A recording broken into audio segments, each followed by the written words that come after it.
Blazer all in and at risk. Will there be another combatant? Yes, I believe there will.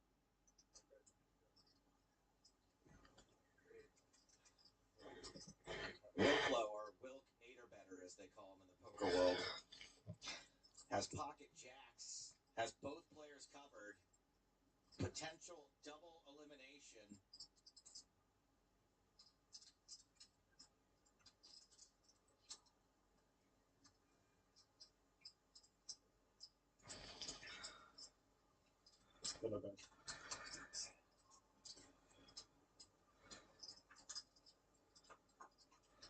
Bounty slip in hand. King, Queen, 9. Pair of 9s for Zolotau. Wilklow managed to dodge 2 overs. I was adding in one of his jacks. Turn is a fairly inconsequential 5.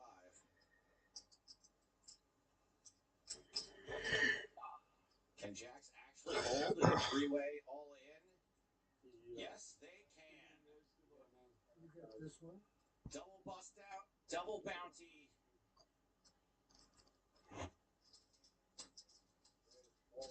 Back to table purple. 15 players remaining. Mateos all in. 10-9 suited. It's going to be a little too appealing to call 11 big blinds with ace-10 and possibly win a bounty.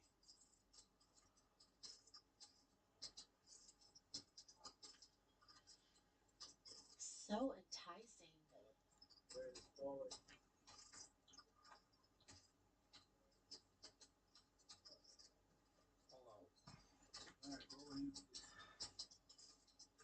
Hands are being rolled. Domination situation in favor of Eagle.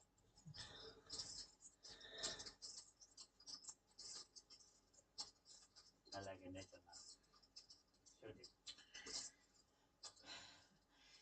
Got a Bach player on our hands.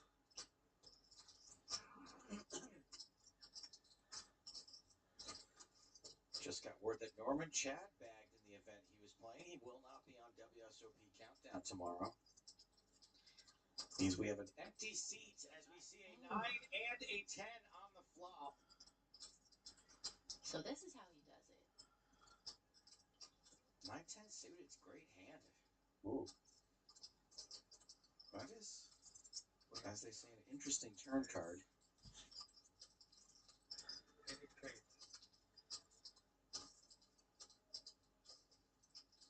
Any pate indeed. That counts. 2 pair over 2 pair. Andrew Mateos eliminated in 15th place for a pay jump. And that's it. We're back to the other 10K, the mystery bounty, playing down to the final table. 13 players remain.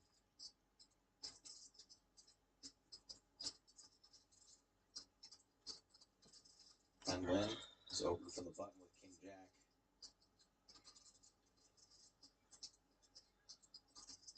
Gregor Sverko does not have Ren covered.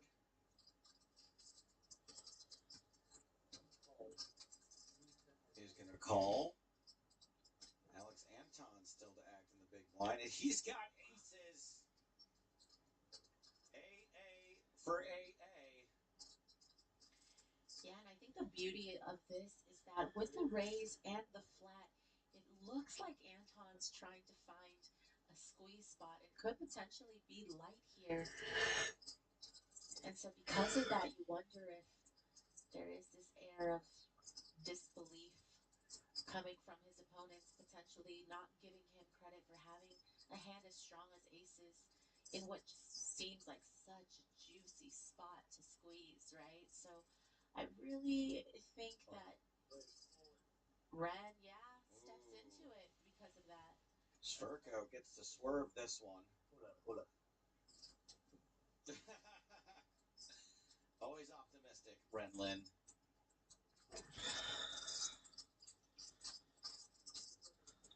Yeah, you can understand though why Ren did what he did, right? Thinking that perhaps with the small blind calling in between, with that dead money in the middle, that it really opens up a situation where Anton might feel like this is a really good spot to three bet light. It's lucky to pick up aces, but lucky to pick them up in such a dynamic that you can get paid.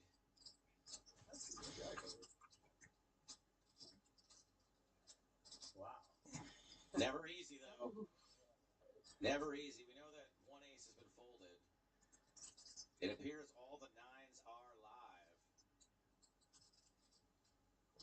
live. A jack on the turn. That's a couple more outs for Ren.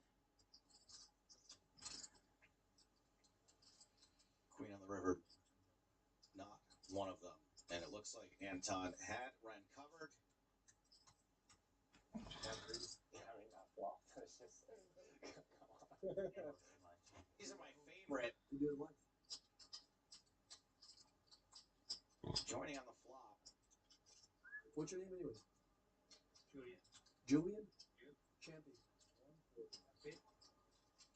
My ancestors were French Canadian. French. Okay. They came from Champigny, which was a suburb of Paris. Close to where I grew up. Okay. That's where my ancestors come from. Are we going to find out they're related? Champigny. Are we gonna find out that we have indeed been pronouncing his name correctly? So Josh is from I was reasonably confident about that one. First name Champy, middle name On. That's Must be at a poker table. So looks like flop went Sorry, man. check, bet, call, and then turn brings in the flush. 6-5 also gets there. You know, those hands certainly well within the big blind's range.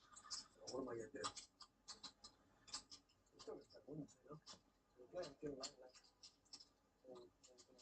Maybe it didn't go check call on the flop. Did it go check raise on the flop? I don't know. Because now we do see Palka leading the turn. Oh, I don't know. Are you good? Yeah. Like, I don't know.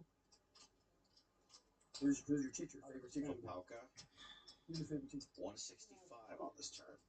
I got you. I got you. All right, we're supposed to be playing from Reichert's perspective. This seems like a pretty easy call. That's good, dude. It's good. Actually, chips. Pretty good flush draw. Maybe king high is good. Maybe.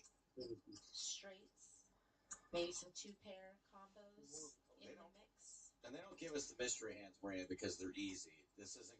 Palka's not going to check. You don't think it. Right. You're only 2 away.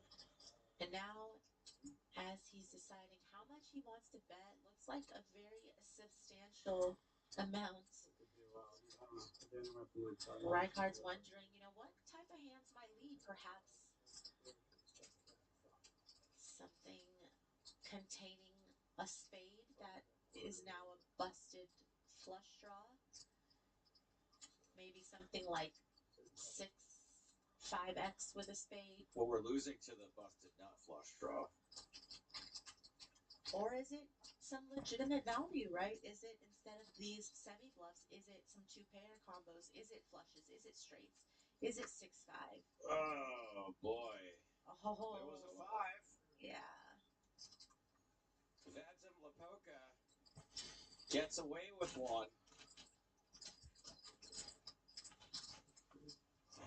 Oh, that he's joking. And if States ever tried to disrespect me seriously on air, I would for sure call it out.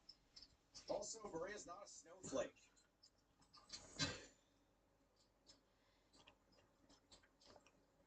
She's an adult human woman. Ace, queen, Wilklow shoving for his last 4-ish big blinds.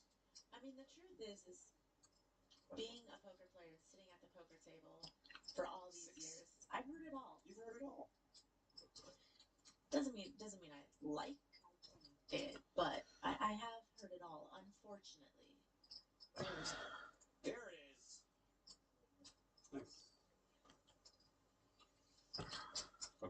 real clean one for you guys, like iPhone versus an Android. One of these two things has a slight mathematical advantage. No, but I mean, I think there's something to be said. I get it. People are going to be protective as a new mother, myself, protective of their children or people that are watching. That this may not be age appropriate for Staves. What about the players? So I do, but I do like the clean options. This is what I'm saying. You want to give someone people both, everything. right? That's fine. A little something for everyone. Wilklow down to the river to potentially bubble this final table. Looking for an ace, queen, or jack.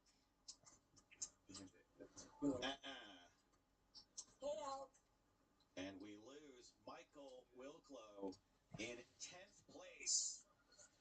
Yep. Continue tomorrow. To put a button on things for day 2 in the 10K No Limit Hold'em Mystery Bounty.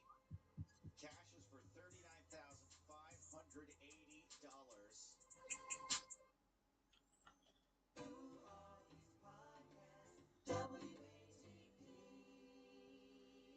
It's not about politics. It's about something else.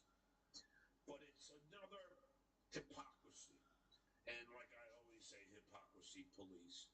And at noon today, we are going to learn about the biggest hypocrisy in this nation.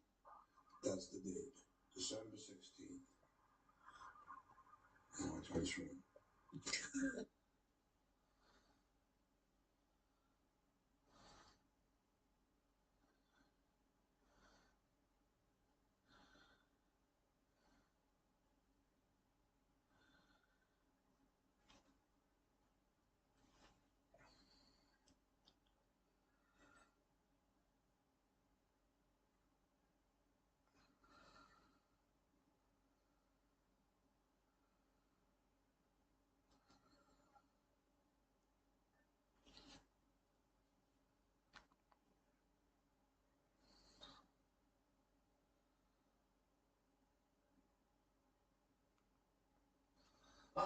Yeah, so I don't know. I did take some shrooms last night. Probably should have. I took the chocolate with the shrooms in it, and I got a little weird. And apparently, I got a little weird. I'm not gonna lie. I do not remember the tail end of Night Wave last night. I also don't remember other parts. It's been a weird week, guys. It's been weird. But have I missed anything? Right? Everything's cool, right? Like if you Google Mersh right now, right? Like everything is awesome, right? Right? Can somebody tell me that? Can somebody tell me I'm pretty, please? Thank you. Yeah, I've been trying to keep up with what's going on today.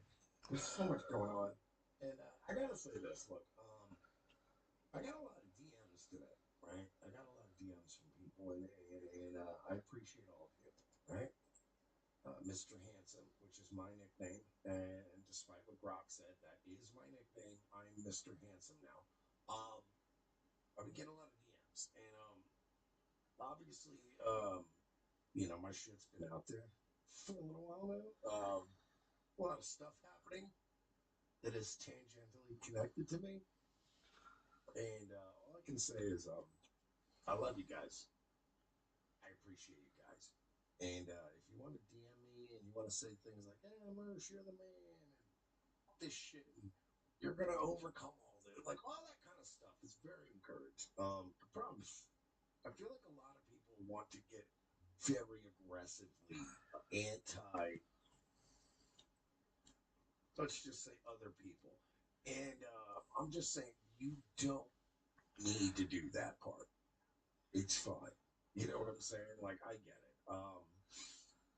History will record what's going on, and I don't think that I don't think that, like, I think that when people look back upon this era, people will go, was Marsh a retard? Yes. Was he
welcome back to another episode on Lumber Capital Log Yard.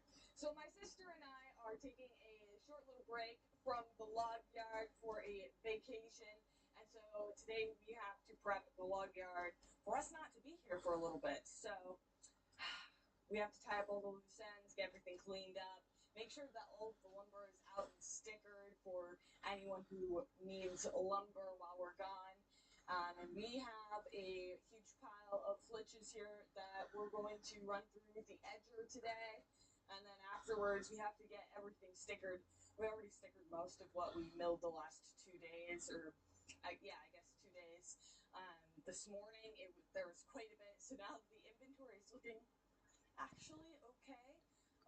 But yeah, we just have one more pile here to do.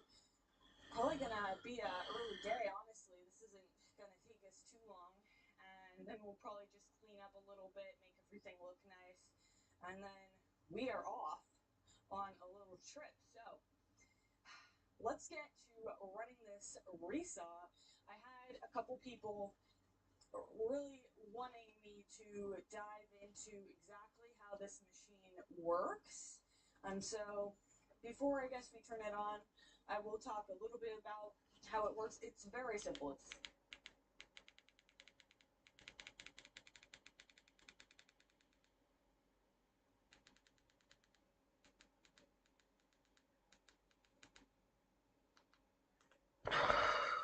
Into what this vacation has in store for us, then make sure to leave a comment and let us know. Other than that, I hope you guys enjoyed today's episode. If you did, give it a thumbs up, hype the video. Other than that, we'll see you back here next time. Bye.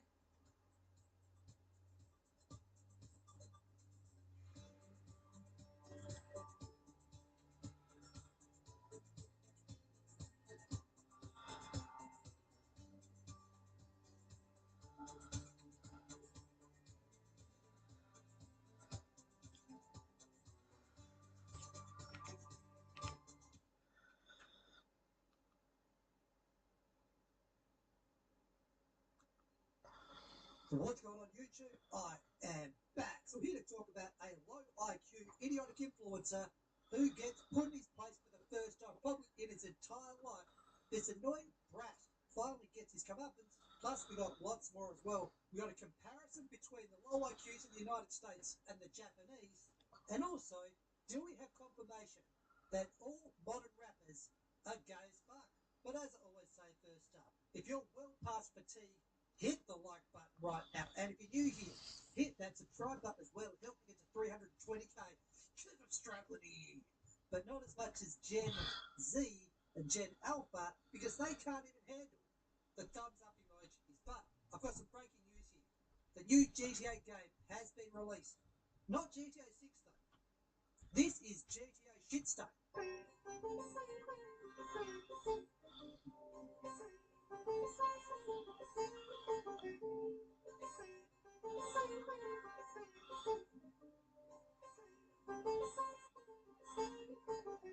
now let's get to the Dindu, who goes around annoying white people. But this cop was not putting up with this bullshit. Check this out. Talk that shit to me, cuz. I said, them. And then what? Don't touch me. And then what? I said what I want. And then what? Touch me in this bitch. And then what? I want. And then what? That's why you're walking, though, right? I'm walking by choice. Go. Don't touch me. Go. Stop touching me. Stop touching me. Don't touch me. Stop touching me. Stop touching me, bro. Go. Stop touching me. Stop touching me. Go. Touch me. Oh, stop talking to me. Stop talking to me. No, walk out when I want to walk out. No, you gotta go. Go. Who gonna make me? Go. Stop touching me, cuz. Go. Stop touching me. About to go with handcuffs. Stop touching me, bro. About to go in cuffs. Go. Stop touching me, cuz.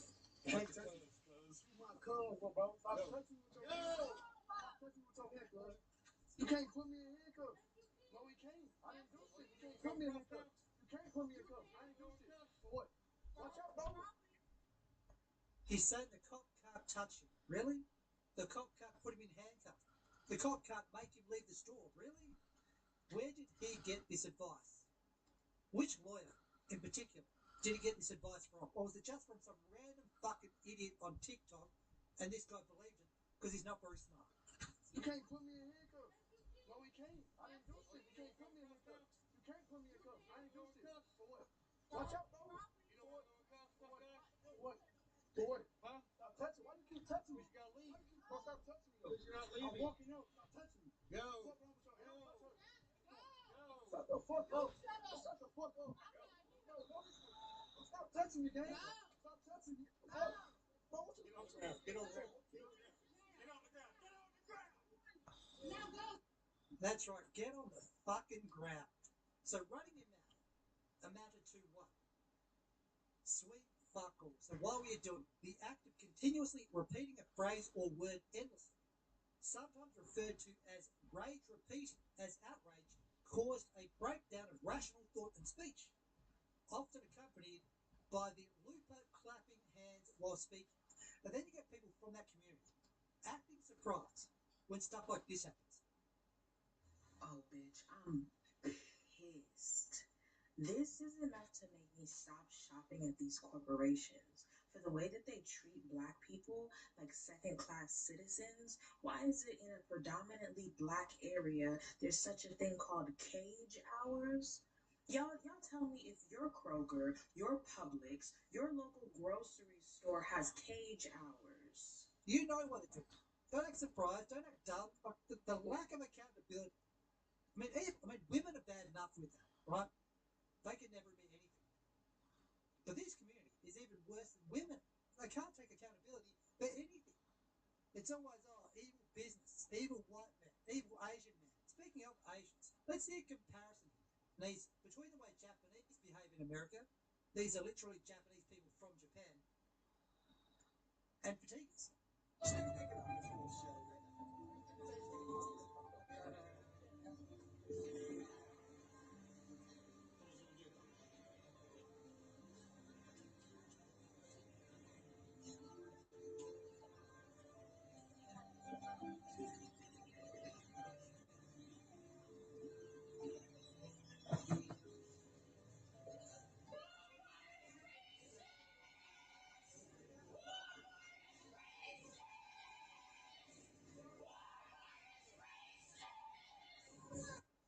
I mean, that's one of the all-time classics. And again, just to reinforce that contrast, here were some of the Japanese fans at the soccer.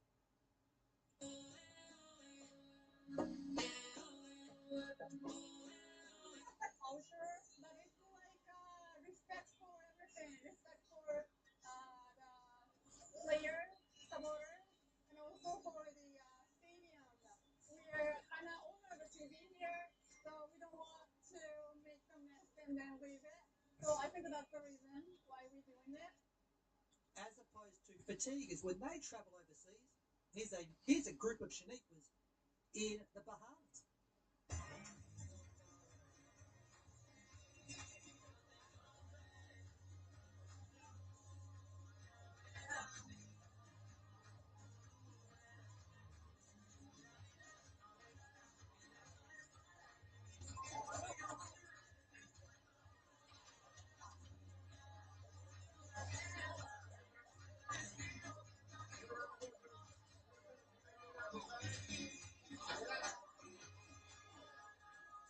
These are fatigue tourists.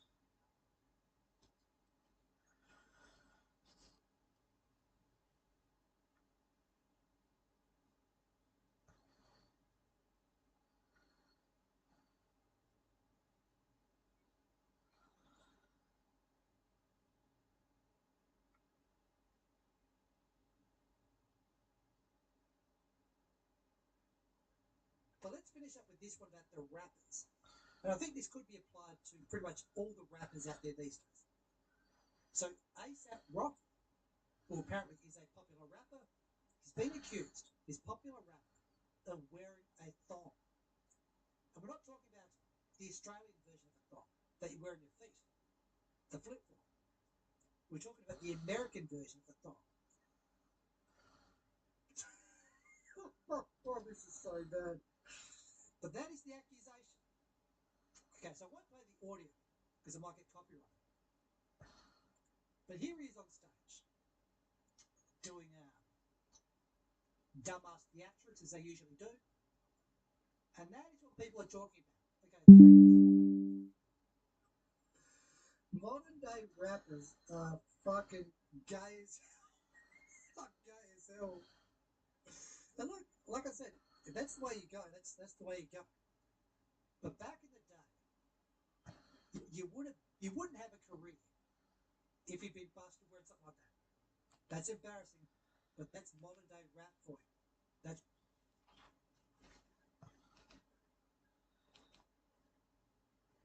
That's what's going on. Hope you have a good day as always. And as I always say, get the peanuts, get the greys and the greens.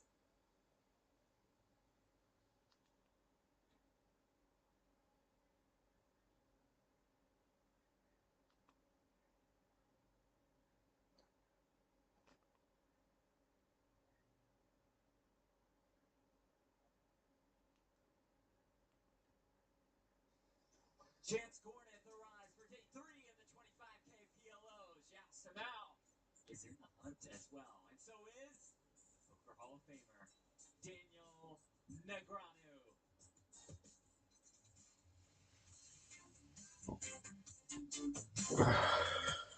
And with that, we welcome you back to the 2026 World Series of Poker from the Horseshoe in Paris here in Las Vegas, Nevada. This is WSOP Countdown, coming to you almost live from the Paris Ballroom, where day 2 of the 10K Mystery Bounty is just kicking off. Hi, everybody. I'm Jeff Platt. Norman Chad is back. David Williams and Joe Stapleton at the day off, but we have a special guest host, Mr. Jean-Robert Ballon. JRB is here. Thank you so much for being here with us. Thanks for having me, guys.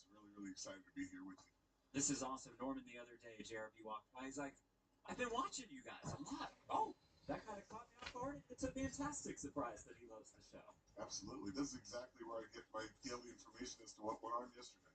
That's exactly what we are going for. So, Norman and I know you well, of course, but let's fill in a couple people at home who may not take a look at your poker resume. Of course, known as the Cash Game Legend, but you've mixed it up in the tournament streets as well, about $5 million in earnings. That includes the biggest tournament score of your career in January at Onyx Club, beating your guy, Rob Young, heads up for $1.5 million. That bracelet came in 2018 in the 5K Six Max. One of those runner-up finishes, the PPC in 2015. And Jeremy, I remember watching another on the rail as a fan in 2008 during the $1,500 limit hold'em shootout. I mean, not to rub it in 16 years later, but you had a pretty big chip lead in that one. Oh, yeah? My goodness, wow, what a memory. 19-1 chip lead. I mean, the stack was like this, and it was just like, but it's limit, there's not much you can do. You gotta win a hand. And I mean, the panic that ensued as soon as we got to even in chips, that was crazy. You remember, his name was Matt, yeah. Yeah. Did you see it coming, or at some point you said it's going to stop? I just was like, how can I not win one hand? That's 19-1 chip lead for a bracelet, and I squandered it. Oh boy. Friends on the rail as well. Norman, you guys go back a ways, yeah. Oh yeah, I started playing poker in Los Angeles at Hollywood Park about 25, 26 years ago. Studying game, and every once in a while, this guy would wander into the room, and everyone at my table would yell, "Bobby, Bobby, seat open." I mean, they wanted him in the game more than they wanted me in the game. Oh, wow. And you know, Bobby, and actually, if you go to his Hendon page, he still lists it there as Action Bob. And then a couple of years later, in 05, ESPN's televising a WSOP circuit main event final table from Las Vegas. Phil Ivey at that final table, Jennifer Harm at that final table. He finishes third, but now he's Jean-Robert Ballon. How do you go from Bobby to Jean-Robert overnight? Like, he's the illegitimate son of some royal family? How'd that happen? Well, Jean-Robert is my name, and my father's name. Bobby's just something much easier to go by in the pool rooms and the card rooms, no? Jean-Robert. That's why I go by JRB these days. What do you remember about playing with Norman Chad back in the day? Honestly, I thought he was better than fair player. You know, he definitely was not a mark at the table I was at. I was usually the mark. Yeah. They wanted you badly. I said, can he be worse than me? The strongest praise Norman has received on his game in 25 years or so. Okay, so JRB, you know this. The winners take the headlines at the World Series, right? And I don't think I could tell you one player who has finished second in an event so far this summer, except for yours, because it was so dramatic. I want to take a look back at some of these hands. You can tell us kind of what you were thinking throughout this final table. And we can roll that.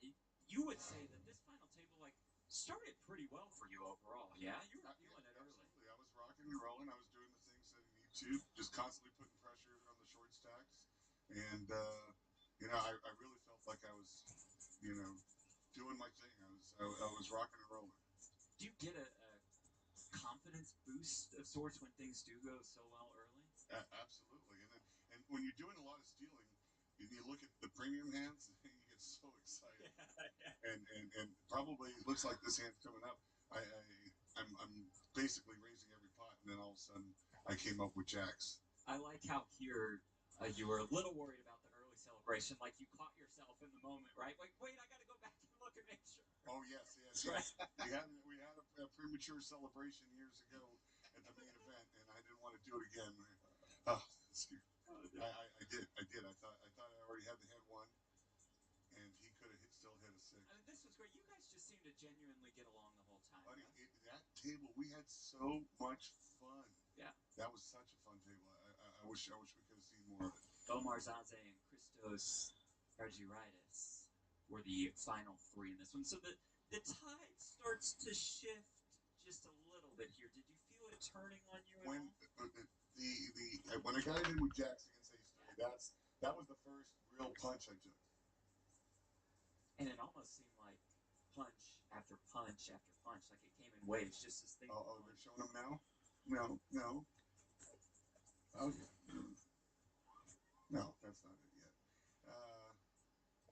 Yeah, so we're still building there. I guess he builds up a little bit. Yeah, it did seem like punch after punch after punch. On the turn. This was the scores there. He made fours. Yeah. Oh, that one was tough. That one was tough. The four ball. For as good as it was going at the beginning of the day. And then the sevens against sixes. Yes. Oh, wow, this one. Hey, This was a huge pot too. And my poor rail, I had the coolest rail. You always do. Rick Solomon, Joe Yeah. Cassidy, Harrison Beach. We were having fun over there, and it's like every time. I mean, ace, king, and aces. Then after all of this, Yeah, that's just that. At this point in the tournament, you are so excited to look at ace king. It looks just like kings. yeah. And then the guy shows you ace. Like this can't be. I actually commented at this time. I'm like, man, if this was a home game, I wouldn't recommend playing it. Yep. Good. Yeah. For as much of a confidence boost as you receive at the beginning, does confidence get drained from you when things start going so poorly, even though you don't have control of the card? Yeah, see, and you said it correctly. One of the things that Andrew Roble used to always remind me when he'd see me running in 2-outers, whatever, he's like, you can only control the things you can control. You work on that. I was quite comfortable with all my decisions. And, the cards, sometimes they don't go your way. Actually, you know what? At this time, I was thinking, man, after taking these hits, if I still win from here, that bracelet would have been the most prized bracelet ever. And that's what was going on in my head. I'm like, let me get this bracelet anyways. Still a good score, but it was Omar Zaze taking home the title, taking home that World Series of Poker bracelet. So how do you look back at that just overall run? Because to get down to the final two in a field with a couple thousand entries is pretty strong. It really is. And after accidentally winning that high roller earlier this year, kind of got me in an excited mood about tournaments. Yeah. And I plan on playing, probably a good 10 or 12 tournaments this summer. And I played, I think 7. I got 2 nice cashes. I love it. I'm enjoying myself. But Jeremy, you are known primarily for moving in the world of private high stakes games. You're the host with the most. How does a poker pro get invited to those games, and more importantly, how do they get invited back? You ask a great question. I try to tell young people you want to bring value to the game. So and by bringing value, maybe that means you have a guy that plays very mediocre. He's a recreational guy, and you bring him to the game, and you say, look, a lot of times they'll let you have a seat if you bring another recreational player. But then when you're there, you want to be fun. You want to, you don't want to be taking your time, folding before we play fast and be fun. When you take the hit, be pleasant. Don't scold the staff or and be generous with the staff. When you're generous with the staff report back to the game runner, hey, that guy was a lot of fun. And I think just being fun is important. There are very good players out there that get in a lot of private games because they're super, super fun. And you know, I tell you what, Tom Dwan's one of them. Rick Solomon, I can't even tell you. There's so many. There's so many. Yeah, well, I don't want to call them out and say they're good players, but yeah, I think and the private games they're super fun. They're blasting. Great connections as well. Now, your identity forever, Jeremy, has been, broke like a millionaire. You always appear to be swimming in money, even though you don't have any money. How do you pull that off? Well, it's a lot more difficult with a wife and 3 kids. I'll tell you what. Yeah, broke, living like a millionaire. It's some people say it's like self-prophesying. And for me, it's just a brand, and I enjoy it. I've tasted a really, really good life, and probably better than I should, according to how much money I've had at the time, or whatever. Like right now, the chips have been pretty low recently. I'm actually in rebuilding mode, but I'm excited about this, and I've always tried to maintain a positive attitude. I got a very, very supportive wife, and and it's like we look at those beats, and some people say, "Man, that JRB's not." No, I'm actually luckier than anybody in here. If you ever met my wife and my family, you'd be like, "Oh my goodness, how good does this guy run?" And for sure, I outkick my coverage there. That's a good way to sum it up. So is it going to be Dubai for you in the future? Are you back in Vegas for a while? What's the plan? You ask a good question. I did uproot my family and move to Dubai, but the war kind of messed everything up over there. So I'm back in Las Vegas right now, having to step back, trying to regroup, and then we'll see what the future holds. You are unofficially, I believe, the 7,133rd poker player to start a podcast. Tell us a little bit about the JRB show. The JRB show. Well, it's basically like a long form storytelling.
Laugh at him about making bank appointments. And I think this goes on for about 20 minutes. So buckle up, ladies and gentlemen. If you don't like hearing fake laughing and a 50-year-old man saying bank appointments, you might want to tune out now. Find something else to watch for now. But before we do that, bruh, I'm back from my bank appointment. What did I miss, Deuterino? Tookie stinks. You stink. JT is cool, though. Thank you, Daddy Poopy. All right, let's get to that.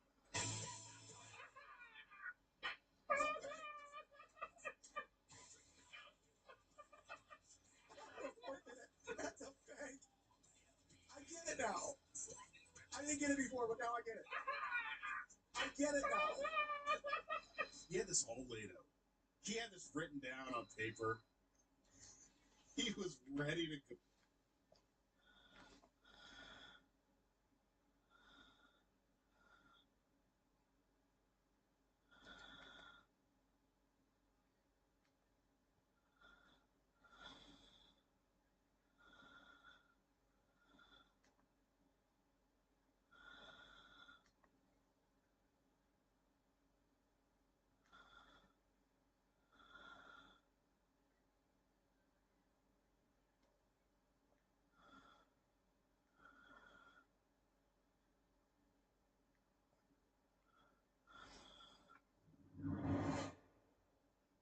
Trump admitted today the real reason why he ended the war, and it's exactly what we've been saying here at the show is that Trump doesn't have any cards to play, that Iran actually has all the cards to play because we found out how important the Strait of Hormuz was and the fact that they can control it whenever they feel like it. So here he is admitting it. I'm going to get that press. I know that. Now, if I did the opposite, if I went out and continued to bomb them for another 4, just bomb the hell out of them, I get bad press on that. No, there's nothing I can do. But what this does is it allows the ships to go. If we keep bombing, those ships won't be going. And you're talking about $500, $600, $700 million a day. It's a lot of money. A lot of money. That's why the oil is okay. It's liquid. It's fine. Also, we run out of reserves in about 4 weeks. You know, there are reserves all over the world, and we would really run out. And there'd be a time when you wouldn't be able to get it. And you want to see bedlam?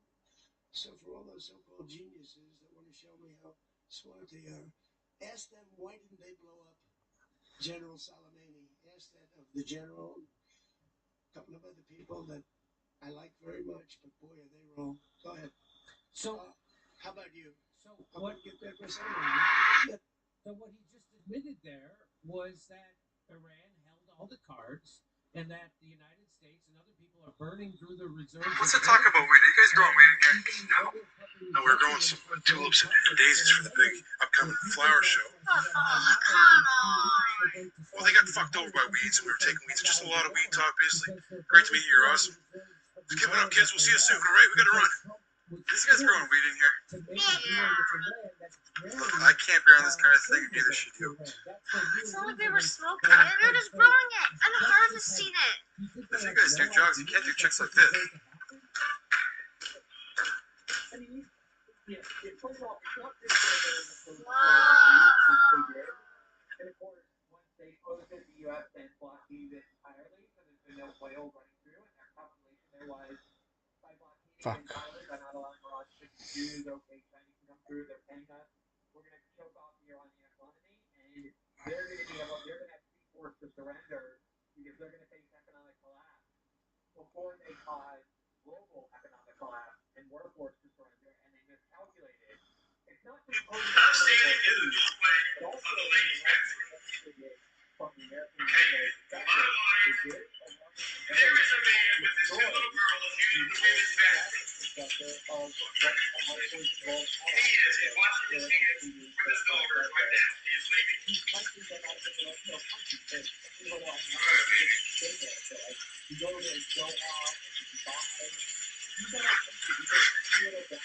She has been waiting for years with her mother, who is very ill and curious, and who is a closeted family. He's refusing to take it this week. I have 2 girls washing their hands. But this woman is a mother. She's a woman. She can bring her daughters in here. She's a man here at QT. I'm their dad. That's her. I understand. You don't have any business being in the women's bathroom. They're girls. They go to the women's bathroom. As soon as he leaves the women's bathroom, I want him standing in the doorway. When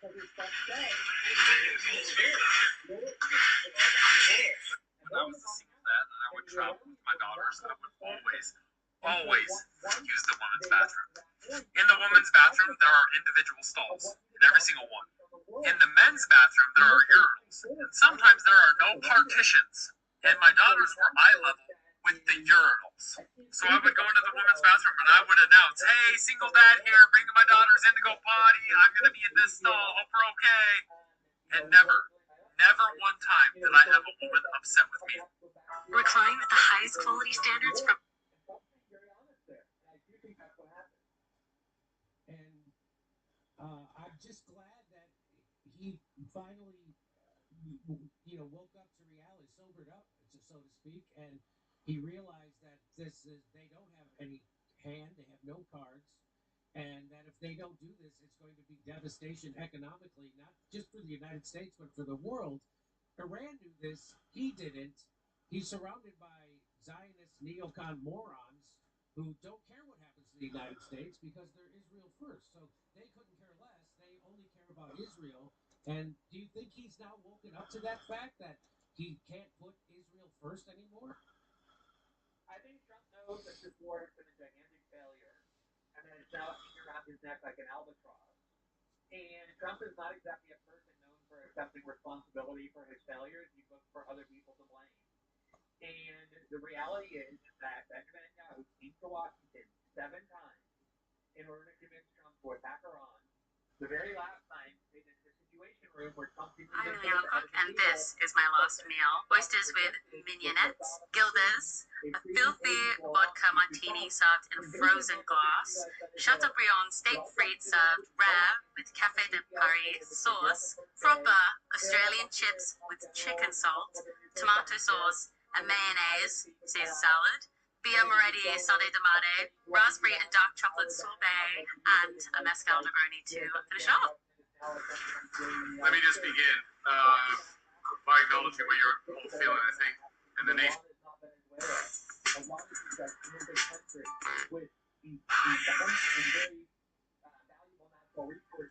And they have been preparing for this for the last, 50 years. United States and Europe and Israel have wanted. I caught Denis in a corner once, and he was like, and I was like, "What's wrong?" And then where she was going, he was like, "There was always this moment," and I was like, "What moment?" Where my crew knows my movie better than me. It happens at the 2/3 of the movie at one point. The cinematographer and the actors, they are so in the film, and then it's a total success because it means that everybody's so involved. Alright, let's see this. Donald. Twizzlers don't be tasty. Will Barstool release any canes? No. And you go look at what Trump was saying at the beginning, how the New York Times can be 2, 3 weeks, 4 weeks to promote. Obviously everybody just would be done within a month or so, and then when it wasn't, and not only wasn't it, but the Iranians were showing they had far greater capability than anyone like Trump believed that they had. I think he started looking around and getting angry at Israel and these neocons when he talked who had led him into this war, and instead of accepting responsibility, he began to blame them. And that's why he's saying some remarkable things about Israel, like, hey, they seem to not value any non-Jewish human life. They're like blowing up entire apartment buildings in Lebanon, even though there's so much innocent people. We should probably let the Al-Qaeda guys, if we put murder Syria to go do the job, because he would be more fearful and precise in his use of violence than the Israelis are. And then saying things like, yeah, of course the Iranians should be able to have ballistic missiles. Everybody has ballistic missiles. Why can't they have ballistic missiles? So you see Trump really desperate to get out of this war, and the Iranians knew he was desperate to get out of this war, and it's their civilization they were defending, and their country they were defending, and they didn't play around, and they held out for a very good deal. We'll see you June 26th and 27th in Levittown, New York. August 30th, we're doing a live panel celebrity show in Burbank, California. That's a Sunday, August 30th. Tickets always go fast on that. And then we'll be September 18th through the 20th. We'll be in Chicago, Illinois. Go to jimmydore.com for a link for tickets.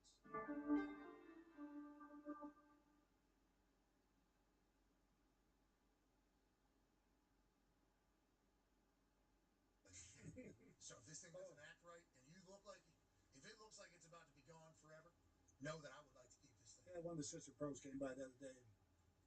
That wedge broke his neck. Gave it to him. Said, "Here, you can give it to the kids. Fix it. Give it to the kids.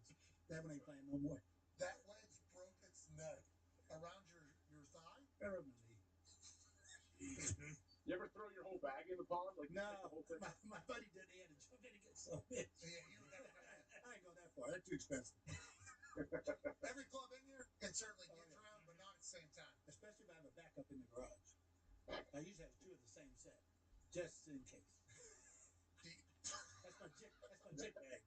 Hashtag life hack, hashtag golf hack from DA. Always get two sets of clubs because the first set of clubs might not act right, and they might have to get drowned. You gotta teach them a lesson. And the bench is what Saban says. The bench used to be my best friend because the bench is irrelevancy, the bench is no legacy, the bench is everything. And then I think Saban said, no, they don't care about the bench. They just care about how much money they're getting paid. And if I put them on the bench, they're going to try to get out of here. They'll get another thing. What are you used for? You? I like to work for golf clubs. Inanimate objects have feelings too. They understand a little bit of pressure whenever they feel. All the rest of them act better when you break one. You waterboard one of them, the rest of them, Oh, yeah. And also, this state loves him. This is a football state. You know, when Peyton got here, haven't seen. Yeah. Allergy season. Yeah, but I've been seeing up. Yeah. Gotta do both.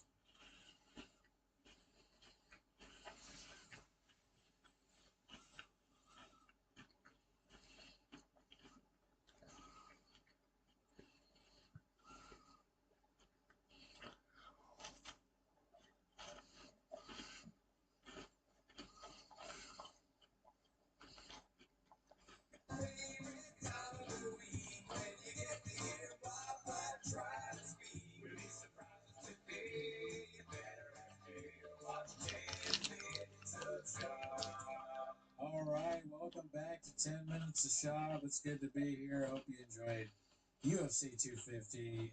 But that's not why you're here, right? No. I hope you enjoyed Tony Hinchcliffe's stand-up special. It was one of the best I've ever seen.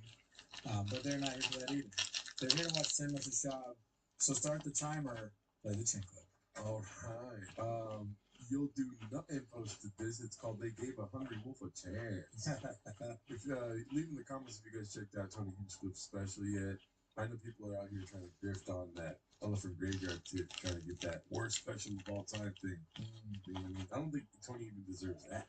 No chance. I mean, we've seen the worst. You know, Brian Kelly. Yeah. False Gods by Brian Kelly. That was worse than I think. I mean, I've only seen this. I still haven't watched the whole thing. What would you rather do? Would you rather listen to a Jelly Roll album for the rest of your life or having the Tony Hinchcliffe special playing for the rest of your life? When you said Jelly Roll album for the rest of your life, I was like, what could you possibly say after that? They could be worse. Nothing. And I was right. So you rather have Tony Hinchcliffe play? Oh, yeah. Oh, my God. Over Jelly Roll's music? Get serious, man. Tony sucks, but I can, tune that out. It's harder to tune out, I'm envisioning, I'm envisioning not being able to listen to anything else. Yeah. I'm gladly listen to Tony say stupid shit about whatever. They gave a hungry wolf a chance. Hungry wolf and hungry. Yeah, that was an insult to the World Cup if you've seen that. I've been listening to that song every day, dude. Yeah. And it gets me really hyped up for soccer. I bet. Yeah. Yeah, sure. That's satire detected. If Jelly Roll was Shakira, that would be true. Let's see here. They gave a hungry wolf a chance. Tony Hinchcliffe, Man of the People, Netflix review. Does this qualify as comedy now? He's having a good time. Should we check out the IMDb here? Sure. He's we only saw. Let's see. I've seen the things that Netflix posted. There's one where he's like, "I made fun of all races except for the Jews," and the joke is that he thinks Jews control Hollywood. I guess. But that wasn't very good. And then there was a joke about him sucking a gun like it's a penis. That wasn't hilarious. Yeah. Oh yeah, no. Sorry. But I mean, that's what. I'm kind of surprised he did a stand special at all. He must have some idea that he's not going to stand at this point.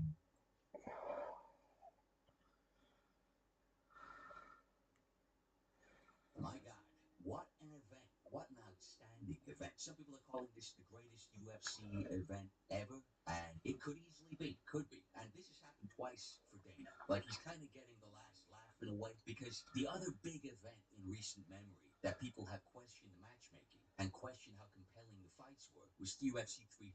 They didn't feel the fights matched the gravity of the event, and they felt the same way about this one. Like, we got some great fighters on the card, but they weren't exactly the fights we wanted.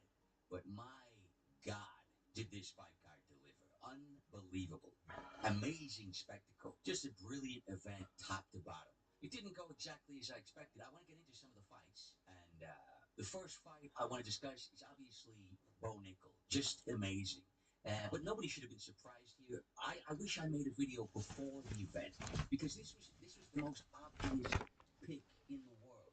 Anybody picking against Bo here is just utterly insane. And it feels like people miss this. But a month or two before the fight, and like, how were people not seeing this? Bo revealed that he can read minds. He has psychic abilities.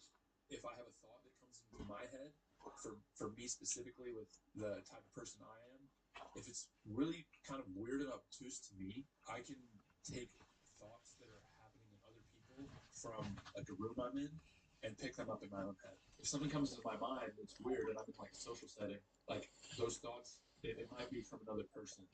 Now, obviously, like, I don't understand what was going on. People were not even taking this into account. Maybe they didn't believe him, or they weren't taking it seriously. But obviously, if you can read your opponent's mind, you're going to have a huge advantage. If you've got that in your toolkit. Like people talk about, oh, he's got a stiff jab. This guy can read fucking minds, dudes. He can read your fucking mind. He's going to get the job done. And obviously, it's a good thing that I didn't make a prediction video, because the big prediction that I was going to make didn't actually come to fruition, which I'll give it to you now. Like, it's just like the whole event, the whole thing, Freedom 250, honestly, the whole thing, it just felt like something right out of Stan Lee's imagination. You've got this UFC Octagon, this huge event on the White House lawn. That's like something that only happens in a Marvel movie. And then a month before, one of the fighters reveals, essentially, that he's a mutant. I mean, I don't know how Bo is conceptualizing this, but he's like one of the X-Men. He's like an early version of Professor X. Yes, he needs to learn how to control his powers, but he's basically a mutant. And so here was my prediction. The event was going to be going on, and this is where it was all going to kick off. This would be the point where the Magneto-type figure would reveal himself, and he would show up at the White House with his goons. He would show up at the White House with all the bad mutants, and they would be there to take over the White House and take over the world. But Bo would foil them. Bo would be like, guys, I'm getting some very negative energy. Something's happened. There's a disturbance. Something's going to happen. We need to protect the president, dudes. And then there'd be this face-off. This Magneto, this evil figure, and his goons would be facing off, and some of the other UFC fighters would reveal that they also have mutant abilities. It's so obvious. And, like, you know, Josh Hockett, the Incredible Hokey Pokey, he would turn into a pink Incredible Hulk type figure. Alex Pereira would turn into a kind of an Easter Island kind of Man of Stone juggernaut figure who could punch through walls, and there'd just be this huge face-off. That was out.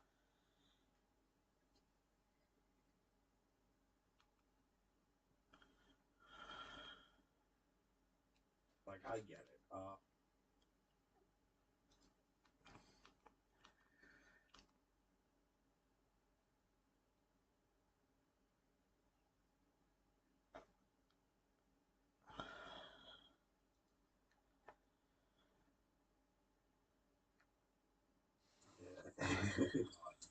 no, slide. Wait, wasn't I just a small one? Ladies for Santos. Oh, okay, thank you. So that's Straddles on. like something's going fishy's going on over here. Center tilt.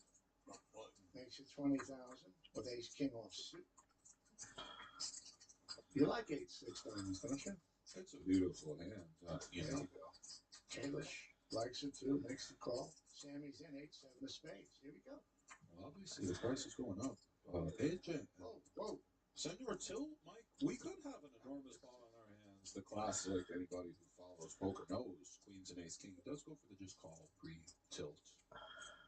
This might invite draft games, and along will be in as well. smallest stack out there is Senior Tilt, $773,000. Kalish calls. Here we go. Season 16 of high stakes poker. $400,000 pot before the flop. Big pots. If you can have your cards I back, wish I had put two 100 in. Are you doing it? Sure, off the top of the deck. Queen A6. Diamonds in the bottom pair working for Kalish. Middle set for Santos. Big slick for tilt. This is real power for Senor Tilt. Santos bets 125 dimes. Tilt calls. Santos, what are you playing about? 1.7 over 1. Yeah, thanks. I just didn't see.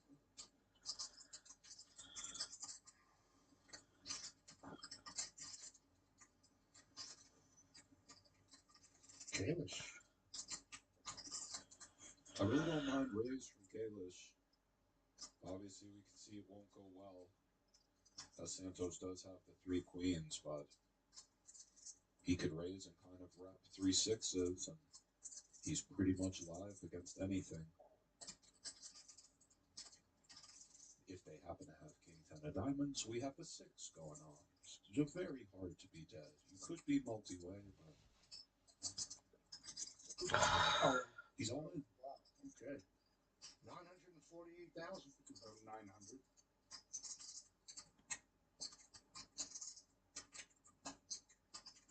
$1.6 in the middle. Snap call. Look at this pot. 2.4 million. And counting, maybe? Looks like tilt is probably gone. Pretty hard for just ace king to be good here.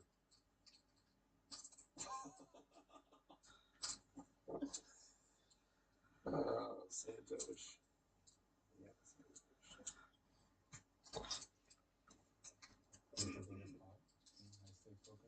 I think this would be, it's going to be the biggest pot in the history of high stakes poker. Slightly topping. Alan versus Peter.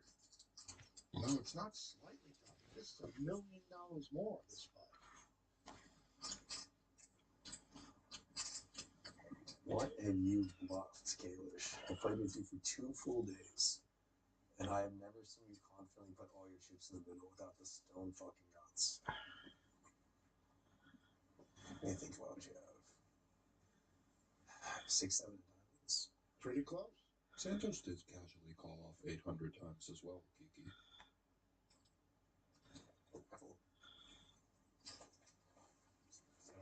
So you got anything? Nice hand, nice hand. Wow. Oh, 6, 7 diamonds, 8, 6 diamonds. That was close. Yeah, very close. Kiki keeps his pro card. Oh, fucking pro. Oh, fucking pro. It's okay. That's a fucking, It's a big pot. That's a fucking pro fold, huh? Like that shit. I'm okay with anything. I'm not trying to like nail something nasty on you on a right at once. Yeah, we'll go twice. Biggest pot in the history of high stakes poker. That's not ideal. Beatable. Okay.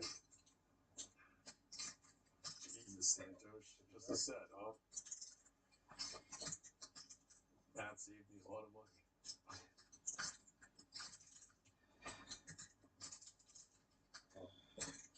Half the pot is going to Santos.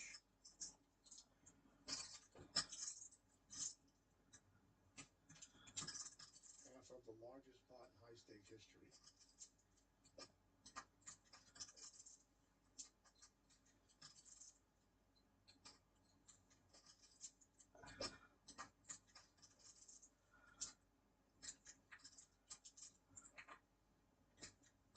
Santos Nice scoops. hand, Santos. Thank you. Congrats, man. Oh, I only had one. Ladies and gentlemen.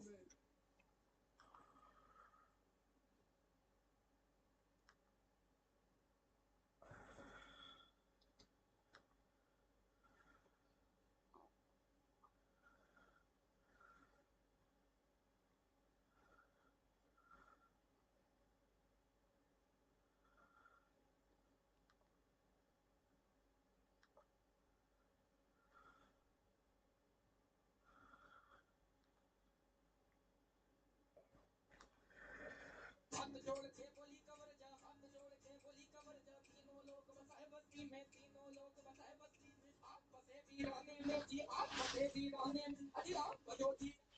is up, folks? We are back again. We have got to discuss one of my favorite topics, which is airplanes and air travel. And the airport seems like if you have ever flown, you have witnessed the many crash outs that happen, the many times where people are butting line, or just in general lack of decorum in the airport. Which, by the way, air travel used to be a very classy thing. It used to be a glamorous thing. Like, and remember those ads from the 60s and 70s? The stewardesses all looked cute. They had their little thing, which is, I just got this, so I wanted to wear it, and then I just realized I look like a stewardess too, so it's actually perfect for the theme of today's show. But air travel used to be one of our great things, right?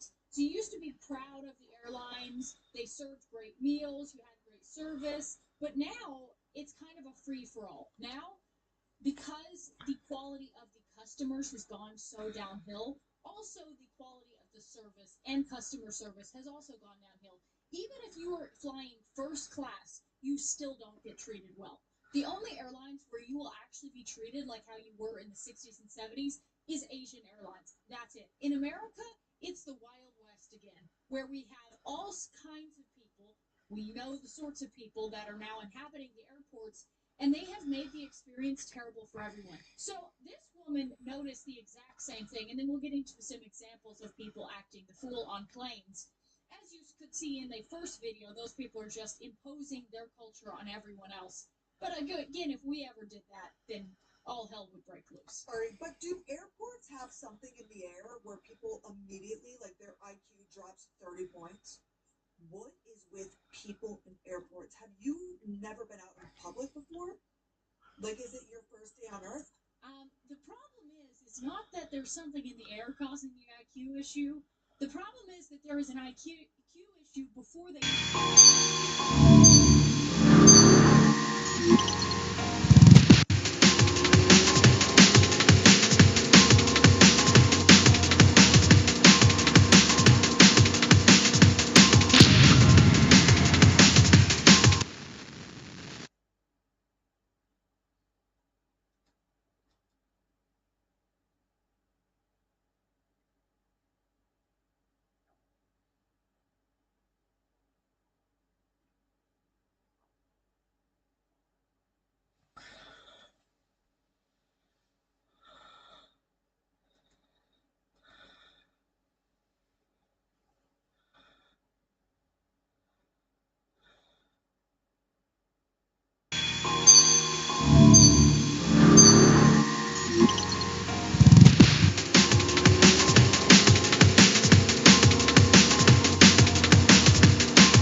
Thank you so much for the clip.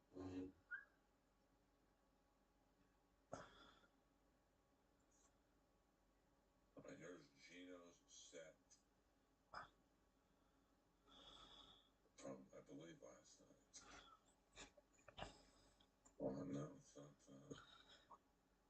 We see, here we go.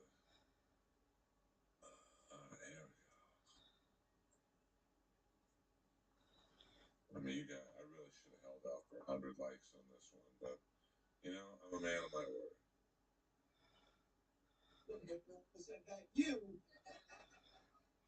Okay, there we go. And nobody in the Dabbleverse has this.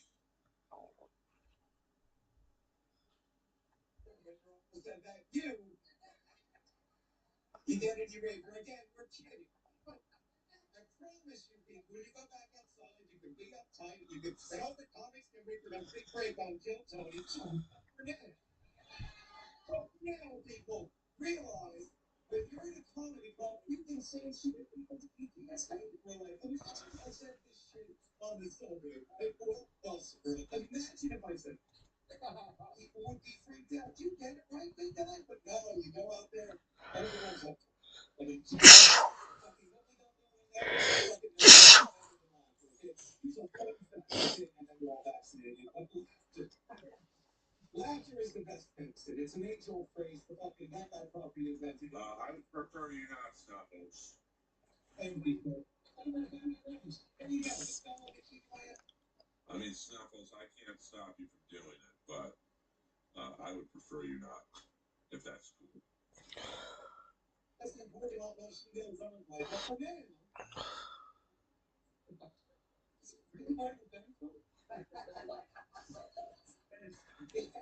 It's just what goes on.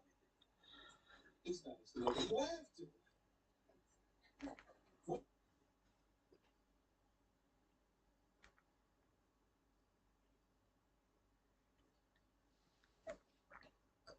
As far as this morning, and then you went to Vancouver. Back and to this, and then Table Black. You got a different set of stuff afterwards for some reason. You normally live in Dublin, you from Dublin? Yeah, well, just like outside Dublin. A domination rotation. Let's see what Simon Wilson has to say. You know, I mean, if I like happened upon a ticket, it would be cool. Like I never went to the UFC, but when is it? Sometime around the 10th, 11th of July-ish. Yeah. It's like they do their international fight week here, I think. Oh, is that what it is? I think so. Yeah, it's gonna fight next following. Yeah. Willow picks up a flush draw. The main Patty Ramsey has now gotten into boxing and boxing management. And I know he has some fights in Vegas coming up. I don't follow it enough to know who will win. I was going to text him, but I realized my phone is gone. Yeah.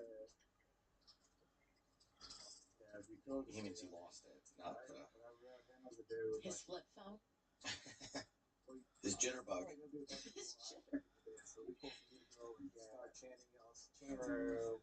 I mean, Miko calls here with ace high. No, well, had a 10 draw. Unfortunately, it's no good. Wow, yeah. They need a lot about yeah, I think just the presence of a lot of draws, makes him feel like perhaps ace high was good. Does end up improving, which is going to make it a lot easier to play now on the river. Yeah, he's gonna get smoked, I think. Don't go to a World Cup. Yeah, I think. Yeah, don't go to a World Cup game. That'd be cool. Yeah, it's actually. Someone said they might have a ticket for me for the game in Vancouver this weekend. I was like, oh, what is it? I think it's Egypt, New Zealand. It's about. That'd actually be cool. Like, see Mo Salah, What was a semi-bluff on the turn from Will Cloud. Now it's a value bet in his mind, of course, with the two pair. But okay, Miko calls. Unfortunately, sees the bad news. You're going to Vancouver? Yeah. Just for a break.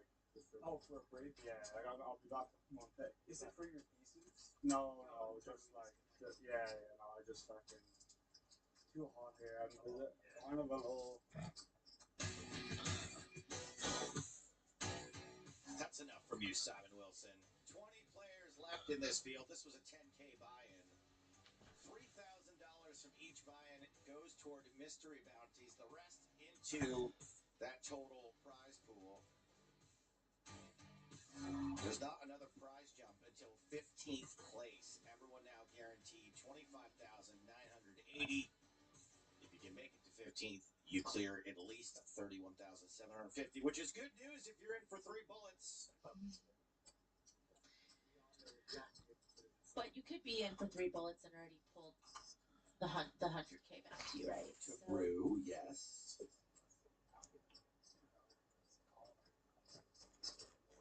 Todd Ivins. But he didn't have less than 15 big blinds. Gets called by Alex Anton.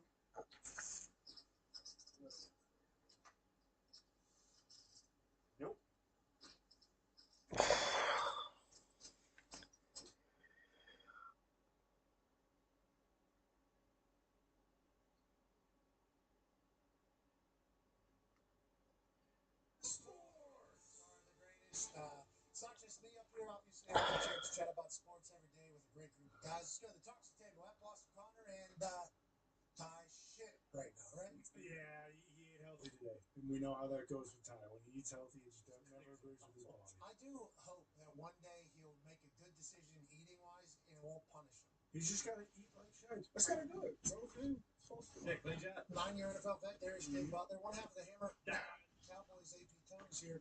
You know, because like my dad, for instance, whenever he was starting to get in shape, you know, he would openly go out of his way to tell you, like, had a salad last night, I shit all night, so I'm trying. It's not. You know, it becomes like a reason to not do good. Yeah. Like, yeah, yesterday I had 3 Red Bulls and I had some fried Oreos and chicken tenders and a quesadilla late night. Feel good. And also had some ice cream, and it was great. And then I wake up and I'm good, you know. And now, granted, people say I have some sort of stomach problem, but I feel good. I feel fine. They had a lettuce last night, had a salad because you guys are all super geniuses and I'm supposed to take care of myself. And I dumped all over myself all night. It always seems to happen. I don't like that it happens because for Ty, we would like him to try more vegetables more often. But it does feel like it's problematic for this guy's asshole to do that. Yeah, he said right when we went to break, spicy broccoli. I had to get spicy broccoli today, and now it's just eating me up inside. That's part of the body, though. You know, like exactly. The human aspect of this entire thing is pretty crazy. Because Ty's brain tells him he needs to IV. He busted 6 players in one hand. And that wasn't even the craziest part.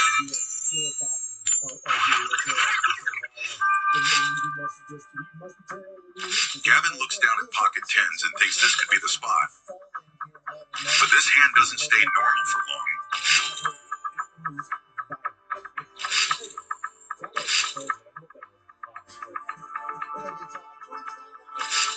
He jams. The table shows no fear.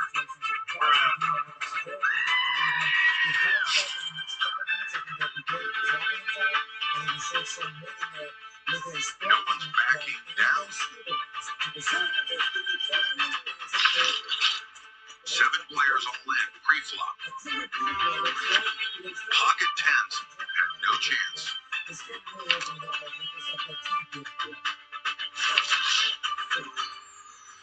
Don't cry, Gavin. You're not alone, because Kate held supreme and KO'd 6 players in one go.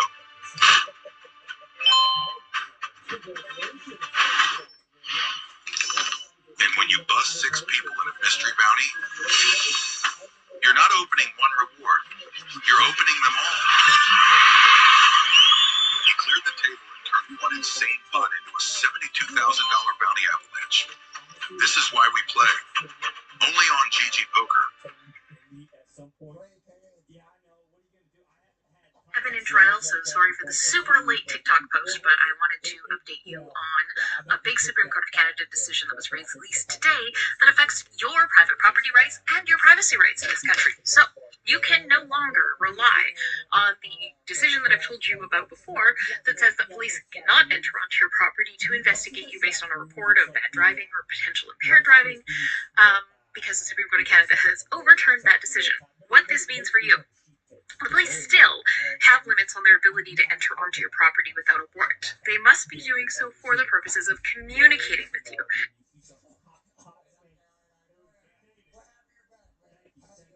How was last night, dude? Was that fun? What a crazy event. It was crazy. So good. The best was like in between flights, they started they flashed like, let the bodies hit the at the White House. Yeah, in the White House. Yeah. I almost didn't go, but they got me. They posted a video of them doing like dirt bikes, and I was like, I did see the dirt bike video. I was like, this is fucking embarrassing. This is our country. It's motocross in front of the White House on the lawn. Oh, they did like metal militia type, like dirt bike. Yes. Yes. They were doing like flips and shit, like just like literally with dirt ramps on the lawn. That sounds awesome. It made me go. Flyover dirt bikes. I was like, flyovers were pretty cool. Flyovers were sick. When I saw you on TMZ, they were interviewing you, and then Tony was walking right next to you. You could tell he really wanted to be interviewed too. He didn't say anything. He said it's like, what do you think I thought about the comment? done me no favors. He would have jumped in. Oh yeah. Finally, somebody with the balls to say it. 2019 LSU. That's great.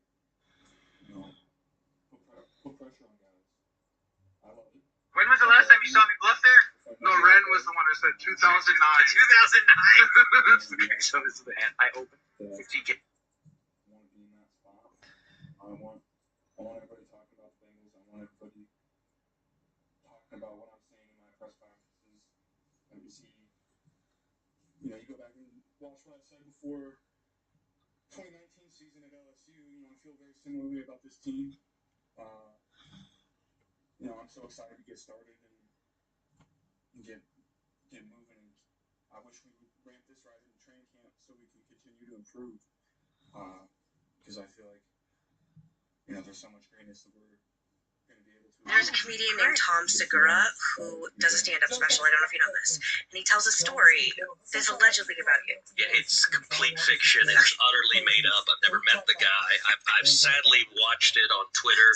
It is twisted and deranged, and it's complete fiction, which of course means every lefty believes it's true because it's horrible about me, and he just made it up and got some laughs from lefties who hate me. To be fair, I toured the world, and everybody hates you. It wasn't just the liberals. lefties. People in every market all hated you equally. But that's why he was just such a good choice for the story. It's perfect. I mean, The story about him. People asked, was it really him? And I say, yeah.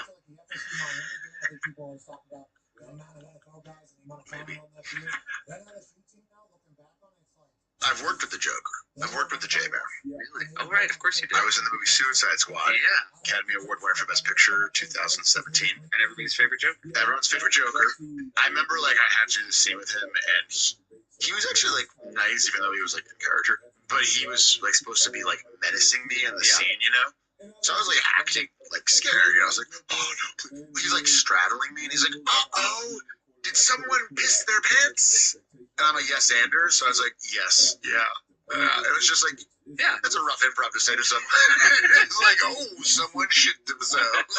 And like I said, if I was the only similarity I see is obviously Joe Burrow, Chase, and then being a tiger. Yeah, the same. That's a lot of those comparisons go, but if I'm in the foxhole with them, I love this from my quarterback. He's gonna show up. He's shown up since he stepped foot in the league, so it's gonna be about what it's always been about. How do they build that team around him? How does that defense show up? The offense gonna put up numbers. Great two-headed monster wide receiver. How can they protect him? Those are the same questions with the Bengals kind of every year since that Super Bowl run. AJ, your thoughts on Joseph Burrow being a hell of a leader over there for the Bengals and the pressure being on him to win in Cincinnati since the day he got drafted? That this is it. Hey, bring a championship to Ohio, bub. That's what you're supposed to do. Absolutely. It seems like the perfect situation when he gets drafted by the Bengals, being an Ohio kid, Matthew's not too far from there. Comes in and has so much success early, I feel like the pressure's been on him from the jump, and it continues to grow now because of how great he played early in his career. So I think it's awesome. He says he thrives in those circumstances, and I think that trickles down to the rest of the team. Talk about greatness, ladies and gentlemen. Joining us now is the GOAT, a man who can be on a microphone in any situation, any setting, and make it great. I think if there was a surgery happening and it was to be performed live on television, he would be the only one that would make it seem like it's enjoyable watch. Ladies and gentlemen, a man who calls basketball, the Olympics, football, and even golf happening today. The U.S. Open, third major of the year for the golf world. Joining us, a man who helped me whenever we were heading into the finals.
Look at his dick. Oh boy.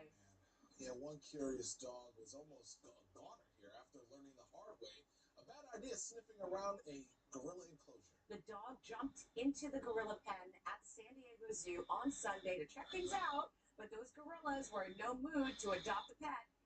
Reporter Jamie Chambers has the story from San Diego. Dog coming down here, guys. Hurry! It's not something you see every day. A dog being chased by a silverback gorilla. After several near misses, the young pup finds a little bit of distance, and zookeepers at the safari park recall the gorillas to their feeding pens for an extra special treat. Then the San Diego Humane Society comes to the rescue. When I showed up into the gorilla enclosure, he did look very nervous, afraid. Yeah, I can understand that. Franklin the gorilla made it clear he wasn't going to let this dog, no matter how friendly, anywhere near his family. Safari Park staff say this pup was one of 3 loose dogs that ran into the park, but was the only one flirting with possible disaster. Dog probably felt like he was at the wrong place at the wrong time. What are you doing in here? Officer Samantha Clark from the San Diego Humane Society says she's been on a lot of animal rescues.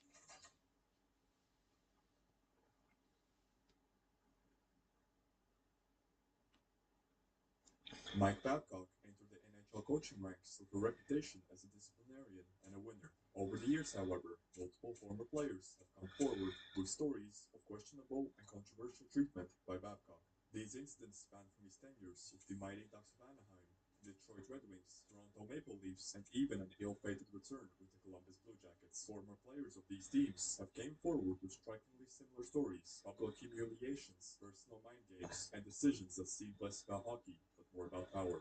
These are the victims of Mike Babcock. Mike Commodore, a defenseman and Stanley Cup champion in 2006, has been one of Babcock's most outspoken critics. The issues with Babcock began in 2002-2003, when Babcock was a rookie NHL coach with the Anaheim Mighty Ducks, and Commodore was a young defenseman fighting for a roster spot. According to Commodore, he had performed well in the training camp, but Babcock buried him in the paper, publicly criticizing his play to make Commodore look bad and justify favoring another player that Babcock knew from junior hockey. Commodore alleges this was done so Babcock could promote his boy from juniors, who was an undrafted rookie at the camp that year. As a result, Commodore was sent down and eventually traded, missing the Ducks' 2003 Cinderella run to the Stanley Cup final. Fast forward to 2011, and Babcock was by then a celebrated coach of the Detroit Red Wings. Detroit signed Commodore to a 1-year deal, despite the defenseman's own misgivings about reuniting with Babcock. Commodore actually phoned Babcock before signing, directly asking if the coach truly wanted him on the team. Babcock reassured him he was wanted and would get playtime, which convinced Commodore to join Detroit. However, once again, reality didn't match the coach's words. Commodore spent most of his time in the 2011-2012 season as a healthy scratch and rarely saw ice time. The only time I touched the ice was when the fourth line was on and the faceoff was in the neutral zone. I was opening the doors for Lidstrom. That's all I was doing, being a cheerleader, and I quote. It became clear to him that Babcock had no intention of giving him a real role. Feeling misled and stuck on the sidelines, Commodore was grateful when Detroit's GM, Ken Holland, traded him mid-season to the Tampa Bay Lightning, later saying, "He got me out of Detroit because Babcock was trying to end my career." The emotional toll on Commodore was significant. By the end of the season, it effectively was the end of his NHL career. Free from any team obligations, Commodore took to social media to vent years of built-up anger. In 2016, he labeled Babcock the biggest piece of crap on the planet. In a #laced tweet, he accused Babcock of arrogance and deliberately ruining his career opportunities on multiple occasions. However, the bad blood didn't end there. After Babcock's firing from Toronto in 2019, Commodore unleashed celebratory rants on social media, indicating just how personally he hated Babcock and preyed on his downfall. And when allegations about Babcock's invasive phone inspection in Columbus surfaced in 2023, which we will get into later, Commodore didn't hold back to voice his opinion. All this talk, second chance, he's changed, it's all BS. He's pulling off the same stuff, power, intimidation, going through people's camera rolls. I mean, pervert. He's a pervert, Commodore said, commending Babcock's actions. Such comments underscored the long-term bitterness left by Babcock's treatment of him. Commodore has publicly called out Babcock multiple times in interviews, tweets, and articles. While Commodore's feud with Babcock stemmed from broken promises and career sabotage, he wasn't the only veteran feeling humiliated. Just a year later, in Detroit, another respected name, Mike Modano, would experience a similar kind of cold, calculated disrespect. In the 2010-2011 season, Babcock oversaw an incident in Detroit that many fans view as needlessly cruel: the handling of NHL legend Mike Modano. Modano had signed with his hometown Red Wings for a final season, hoping for a chance at another Stanley Cup run. Late that season, as he returned from a wrist injury,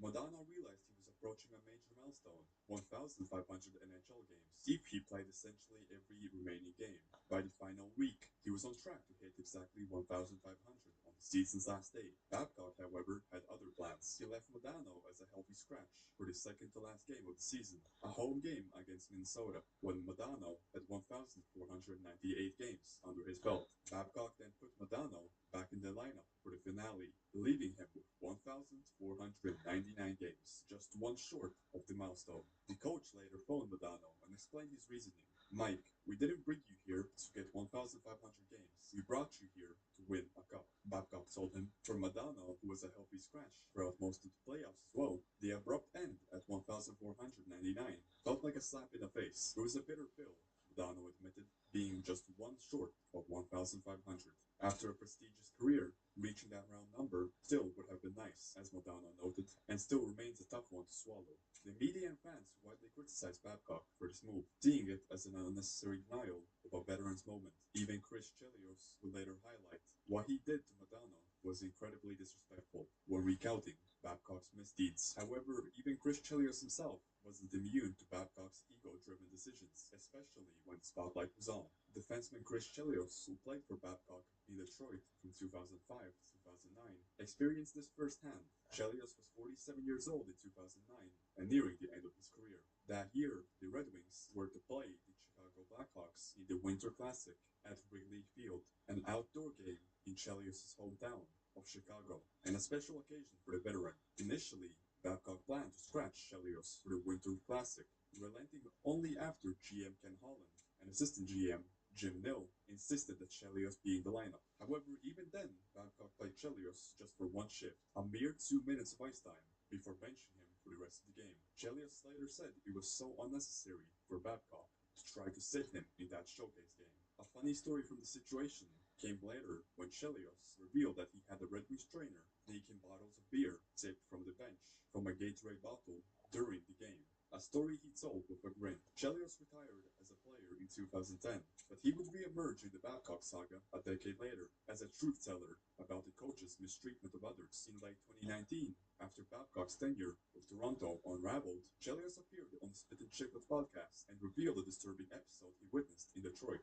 Babcock targeting forward Johan Franzen. According to Chelios, during Game 5 of the 2012 playoffs against Nashville, Babcock blatantly verbally assaulted Franzen on the bench, unleashing on him so much that he had a nervous breakdown. Chelios didn't mince words about the coach's conduct, calling it the worst he had seen. Some of the things Babcock said to him on that bench: he verbally assaulted him, Chelios recalled. The incident left Franzen traumatized, and Chelios noted that several veterans on the team were furious with Babcock's treatment of their teammate. Chelios also recounted how Babcock had once essentially dared him to complain to management early in his Detroit tenure. "If you don't like it, you can see Kenny Holland. I'm sure he'll trade you." And I quote, in Chelios' view, Babcock's behavior toward players was a long-standing problem. It was coming back to haunt him.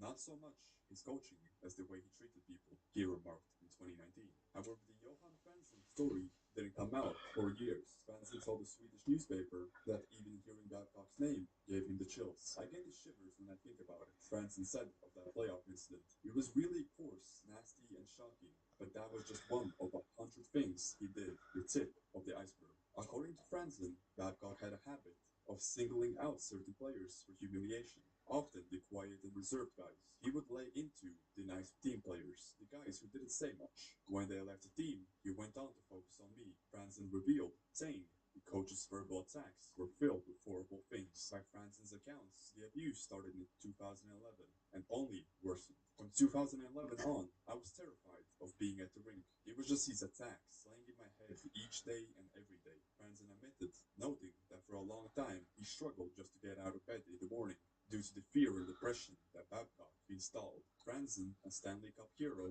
ended up describing Babcock in the most damaging terms imaginable. He's a terrible person, the worst I have ever met. He's a bully who was attacking people. It could be cleaners at the arena or anybody. These words hit the hockey world like a thunderbolt, laying bare the psychological toll that Babcock's coaching had taken on a player. The immediate action was widespread condemnation of Babcock. Media outlets and fellow players alike pointed to Franzen's story as evidence that Babcock's methods crossed the line from coaching into abusive behavior. In Detroit, where Franzen remains a respected figure, the revelations cast a shadow on the Red Wings' glory years under Babcock. Franzen himself has never been the same player after 2012.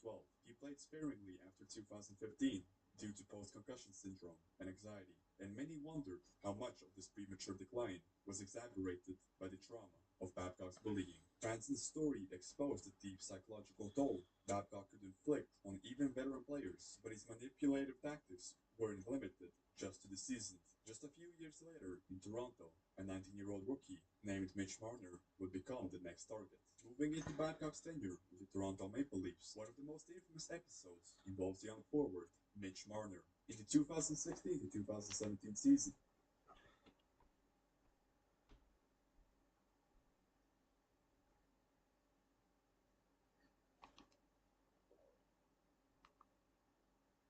I think maybe even Dirty Jersey Rat. Dirty.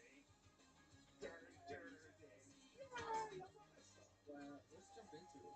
What's your view of what's going on? The Dabbleverse seems a little chaotic at the moment, right? With sort of this entrance of the Ethan Ralph and the Chrissy Mayer quartering stuff.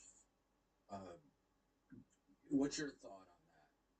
We've had a few new characters, haven't we? I guess it was like Mersch kind of started dipping his toe in, and him and Ralph have a history or whatever. And then there was Scarlett, and so since Scarlett and Mersch, I guess were around.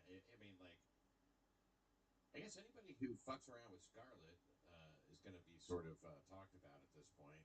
People seem to have latched onto her, has made it. She's a big one this year. In this past year or so. Don't you think? I mean, isn't she the one that's kind of changed everything?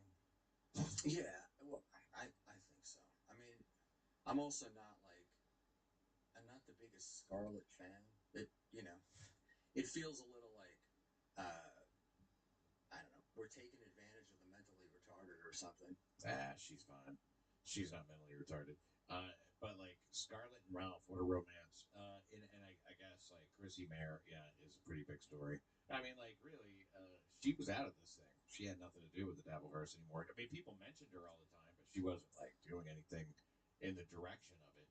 And now people finally have something to talk about with her that's worth talking about. I don't know that I wouldn't say, unlike Gino, I think Gino tried to get into the Dabbleverse to make money on it and stuff. I don't necessarily, and obviously it didn't work, and he complains about how he's not part of it, and the Dabbleverse all sucks, but yet perfectly happy to grift off of it. Chrissy, I think, was out. Like, she had she had nothing to do with it. I mean, she did the Stuttering John interview. She does some stuff with Carl, but other than that, none of her regular stuff involved the Dabbleverse at all. Yeah, that's what it's saying, yeah. And now there's something to talk about. I mean, her only connection was Carl. That interview with John was years ago. Right. She consciously wanted to level out of it, I think.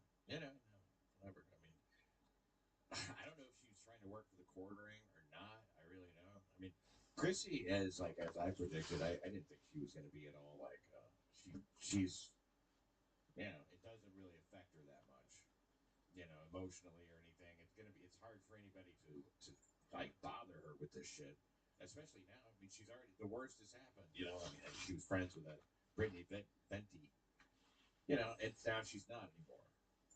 And now I guess Brittany is going to be an hers or something, and I don't know what's going to become of that. Yeah, I do love how angles in the internet get played where Britney had retired, according to social media. Britney had retired and only came back because what Jeremy Hambley was doing was so horrible. She felt she had to make a statement and be involved. But I thought he took her channel down. Was she not one of them? No, I think she was. She was on. She's been on something else for quite a while. So, I don't know. Look, I don't know a lot about her. I mean, the only way that I really know Chrissy and any of these people is the compound connection. Oh, okay. Right, and that's where we learned him. And then because of Chrissy's relationship with a former compound host, right? You know, she's more interesting than she would be otherwise to me. Yeah, I mean, she was doing comedy when I met her, but barely, you know. And now I don't know what she's. Look, she's laughing it off. This whole, I guess, everybody's kind of losing sight of the important thing is that there were a bunch of channels taken down. Right. And she doesn't really seem to be, you know, I mean, she hadn't seemed to be particularly against it. She didn't want to have, what's her name, Melanie Mack have to talk about it. And, you know, it just really rubbed people the wrong way. It's hard to explain to people exactly why that's so. You know, a lot of people can't. In trying to explain it, like, why is everybody so mad at Chrissy Mayer? You know, it's a little. I mean, you could just say because she's a bitch or whatever, but that's not really it. She, I guess, doesn't care about the channels. You know, right? There's this thing that goes around like, oh, no more Chrissy talk. Oh, has that been said? Yeah, but my view on this is it's not really Chrissy talk. I mean, it is like because she's the person, but it's the story around it that's interesting, and it's not going away, right? All of these right-wing sort of grifter types that I would think, January Sixers, anti-woke, whatever, seem to become they kind of like the biggest whiners in the world. Now you're generalizing, though. I mean, you know, really. I know people that did time over January 6th, and they're not whining about it at all. You know, so I'm referring to this streaming. Oh, right. Group, right? Well, wait. You mean like Chrissy was at January 6th? Right. You say she's one of the bigger whiners, or she seems to be the one calling people whiners. She is calling. And I'm not referring to just this, but like overall, like all of a sudden this Christian faith seems to have popped up everywhere, and not just with her. It's no. The trad cat thing is becoming very popular. Yeah, I noticed a lot of people talk about Catholicism and stuff. Yeah, and finding Jesus and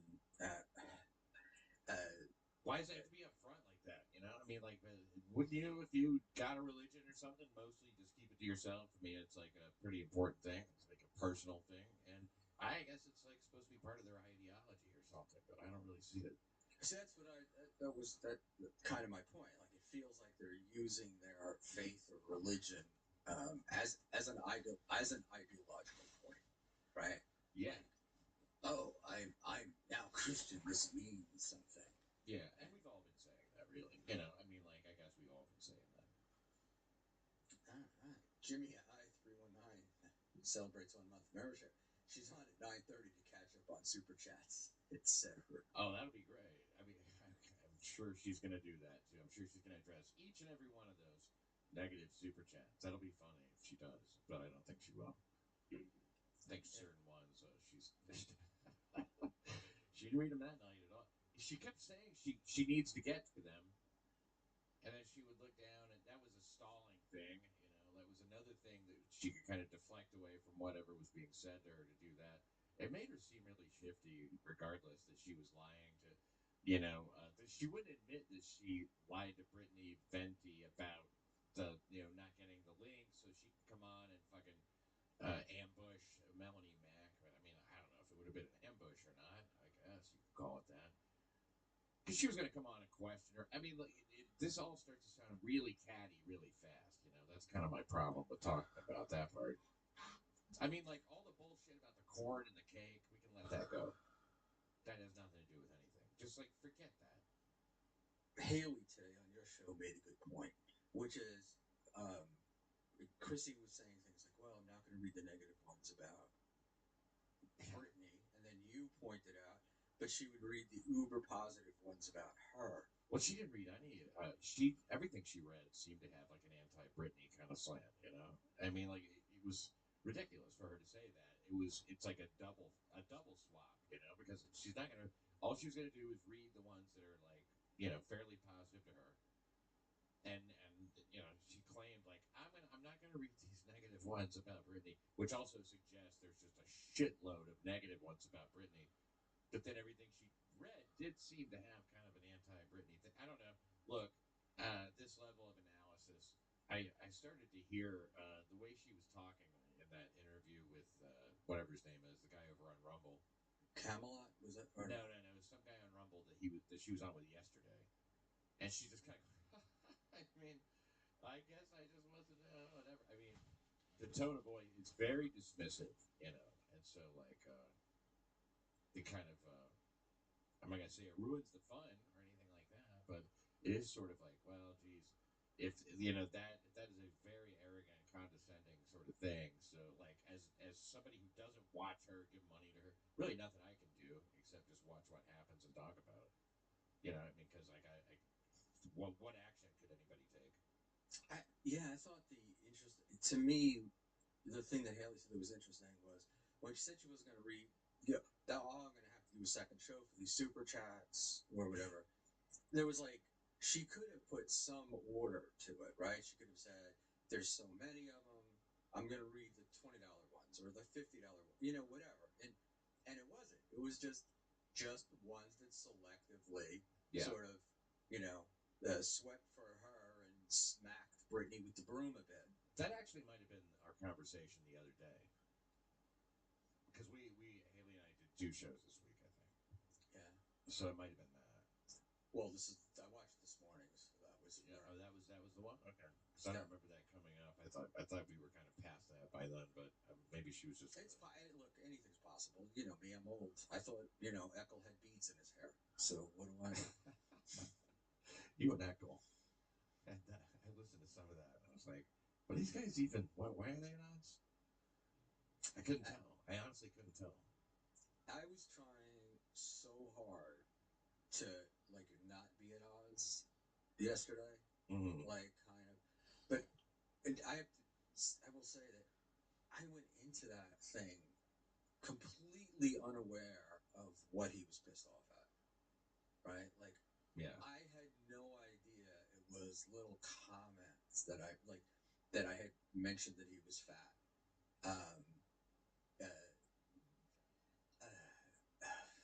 And it was like there was like all these little things, and I was blown away, and I'm sitting there and I'm like going, why the fuck am I here? Talking to him? Yeah, because it just took forever for him to get to anything, and he had 10 clips. I think we got to the first, and he was and it was like he had gotten all upset because when he was doing a take off the mask pre-Hackamania. Yeah, that's right.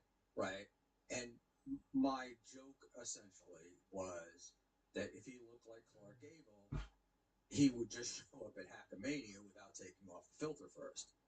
So he was preempting, and it was just a joke. I had no idea what the guy looked like, and you didn't understand. I mean, it's like I get all butthurt about it, and I'm just like. So he had 10 clips of you saying things about him. Right. Wow. We only got to 1. Oh, so there'll be in parts 9 through 10, I guess. 1 clip for each time. That is amazing. So So it's like a bunch of these microaggressions or something that he's upset about. Yeah, and I was combining that with his comments on my channel. Always making comments on the streams, which are fine. I mean, you want comments, but they're very sort of inside baseballish or correcting things that I say as if it relates to him. Oh, right, yeah. So strange, you know. So why? Well, I mean, it's coming and commenting on your channel. It's you know, and like you said, I think I heard that part of it. He said I usually like to fall asleep listening to you. It's very late, and then sometimes I'm in the chat, but then you get the desire to weigh in, even if you're not in the chat. So I had to just do it in comment. I mean, like, you guys don't have any disagreements here. It's weird. And I just don't hear what the problem is. It's like such a fucking. It's like you guys should start a show and call it Grudge Match, you know, and then just the two of you can sit there and have this polite, you know, sort of back and forth about like what sort of kind of bothered you a little, you know, and see, I guess when you try to get these things across, but I can never get anything across that's even remotely subtle. I didn't care. Like, it didn't bother me. Like, I was looking at the comments. You know, one of the ones that I picked out was he had done a show on a Saturday, and apparently had breaking news about Joey C. And Thursday night, the following Thursday, I said, "Oh, we got some breaking news, you know, about Joey C. Making a joke," because it had been out there for a week, and the comment I see it the next morning is, "We actually broke that on our show the prior Saturday," you know, and my thing was, I wasn't upset by it. I wasn't. I was just like, is he really thinking this much about this show? You know what I mean? Like, it's odd. You guys either need to team up or just get the fuck away from each other or something. I mean, that's it. we were. It seems like just like watching each other just to, you know, see who can get offended at the least. I'm not trying to spread it apart across to both of you if it's not the case, but I mean, like, I can't imagine it being offended by something like that. Shit, man, I've had people say much worse things about me that were fucking nonsense, and like, you know, after don't you just, I don't know. But that was, and this is, well, I tried to say that to him, which is, dude, people say shit about me all the time. Your show, I'm a burn victim, I'm a talentless hack, no eyebrows, this, no eyebrow, all this. Like, it's not a big deal, you know. Like, obviously you hear it, but you don't internalize it. And then when a guy gets upset because you made fun of his sissy haircut, you're just like, wait a minute. You know? I just try to stay on everybody's good side when it comes to shit like that, I think. Yeah, I generally do too. Well, some people. I mean, I get into beefs, but usually I know what they're for. You know, I have reasons to do it. You get into fights with people all the time. Well, it seems like all the time, but it's not really as often. I think I can. I could list them out, but it just seems like you alternate. All you do is alternate between BYB and Clonton and fight with somebody and you know, take over the show for a little bit, get into an argument with one of the, you know, either on BYB or do you go on BYB anymore? No, I was on there the other day. Okay. I did kind of shit on Ethan Ralph, but you know. Oh, that's right. Yeah, he was. Fuck you, man. You don't know shit about shit. That was pretty entertaining. I remember that. What? Come on, man. Fuck you, old man. He acted like you were Penny sitting down at his table. Leave my table. I don't even know who this old woman is. You waited for me. You waited to do that. Well, it was just. I don't know. I wanted to point out the fun of him commenting on the downfall of Chrissy and all the shit she's going through, and like, well, you've been through it, so why don't you tell us, you know, what it's like to go through it? And he got upset about that. Well, it's because you said, like, what's it like? What you said is you used to be more successful. Now you're less successful. What's that like? You used to be at top. Yeah, you're nothing. Now not so much. What's it like going from? Yeah, I mean that's pretty rude. I mean, like, I was like, "What's he got against Ethan Ralph?" But because look, you can pick on anybody for shit like that, but you chose it. You did it. Is it you don't like Ethan Ralph? I assume it's like a personal thing. You just don't really care for him. It's not personal. I just think that he's a purveyor of garbage, and you know, if I have a chance, look, it's like Gino. You know, if I get a chance to go after them a bit, especially if they've been going around and every place they go, like Quad, I think like admires the guy and kind of looks up to him. Ethan Ralph. Yeah. So my thing is like, you know what? Let me knock him down a bit. Well, we're all purveyors of garbage. I mean, there's no question about that. I mean, we just are. You know. I mean, like, look at this. None of us are. I don't even have to say splitting the atom, curing cancer, that kind of shit. None of us are even, carrying a hot meal to somebody or something. You know, like I think waiters have a little bit more integrity than some of us. I mean, like providing some entertainment for people who opt in. I'm not ashamed of it, you know, but you can't like blow it up like it's not garbage. It's to a degree, it's garbage. Trust me, I feel like we're all going to lay on our deathbeds and go like, what was that? You know, what do we? I hope if I get killed, it's just instant, you know. Yeah, on my deathbed, it's going to be like, oh, thank God you only did that in the last couple of years of your life.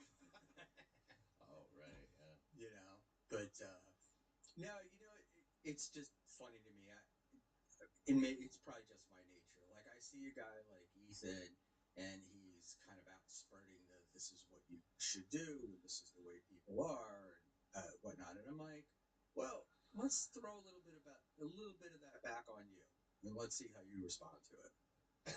Yeah, he is banging a porn star. But I think anybody could at this point in time. I don't think so. I don't think anybody could. I think there's limits. I don't know. I don't think she's that easy. I don't know. I really don't know anything about her. I don't think she likes to fuck all that much, to be honest. I mean, like, you know, that's how a lot of them get. I mean, she might like it with her significant other, but I don't think she's. I don't see.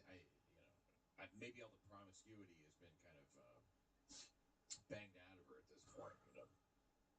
Yeah, I what do you call it? It's possible. My biggest thing was like, I couldn't imagine having to sit in a room and talk to her.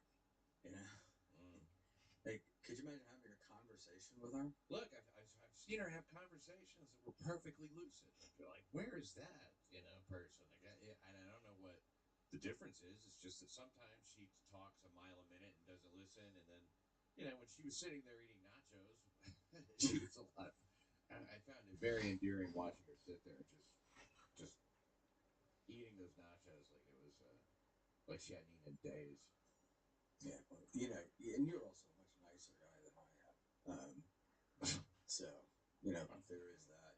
But no, anyway, my beef thing is some people like Gino. I wanted to call out, right? Ethan, I wanted to call out. I get into beefs with them. And I don't know what else. Ava and I have a fundamental disagreement.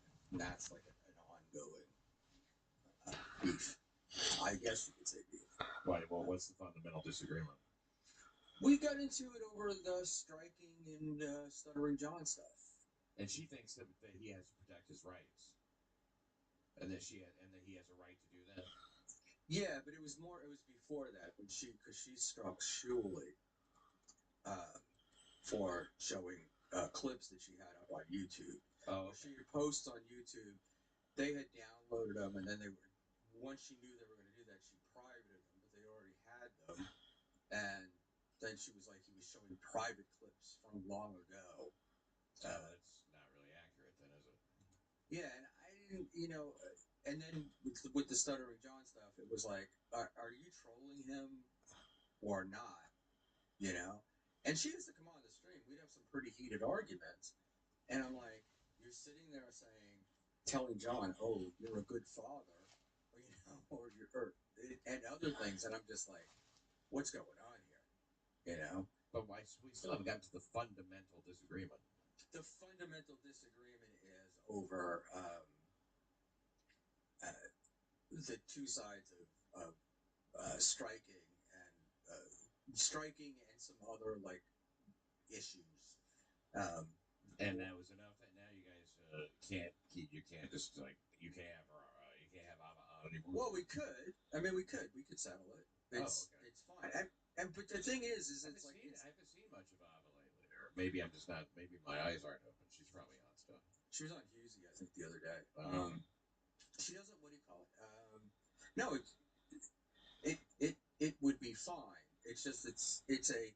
I don't know. It feels more like an intellectual, if that's the right word. It feels more like a friends dispute, right? Over things. Oh, nice. Okay. Than the other stuff. Like, I like Ava. I just think that some of the stuff that she does, and like when she argues, sometimes I feel like it's disingenuous, you know. And arguing with me when she gets like, if she'll get frustrated, she'll start calling me old, wearing diapers. I'm a boomer. I ruined the country. Hey, at least you have a way to know you're winning. You know? Yeah.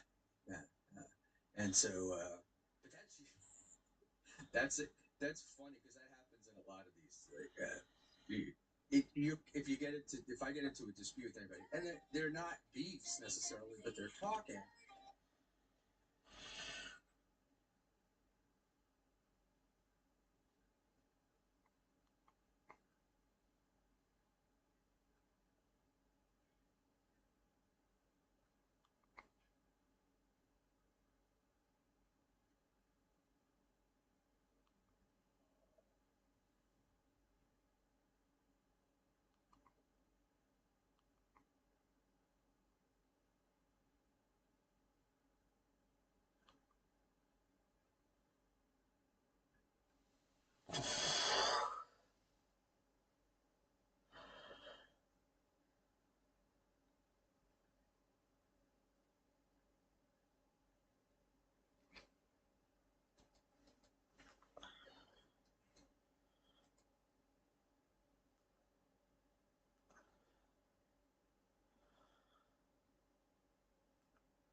I'm glad he was exposed. Indeed, and the brothers are so generous and graceful, certainly more than I am, because I do want his life to be ruined. I agree with you. It is a permissive structure. And parents, what are your children putting out there? What are the people that have been in your household putting out there online and to their friends? What has been fomented? Because So what they want a 19-year-old kid's life to be ruined because he said he didn't work for a Jew privately, but someone like Randy Fein could call Muslims dogs.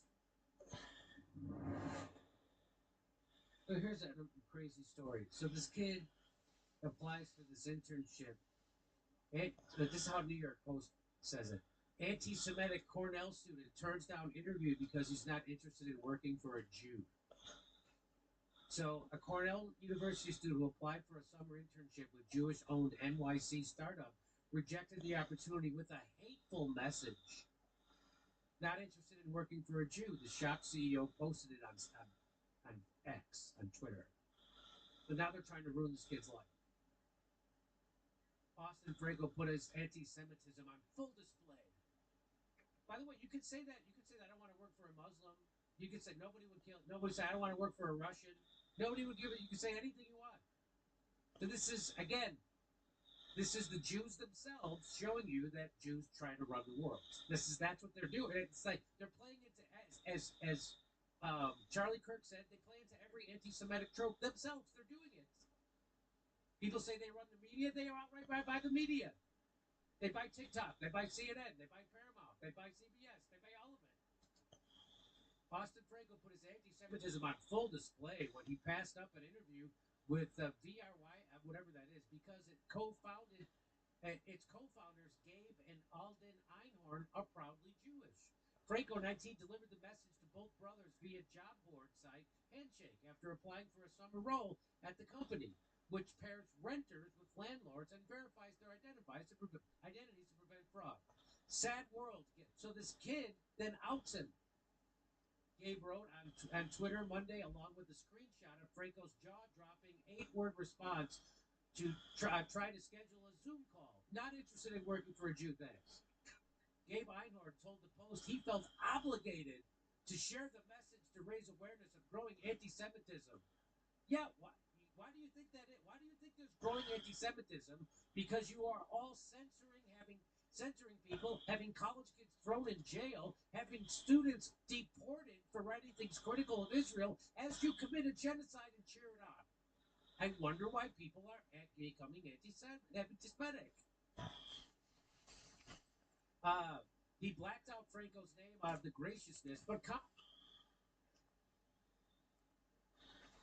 You won't believe this. Something incredible happened when it comes to stopping the scourge of mass migration. Yeah, I know. Actual good news. And unbelievably, it happened in the EU Parliament.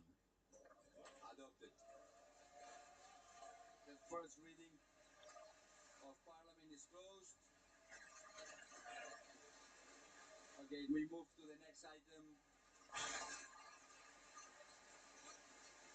Why are they celebrating? Because they just passed what's being described as the strictest mass deportations policy in European history. Asylum seekers who get their appeals rejected will almost immediately be deported to detention centres abroad, outside of Europe. And on current figures, that's about 70% of them who arrive in Europe. This will disincentivise many of them from even attempting to make the journey in the first place. They've also beefed up powers to identify and deport illegals once their claims have been rejected, which will massively increase the return rate. Irate leftists responded by wailing, "Shame on you!"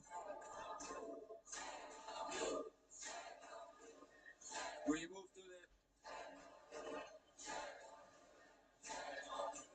It's adopted.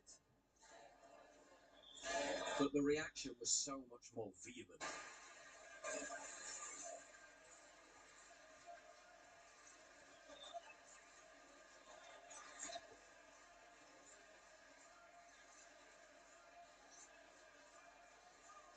I don't know what was more satisfying, seeing the law pass or seeing all the devastated shit-lib women crying over it. I believe that it was not according to the dignity of this house, especially the chanting of racist charged slogans. I have never felt as unsafe in this parliament as after the voting about the return regulation. I think this is a disgrace, and I think the European Parliament is better than that.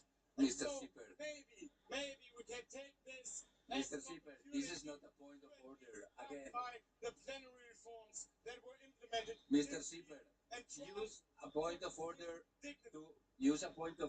to lecture your colleagues when you are not doing a point of order. Is not the best way to send a message. Thank you very much. Has such a sensible law managed to get through the EU Parliament? Because in recent years, properly right-wing parties have been able to exert more influence. Firstly, by getting elected in the EU Parliament, but secondly, and perhaps more crucially, by putting pressure on and forcing more centrist parties to adopt stricter policies on mass migration and form coalitions with them. In fact, the centre-right had to steal the policy platforms of the so-called far-right just to remain relevant. Great news for Europe, but it puts the UK to shame. When it comes to border control, the European Union is now more substantially right-wing than Great Britain. Ooh, let that sink in. Remember how we were told voting for Brexit would allow us to take back control over our border policy? Yeah, that worked out well, didn't it? What actually happened was that they restricted immigration from white European countries and flooded the country with third world immigration via the Boris wave. That was the establishment's punishment for those who voted for Brexit. Never thought I'd say this, but is it time to rejoin?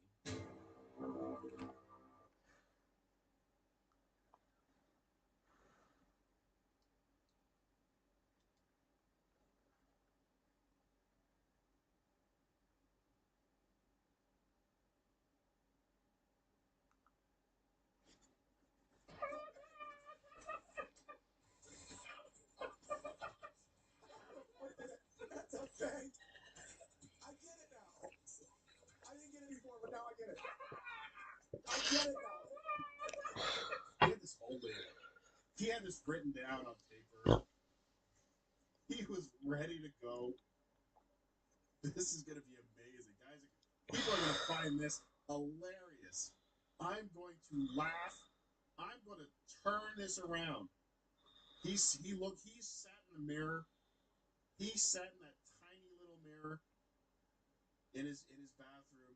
He looked at it and said, Chad, you're gonna turn this all around. You're gonna take the people who are laughing at you, and you're gonna have people laughing at them with this bank appointment material. This gold, Chadley, gold.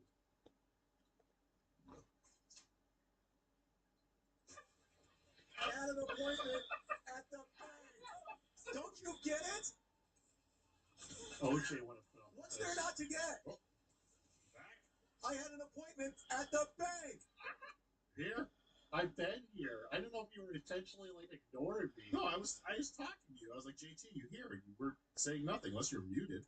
I wasn't muted. I had to refresh my screen. I thought, okay, so you weren't intentional. I wasn't intentionally. You know, I would tell you if I was intentional. It was all you. I knew OJ was right. OJ was right. Not to give you his address. Hi, JT. Hello. You ready to stream the World Cup game on my channel? Yeah, you might as well do it on yours. Yeah. They're going to take a chance on mine. Of course not. Well, welcome to the show. Happy to. I mean, we're not happy. It's fine that you're here. No, I was just watching the show. It's fine. You don't have to be here. You want me to leave? I don't know. No, it's weird because I don't know if you want us on your show. It's like I don't want you to leave, but I don't want you to stay. I'm torn. Please stay. I'll just hang out. I'll just watch the show. Okay? Just hang out. When you have something to say, jump in. Being passive aggressive. Okay. You're being aggressive. People like Chicken Boy loves you. At least somebody does. Did you have a bank appointment or something? Is that why you're late? No, I wasn't late. I was here before you. Hear what I said? I made a bank appointment joke, everybody. Get it? Get it? Get it?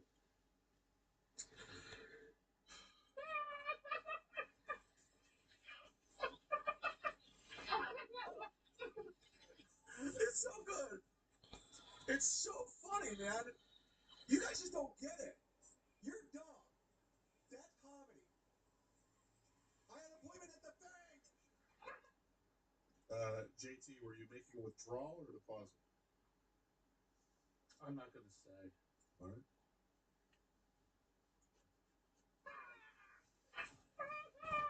You said withdrawal, didn't you?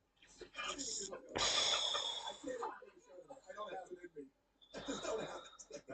That's the first honest thing Chad has ever said. I can't do the show today. I just don't have it. I just can't do it.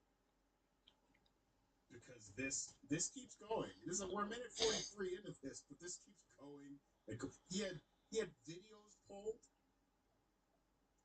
He pulled videos of banking jokes for this segment. Well, he's really leaning into it. He really thought he had gold here.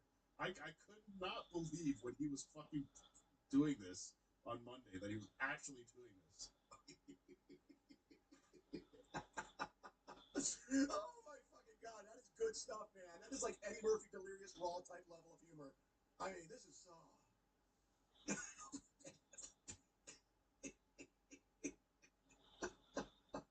I can't do the show, guys. I gotta go. I'm sorry. I just don't. Oh, it's too good.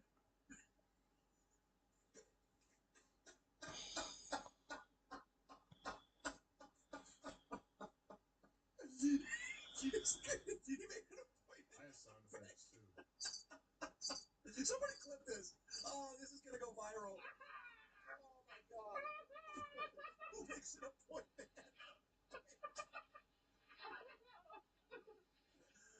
Oh fuck. Oh my god. Now that's comedy, man. That is humor. I get it now. I didn't get it. Now I get it. I mean, I guess I don't know what comedy is. I don't know what funny is. I have no clue. But now I do. It's like making an appointment. Oh, fuck. I don't know if you're gonna want to watch the rest of this. I can't. this good stuff. Oh my god. Oh fuck. Can I get a wood shot? Yeah. No, Clearwater Chad's not on the show today. Everyone calm the fuck down. Relax. Clearwater Chad was on Saturday. I felt bad for him because Ray stiffed him. Don't worry, folks. He's gonna get back to the bank appointment stuff. He's only gonna talk with Clearwater Chad for a second. Don't worry. The bank appointment stuff is not over. We have not finished. We have not finished with the bank, and you're gonna watch every second because that's how horrible this is. Carson City Wine Sales, Barry coming in. Super tip .gg/com. JT, you're all right with me, and my gay cousin Jerry has said nice things in the past while attempting to get your personal information. Well, that's nice. That's nice. I'm glad that your gay cousin Jerry said something nice about JT. That's cool. Got some fans out there. He's on a lot. Say fans? Yeah. Clearwater Chad is on a lot. And I've never seen anybody with not a lot to say be on a lot. But he is. He is.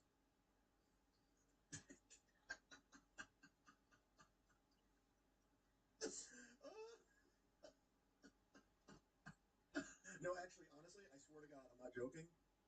This is going to be even better. I'm not even joking about this. Like, it's not even a joke. I once farted in an elevator and didn't laugh this hard. With the item. Did how could you not? Farting in the elevator is the greatest.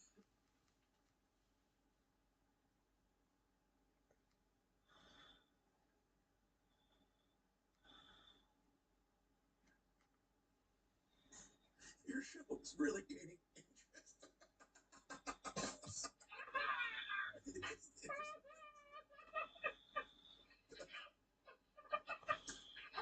Spider McGee, tweet of the day, or super chat of the day, you get a shirt. I'm mailing you a shirt. This is too good. By the way, Zeke, your shirt's going out. I probably would have had a little bit of respect for Chad if he knew he was doing this. He knew he was doing this stupid bank fucking bit. Like this was going to be how he's going to start his show. I would have at least had a little bit of respect for him if he came up with some of these hacky jokes and said them, and then did his fucking write a couple jokes, write a couple stupid jokes, even stupid jokes. Just do something.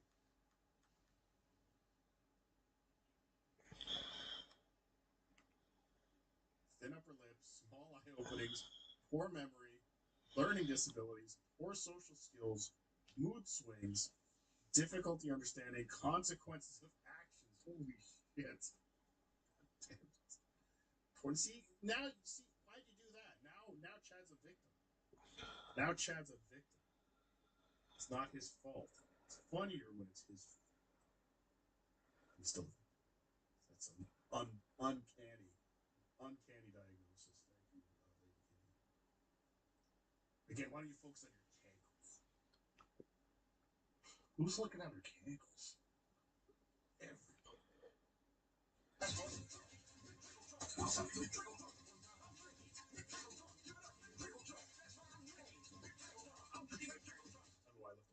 The Drunk Dial Hotline, let's get them out of the way early. You guys are calling it quite a bit these days. I love it. 323-977-9642, 323-977-9642. Give it a call, leave a message. You can call it drunk, you can call it high, you can call it sober. You can tell jokes, like bank jokes. Call and leave a bank joke. I dare you. You won't. You don't got the balls. Watch out. He is begging. That's all he wants the Drunk Dial Hotline to be. I think that's why I left this in. He just wants the Drunk Dial Hotline to be all bank jokes. So they can just let this run on the next episode. An episode today. Did a show today. I'm wondering. Did AC/DC and Tom Myers do some bank jokes for him? Let's find out. It looked cool. You don't have to be a Republican or a Democrat political to say it looked fucking cool. He's back to the UFC event at the White House looked really cool. It'll be talked about for years. It's a thing. It was cool. It was a cool thing. I don't care what side of the aisle you're on or what you believe in. It looked cool. It was fun. It was good. It was heroic, celebration of America. There was a lot of meaning behind it. The whole world was watching that. It made America look like we're powerful. They showcased the military. Put your politics aside and just say it looked cool. It did. you're a bleeding heart liberal, it looked cool. It was fucking Who's he cool. arguing with? Visually stunning. It was a good production. He's defending it. I'm not even a UFC guy, but I was interested. I go, this is fun. They had bands there.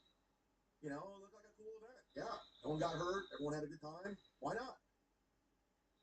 I'm happy that Knicks won. People were pissed that I'm like, oh, you're a traitor with the Cavs. No, I'm not. I'm not. I can appreciate a good story. The Knicks are a good story. Are Knicks fans obnoxious? Yes. Are the Knicks celebrity fans the worst? Yes. I hate Timothée Chalamet or whatever the fuck his name is. I hate them. Yeah, they're the worst. But I like the team. They're a hard-nosed team. They swept the Cavs. Hats off to you. And they're a good story. It's good for the country. It's good for the NBA. Ratings were through the roof. Jalen Brunson's a great guy. He's a great player. Underdog, 6'1", bulldog, plays the game right. The captain. Respect. Respect. Spurs are a good team. That Wemby guy's going to be around forever. Relax. He's 22. He's got a lot to learn. He's a child. Am I allowed to have an opinion? No. Those are my opinions. Let's go AC/DC. Yeah, Chad, what's going on? It's AC/DC.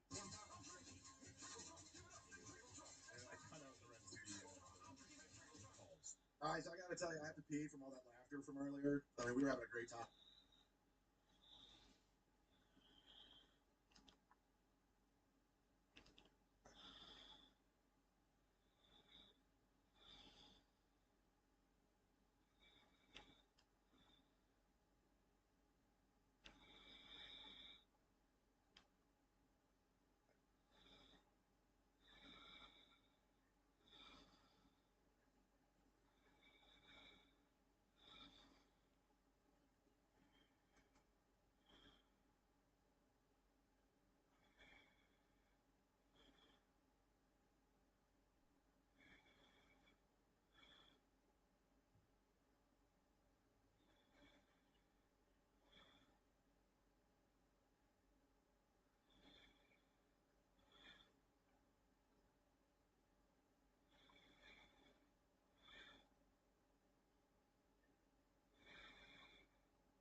So the Israelis have some words for this new peace deal. Breaking, Netanyahu says he does not agree with Trump's Iran deal, and he told Trump, we have our own interests. So let's take a look at this. Well, I got to translate here.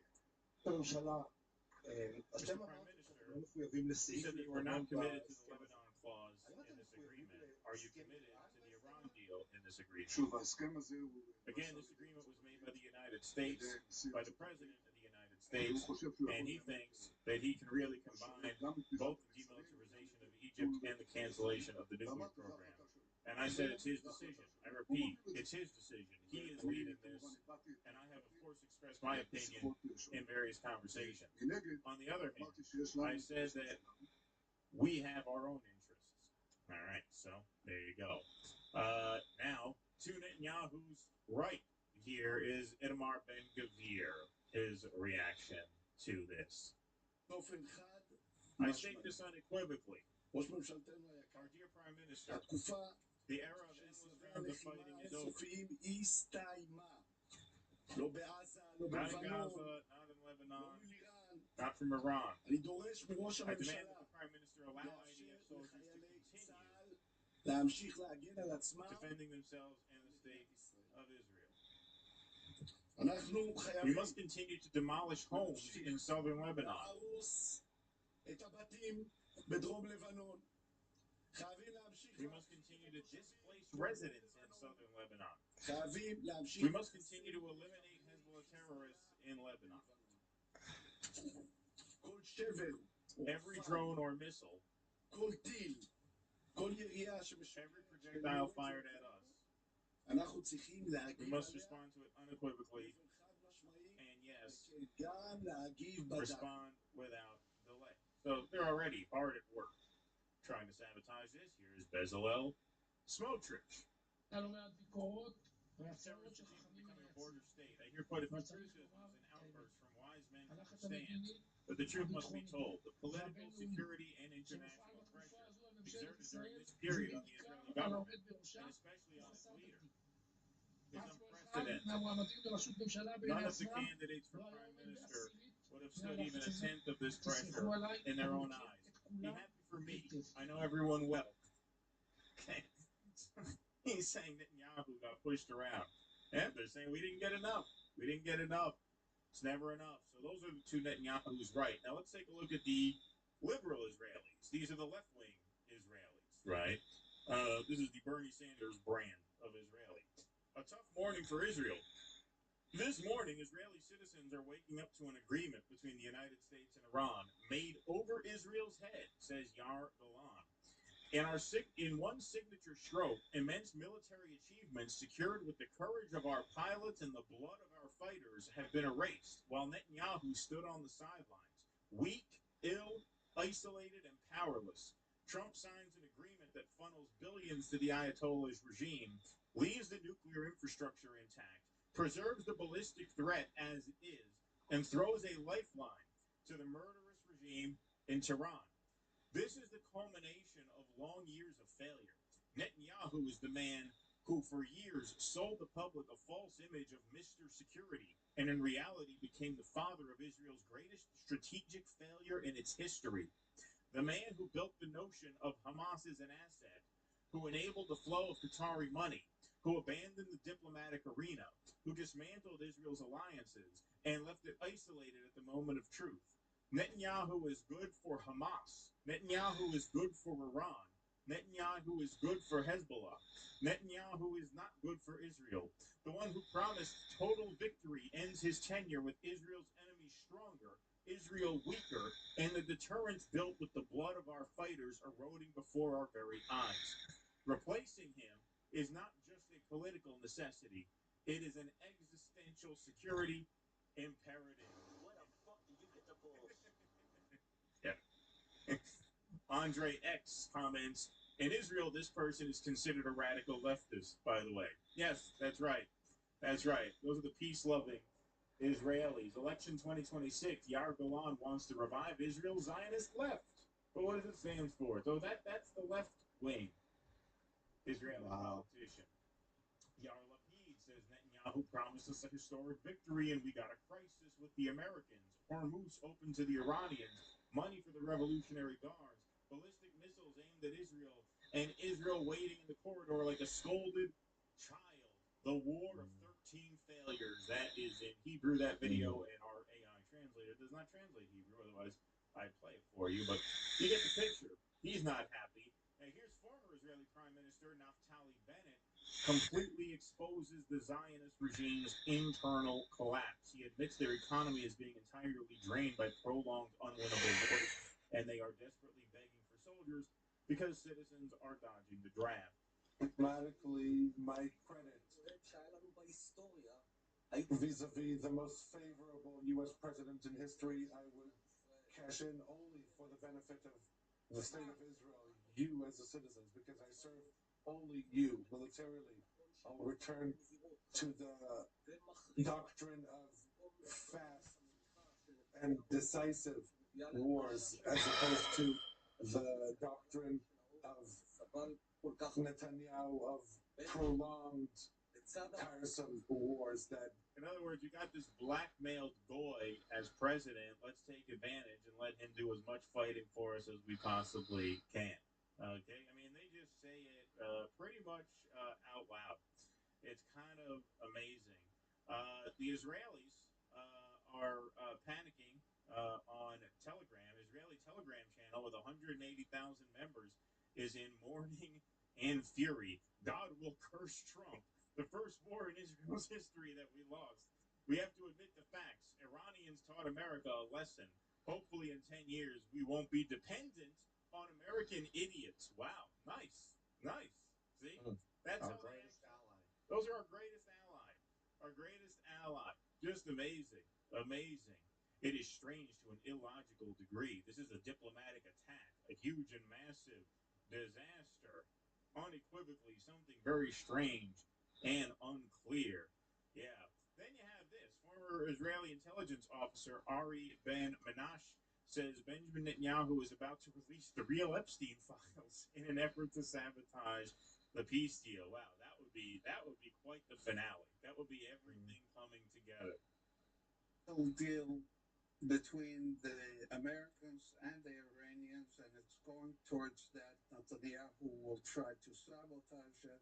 One of the ways he'd sabotage it is by putting out Epstein material against U.S. government officials, including Trump, and he put it out there. New material that wasn't seen before in public. So it's not just Trump. I know that Howard Lutnick is mentioned. There are officials. And not just Trump, other officials too. Yes. And he'll try to sabotage the whole negotiation and deal that would that they're trying to make together. Okay, so notice something.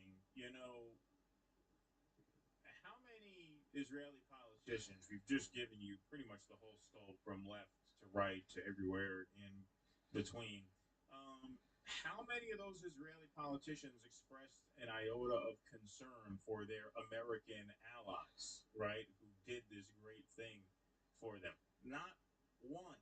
Now, contrast that with American politicians like Lindsey Graham, like Ted Cruz, like John Fetterman, who express a love for Israel before a love of their own country. They say time after time, Dan Bongino, that video that went viral, what's the issue most dearest to your heart? Well, security for Israel. Dan Bongino, security for Israel. Notice the concern that American politicians have for Israel, and then notice there's none of that coming back the other way. They don't give a fuck.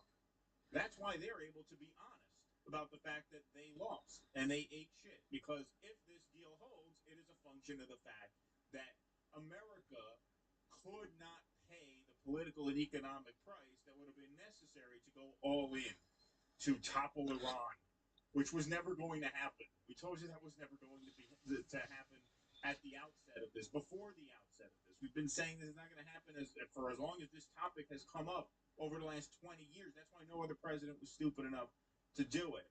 But they could be very honest about the giant L that they took, because they don't give a flying fuck about this country or the people in it. We exist to serve them.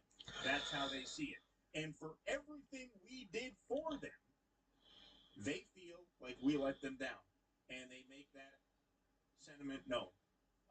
So that gives you a real insightful glimpse into the nature of this quote-unquote alliance.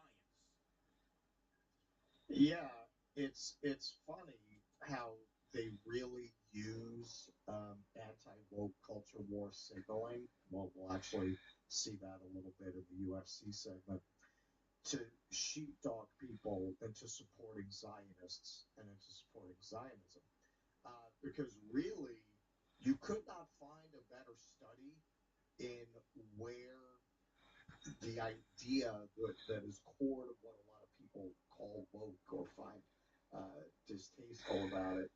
It's this combination of the notion that victimhood is to be sanctified, Right. and that being a victim gives you supreme moral authority and the final word over all matters, and that you, because of that moral authority, should always be able to dictate how things are understood and what the course of events should be. That is laced through all of the tweets that you share. It's the assumption, and combined with an idea of supremacy and people who are not of your identity group being inferior. All that is very woke, and I can tell you, as a refugee from the Jewish community, you might say, yeah, that supremacy. Religion is not prevalent. Going to temple is, but it's more of an expression of cultural identification. Going through those rituals than belief, like actual religious belief.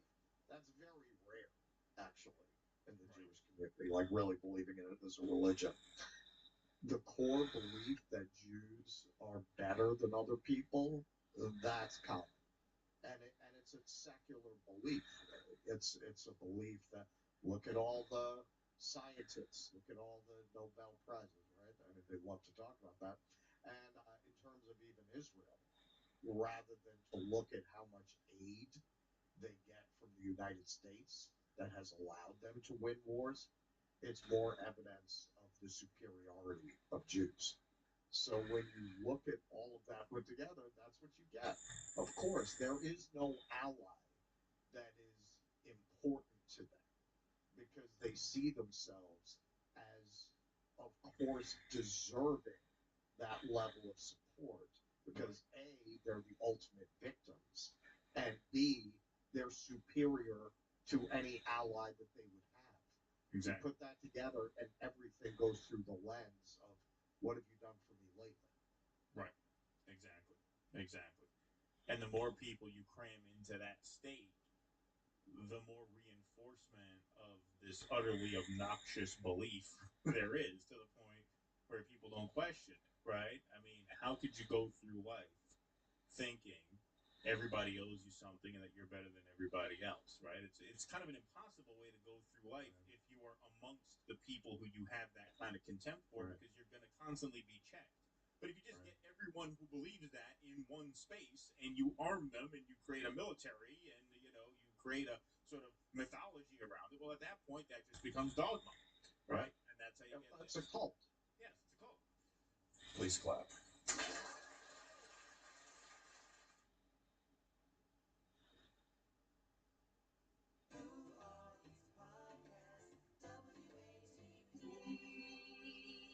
You guys know I'm fascinated with how John starts his show because he's always so unprepared.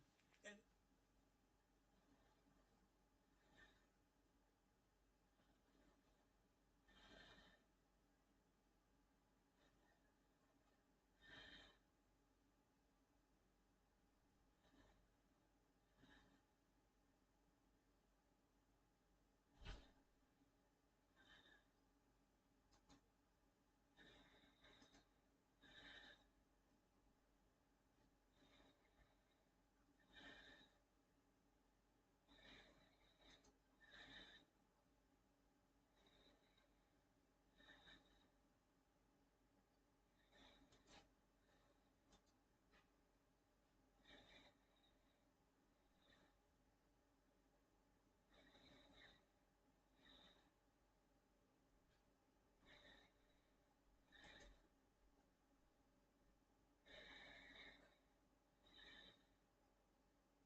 I think maybe even Dirty Jersey Rat. Dirty. Dirty Jersey. Yay! I love that song. This is the part that I got pissed off at, and I'll tell you what it is. Well, I'm gonna guess his reaction was something like this. Wow. In fact, actually, I've got a clip of what the reaction is of. So Kevin's watching the man-on-man sex with the doll. So Kevin starts getting excited. He's coming up with ideas of what he wants to see happen next. So this is what Kevin said. Ooh, Lady KB. But there's no lady guests. Boom. Boom, boom, boom. All right, let's go. The clip for it.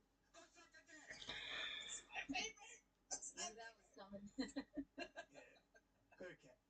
What I'd like you to do, though, guys, is it's very telling about this constant that don't talk about KB.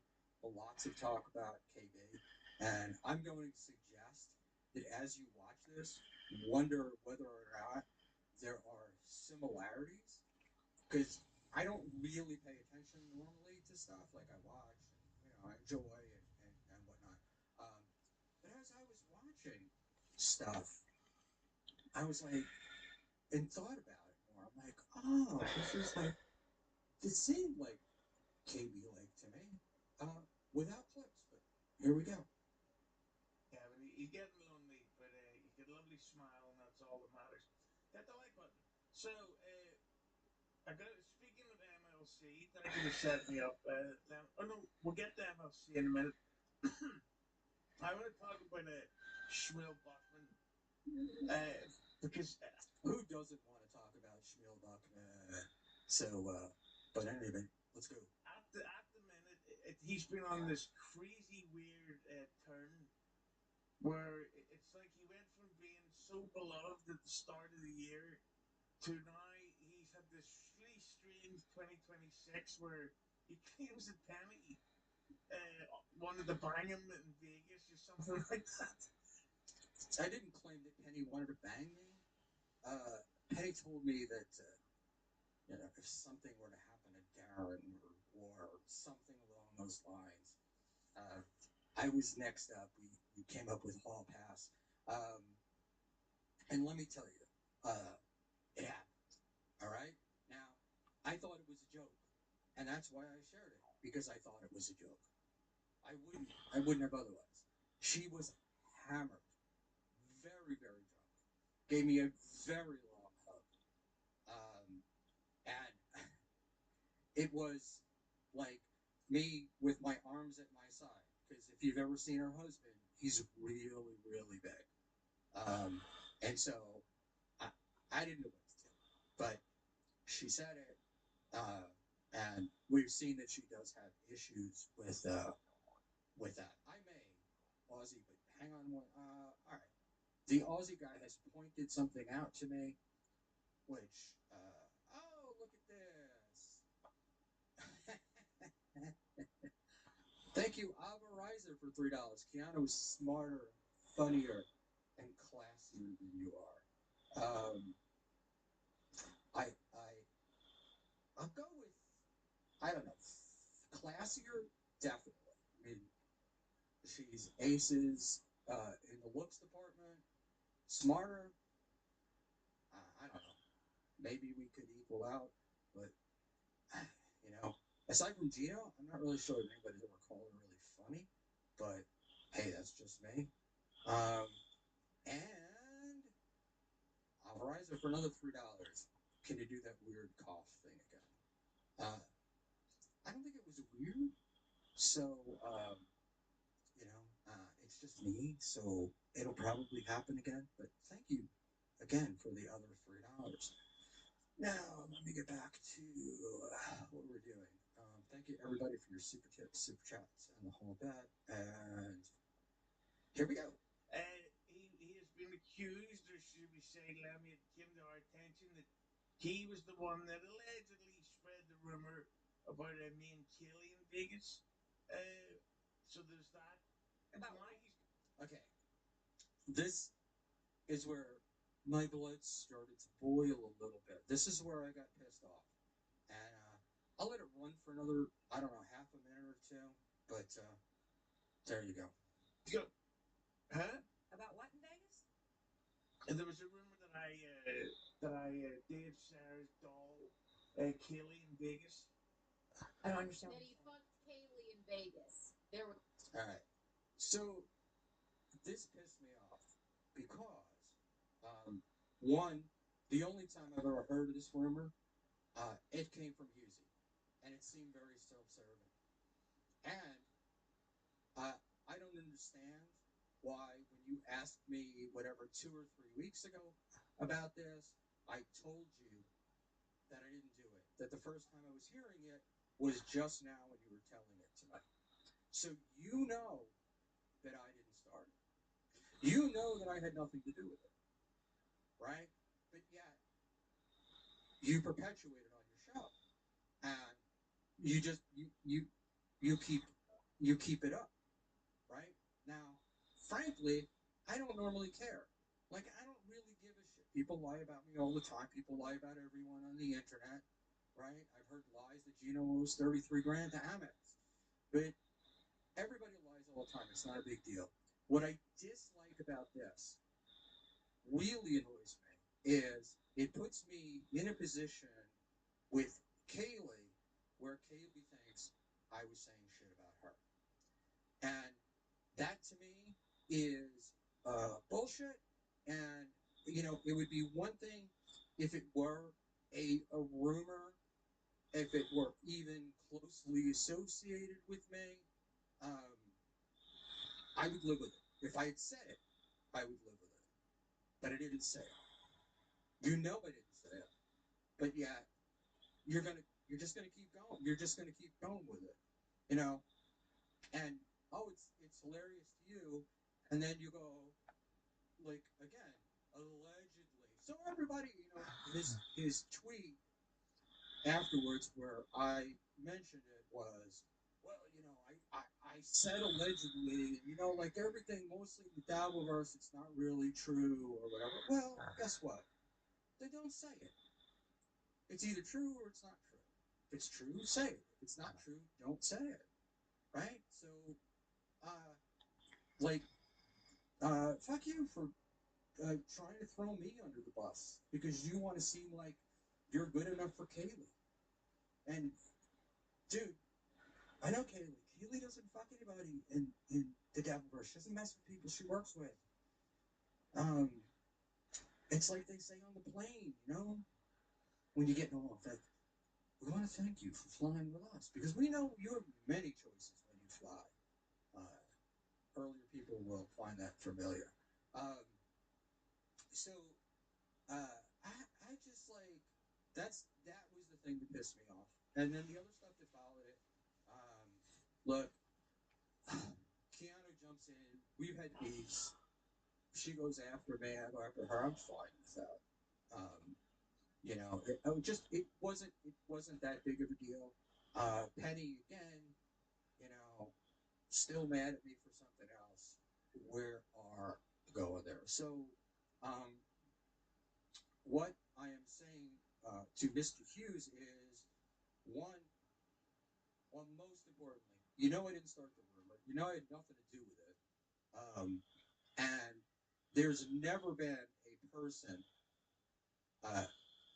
that said this. And so we're going to look at today's show, which was put behind the wall to remove silent parts, right? Editing. So I'll look Monica. She'll remember you're under oath. Yeah, it's not about being under oath. Look, I don't give a fuck about truth or lies or whatever. But you're interfering with my relationship with somebody else. You're tossing both me and Kaylee under the bus. So, you know, I know. Look, I know that Kaylee is a get in the Dabbleverse. I know that all these guys want to have sex with Kaylee or want to be thought of as having sex with Kaylee. I get that. And if that's what you want to go with, I don't have really that much of a problem with it. Don't attach my name to it. Boom. I think people are just being polite to Penny to wait and see what actually happens. She's look, the Penny is very nice. But I just I don't understand the end game. It seems very much like I don't know. It just seems like there's beef after beef after beef. And there was something else. There was another comment in that show, which I'm not going to play, where she went, "Oh, he said Darren didn't want to talk to him, and it never happened." Well, it actually did happen, and not only did it happen, what happened was Darren felt that I was supposedly big time because I didn't want to talk to him. I went up to him to talk to him. He didn't seem interested. I stood next to him within a few feet with his wife for an hour, talking to her and other people, and he never said anything. And I went on their show to talk about this. And this is, I don't know, the second or third time that this has happened, right? Because the first time was, oh, I was big timing them because I didn't go on their show or I didn't invite them on. I didn't know who the fuck they were at the time, right? They were just some show that Chow was like, oh, the next big thing. And, you get that's everything with, so, and I did. When I found out who they were and I fucking went on their show. And so that was it. And we had a great time in Vegas, right? Now, where we had a falling out was when we came back and it had to do with the whole pretty antisocial thing. Because some people, and this may sound hypocritical, but some people like to dish it out but can't fucking take it. And that's what happened there. There was a thing with pretty antisocial.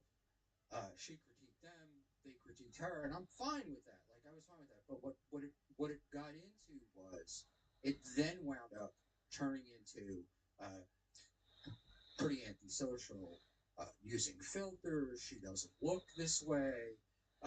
She has to be in control. Just all sorts of like the classic shit that you say about women. That's really what I think. It's like, if a guy did the things that pretty antisocial did, we'd be all fucking good with it. But because she was a woman, these guys felt like, oh yeah, let's just fucking go attack. Let's attack. So that's and I called it out, and that's fucking where and that's how this beef got started. It had nothing to do with hall passes or who wanted to go there,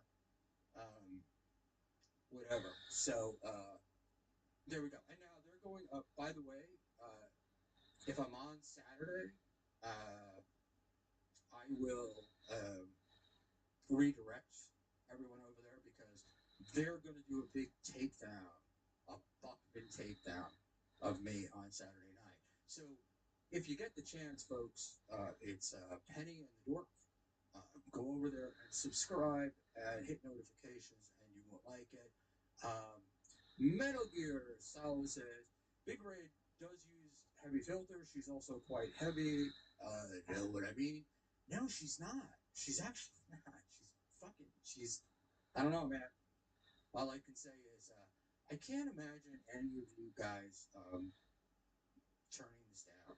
So there we go. All right, the Daily Dabbler. Who are you to bitch about anything creepy, old man? For $2. Thank you so much. It's America. I've got the right to complain about anything. So there you go. And again, thank you for your $2, Daily Dabbler. Happy to have you. Mr. Blue Sky. That's more like it. Hi, Rochi. MBS, welcome. Haven't seen you in quite a while. Garrett is Zach. No plugs for the enemy. Now, nobody's an enemy here. It's look, we're all gonna stand and fall on our own, right? All this gatekeeping and all this other stuff, it's all bullshit, right? we're either going to make it or we're not going to make it. You know, I'm still trying, you know, and I joke around, but like, I'm hoping that, you know, I learn how to do this and I get good at it the day before I die. Or, in the alternative, the greatest thing I could probably do is, boom, die on stream live. But, you know, look, and my day is sooner coming than any of yours, so there you go. Oh, look, speaking of creepy old men, Stealth Chaos is here. Garrett is ahead. Are you a fan of this? All right. Just like Clown Town and Puzzle Factory, we gotta choose. Well,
David Goggins sent me on my birthday. He's an awesome human being. He's Because amazing. there's not a lot David, of those out I love there. you. There's not a lot of those out there. This day, 54 years ago, you took your first breath.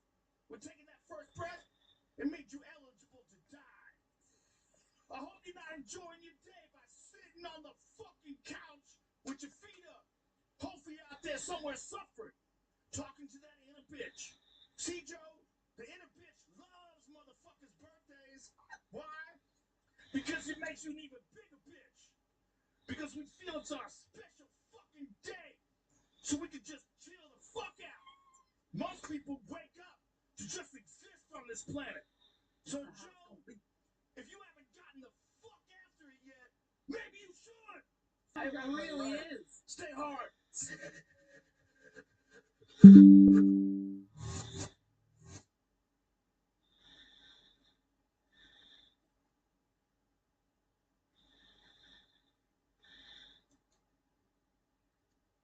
I saw the movie Chimpanzee. I thought it was gonna be like some Disney thing. Like, oh,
this tournament, and my crush is sitting to my direct right. I've been getting smoked all day today. We've really been running bad today. And she views me as an elite poker player. Can I get the job done and win her heart over? Let's go. She sits beside me, and I just have 8 big blinds. You won't believe the magic that happens. I hope we win this tournament, man. Here we go. All in. They could fold. I think we have the best hand. They call. Hopefully they have King Jack. King 10, we're ahead. We're a huge favorite. Huge favorite. We haven't held all day. We're holding here. Come on, for the stream. For Victoria on the stream. We don't want a 7 or an 8 either. That's us. Let's go. We're 1 for 1, babe. That's a good start. Ace Queen. This is a big hand. Okay, this is a So you see how why this one would be a big hand? Are we trying to trap someone now? Not really. We're hoping someone goes all in though. Oh, this could be good. This is a huge pot. Here we go. Here we go. Hopefully they have Ace Jack or Ace 10 or King Queen. Okay. Here we go. Ace Jack, Ace 10. Ace King. We're behind. We can still hit a Queen though. Hey. How about a Queen? The red Queen. Oh my. This is fake. We're winning this tonight. We're winning this tonight. Yeah. No kidding. Yes. Let's go. As soon as Victoria sat down. Let's lock in. We're locked in. Every pot matters here. We're trying to win this tournament. Okay. We have Jack 10 suited. They have nothing. Okay. We have the best hand. Yeah. Boom. 95%. Yes, there we go. We got a 10. And 100%. we got 100%. This is great. They can't win. They're dead. This is We hit a straight. a straight. Interesting. They 3-bet sometimes. Kind of like, let's talk to Eugene. Sometimes. Yeah, 69. Oh, that's kinky. We're going to 3-bet bluff. I think Eugene was just saying that for other reasons. Let's fire up the 3-bet bluff. Pretty bad board. We miss. So this is a pretty good bluffing hand to be aggressive with. Check, check. I feel like I just have a... that hand sucks here on this board. I kind of just gave up on it right from the start. It was just bad vibes all around. Okay, then you need to follow your heart. Yeah, let's get it there. We're good. Oh, we got... This is a good hand. Pocket 10s, the pillars. We might have to be brave here. We might have to risk it on the bubble. We have a huge hand. It's not like Ace 5 suited or something. It's a pair of 10s. Oh, here we go. Okay, take a breath, babe. This is for a big pot. I think we're going to have the best hand. Okay. We either die on the bubble or the stream continues. It's up to the poker gods. Really? Yeah, here we go. We want him to have a smaller pair. He has 8-4 offsuit. We're a huge favorite. Huge favorite. He hits a 4. That's fine. Yeah, We're good. okay, because we still have... He has 8-4 offsuit on the bubble. King. Picture. Okay. We're good. Yes. Yes. Yes. Holy shit. He had But we got... That's a huge double up on the bubble. We risked it. He was just trying to fucking bully us, and we got him. That was beautiful. He hit a polo, too. That was crazy. I'm just going to overlay. Wow, we got a lot of chips now. Okay, got 2 pair. So there's 2 people we have to beat. Oh, he's still in the hand. Wow, he was sitting out. He's still in the hand. How are we feeling about That's crazy. I feel like I think we probably have the best hand, actually. Really? Honestly, yeah, I do. Okay. I'm actually fire a little bet here. Okay, he folded. What about this guy? Maybe you don't fold. You should fold. Search. Yeah. Yeah, they both folded. Yeah. It's a huge part of the game is winning pots like that. Can I teach you a poker thing? Yeah. So in the big blind, you get to play a wider range. You get to play more cards because you automatically have to like put that. So you're already in for 2,000. So here, people don't know. This is a perfect example. My cards aren't amazing, but they're pretty good, and it's only 2,000 more. So this is a very good spot to see a call. Range-wise, I'm struggling. I have some weak aces. Actually, I'm just gonna bet. What if this guy is nothing? It's a little bit weird for him to check. Thank you. Nice win. He just bluffed. Yay! He just bluffed. Pocket 9s. Pocket 9s. Pretty good hands. This guy's just shoving at the other table. But I'm just gonna call. We don't need to risk going all in or anything. That's too risky. I can still play my hand in position on this bubble. Okay, no 9. Call in position. Checks. Check is great. It's the most passive of all the options. Surf and checks? I'm happy to check. I'm happy to check. It's free. Nothing. Nothing. Don't love the river. Check 9s is nothing. What are people? People are playing this tournament very bad right now. So we won? We won. Let's go. Okay, D-raise is bait lock in. Okay, I'm locked in. Sorry. Oh, all in at the other tables affects things. Ace 4 to Ace 5. Call. Don't hit. Did someone get out? I gotta try to make a play here. Okay. Let's go for a bluff. I'm gonna try to make a play on the 5-5 deuce. If you just have nothing to be scared of the spot. The deuce comes off again. Wow, he hit a jack. That could be good. It could be good, actually. Wow. Now there's the queens, kings, aces. What if he has 6s, 7s, 8s, 9s? This is a crazy hand. Doesn't he just have 6s, 7s, 8s, 9s, 10s, like always? Honestly. Wait, are you thinking of doing an all in? I'm going, yeah. So let me think for a second. We probably have the best hand. We might just have 8s or 9s. All in. He still could be taken with queens, kings. This is a crazy hand. What do you want him to do right I now? want him to call with 10s or 9s. I want him to call with a worse hand. Fold is fine, but I want him to call with worse. He still could be thinking with aces, kings, queens. I don't know if I'm ahead or not. This is a crazy spot. I don't know what I want to have happen, but my heart is beating. This is a weird one. Let's go. Let's go. I told him to fold. Did you It's already locked in. This is a generational girlfriend tournament run right here. Let me check back. Oh, nice. We have 2 pairs. That's good. 2 pair. 2 pairs, very good. 2 pairs, very good. And I'm all in. Versus this guy, yeah. 2 pair, all in. He folds. That's fine. That's fine. It's a big win. We are rolling right now. Wow. There's a bunch of all ins. This guy's all in. Okay. So this could be This could be it. This is the bubble. Yeah. We probably want the 4s to win, but But this the is 8s are probably gonna. We're happy with the way we're doing great. This is gonna It's just like a small thing. We would prefer to do the 4th. The 4th? Wouldn't they have the straight or something like that? Final table. Who's that guy? It's Daniel Negreanu. Who's that? What? So every time someone gets knocked out, we make money. Bold. I feel like you're learning about poker. I am. I feel like you can. Victoria's smart. I am learning. Oh, no queen, we make money. Okay. Nice. This person is probably eliminated. We made a good fold. We were in bad shape. First hand. So we already laddered up. Yeah, we just made $137. Lock in. We definitely want to raise. Let's go. How these players play against me is going to be very interesting. Bunch of Canadians. So we missed. We absolutely want to bluff. Good hand to bluff here because we can hit something like this. So now we got a spade draw. I'm still gonna bet. We can get some ace 10 to fold, some queen 9, some queen 10. Pairs are in a tough spot. He didn't lead before. I have equity. I like that. He mini-raises. Wow. Spade would be a good card. Yeah, spade. We just need another spade.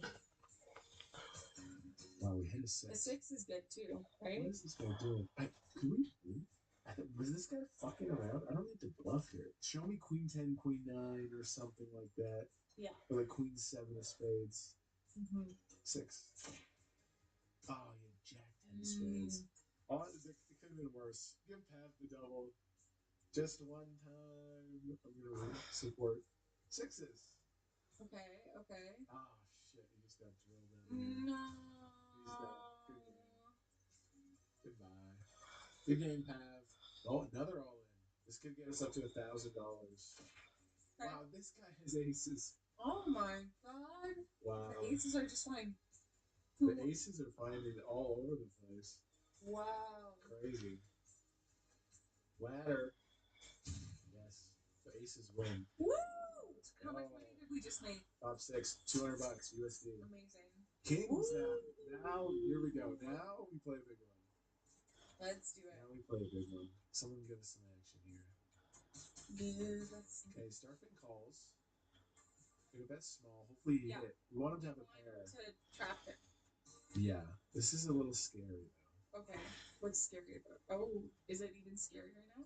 Yeah, it is. Oh, but it's dangerous. Look at it's very dangerous. There's 2 hearts out there. There's 2 10s. It's danger. This is scary, but we're still gonna jam here.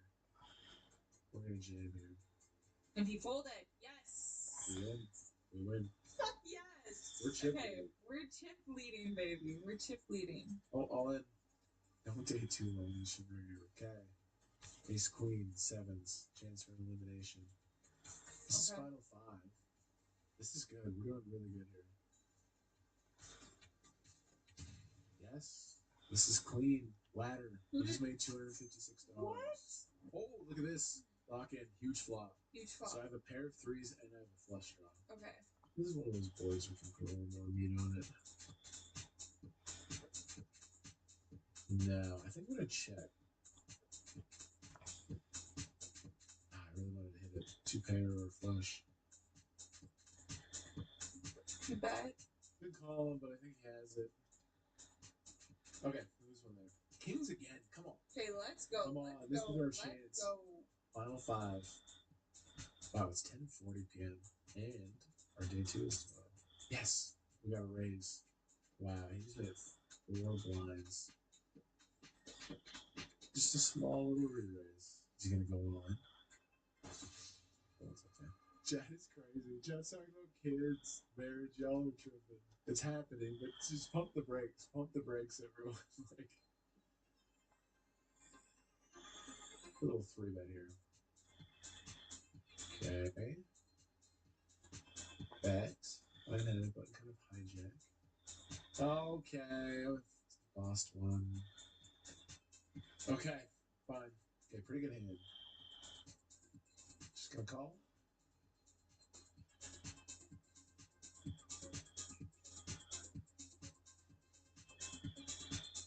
Still betting for value. Value betting. I think we're good, babe. Ace-8, come on. Yes. Let's go. What? Yes. That was big. That was a big pot. Come on, let's go. That was a big one. It's a good hand to steal. So we're on the button. We're definitely gonna raise. If they have garbage, maybe. So this position here, you see how you're the dealer? Yeah. This is where you actually play the most hands. Okay. That's like the science of poker, and this guy is gonna get a 4-bet. I'm gonna be locked in for a moment. But Okay, 4-bet buffet. Oh my god, he squared. Okay, wow, we're just locking, babe. Okay, lock in. We're We're gonna locked in. babe, We're this is gonna go great. to the bison. We're a 4-bet pot, and we do drill ace. Of his range is really in trouble. Good flop. Oh, what a turn! What a turn! We now beat his ace, queen, ace, jack kind of stuff. Okay. Now, is he dead and floating, or we got a bit small? He doesn't have those. We win a nice one. Let's go. Huge pop. We started cooking, and now I got my favorite hand on the button. Ace king. Oh yes. AKA the church. It is a big, powerful hand. It's stressful sometimes, but we believe in it every Sunday. But right now, we're absolutely. He might try to make a move. He can make it 8 blinds here, babe. I wouldn't be surprised if it was 8 blinds right now. Just calls, okay.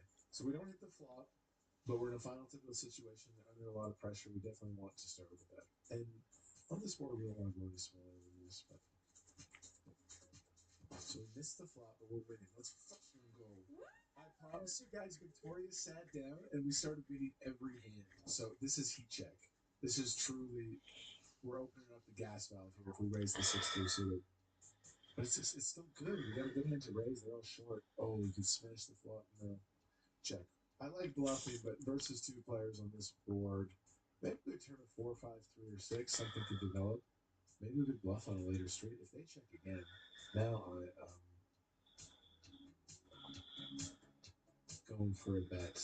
I'm bluffing. Well, I have nothing.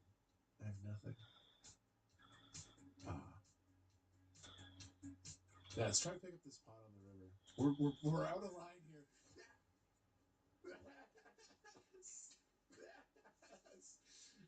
Oh, bang! That's what's up. What a play. Okay, jam call. We could make money here. We honestly don't mind if the short stack wins.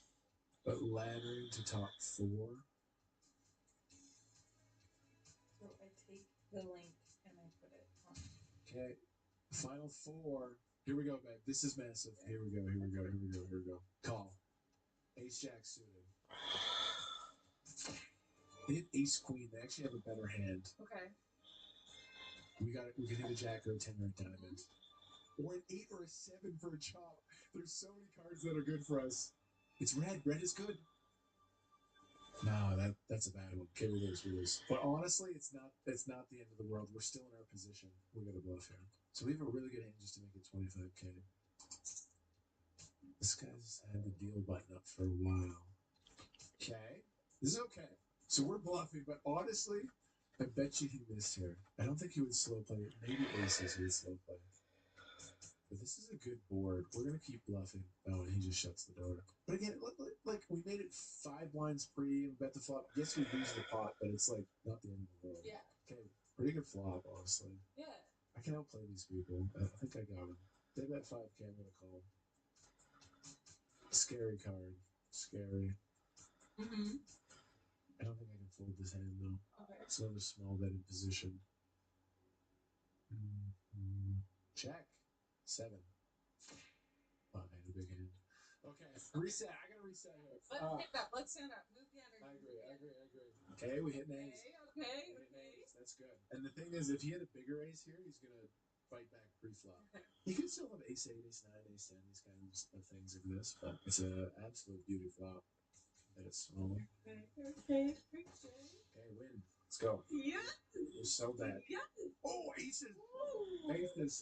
Aces. Oh, come on, put in a raise on the button. We've been so aggressive. If we're out of line, we're just gonna make it 2 blinds. He's got to be sick of it. Come on. Okay, he calls. We got a good spot here. Ooh. Got aces. We should have him in good shape. Takes 3. Yes, he's in bad shape. 2-1 favorite. Hold. Nice. 4-1 favorite. Picture card is great. No! He drills it. Fuck. That was just pure unluckiness. Yeah, I got ace 10 to go stop or something.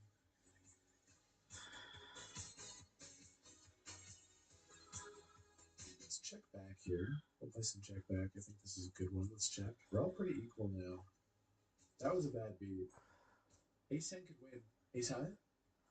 Let's go. Nice win. Good win. Good win. Oh, this is just such a good hand to bluff. Final table. It's the perfect blocker qualities. I don't think I fold. Great. We hit an ace. This is crazy. Now there's only one combo of aces, and his clicking range is really polar. This is a big flop for us. Interesting. And we pick up a wheel draw. Calling. Can we hit a 3? A 3 would be sick. A 4 would be sick. I'm just trying to think of his range. This is such an interesting hand. That's fucking huge. I think we got him. Oh, I think we got him now in a 4-bet pot. Clicking. Breathe. Huge hand. Pot of the tournament. Man, this is a crazy hand because I was bluffing pre-flop and then he made it 8 blinds. I was stuck around and we made 2 pair. Just as kings? He clicked kings? He clicked it pre. I still can't make a. Okay. We want him to call. We have a value hand. Don't say fold. Make him call. Yes, make him call with your telepathy. I've made. He folds. Okay. We look at his hand. Let's fucking go. Let's go. Queens. I got the ladies. This is crazy. If they raise, do I 3-bet call queens with ICM? I think I just call. This is crazy. Honestly, I think I just call. Why would I want to get it in versus this stack here? Okay. Nice. I'll take it.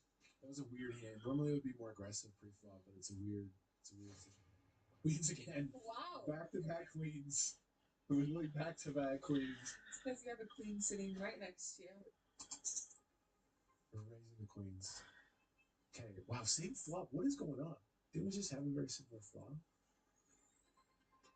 I would prefer for him to fold. Yeah, he should fold. Let's go. This big blind's committed. Here we go. He's never folding. Hopefully he has a queen in his hand. We're top 3. Nice. We got the best hand again. Okay. Good start. There's the queen. Okay. Aesthetically pleasing. Just no jack.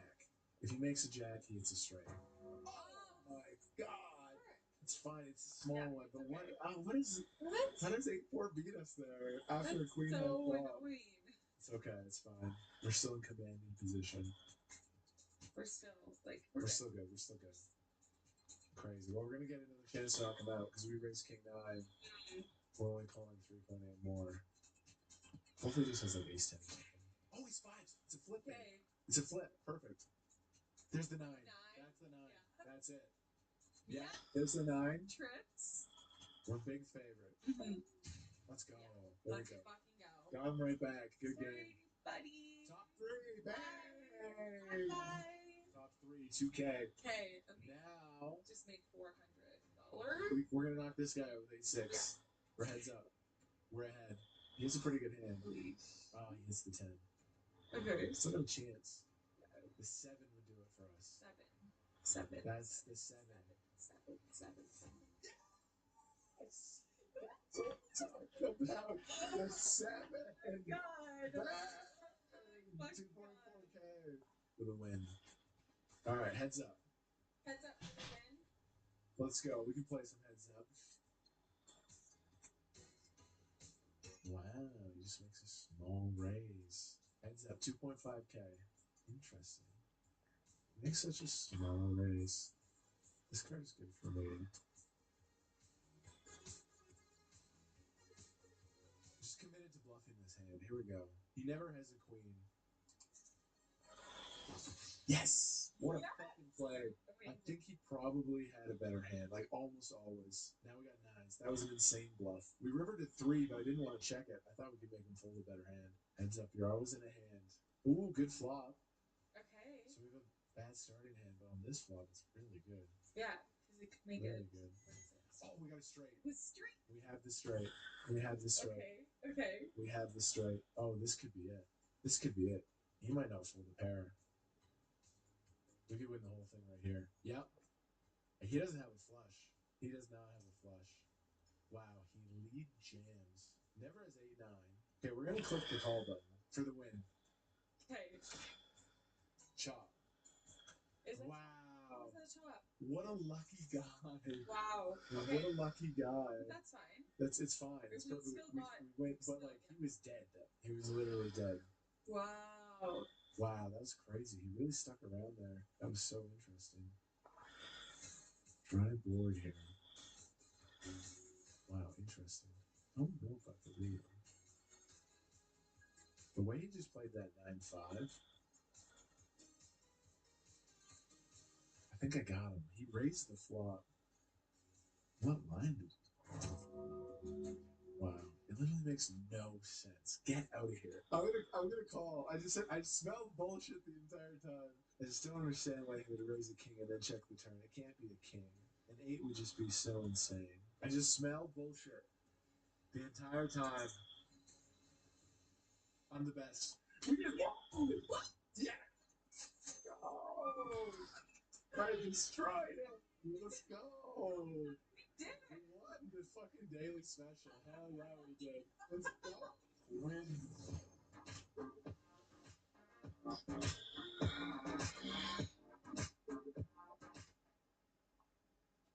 a final table and I know my opponent's cards. Ace 5, $250,000. Ace 5, I called his cards. What goes down on this final table is one of the greatest poker stories I've been a part of. This is drama. This is cinema, man. We were down 10-1. I raise this guy jams 13, calling. Hopefully fade the ace king.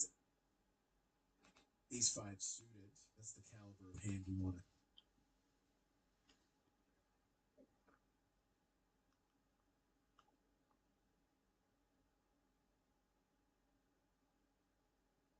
The levels of douchebaggishness that it takes to boom. Oh my god. It's like,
levels of douchebaggishness that it takes to boom. Oh my god. I'm just like, Sports fans, the worst. they're the worst. They're the worst. Oh. You name them after your town. That means the town owns you. Yeah. It's not the fucking LA Rogans. Right. You know? It's the fucking LA Lakers. Yeah. And they're putting out a shitty product. Yeah. God damn it. Fuck off, Laker fans. How's your season been these last couple of years? Wow. What team are you? It doesn't even matter. The point is the Lakers suck. Oh, okay. I'm a Pels fan. We made the second round for the first time in history. What do you like? What is Pelicans. New Orleans Pelicans. How did you get to be a fan of the Pelicans? Because they started in North Carolina when I was there, then they moved, and then they changed their goddamn name. It's all a mess, but that's my team since day one. A team called the Pelicans. Not me. The wife of the guy who owns it. He owns a good franchise. Is a fucking billionaire, smart guy who makes a fucking living for himself. And he's like, oh, trophy wife. You want to name the team that all these men have to fucking support? Wow. Is that really what happened? Yeah, that's what happened. Dude, you're very upset. It's fucking ridiculous. Very upset. What would you have called it if you were anything else? The Bathmats is a better fucking name than the Pelicans. I had to do research all the time of like vicious pelican behavior so I could get behind it a little bit. They are vicious though. They'll eat ducks whole. They'll eat ducks whole. They'll go down there and be next to a duck and go, fuck off. Oh, well, I'm sure we could watch that. Oh, it's great. I'm sure we're gonna watch a pelican eat some duck. But no one thinks of that. When you think of a pelican, Wow. You think of like a Yeah. cute thing that brings babies. Yeah. Let's stork. Let's stork. Oh. Oh yeah. Whoa. Back that up. Back it. You just get. Look at this one. Oof. Swallow a whole duck. That is fucking insane, dude. Oh, the other duck's trying to drive him off. The other duck's mad. Like, come on, give me back my friend. Ah, damn it. He's down. Look, he just He's swallowed in his it. stomach. One more time. Let me see that again.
We might be topping. Texas Mike. Stacks Martin for Burrell.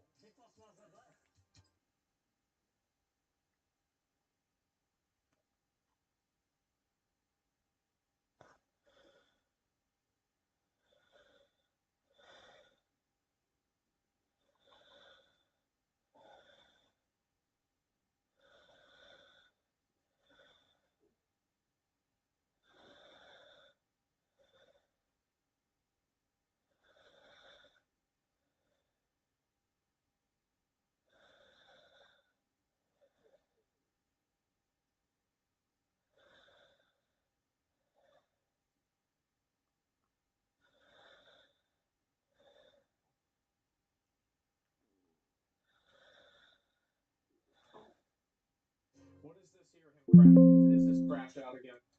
with the lives and livelihoods of Palestinians. That to me didn't bro shock his dog. I shocked your mother's puss last night with my penis. She was like, "Oh my god, I can't believe it. I've never come so hard in my life."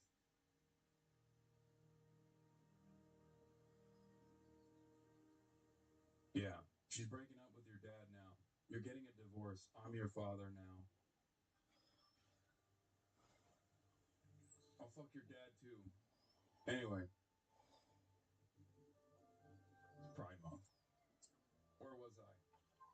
With the lives and livelihoods of Palestinians.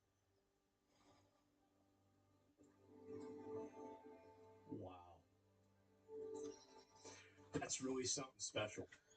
The worst part is actually not what he said. It's him hitting the soundboard, the electric soundboard. Shock his dog. I shocked your mother's puss last night with my penis. She was like, "Oh my god, I can't believe it." You see, you can watch. Look at him look down. He's looking down to make sure his hand is on the right button. Leave it. It's actually so cringe. Oh my god. He's that kid in high school that thought it was funny and smart. That's why no one hung out with him. Yeah, I guess so. I've never seen a more miserable millionaire. And is this? I know it's really easy to just go on Twitter and then look to these unbelievably powerful forces and why they are so aggressively trying to thwart this movement. Okay?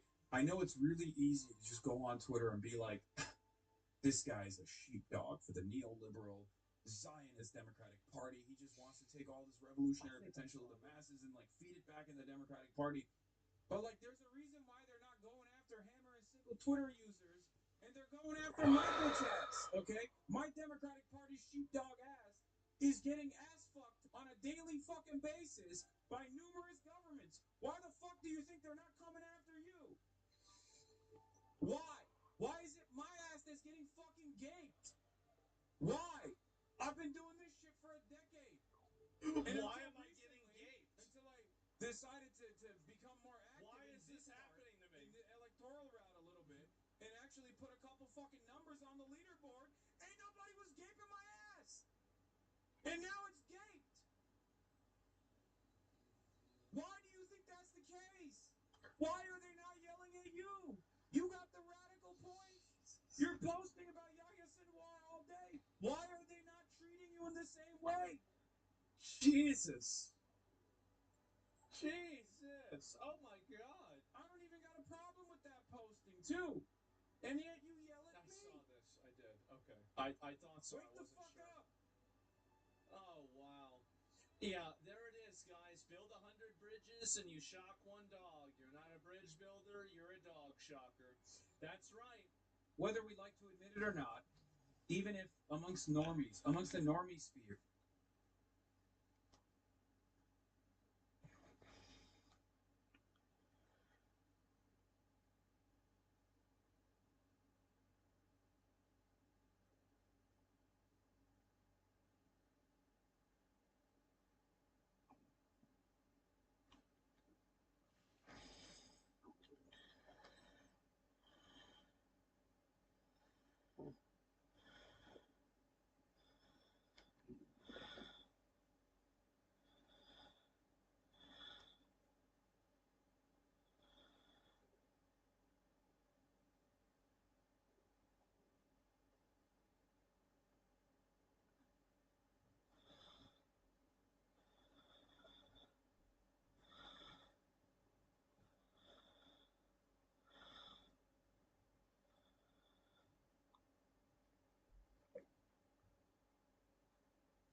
pornography, man, that's one of my biggest arch nemesis is pornography. I used to live with these rich people for a while. Speaking of pornography, the dad used to masturbate at night, and I would sneak out there in the kitchen. This is back when you had like a family computer, you know, it was in one part of the house. Right. And he's over there just in the glow of that screen, bro. And that's back when the monitors were big, you know, and he's just over there just fucking looking for the devil. And he ended up getting divorced, and I think a lot of it was because of that. The worst is if you're jerking off with a hat on, bro.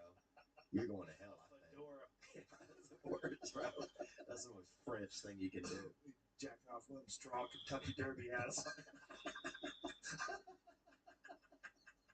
Yeah, what's the worst hat to jack on? The worst hat to jack Probably off. a top hat, because you have to balance yourself while you're jerking off. One of them fucking chimney sweep hats. The best would be one of those Chinese hats, bro, because if you squat down low enough to the ground, you can almost hide under it and jerk off. You know? Those things would be dope, bro. The most confusing would be like one of them Daniel Boone raccoon hats. Yeah, but you got that tail in your eye. He pushes you're blowing his tail's in the way. Get the fuck out of my way with his tail. Oh, right about to finish, you get distracted by the tail. Goddamn. Choke it up. Dusty coon fur. And it's harder to ejaculate when you're breathing out real fast, you know? Yeah. It's more of an intake sport.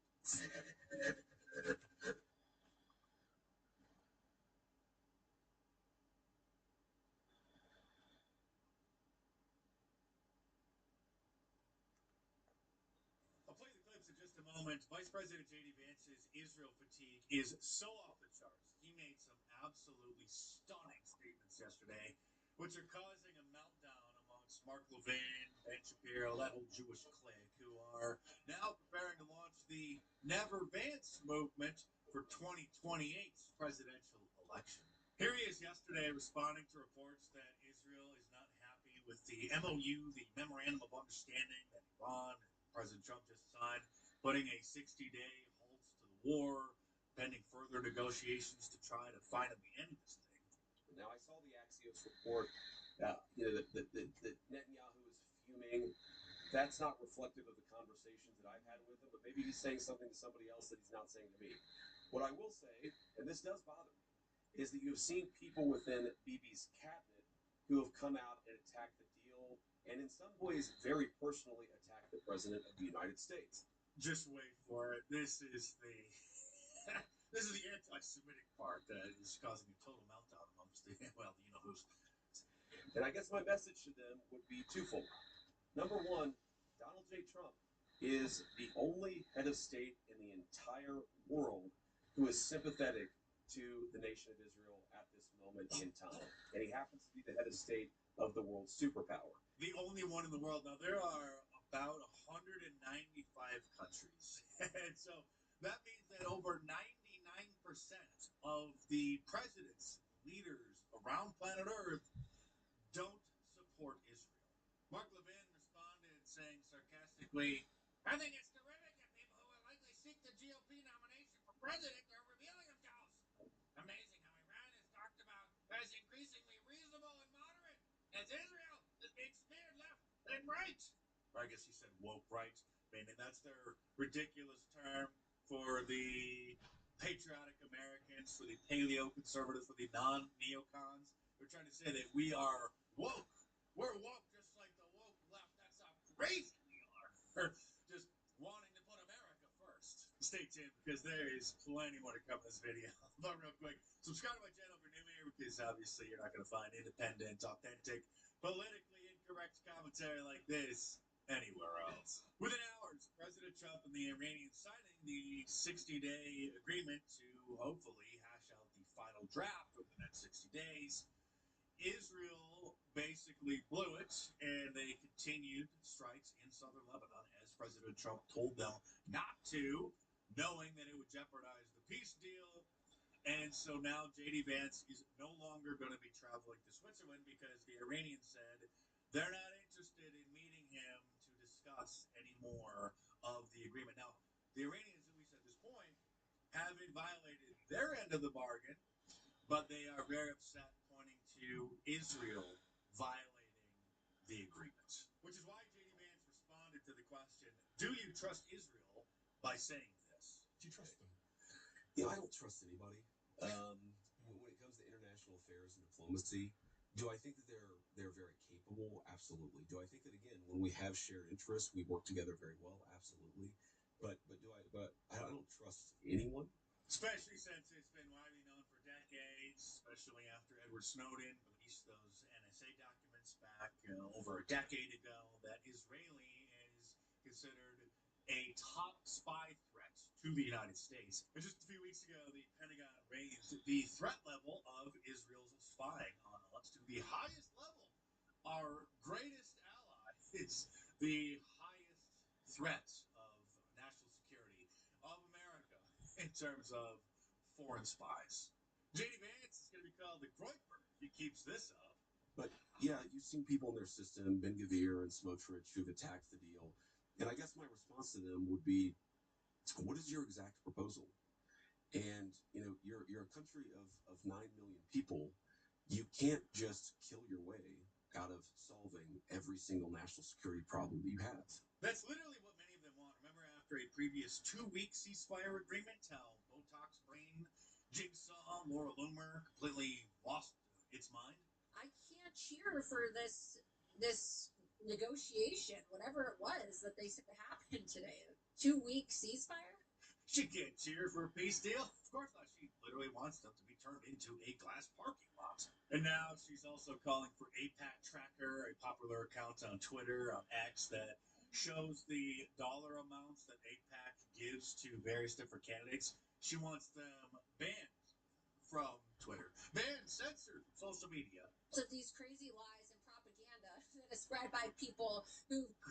You mean facts. Publicly available facts about fundraising and political donations. Retweet this insane account that really should be banned for incitement to violence. Twitter should literally ban this account and ban people who repost this AIPAC Tracker account. Ban the account, she says, for just posting publicly available information about political donations. This from the woman who literally cried and screamed about her Twitter account being banned, saying that it ruined her life. And called me crazy, but what are they doing? I want to know what people are actually going to do. My life is ruined. Does anybody understand how ruined my life is? Her life is ruined because she got banned from Twitter. I'm sick of it. I don't want to listen to people tell me that I'm a conspiracy theorist. They don't know what it's like to be me. My life is ruined, Alan. She went on to say that she was considering offing herself. That's how mentally unstable Laura Loomer is. Literally the only people who are upset about the peace deal around the world and in America are Jews. And a couple of their Shabbos boys, some of their servants like Ted Cruz. Here is President Trump signing the MOU at the G7 and just listen to all of the other major world leaders there. Listen how happy they are finally that the war can maybe come to an end.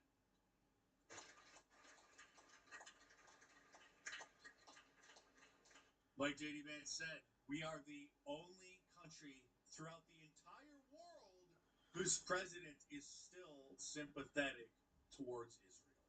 And if you know your history, there is a pattern, and not much has changed, has it, Congressman Randy Fine? Jews have been kicked out of every country we've ever lived, and it's never been our own fault. And there are people who would like to do the same to us here. And unfortunately, some of them are in our own party. What's happening here is President Trump is allowing J.D. Vance to be the attack dog, which is a common role that the vice president is used for, so that the repercussions from things that are said don't then reflect back onto the president.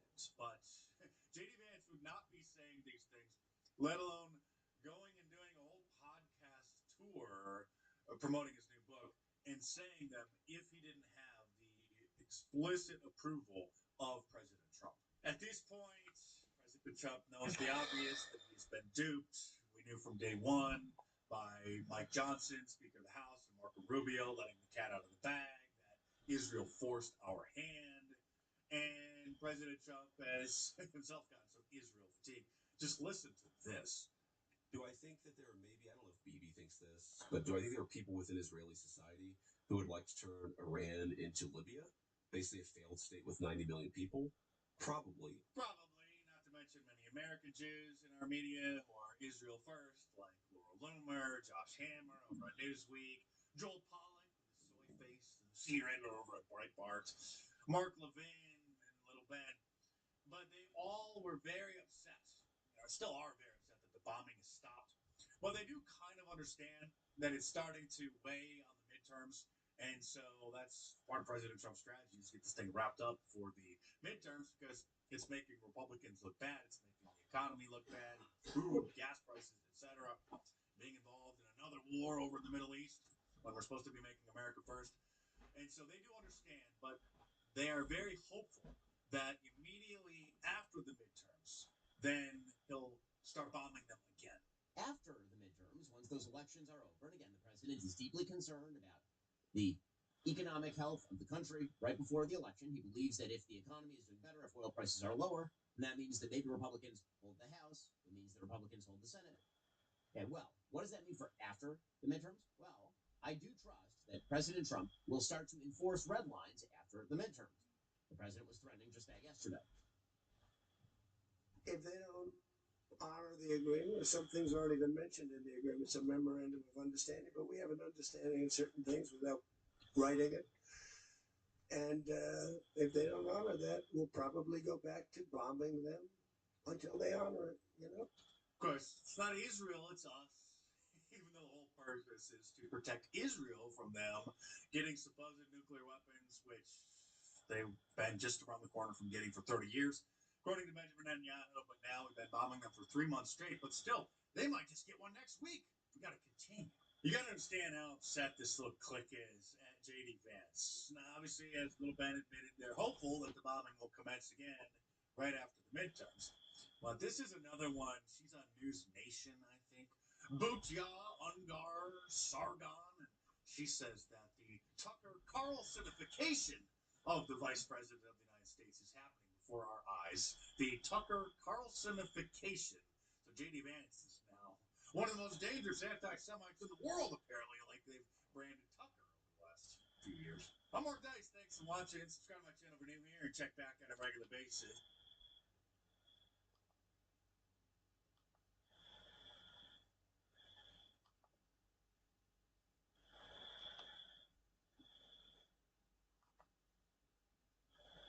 Opinion? No. Those are my opinions. Let's go ACDC. Yeah, Chad, what's going on? It's ACDC. And I cut out the rest of the calls. All right, so I got to tell you, I have to pee from all that laughter from earlier. I mean, we were having a great time, so give me a second. I'm not, I'm sorry. It was just too much fun earlier. So I got to go. I got to pee. I'll be right back. Talk about it. So again, I left this in just because he had Chad's going, like, has the same book of tricks for every fucking show. He's got to disappear for a while. This is all this is burning time. Oh, you know what, guys? I gotta pee too. But be right back. Right back. Fuck. He's got. Again, I think I've said it before. It's like he's got his. He still thinks he's doing like morning radio. He's got to take breaks. He's got these things that he has to get done on each show. He's got to fill 2 hours. He's got to fill 2 hours. Even if there's nothing, he's still got to fill 2 hours. Oh, perfect. Right on cue. Guarantee he didn't even leave his show. All right, guys. Thank you for holding. Talk amongst yourselves. We had a fantastic Saturday show with Clearwater Chat. It was actually quite fun, and you guys were very, very good with the super chats. I do appreciate it. We got some new subscribers. Thank you. Appreciate it. Subscribers, consider being a member. It's Membership Monday. Just another Membership Monday. Oh. We're going to be doing Rock Women all week. I don't know how many times I'm going to be on this week. I'm definitely not going to be on Friday. That's a fact. I won't be in town on Friday. But I'm going to try to go on as much as I can this week. I'll try to slip in at least 3. We're going to pick some rockin' women. Little Bangles today. Hazy Shade of Winter. Susanna Hoff. Nobody hotter than her in the 80s. That's a hot little Jew boy. Girl, Jew boy. What's wrong? What? Oh my God, he misspoke. He meant boys. He's into boys because he said boys. He slipped up. That's how you guys think. That is a weird thing to slip up, though. It's a hot little Jew boy. What's it called? A Freudian slip or something like that? A Freudian slip, yes, a Freudian slip. A hot little Jew boy. It's just a weird phrase at all to mention, but. And yes, Peanut Butter 66, real Canadians piss jug. I got my piss jug right here. You got a piss jug, JT? It's the way of the road, Bobs. A piss jug. Right. I won't be in town on Friday, but I'm gonna try to go on as much as I can this week. I'll try to slip in at least 3. We're gonna pick some rockin' women. Little bangles today. Hazy shade of winter. Susanna Hoff. Nobody hotter than her in the 80s. That's a hot little Jew boy. Girl, Jew boy. What's wrong? What? Oh my God, he misspoke. He meant boys. He's into boys because he said boys. That was fun. That's how you guys think. But come on, there's no reason the word. Okay, was he trying to say Jew broad? Maybe. I don't know. Yeah, it's a rod. Thank you, Steve Horn. It's a Rod Stordian slip. Thank you. Very good. Hot little Jew boy. It's a weird fucking thing. It's a weird thing to come out at all. Maybe he was thinking of Stunner and John song. He was not thinking of was it Poor Little Jew Boy thought he was. Poor little Jew boy thought he was a fool. Who else do you have when it comes to women rockers? Pat Benatar? Right? I told you he was a thalidomide baby weeks ago. Lady Cankles ripped me off. I will fight her in a kitty jello pool. Get her. Cat fight. Thalidomide baby. Oh. I don't know. I've seen some of those thalidomide babies. They were in much better shape than Chad. Thalidomide kids did much better in life than Chad did. So I don't know. I think it might be fetal alcohol syndrome. Lady KB might have this one. But again, fight. So now Chad is Googling rock women. Ladies and gentlemen. Rock women. He's going to give us a list. Taylor Momsen? She's the thing. I actually hung out with Taylor Momsen one night. I gave her a hug for 5 minutes. She was crying. It was after Chris Cornell died. True story. Stevie Nicks, Joan Jett. She was crying because we're hugging her, probably. Janis Joplin. Who's going to name women now? Everyone likes Patti Smith for some reason. She looks like some old hag. Oh, Tina Turner, back in the heyday. Ann Wilson, Heart. Heart's got like 4 really good songs. Did you ever see Tina Turner? No. Back when Ike was taking care of business? You know what I mean? Rolling on a River. That bitch can go. 70s Tina Turner. That bitch can sing. I'll probably get my channel struck. I better not play it. No, you won't. You won't get struck. I'll play a little bit. She was also Mad Max on Thunderdome. That's a fact. That's a We fact. don't need another Who's debating you? hero. Who is debating him? Here we go. Fuck. I just fucked up the whole show. Here we go.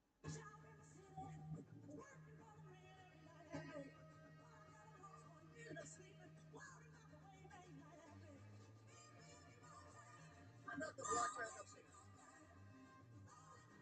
Why are we watching? I want black backup singers for my show.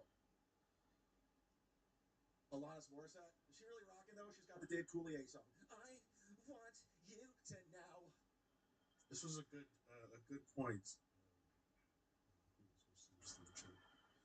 John's ceiling of lies that he would criticize any other show.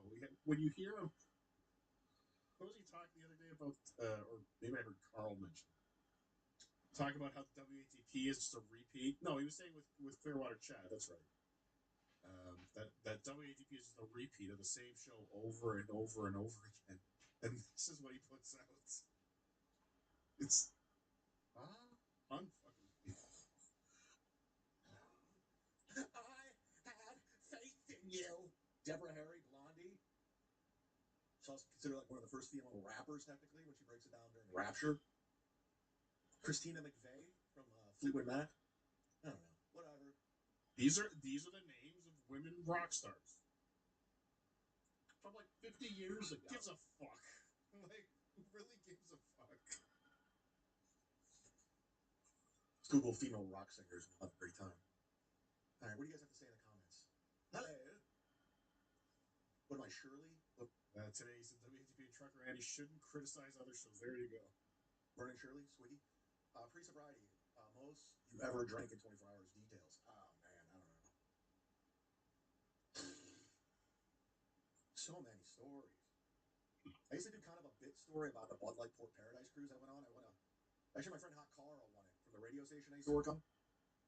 There was a cruise called the Bud Light Port Paradise Cruise, and they send you to the Bahamas, and you could see a concert at the time. It was Pitbull. You leave from Florida, and you go to the Bahamas for like 8 hours, and you go back. It was free Bud Light all night. And I'm not a beer drinker. I don't like beer, but free Bud Light. I was pretty drunk that whole time. I was so drunk that I missed the Pitbull concert. Well, he had 140 viewers, but the title of his show today was Gino Bisconti's got 35 viewers. He's killing it. You literally have 4 times viewers, and you still have nothing. None of these numbers matter. Gino has 19 right now. Oh, 19? Well, that's because we're on. Sorry. Fucking dabbledashboard.com, man. Fucking great invention. Flimsy Greenberg's dabbledashboard.com? Yeah, it's fucking great, man. But see what you don't. This is what we got to be careful. This is what we have to be careful. If we let dabbledashboard.com get too big, right? Then all of a sudden, Flimsy Greenberg now has control over the Dabbleverse. Right? If we make dabbledashboard.com biggest thing, like if we keep saying it over and over and over again, dabbledashboard.com, and everybody just says, instead of going to YouTube, when they has this Tampa Chode ever seen Maria Brink, Danny Villarreal, or any broad in that band? No, yeah. If we let Thank you, sir. If we let Dabble Dashboard get so big, dabbledashboard.com, sorry, gets so big that people go to that before they go anywhere else, then all of a sudden Flimsy Greenberg controls the Dabbleverse. And I can't give that much power to Flimsy Greenberg. I'm prepared to give Flimsy Greenberg some power. He deserves it. Trust me. He deserves it. I can't give him all the power. So unless Flimsy Greenberg allows some of us to be part of a committee to gatekeep the Dabbleverse, they can't keep promoting dabbledashboard.com. Are you with me, JT? Yeah, I'm with you. We're not going to promote dabbledashboard.com too much. Dabbledashboard. This episode is brought to you by Dabbledashboard. Who was the Transverse? We took a cruise to the Bahamas to see Pitbull, and then we came back. What's that? I was going to say the Transverse network is on. Ooh. Am I on dabbledashboard.com? Yeah, you're on. You're leading the pack right now. Oh, good. Phew. Oh, dabbledashboard.com. It's the place to be. Go there for all your Dabbleverse needs. And also DabbleTube. Don't forget DabbleTube. Hawaiian pizza. How important is it, do you think, for comedians these days to be good with Rogan? Can it make or break someone's career? Good question. I'd say less than ever. It helps, but like Kill Tony's probably bigger because Kill Tony's only funny the whole time. Rogan, you'll end up getting to serious discussions, which like this is so fucking dumb. I don't want to do a serious discussion. Yeah. People don't know about Rogan. He's a comedian. Mainstream people a lot of times see him as like a podcaster. He's a piece of shit like all of us. Is that the differentiator? What? If he was just a podcaster, he could be like a good guy, but since he's a comedian too, he's like a piece of shit. We're like dirtbags. There's no comedians that's not a dirtbag. Funny ones. Nice. Yo, what do you do for a living? What do you do for a living? I do, we met, bro. We met in Austin. Alright, well, I kind of dressed like a fucking idiot. What do you say? What do you do for a living? I do stand-up comedy. What's the best part of your job? I don't know. Kind of crazy if you're rocking a Phillies jersey when the Knicks just won, though. No, different sport. How do you feel about the Knicks win? Happy for them. Happy for the city. But, damn, I wish I would have worn something different. Yeah, bro, you gotta get extra on you. Am I better to see you at the parade? probably gonna say that. You're a legend. What's one comedy tip you could give somebody? Because I'm trying to be a comic too. I don't know if you realize that. I'm trying to be a comic too. Just gotta keep doing it. You're a legend, bro. That's it. And your Donald Trump impression is better than any Donald Trump. It might be better than Donald Trump himself. That whole time he was just, what am I gonna do next? I thought the bank appointment would take me all the way to 4 o'clock. I will be taking the next 2 months off. This time voluntarily. FIFA World Cup. If you took jujitsu, straight jujitsu, where jujitsu is like kind of like on the ground where you can submit people and you can choke people, 2 years, took it dead serious, and he didn't do anything, you would be able to beat him. Wow. Do you think I could fight in the no. The girls are getting good. Like they're below the guys. Yeah, if there was a girl who was the best girl who was in a much heavier weight class than you, do you have a shot? Yes. Yeah, you win. The girls don't really knock each other out too much either, so it's almost more brutal. Yeah. They just fucking hit each other. So, if you took jujitsu straight. I was watching a World Cup. It was USA versus Mexico, and I was like, man, I'm cheering for Team USA. I'm American, finally. And this old Mexican dude came up to me. He couldn't really speak English, and this is what he said. He was like, amigo, Mexico, Korea. Tomorrow, huh? And I'm like, what the f*** are you talking about? What are you trying to start World War III or something? I'm not even Korean. He managed to insult me with the only 3 English words he knew. I was like, sir, I'm not Korean. I'm Chinese. And he looked back to his friends. He was like, oh, pinche chanito, huh? And I'm like, sir, you do know that I can understand what that means, okay? I have Mexican friends back home just like you. He was like, no, I'm not Mexican. I'm El Salvador. And I'm like, oh, great. Now I'm the fucking racist. Where's he getting the answers from? I guess he's building it himself. This is what he's working on. This is what he's spending his day doing, making Dabble vs. Jeopardy. So I can't wait. Because it's going to go as well as all the other things that he's tried to put together. Oh, thanks to everybody that messaged me about Backrooms. I was going to go see Backrooms, a matinee yesterday. I never ended up going. I ended up going to a friend's house to do something else. It was actually work related for things I'm doing coming up. Can't tell you. Again, Chad, this is right here is why your bank appointment statements are so funny. You know, I went to somebody's house the other day too. What the fuck is going on with scrambled eggs? Cooking microwave on high. Stop. Your family's favorites. And for you, sir? I will have the gabagool. Is Russell Wilson a Hall of Famer? Want the good experience, the energy will. It's top secret. It's top secret. I really thought Backrooms was going to be a very different movie. It's unbelievable. It's unbelievable that they just make up these. Do you believe he has any friends in Florida that would let him in his house, that let him in their house? I don't. I believe he has, like, people he says hi to, maybe at the gym or at the bodega. Hi, hi. I see you. Hi. You okay? I locked my bike up here. Thank you. You locked my bike. Thank you. But there's no chance in hell he has friends that he visits. None. I do not believe it. But because we would know, we would hear these names. He would talk about these friends that he goes to movies with.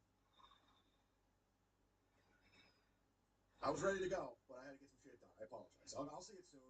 I can't do it this weekend. I'll be out of town all weekend. Where are you going? Not telling. I too have an appointment at the matinee. Thank you, sir. A matinee appointment.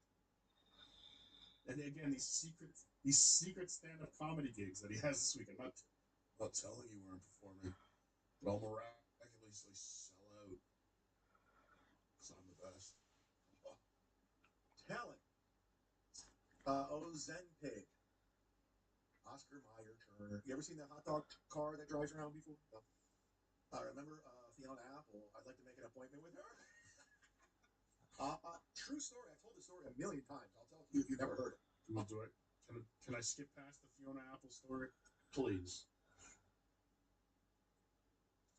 Still telling it.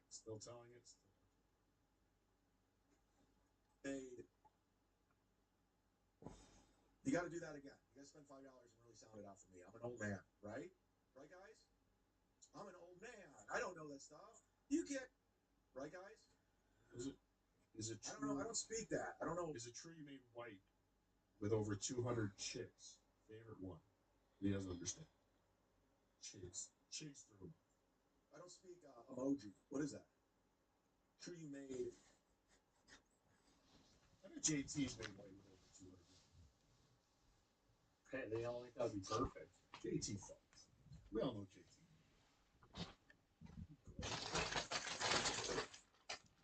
You gotta do that again. You gotta spend $5 and really sound it out for me. Right, man. Right? Right, guys? I'm an old man. I don't know this stuff. You get your wacky. I'm a boomer. Right, Carl? I'm a boomer. I don't know those things. I tried to tell you about straight up Hormuz, but you can't. I mean, is he arguing that he isn't a boomer and just does those things when he's... This is crazy. I can't pronounce it. I don't know. I've never heard of it. I don't know what it is. It's Thursday night, baby. What is it? Are you trying to build character? You are. You're hilarious. You're It makes you strong. It makes you appreciate. It'll make you... Watching this is going to make you appreciate good shows. This shows how little there is going on. I can force you to watch this. You're all going to watch and enjoy. Not enjoy. Torture. smarter. You're funnier. You know things. You're a genius. That's why you're anonymous. We hide. But it's good stuff, Julie Manoff. You're really doing it today. Remember when you told Penny you'd sponsor her show? Yeah, I didn't know they were trolling. I promoted them, but they turned it into a troll. And I was like, yeah, we're good. Hey, speaking of sponsors, let's get to them. Let's get to our $100 sponsors. Thank you for setting that up. You as well can be a $100 sponsor, and you can promote whatever you want. So he's still doing the $100 sponsor shit. For some reason, I don't know why anyone would want to promote on his show for $100 a month. But you can. Just like Daniel Pooney. We looked down the river, and we seen the British come. And there must have been 100 of them beating on the drum. They stepped so high, and they made their bugles ring. We stood beside our cotton bales and didn't say a thing. Pooney. Fucking America, baby. We got them? I think we got them all. D7876, yep, there. Yeah, I think we're all caught up. On a Monday. Just another membership Monday. We're doing it. That's my fun day. When are you headlining next? November 2028? More jokes. Keep them coming. No, not this weekend. Good stuff, dude. Kumia. Not this weekend. Does he believe this weekend is November 2028? You're killing it. Keep it going. You're doing it. You guys are all doing it. I don't even know where to begin. I don't even know where to go. Should we check in with Mersh? Let's check in with Mersh. Because I love when you're just humble. Mersh has so many levels. He's humble. He's the best.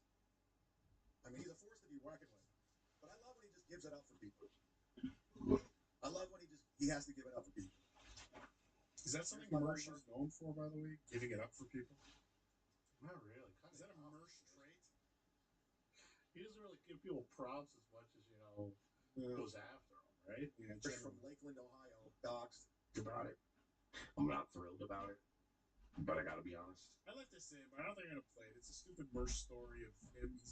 He's at the bar, and the bartender's like, "Hey, aren't you that guy? I saw you. I heard about you. Was watching, like, the bartender's a Steel Toe fan and saw him on Steel Toe or some shit. It's all bullshit, right? Yeah, somebody played this clip the other day, I think. Yeah, just watch that. Let's jump ahead.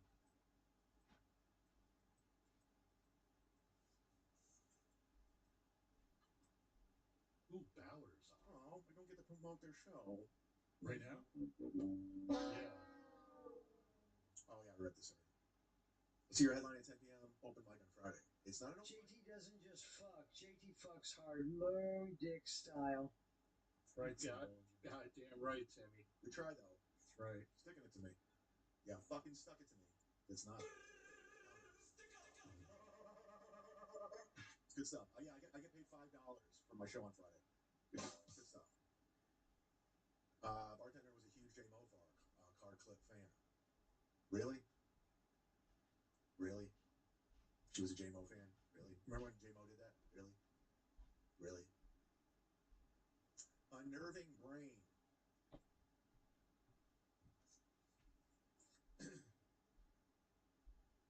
J-Mo quotes. We're quoting J-Mo.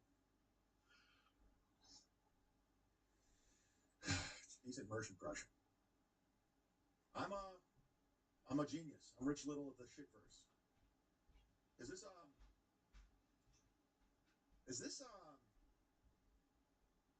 Neil? Nasty Neil? Nasty Neil. I wanted to ask Nasty Neil if he'd help me put together a merch store.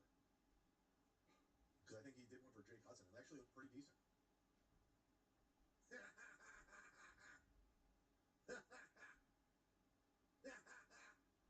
Oh, Mersh, you're the best. You're so good. Oh, that was a merch slash.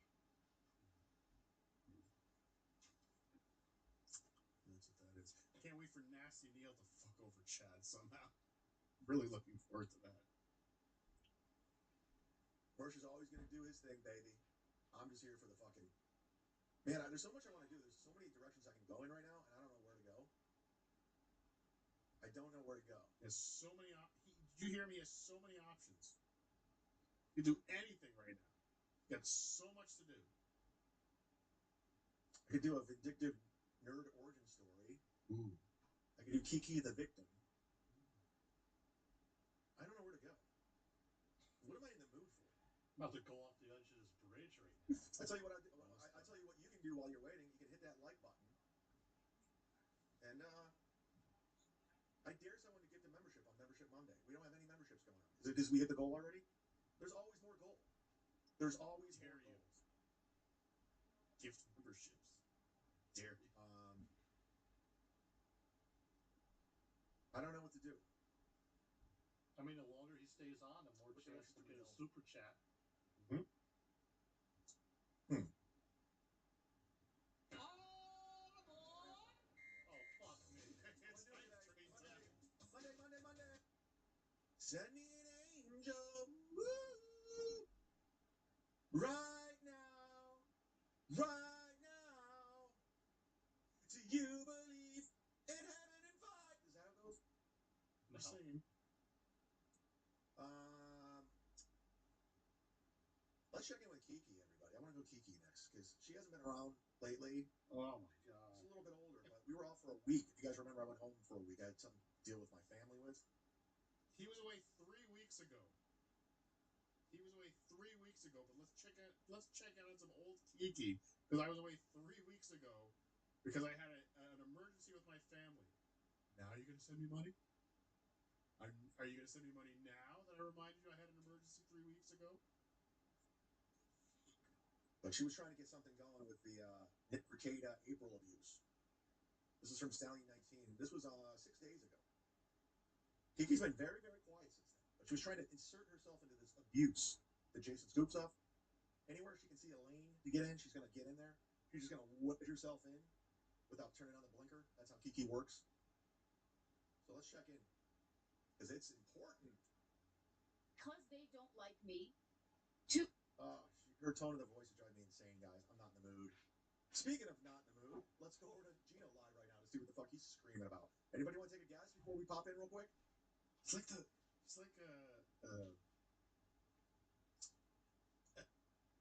Dabbleverse news for people with ADD.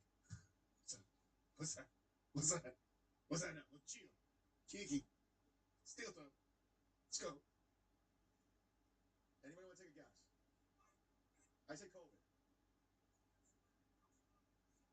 Homie, for that which is boundless in you and abides in the 23 people. Sky, whose door is the morning mist, and whose windows are the songs and silences of the night.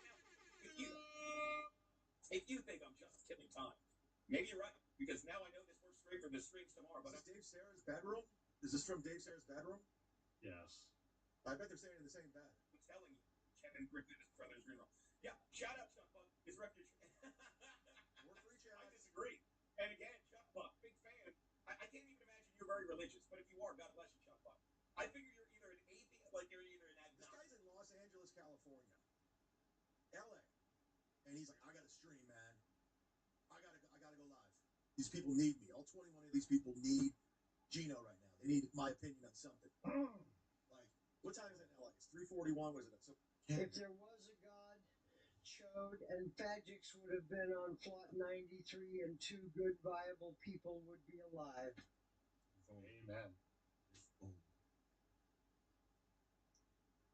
But again, Chad, nobody needed you. Nobody needed you to show up and stream today, too. You got nothing to talk about, which you clearly don't.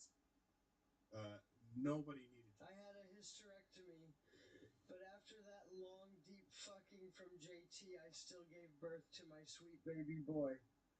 Got him. You, wait a second.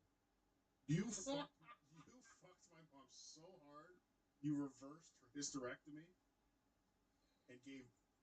and impregnated her with me? Is that what happened? My mom always told me I was special. Wow. That's pretty cool, JT. Now I know why you've been taking care of me all these years. It's 12:41 in LA. It's in the afternoon. It's beautiful out. There's the beach. There's so much to do. You can go. He's in Tampa. There's beaches in Tampa too. You're the exact opposite of. I guess LA's a little bit nicer than Tampa, but still, you're the exact same climate, the exact same. You should be outside. You should be at the beach. There's so much. Fuck. He's so goddamn stupid when he makes these arguments. Anywhere, Manhattan Beach, Hermosa Beach. There's a million things you can do. Go In-N-Out Burger. It's just, and he's like, I need to stream to no one. Just because they say, you're fucking awesome. I seen Chad in New York, and the first time I saw him in there, he was streaming. Oh, and really? When I left New York, last time I saw Chad, he was streaming as well. Yeah, but that's a stupid thing to say, JT. There's nothing to do with you. You're right, there was some. Alt-right Christian, which I really, I don't think. Which, And somebody emailed me this weekend, said he's been going live all weekend. which I get. Yeah, that's that. Somebody emailed me that he's been going. Okay, now for the farm engagement. What's up with the Jews? Oh, here's a joke Bob Favorite called me with yesterday. What's the difference between a dead baby and my driveway? I'll pull out of my driveway. Oh, too close to home. What's the difference between a dead baby and my driveway? I'll pull out of my driveway. Is he fucking the dead baby?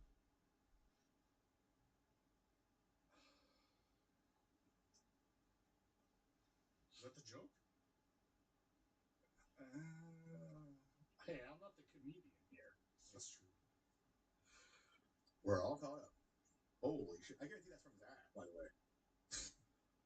That's something like, that's the type of comic Gino is. That's like from his act. Street jokes. Knock knock jokes. Those could be funny. Time 3:42. I can go here, I can go there. I think I'm gonna get out of here. We're an hour and a half. I'm fucking starving. It's 9:43 here. There's so many things I can do. I am very, very hungry. I have to eat something. So I'm gonna go. I'm peeing like crazy, by the way. I drank a ton of water today. Give you an idea about my day. I woke up at 7 o'clock to go to the gym. Ran 3 miles. Yay. Yay. Yay. Drank a ton of water. Ton of water. Now we're going to get the water. Now we're going to talk about the water. The infrared sauna cold plunge. That was good. I'm wide awake. That's why I came in with so much energy today. Sober is a judge. We're doing it. Oh, look what I popped in the free chat. Look what I see. Tim's totality. Now remember when he said it's the last time I'm looking in the free chat? We learn. Today. Today. You got it. What did you learn today? Oops. Wrong button. All right, we're not going to watch. What did we learn? But that, ladies and gentlemen, in a nutshell, is what Chad Zumach's show is on a daily basis. That did happen to be his Monday show. But what we're going to go to next is from MLC. I believe the next day. This is a Misery Loves Clips clip. Chad was fighting with Dave Sarah for about an hour. I have it, but we're not watching any of that. But we're going to go to later on in the episode when Dave Sarah leaves, and Chad and KB decide to go to Patrick Melton's Twitter. Patrick Melton tweeted out a picture of Chad when he went sleep inside splitters. Yeah. What's that? Yeah. This is something a lot better than the Uber all. Yeah. This is a palette cleanse. This is a hype train. What we're doing now is the hype train compared to what we've been watching. But yeah, Patrick Melton put a picture. We'll see it in a second, so I don't have to describe it. Then we're looking for Jordan. We're looking for Jordans, because on my list, it's not even Jordans. Let's see, I think he's wearing Jordans on stage. The photo of me supposed to be an own? Like, what's the own? What are we doing? It's not. Pull up the photo. Pull up the photo. Like, what's the own? What do we got? And by the way, aren't these Chad's old glasses? I couldn't tell you. They look like Chad's old glasses. I'm totally expired. There's no wow. It's not wow. Melton said, "Fuck yeah," like he's sticking it to you. I said, "Chad can walk." Well, I'm just saying, I'm wearing $200 shoes. I got $150 pants. I got a $100 authentic Caitlin Clark jersey. What's the own? What do we got? He is Chad. Chad is a 7th grader. Yep. Chad is a fucking 7th grader. My shoes are $200. My pants are $100. My jersey's $100. It's $400, motherfucker. Where'd your mom go clothes shopping at Walmart? This fucking child. Then is that you? Yeah, 100% it's me. You think you own me with that? I didn't say I owned you.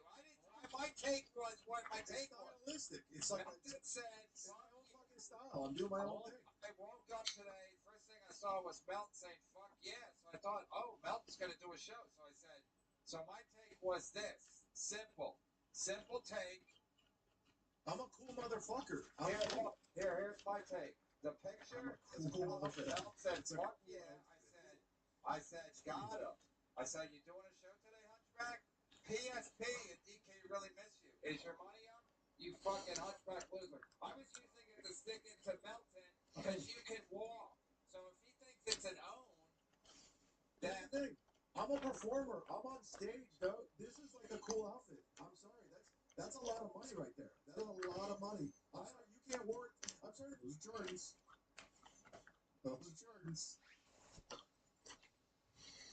These people can't wear it to their jobs. I'm sorry they have to wear whatever uniform they have to wear. I can wear whatever the fuck I want. That's cool. What are you supposed to wear? I can wear whatever the fuck I want. And this is what it is. This is the best I could come up with. Come on, this is fun. Now, a lot of people are saying, hey, Cardiff, you probably had the best quote tweet ever when you quote tweeted this.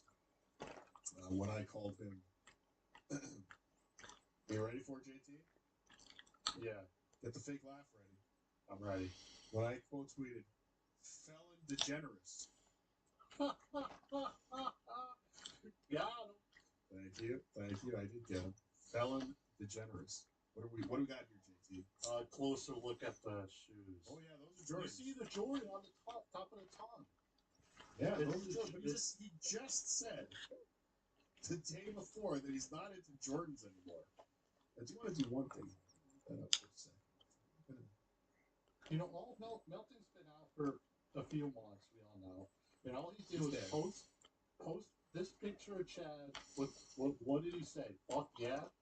Fuck yeah. And immediately got everyone all riled up. That was all he did. We got Chad all riled up. That's what we did. We got Chad all We all remember all the times Norm or Hedberg said, "I'm a cool guy." Yep. My favorite Norm moment was when Norm was doing those all those OJ jokes on Saturday Night Live. He would also tell us how much his shoes cost. He was very proud of how much his shoes cost, and he would tell everybody. He would tell John Lovitz used to give Norm Macdonald shit, and Norm would be like, "Hey, my shoes are." That's horrible. I'm not even gonna do it. I'm not even gonna do it. But you get the joke I was trying to say. A fucking child. Ugh. Fucking child. $200 Jordans, $150 camo pants, and $100 authentic jersey. Seriously, Cool fuck. no, seriously. I don't. Okay, right there, it's not an authentic jersey. 100%. Anyone who announces that their jersey is authentic, it's not an authentic jersey.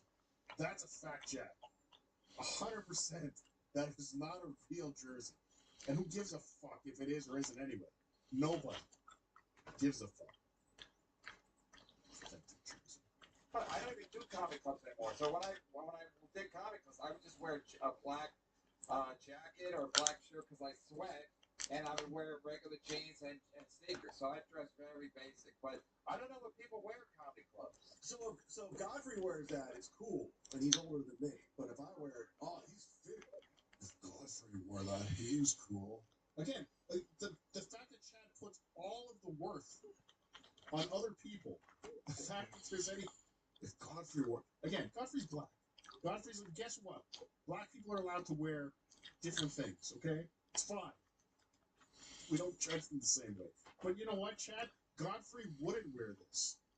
Godfrey would not put this fucking shitty outfit on. That's a fact, Jack. Right now, I am reverse image searching the pants, and I'm looking for these pants. And when I find them, I will break them to you, ladies and gentlemen.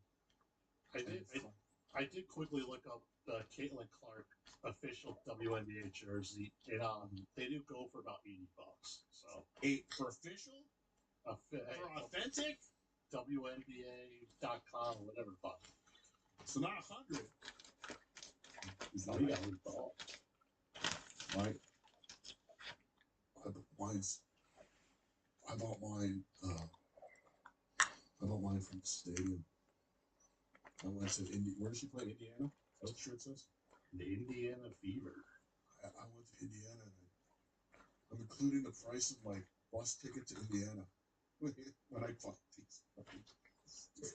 Mel thinks he's sticking it to you by saying "fuck yeah," but again, like I said in my chat, and like I said on the show and in the tweet, how's he sticking it to you? You're I know. Wall. I'm just curious, like how these retards think I'm like this is sticking it to me. I don't have a fucking clue what you're talking about. You guys got nothing. It's to the point where they have nothing and they're just making shit up. It's annoying. Like, so I guess they don't like your jeans because they're quite tight jeans, but they're not even tight jeans, right? They're just fine. They're camo. They're great. They're fucking great. I love them. They're fucking great. And then they're comfortable as shit. The jerseys, the Indiana. Somebody gave me an Indiana Caitlin Clark jersey. It's authentic. I wore it. You didn't buy it. What's the price of it fucking matter? What was he talking about? $100 authentic jersey if somebody gave it to him. Jesus, yeah, I forgot about that. Somebody sent that to him. Oh, that and a new mud shark helmet. Caitlin Clark. Oh yeah, because I was thinking that's not Indiana's. I don't really give a fuck. I don't give a fuck what anybody wears on stage. But Melton trying to do it as his own, like, fuck yeah. Like, again, Melton fans are some of the saddest people on the planet. I've met them. They're pathetic. I've met them, and they're fucking sad. So again, Melton thinks it's a. Really, it is. This is a lot. Daddy, you're making fun of me, Daddy. Daddy, they're making fun of me at school. Daddy.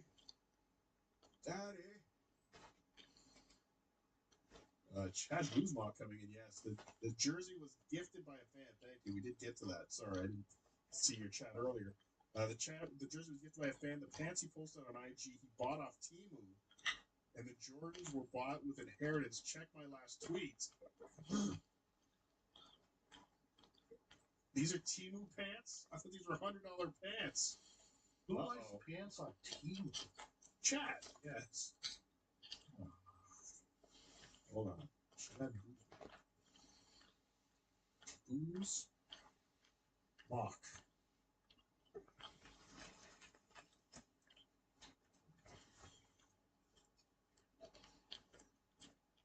Oh wow! And these are the shoes that he was trying to sell on MLC. They are. Holy shit! So remember when he brought these out on MLC? He tweeted them out. He was trying to sell them. Oh, let's share this. Great job as always, Booze. Great job as always. Here we go. September 12th, 2025. I thought Chad Zumach mentioned a month or so ago that he sold these while on MLC. So did he scam someone and not send them? If so, here's your chance to get a pair of Chad's fake Jordans. Great work, Boozman.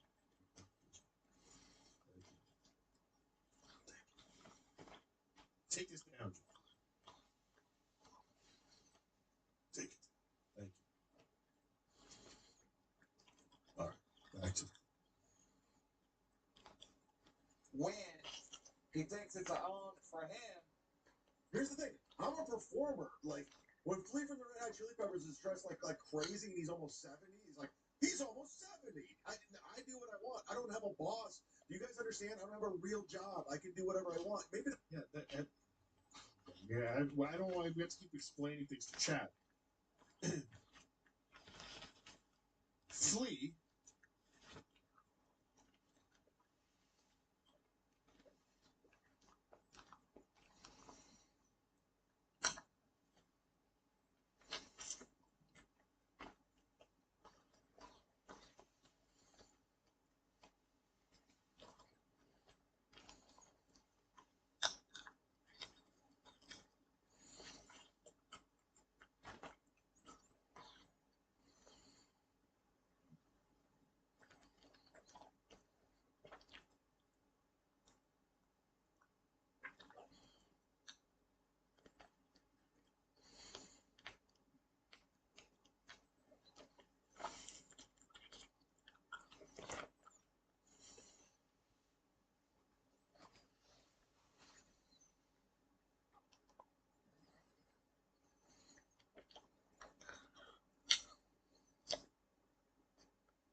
saying that if other countries have them, it's a little bit unfair for them not to have some.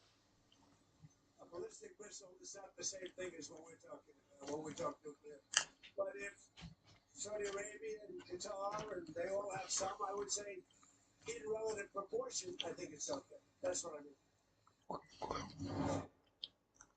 This is him talking about enriched uranium for energy. Now that was one of the things they wanted to make sure they didn't have any enriched uranium, but they couldn't do that. And Iran is demanding, as a condition of this peace deal, is that they get to use nuclear power for energy. And so here he is going to say he's going to capitulate. He's going to admit that he's capitulating on that right here. Let's listen. Been pretty tough on that.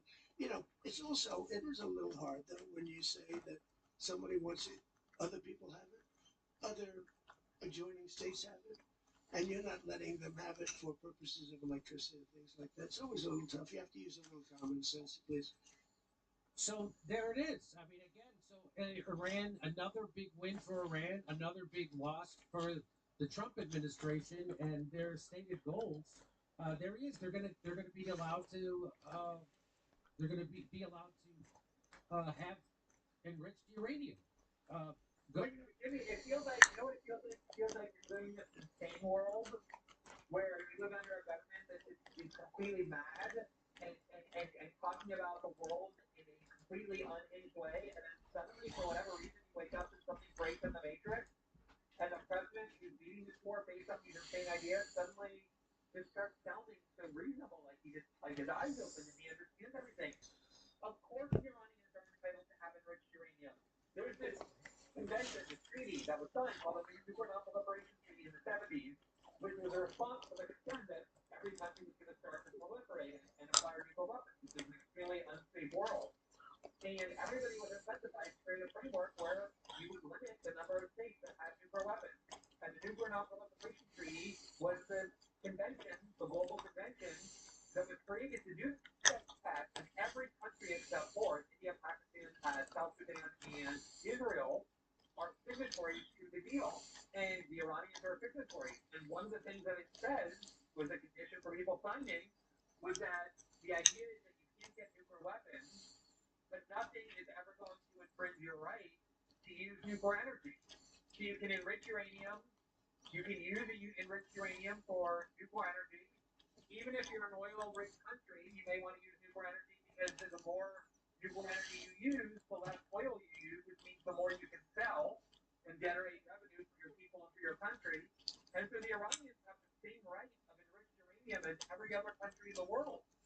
And the Iran deal was so perfect from the American perspective because the Iranians agreed to things that no other country in the world agreed to, which is we're going to accept limits on our enriched uranium of 3.67%, which is the maximum you need for energy. And in order to give you the confidence that we're abiding by that, we're going to allow very invasive inspections and surveillance regimes to look at everything that we're doing inside our enrichment facilities so you know we're not enriching toward a nuclear weapon. And had that protocol just remained in place, none of this would have ever happened, but Mary Adelson and Netanyahu and the whole crew got Trump to nullify that, to withdraw from it in 2017, and now we're right back to a agreement that doesn't even provide those safeguards. That just has the Iranians, well, they won't get nuclear weapons. So when Trump says, of course we can't ban the Iranians from enriching uranium for nuclear purposes, just like in another clip, I don't know if you have, but I referenced earlier, the idea was, oh, we're going to also force them to destroy their ballistic missile facility. Here it is. Let me play it for you. That's amazing also what he said. In the press conference, you said you don't mind Iran having ballistic missiles. Can you elaborate on that? I want to make sure we understand this. No, I'm saying that if other countries have them, it's a little bit unfair for them not to have some. A ballistic missile is not the same thing as when we talk nuclear. But if Saudi Arabia and Qatar and they all have some, I would say in relative proportion, I think it's okay. That's what I mean. There it is. But Jimmy, this is what I'm saying. I don't know what world I'm living in. I feel like I'm dreaming and I'm going to wake up tomorrow and he's going to be back into the terrorist state. We have to bomb the shit out of them and destroy them. This has been the point all along. Ballistic missiles are conventional weapons.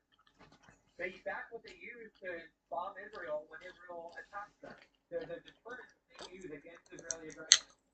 Why is it in the interest of the United States to try and go to war to prevent Iran from having what every other country has, which are conventional ballistic missiles?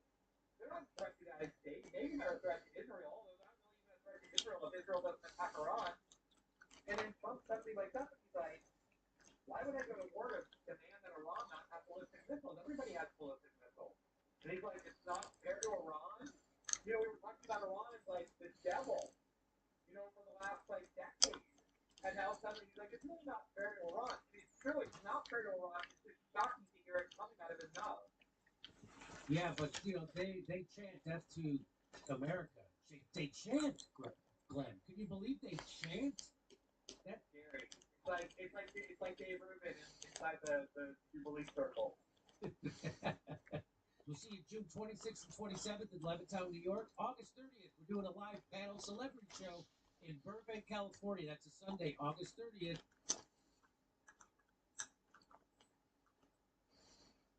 The company you work for and how you thought it was a good idea to do that. But once again, as I've said, a lot of people are just stupid, unfortunately. Get to work. That's all I've been doing is work. Y'all, they're going to work like literally. Can't even catch a break. Can't catch a break. I just want to come in here to get a breathe, you know, like catch my breath. Each time I'll get to work. Get Let me get to work.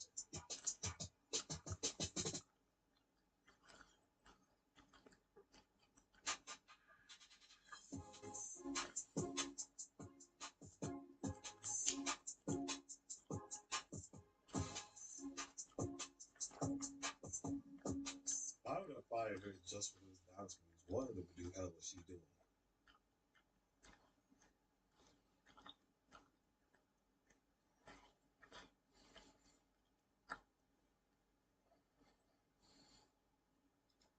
Gonna go out with you if you're gonna take me to a Michelin restaurant, because one, that tells me you can afford it, and two, it tells me you won't eat bad enough that you'll dish out $300 for dinner.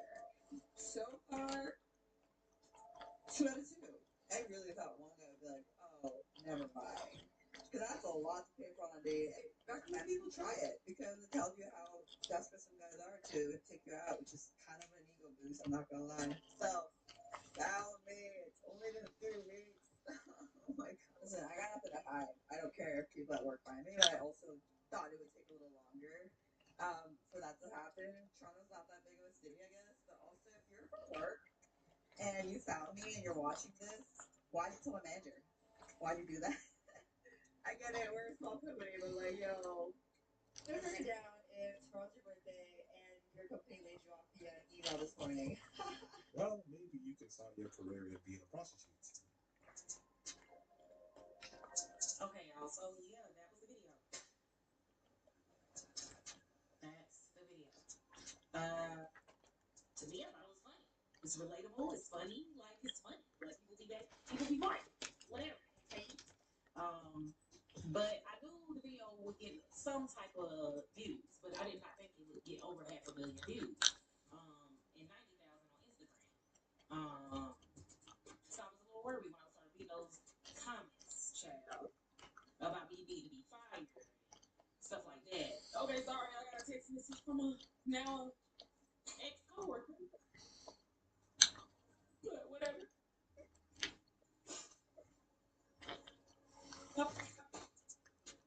Okay, so yeah, I was worried about the comments. So yeah, I talked to my mama. She was like, delete it. That lady there. I always listen to your mama, yeah. Why are you even confused as to them firing you for such a stupid video? I'm genuinely confused as to what you were expecting. I lost my job 2 days before Christmas because of social media. Oh. I was told that I broke the social media policy for the company that I previously worked for. I worked 8 years for that company. I busted my tail, my all for that company as a supervisor. I was loyal and dedicated to that company. For them to fire me over personal social media handles that had nothing to do with the company living my life the way I want to live it That is just crazy to me. Disrespectful. Corporate America has no loyalty to anybody. What do you not understand about you being a representative of the company? Even if it's the case that you're recording a video that has nothing to do with the company, if someone knows the company and then sees you and knows that you work for a company, you represent them. You do understand that. Now, I know it's 2026 where a lot of people are just stupid, and I mentioned that a lot of people are stupid, but that should be simple to understand. Whether you're doing things for yourself or not, and it doesn't have anything to do with the company, is irrelevant. If you work under a company and the things that you're doing in your private life are posted in public, yeah, well, then the company do have a right to fire you for it.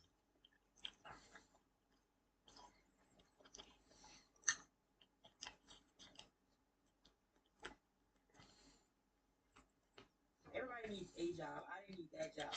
So she was like, well, okay, do you want to sign here? I'm like, nope, I'm not going to sign. And I just walked out the office.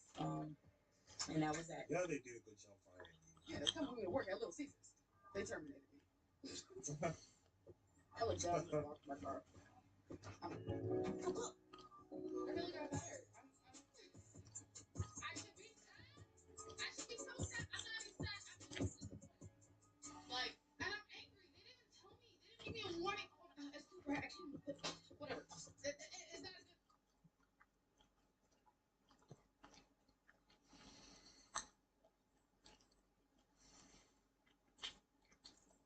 I just got fired from Starbucks after 4 years for laughing about Charlie Kirk getting deleted. My boss, a hardcore conservative, said that laugh was grounds for termination. 4 years gone because I didn't worship her politician. Yeah, 4 years erased for laughing at Charlie Kirk. If that doesn't tell you everything about Starbucks, I don't know what does. It had nothing to do with worshiping anybody. If it's the case that you're laughing at someone for being assassinated, yeah, you deserve to get fired, and rightfully so. Of course, it's the case you'll make it seem like she's worshiping him because of the fact that she respects him. We get it. You guys don't understand respect, so you equate respect with worshiping. So now you can laugh at him with no job.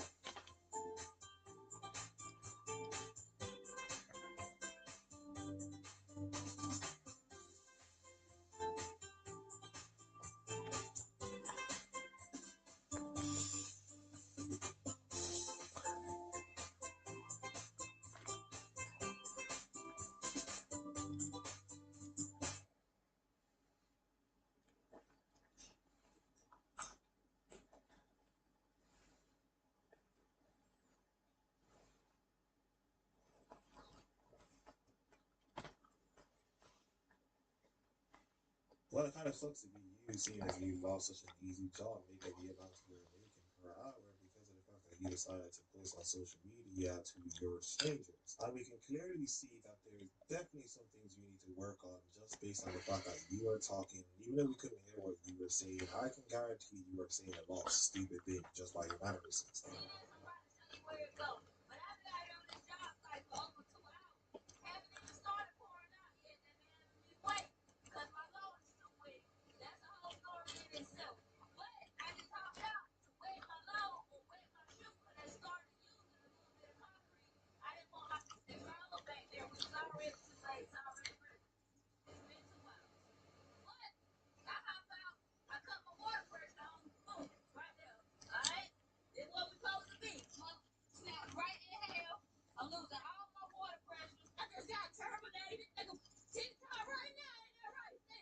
Terminated me at 2 p.m. after a 9-hour shift. I've been here since 5:20 this morning because Miss Patty viewed my TikToks and deemed them unprofessional or to go against the code of what it is that these ladies. So I truly don't give a. Yeah, you clearly don't care that you decided to make another video talking about how much you don't care, because we're going to believe that you apparently don't care. Right.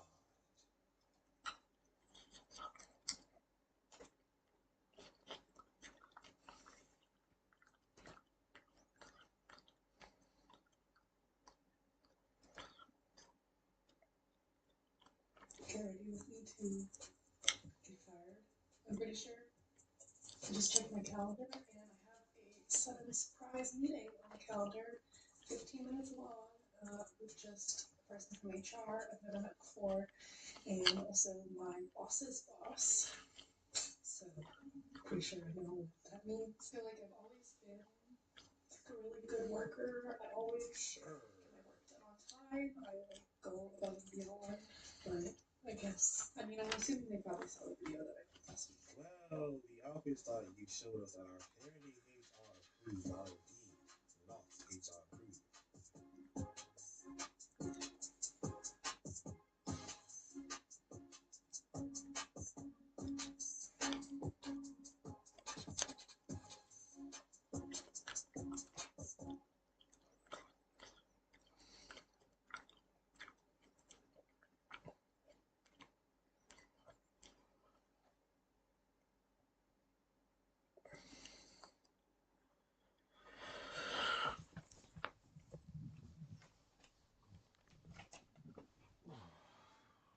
That's what happens when. See, as you can see, the more you fuck around, the more you're gonna find out. What you said about me. So let me find a TV talk behind my back.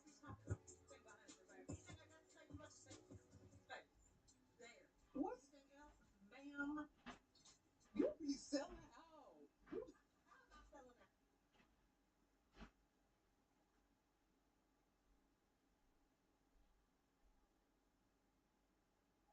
Well, it's more than likely the case that you lost your job after this, and that's what happens when you decide to do stupid things while you're working, especially.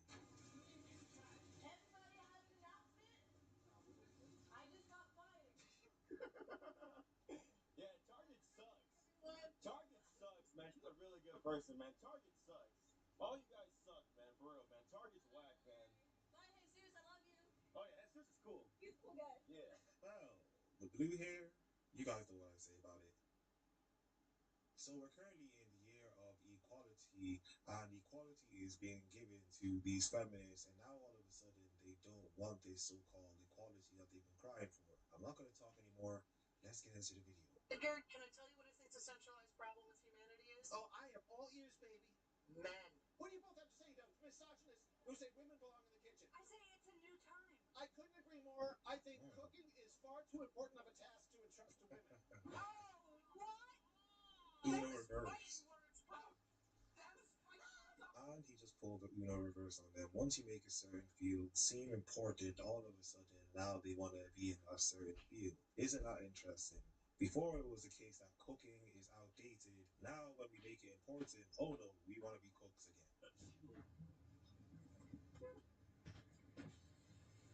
Your tire. Oh, your tire fell off. Pull over. You don't have a tire on your rim. You can hear it. Yo. Yo, she's straight tripping. Well, when you don't need a man, this is what happens. When I was at Victoria Paris Second, for doing this, for I don't even know how many countries she went to, but she's a legend. She's a legend. Like, nobody can one up her for that. Like, this is insane. This is horrid. This is worse than the walk of shame. Like, this is messed up. Oh my god. I wish women understood that equality goes both ways. Not everything's about you in a relationship. Not everything's about you. When you ask me why I can't leave the toilet seat up, well, why can't you leave the toilet seat down? You know what I mean? I need to go pee in the middle of the night. Why do I have to break my back to lift it up? So you're saying chivalry is just dead? It's not about chivalry. You don't think so? I ordered food. I asked you if you wanted something to eat. You said no. Why is it when my plate comes, all of a sudden you're hungry? Leave my chicken fingers alone. I cook my own chicken fingers. Exactly. Independence. Be independent. I am independent. I So actually stop agree with asking you. me for my food. Leave my food alone. Leave the toilet seat up. Leave my hoodies alone, even though they're Joybox. Joybox will return me soon. Leave all that stuff alone. It's mine. It belongs to me. Well, chivalry basically is dead, and the reason it's dead is because feminists decided to kill it. Do you think a woman can physically compete with a man in sports? I mean, I feel like the majority of sports, maybe there's some sports that I'm not too familiar with where I do agree men just tend to have more of that natural strength than women. But as far as like shooting basketballs or like kicking the ball, like I think women can probably be better than most men. Do you think a woman could beat LeBron James in a one-on-one? Yeah. It's just shooting a basketball. LeBron James. Leslie? You think a pro female player could beat LeBron James? Yes, yes, yes. Seriously? Yeah. Yeah. It's just shooting a basketball. I'm not good at it, but it's not like based on like your muscles as much. Yeah, it is. super physical. Yeah, but like women can be physically fit too, and there are pro women basketball players. So. But they're much worse than the men. No. You don't think so? No. Why does nobody watch the WNBA? I don't know. I'm not into sports too much in general, so I don't know. There is no way she just said that a pro female basketball player could actually beat pro men basketball players. You don't play sports, and you just said that there's no muscles involved in basketball. How stupid can you be to even utter such nonsense? But I'm not surprised. Before we get back to the video, make sure you guys like the video as much as possible, subscribe to the YouTube channel, and also mainly hit the notification bell so that you're notified when a video comes out. Also go and subscribe to my new Facebook channel. It'll be linked down in the description below, so go and subscribe there. Let us get back into the craziness.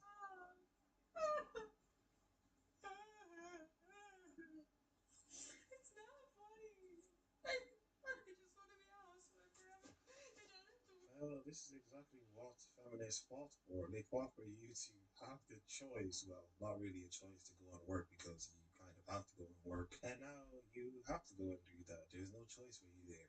You have to go work under a person who doesn't care about you. And if you don't do your job properly, they'll fire you. Yay, feminism. So I really just spent the night at the guy's house, and he asked me to take the trash my way out. The worst thing is that I'm doing it. So how can you take the trash out without any help?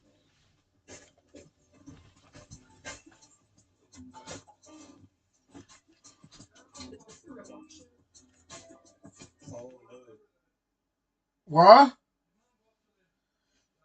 Amazon, yeah. You want me to pick her up or you want to get her? You can get her. 11 o'clock. Oh, 11? Yeah.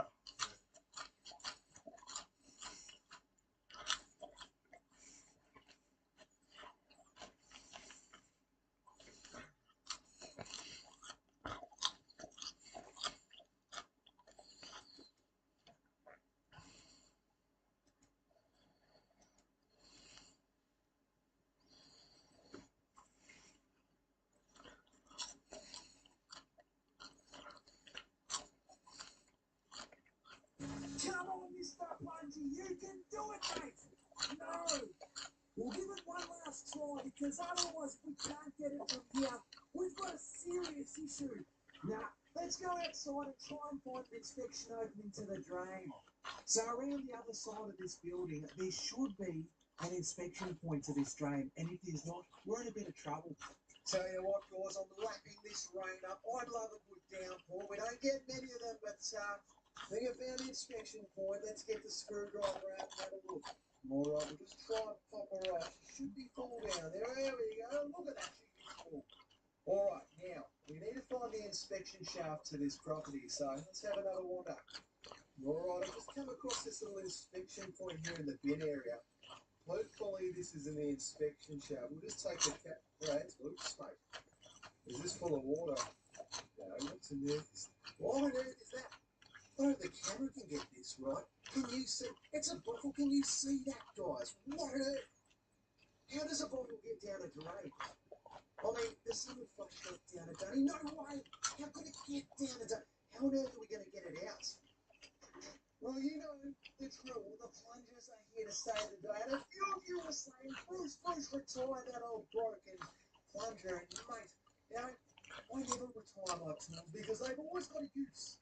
Anyway, let's try and attack this bottle and try and bloody feed this down. And mate, I'm worried. I mean, if we send this bottle downstream, we are in for an absolute mare and nightmare that you just don't want to be a part of. But we'll try and feed this old semi-retired plunger past the bottle here, mate. Hopefully you can see this. I mean, hopefully your heart's racing like mine. I don't want your heart racing, but hopefully you can feel the stress here. Oh, no. Just try and feed it past this bottle, and then maybe we can drag it upwards, guys. If we disturb this, the drain is just going to... Oh, no. Oh, no. So you can see it's... We clear this blockage, this bottle goes bye-bye. This is an awkward one, guys. How are we going to pull it up? Oh, no. We don't want... There's a lot of pressure... Oh! There's a lot of pressure behind the bottle. No, I mean, in this little shopping complex. You know, there's a cafe, there's a restaurant, there's shops, toilet blocks. Oh no, there's a lot of pressure and everything is blocked. So do we somehow try and drain everything out? Sorry guys, it's a little bit blurred. 2 seconds. There we go. Do we just drain everything out and then try and, that's what we'll do. We'll drain everything and then we'll try and pull the bottle upwards. Now, so I'll get this camera focused. There we are. It's probably going to take a little while to drain because, mate, this drain is absolutely chock-a-block. Let's send Mr. Big Punch. I'll live on the edge, guys. Whoa! Whoa! Can we get it past the bottle? And then just try and lift. There we go. We're in a good position now. We'll hold the bottle there. And we'll try and drain all of the... Oh, no. Oh, no. Have we lost the bottle? I think the plunger is lifting that bottle. I hope. Oh, no. Gosh, I think we've lost the bottle. If that's gone downstream, guys. No, I generally don't get stressed, guys, but I'm a little stressed. But I mean, don't get me wrong, I'm loving this, guys. This is what it's all about, you know. Sometimes you've got to get the heart rate beating a little faster, just to, you know, let you know you're alive and living on the edge. And, I can feel that bottle now. You know, I was second-guessing myself for a second, but there's no way that bottle is going to go downstream that easily. I mean, it's been lodged in there for some time. It's just physically not possible just to scoop around that junction and go downstream. So, I mean, everything's just been collecting behind that bottle, causing the blockage. All right, guys, another 5 minutes has gone by. It seems to be slowing down a touch now. We've hopefully drained most of this waste out this line. Oh, look at that. We can see the bottle, mate. Oh, I mean, isn't that a sight? It's a relief. We knew she was there, but it's a relief.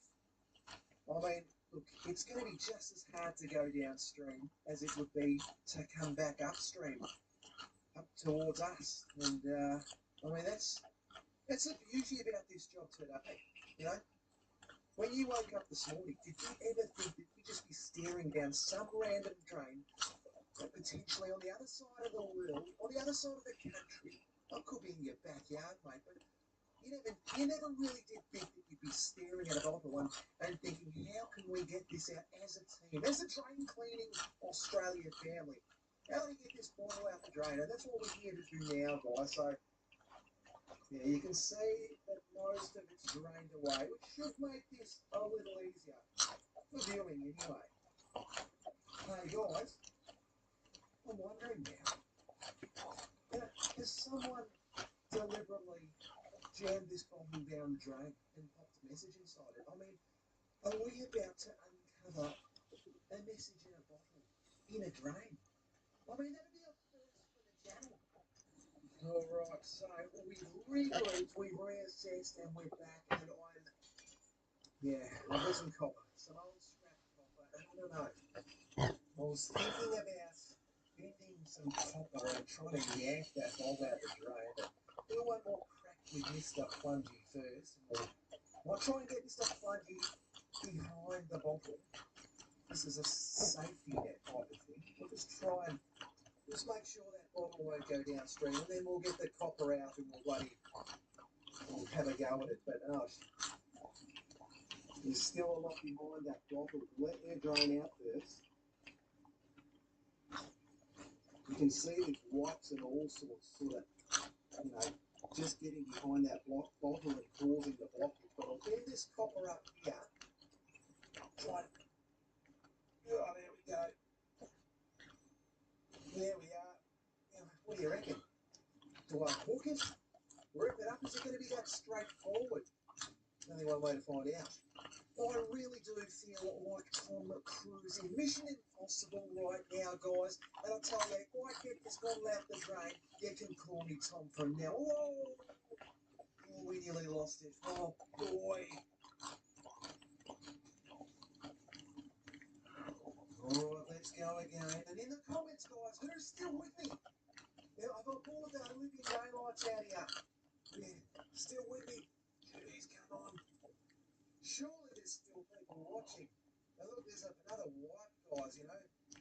Are these just an Australian thing or are these worldwide, mate? I mean, on the packet they say flushable whites, you know. The number of jobs I go to and I tell clients you can't flush whites down the daddy. And they say to me, well, it says on the packet I can. They're not flushable, guys. Don't flush them. I mean, well, you can. You're keeping me employed.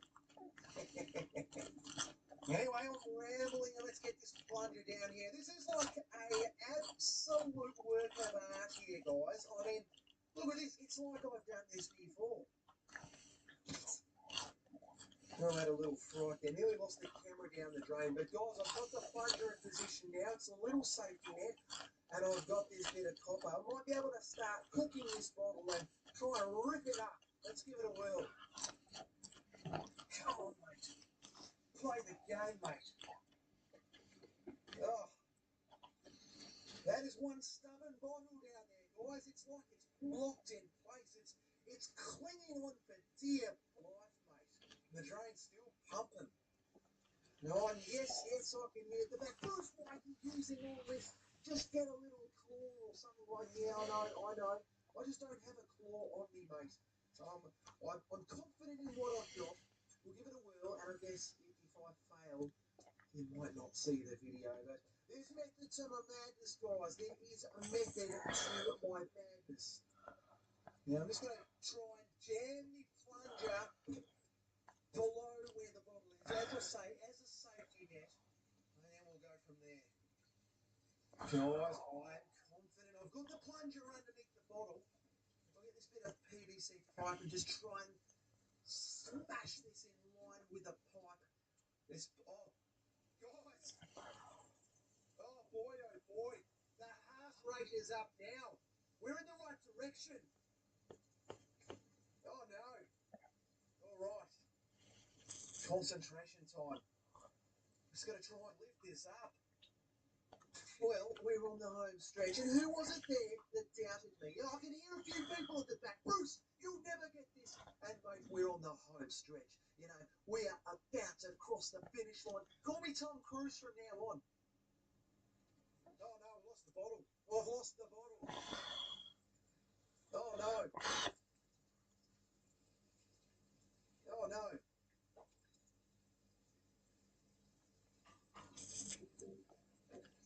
Well, I think it's right down the bottom of it. Oh no, it's right down the bottom of this inspection shaft on the bottom. Oh, can we bring it up?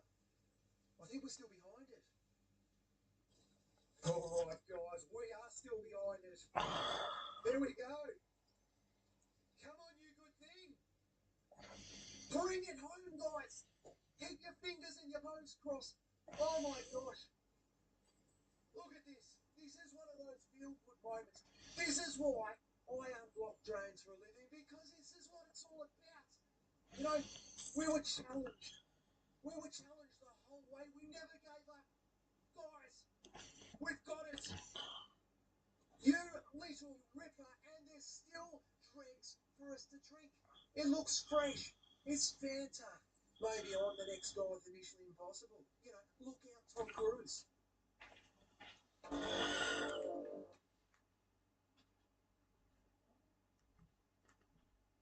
Well, they tell us the World Cup's bringing together a harmonious melting pot of different cultures. Yeah, let's check in on how that's working out. Le lion va manger le coq ce soir, le coq.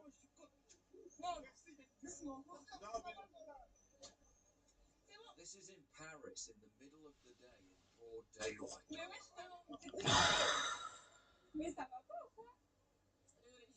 Vraiment, moi, c'était ça. Je n'ai pas de caractère, je sais pas. Bon, bref, c'est un peu bizarre, les gars. Désolé pour la séquence. Voilà. Mais il est très à l'aise. Pour le. Par contre, là, Luc, il a pas vu, heureusement.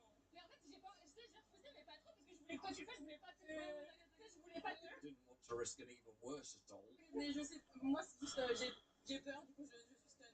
Je comprends. Bref.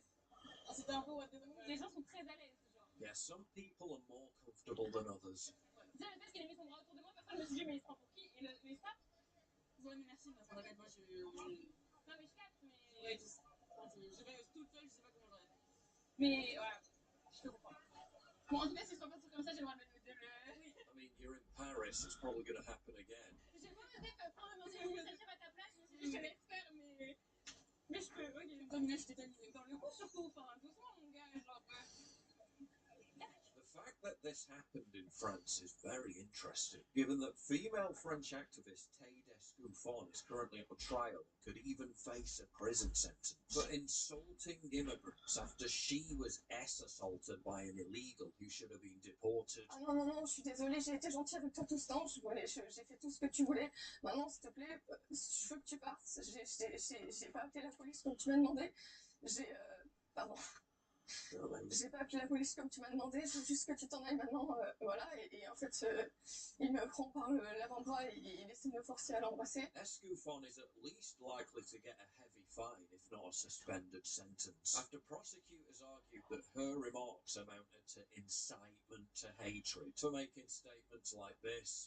Je suis désolée, mais je suis sûre que toutes les filles honnêtes qui côtoient le réel et qui regardent cette émission aujourd'hui savent très bien le type de profil d'homme dont elles ont peur dans la rue. Et ça, il y en a assez de s'empêcher de le dire. Il y en a assez de s'empêcher de le dire. La réalité, c'est que la majorité de ces agressions-là dans la rue et du harcèlement, eh bien, c'est le fait en majorité de personnes d'origine immigrée. Et ça, je n'y peux rien, je suis désolée. Vous savez, moi, pour avoir dit ça, mon compte Instagram, j'ai été signalé en masse, il a été suspendu. Donc effectivement, vous faites bien de dire que quand on dit certains faits, il y a des associations féministes, c'est silence radio. Absolument personne ne s'est exprimé pour soutenir, à part des personnes qui sont plutôt de mon bord politique, il faut le dire. As well as saying on another French TV channel, the main danger for women is immigrant men, Africans, blacks and Arabs. As in the UK, we're starting to see more serious punishment for those who complain about the horrors inflicted on them than the perpetrators of the actual horrors. This is now so common in France that during a French TV investigation into assaults occurring on the Lille metro, elle s'est fait agresser en pleine journée. The film crew actually stumbled across one that had literally just happened. Soudain, au cours de notre tournage, une équipe est appelée en urgence dans la gare. 3 femmes viennent de se faire physiquement agresser par un homme. Elles ont averti la sûreté ferroviaire qui a donné l'alerte aux forces de l'ordre, car les policiers sont les seuls à pouvoir ouvrir une enquête judiciaire. À notre arrivée, les victimes ont souhaité rester anonymes. L'agent de la SNCF raconte la scène. C'est passé avant du train là, qui a quitté point 3. Ouais, c'est dans le train. Ouais. Et lui a mis une main au sexe et tout de suite, du coup. Yeah, that melting pot of different cultures is really going well, isn't it? If you value what I do and you want to help support me, please visit pauljosephwatson.locals.com and either pledge a one-time donation or subscribe to join my community, get early access videos, and message me directly.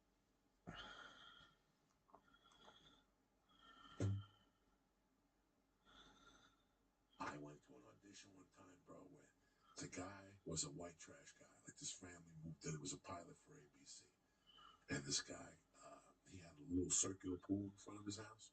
And he was watering shit, but at the same time, he had like a thong on. And he's fat. He's got jewelry on, like one of those guys in like Long Island. You know what I'm saying? So I'll never forget, I get to the audition, all these guys, and they have all these big Italian dudes. And I knew they were going to get the part, bro. I'm like, they're going to get the part. I'm not going to get it. But I had warm-ups on. And I had this zip-up jacket. And I had to weigh 380. I go, I know what I'm going to do. I'm going to take my pants off. Right? I'm taking my fucking sweats off. So I walk in. And what do you think these two ladies say to me? Hold on 1 second. We'll be with you in a minute. So they turn around. That's my cue, bitch. I took those sweatpants off. I took the shoes off and my socks, and I walked closer, and I took my shirt off. When they turned back around, all I had was like the tidy whities, tits hanging out, stomach hanging over the underwear. And as soon as they turned around, they're like, "Oh my god!" They're like, "That is terrible. Put your shirt back on." I'm like, "I'm not putting on shit. All right, I'm reading this motherfucker how it is." So you were supposed to like wave and say good morning, right? And they're like, action. And they like can't even look at me because I'm completely naked. And I'm making believe I'm flipping burgers, and I look over at them and I go, "Living like a doctor." That's it. They booked me. So they even gave my own line. Half those auditions I went into, they gave me whatever line I said in the audition.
we got some real news to report here. Of course, Donald Trump signed what Weinstein even had a good joke. He called this the Retreaty of Versailles. Get it?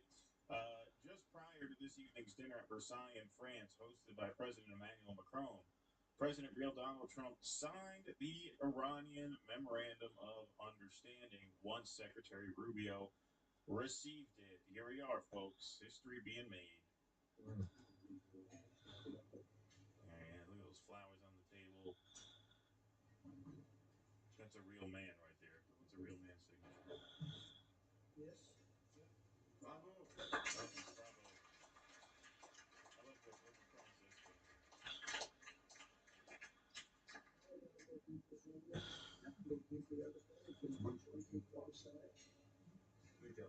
Great job. Yeah, great job.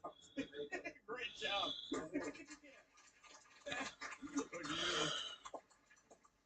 You really took that to heart. Great job. Great job. Oh yeah, no, well done. Well done.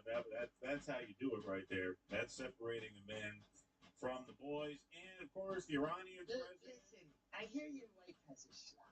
Can I see it? Can I see it? Make me feel better.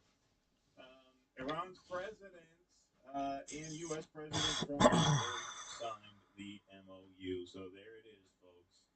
It is official. So let's see what's in this thing. We're going to go through the text, and then we got lots more to cover here. But here we go. 14-point memorandum on sucking Shiite cock. Here we go. The United States of America and the Islamic Republic of Iran and their allies in the current war are signing this MOU to declare the immediate and permanent termination of military operations on all fronts, including in Lebanon, and undertake from now on not to initiate any war or any military operation against each other, and to refrain from the threat or use of force against each other, and ensuring the territorial integrity and sovereignty of Lebanon. The final deal will confirm the permanent termination of the war on all fronts, including in Lebanon, and other provisions of this paragraph. Item 2. The United States and the Islamic Republic of Iran undertake to respect each other's sovereignty and territorial integrity, and to refrain from interfering in each other's internal affairs. The United States of America and the Islamic Republic of Iran commit to negotiating and achieving the final deal in a maximum 60 days, extendable with mutual consent. Number 4, immediately upon signing of this MOU, the United States will begin the removal of its naval blockade and any disturbances or impediments against the Islamic Republic of Iran, and will fully end the naval blockade within 30 days. During this period, the traffic of vessels will be in proportion to the numbers of pre-war traffic being restored by the Islamic Republic of Iran. The United States further undertakes to remove its forces from the proximity of the Islamic Republic of Iran within 30 days after the final deal. Upon the signing of this MOU, the Islamic Republic of Iran will make arrangements using its best efforts for the safe passage of commercial vessels with no charge for 60 days only from the Persian Gulf to the Sea of Oman and vice versa. The traffic of commercial vessels will immediately start, and considering the need for removing the technical and military obstacles and demining by the Islamic Republic of Iran will be instead within 30 days. Instated, sorry. Will be within 30 days. The Islamic Republic of Iran will conduct dialogue with the Sultanate of Oman to define the future administration and maritime services in the Strait of Hormuz in discussion with other Persian Gulf littoral states in line with the applicable international law and the sovereign rights of coastal states of the Strait of Hormuz. The United States of America undertakes with regional partners to develop a definitive, mutually agreed upon plan with at least $300 billion for the reconstruction and economic development of the Islamic Republic of Iran. The mechanism for the implementation of this plan will be finalized as part of a final deal within 60 days. All required licenses, waivers, and permissions needed for the relevant financial transactions will be granted by the United States. So that's a big one. This, you could argue, is the biggest one. The United States of America undertakes to terminate all types of sanctions against the Islamic Republic of Iran, including the United Nations Security Council resolutions, IAEA Board of Governors resolutions, and all unilateral U.S. sanctions, primary and secondary, in an agreed-upon schedule as part of the final deal. Wow, did Iran hire a Jew lawyer to draw this up? They really got a good deal. I think the lawyer was Israeli, as it turns out. That would be an irony. The Islamic Republic of Iran and the United States of America acknowledge the critical importance of the sanctions termination issue above mentioned and express their intentions to immediately address these issues in the negotiations in order to achieve mutual agreement on them. The Islamic Republic of Iran affirms that it shall not procure or develop nuclear weapons. The United States and Iran have agreed to resolve the disposition of stockpiled enriched uranium pursuant to a mechanism that will be mutually agreed upon in accordance with the schedule mentioned in paragraph 7, with the minimum methodology to be downblended on site under the supervision of the IAEA, the International Atomic Energy, whatever that last word is, I forget. Agency. There you go. The two parties also agreed to discuss the issue of enrichment and other mutually agreed matters related to the Islamic Republic of Iran's nuclear needs, based on a satisfactory framework being agreed upon in the final deal. The final deal will confirm the provisions of this paragraph. The United States of America and the Islamic Republic of Iran acknowledge the critical importance of the nuclear issues above mentioned.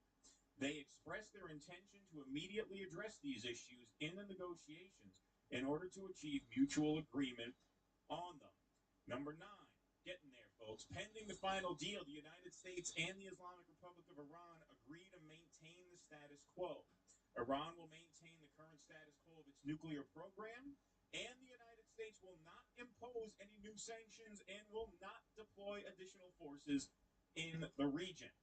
Number 10, the United States undertakes that immediately upon signing of this MOU and until the termination of sanctions, the U.S. Department of Treasury will issue waivers for the export of Iranian crude oil, petroleum products, and derivatives, and all associated services, including banking transactions, insurances, transportation, etc. So they got a nice windfall coming their way. The United States undertakes to make fully available for use of the frozen or restricted funds and assets of the Islamic Republic of Iran upon the implementation of this MOU. The United States and Iran will mutually agree on the procedures related to the release of these funds during negotiations. Such funds, whether retained in the original account or transferred, shall be made fully usable for payment to any ultimate beneficiary designated by the Central Bank of the Islamic Republic of Iran. The United States of America undertakes to issue all necessary licenses and authorizations accordingly. And finally, the United States and Iran agree that an executive mechanism will be established to monitor the successful implementation of this MOU and the future compliance of the final deal.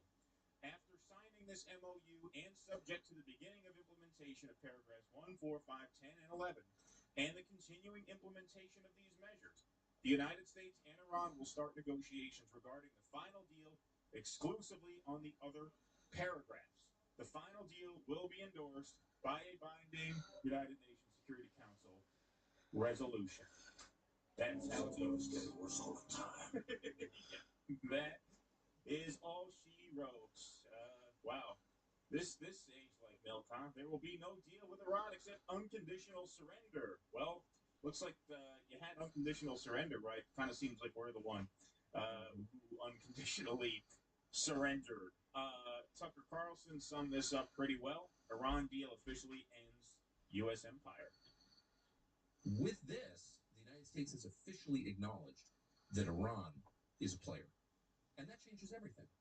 In the same way that the 1956 Suez Crisis, another crisis, another war over a narrow waterway through which commerce flows, ended the British Empire. Now, of course, you could argue the British Empire really kind of ended with the armistice in 1918 at the end of the First World War. You could definitely argue that it was done by 1945 when they, air quotes now, won World War II.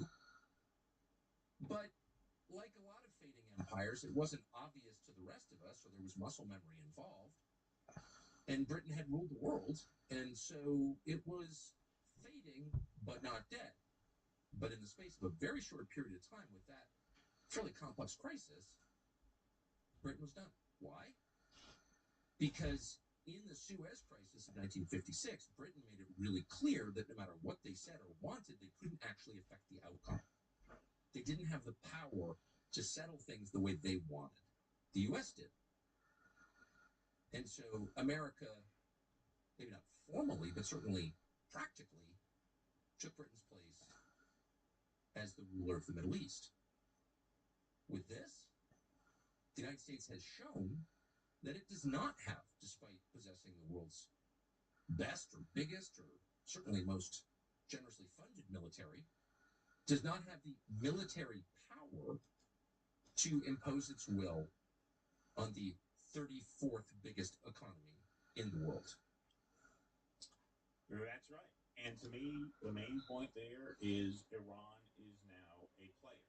And that is the result of this. Not only did Iran win in the sense that they are still standing as a state, as an Islamic state, but they can argue very persuasively, in fact, I would say definitively, that they are stronger for this having happened, despite the horrible losses that they incurred. They had a lot of civilian casualties. They had a lot of damage to their infrastructure, and I don't want to, have my words twisted or confused as to mean I'm glad that this happened, because I'm not glad that this happened. The human cost of this was horrible, and war is hell, obviously.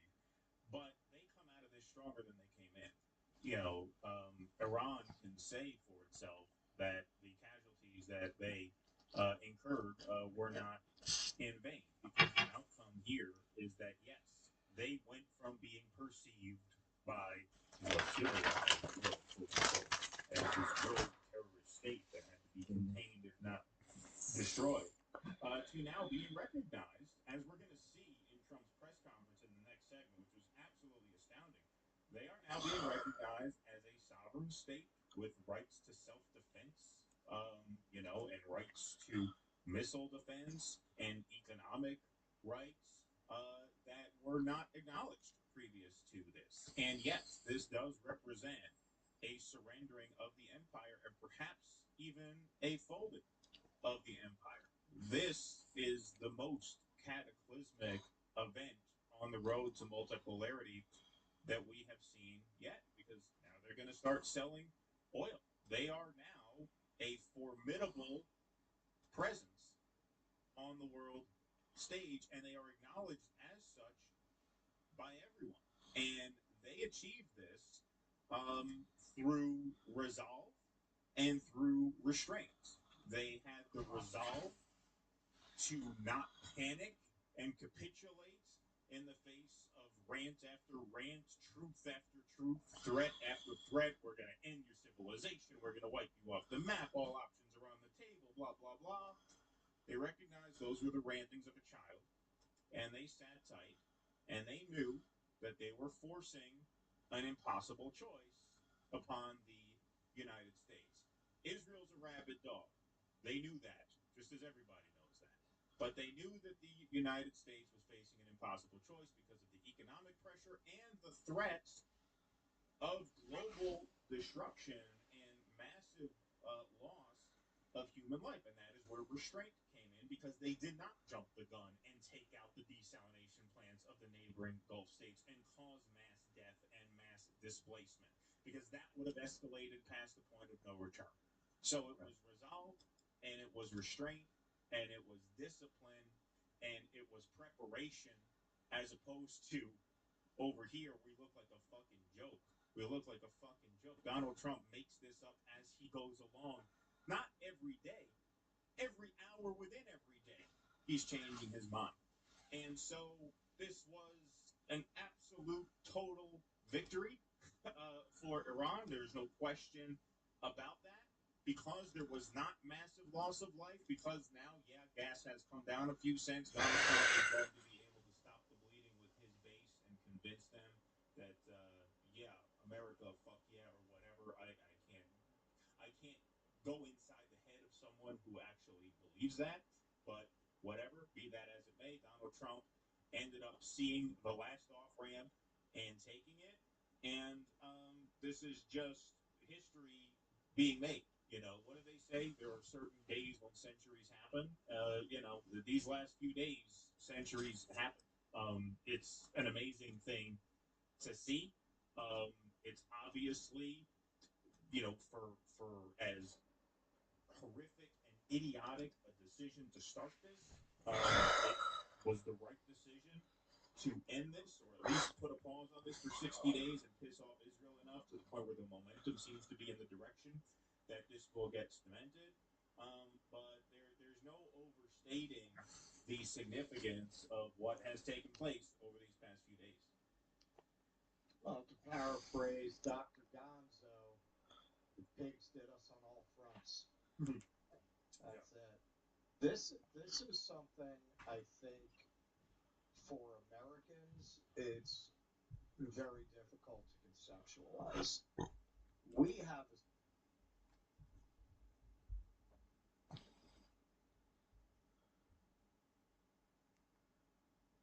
she's in a tent, like, let me see if I can help her, whatever it might be that day, right? She knows what she's doing, and all he did was play her own clips and throw her words back in her face and say, explain this. And then try to break up every single relationship the person has. And I look at that behavior.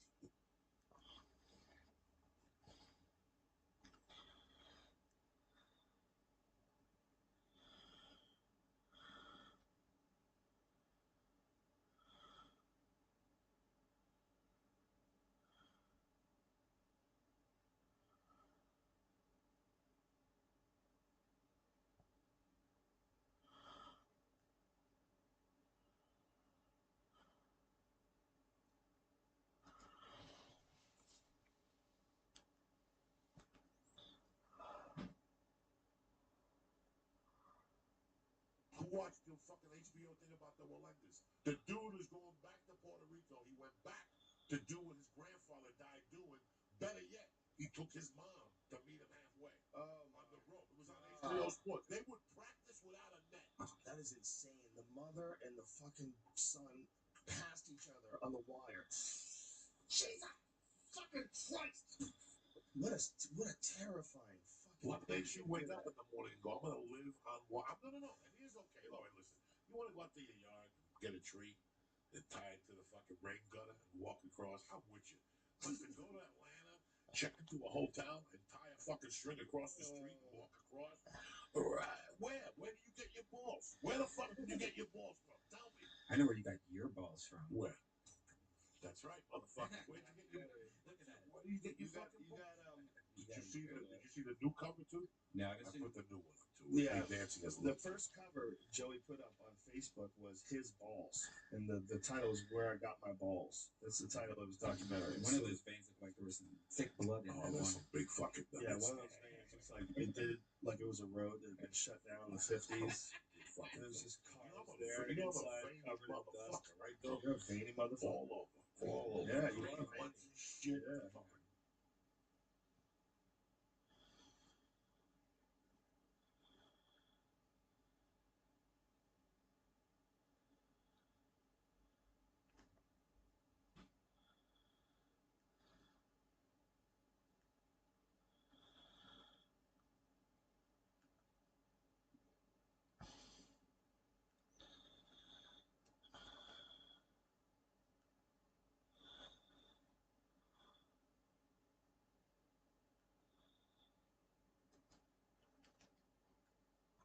Can you pull this up? I did Rogan once, and I told a Stanhope story, and no one believed me.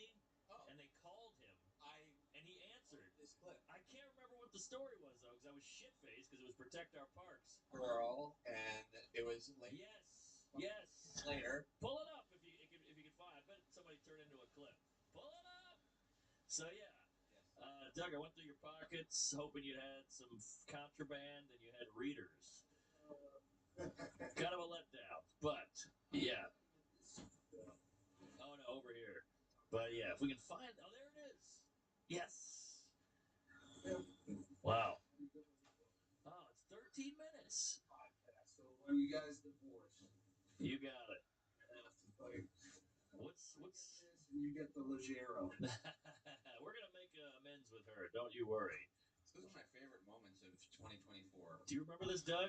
Mark was on Rogan, Protect Our Parks, and he was telling a story about you. And then someone called you, someone had your number, and called you. Oh, Joe called here because no one believed. Yeah, I had to change my number because of that. Whatever.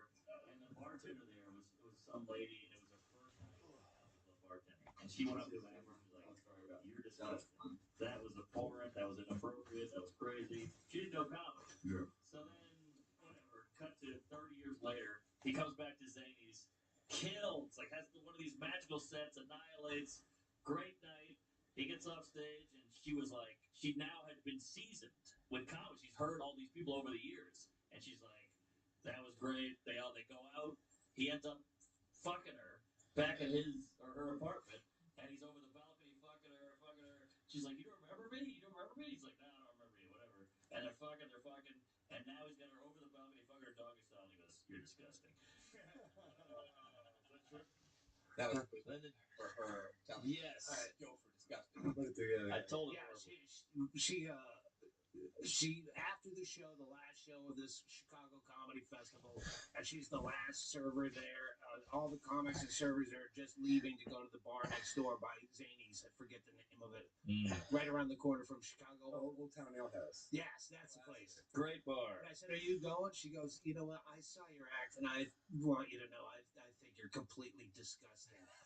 And so I went, "Okay." This is before there was a comment you could avoid on YouTube. Right. It's a live comment. Yeah. Can't erase that. So then I get booked back because I fucking killed. And then she's there. And I said, hey, let's make a truce, okay? I'm here for the whole week now. And we got to deal with, again, it's us against them. You need tips, I need laughs. Let's just try to get along through this. Yep.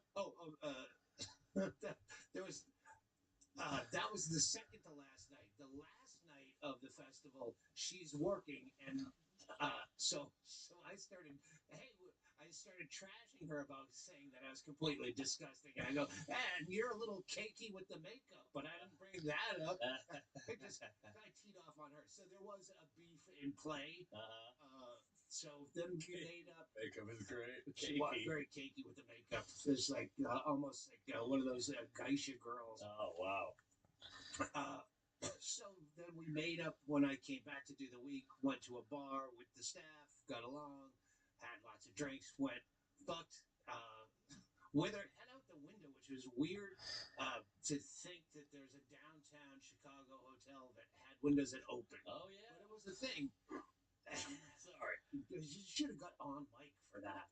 You should actually have him mic'd. Yes. You should give me a mic behind his butt. Yeah. Be a little the crotch mic. Right. A little like a Garth Brooks, but like from the internet. Give me a Matt Rife out of my ass. One of those little headsets. Wow, you have more current references than me. So, and I was fucking her in the ass. Whoa. And when I came in her ass, wait for it, then I leaned into her and I go, I just want you to know, I find you completely disgusting. Oh, that's great. So we remained friends, yeah, of course. Yeah. But I wrote about that story in a book, and then the Audible version, I had a lot of people come on the podcast style. So in the Audible book, it's being read, but then when it gets to certain places, I would have people that were there to tell their side of the story. So she came on. She's a fucking great chick, Patty. And she goes, well, first of all, you came on my back. You didn't come in my ass. Okay. All right. That's why we're doing this. Wow. Well, Patty, call in. Please. We'd love to hear from you.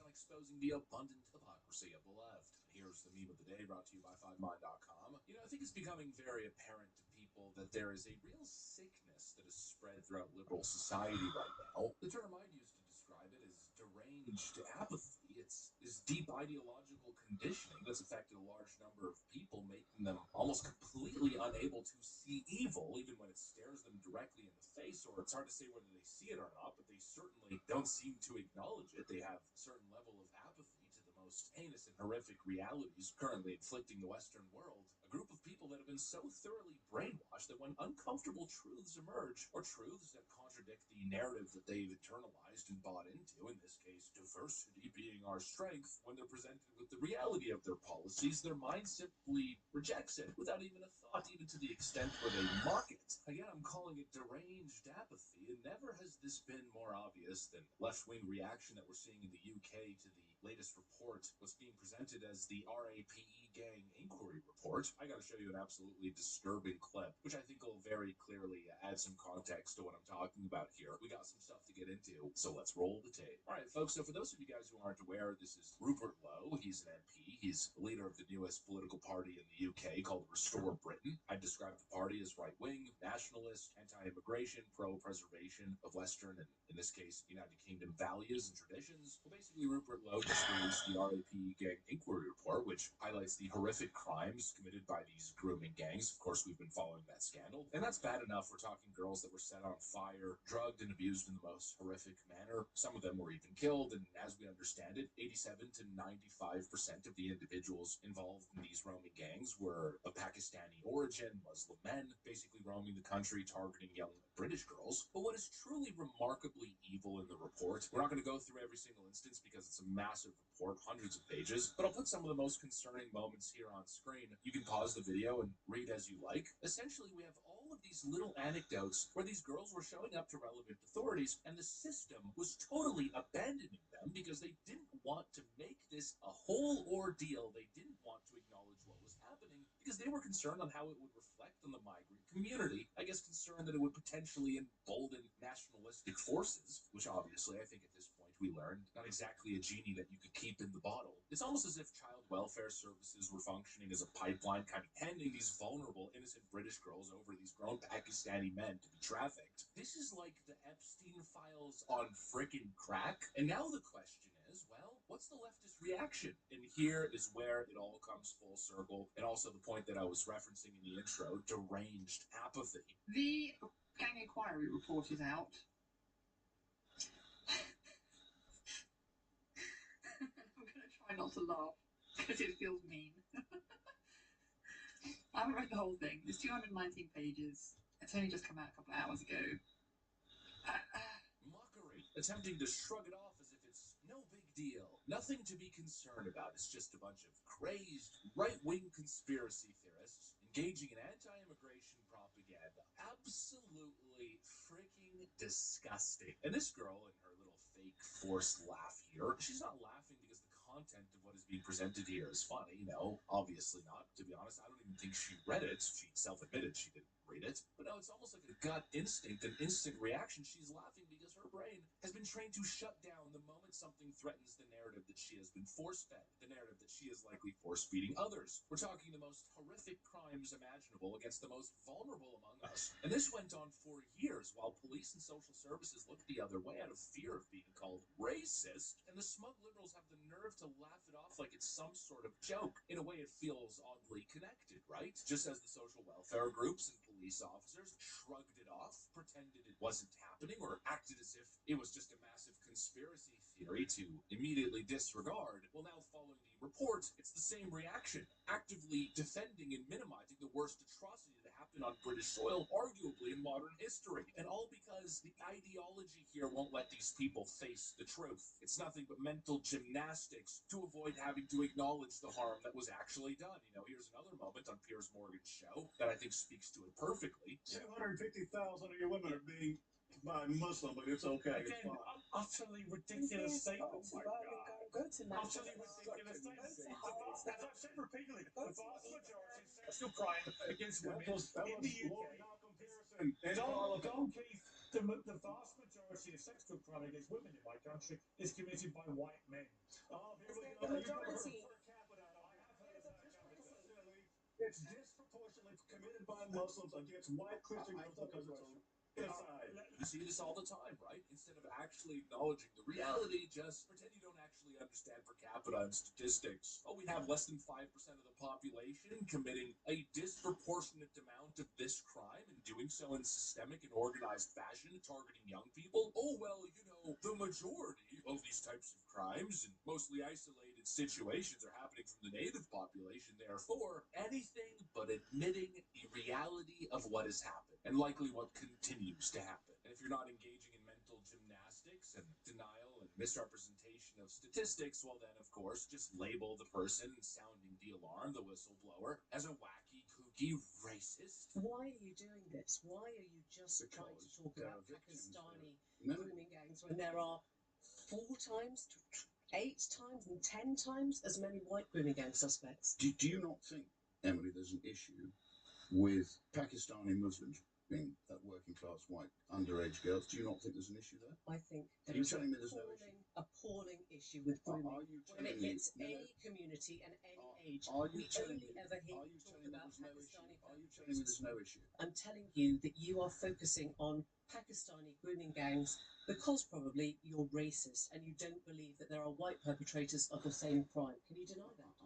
I am concentrating on it because it's a blot on our national history. Just disregard the most evil atrocities and do so for petty political partisan reasons. Why engage in a world of reality when you can basically scoff at with your elitist snarky tone, brush the whole report off as something only a bunch of racist right-wingers would believe because they're racist and uneducated. We see this phenomenon all the time. I have a perfect clip, actually. This is a little bit of a different context of conversation, but it's still the same arrogant, smug BS that they apply to all kinds of issues, especially relating to immigration, or any criticisms and critiques of immigration policy and its effects. Is that the idea of blaming our housing crisis on immigration is absolutely wild to me, actually. That says more about you because we've got an extra 10, 20 million people coming in the country. Do you think that do you not think an extra 10 million people is going to have an effect on housing? Do you think that if we lock down our borders, we're going to solve the housing crisis? Well, is that going to solve the thing is, the more people you have in the country, the more houses you're going to need. I know it might sound... He's really good at explaining things like this, isn't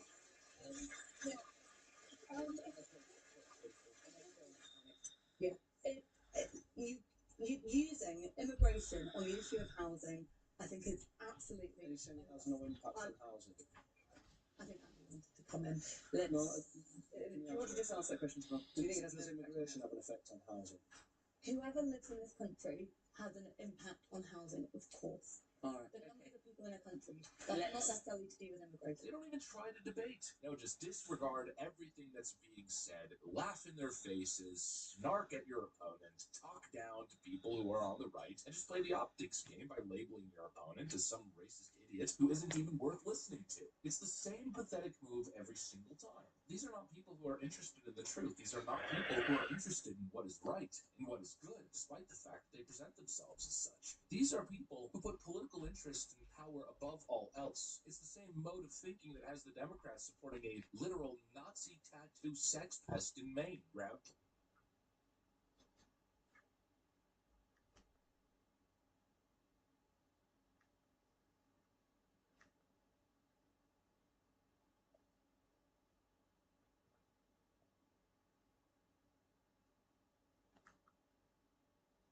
Okay, the time stops in 29 minutes, and he got 11 seconds. I got 10 seconds. Thank you. So our name's still in the Hall of Fame. Where are you going on it? Notorious. B.O.B. It's very hard for me to write like this. Slowest time. All right. Got my terrible handwriting. Oh, I can smell it. I can smell it too. It's the first thing I've noticed. It hurts my nostrils. I didn't smell the last one. I can definitely smell this. Why did you want to do this? This wasn't my idea. I'm pretty sure this is your idea. My idea. She kind of did talk us into this. Talk us into it. I'm going to test this real quick. It's sitting there. I can feel it stinging my tongue right now. Oh, no. I think I They dumped a brand new whole bottle of this thing. Honest, I'm not even kidding. Like, I am sweating right now off the smell of this. There's so much on top. It's like ketchup. I'm gonna watch you. I'm trying to put that over. Here, I'm gonna eat some fries and see. Right, here we go.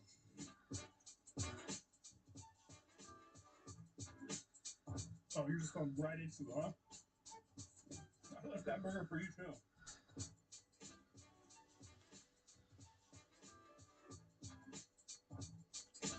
Is it that hot? No, it's not. It's not an instant hit. It's a builder. And you win like $1 million for doing this.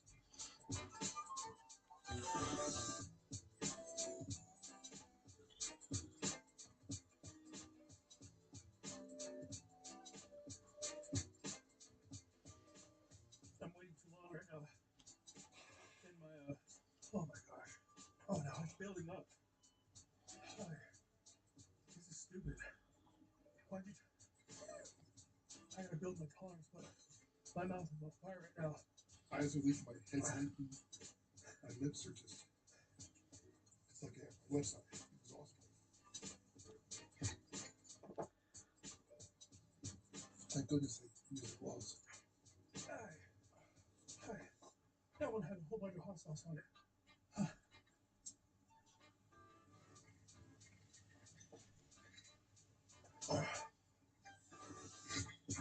Oh, that's right.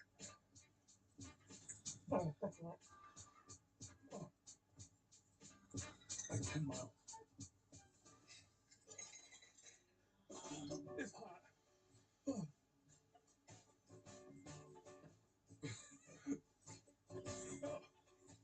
Oh my gosh. I was eating so much pain now. I need more. I think I just, that last piece. Oh, you know what? I need more drink. My mouth is on fire. It wasn't hot in the beginning, but the last few bites. I was telling you, like, I thought it was okay. You know, we just had the tiniest bit of dry. Oh. You know, multiply by 10. Oh, my stomach is burning right now.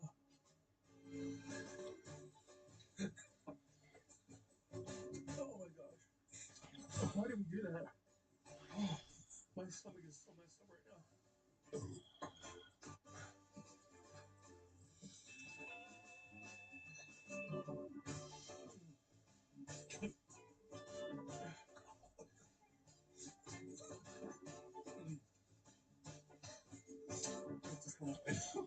Oh, it's disgusting. I'm laughing at you. You're not that point. As soon as you put it in you. You lied to me. You said it wasn't that spicy. You're a liar. That thing is spicy. You just killed this whole thing. Because every time I stop drinking, the spice just comes back. You can take this away. Really? Yes. No mas. I don't even want to. I don't want to. No, we're done. We're done. Yeah, done. Thank you. $20 gift card? Yeah. It's a little souvenir. Good thing I could be using it. Bob, I'm never letting you talk me into anything again. Never. I was wrong. If I ever suggest anything, just say no. You're cut off. You're the one that talked us into doing the burger too. What? So you're the one that talked us into doing the spicy burger too. Yeah. So it's your fault. It's my fault. It's your fault. And it's his fault.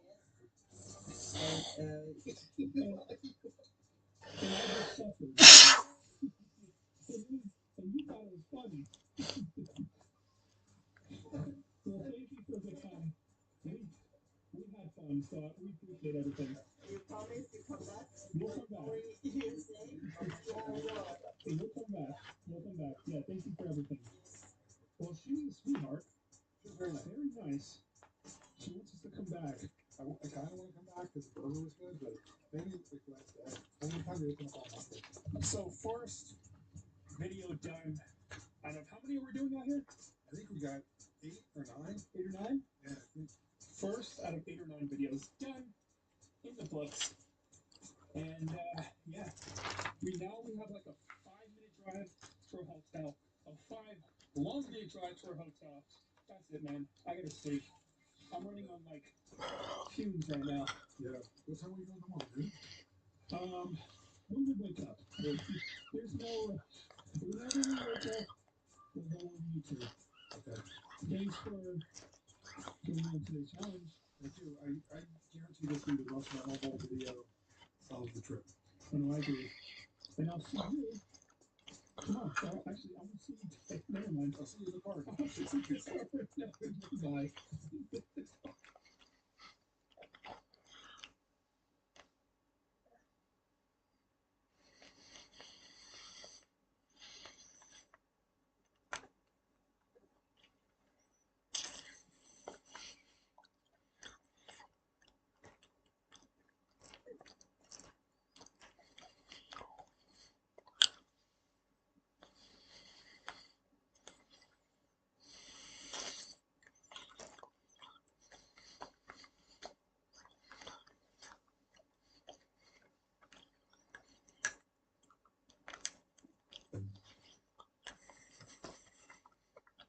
This is a neat question for you, Joe.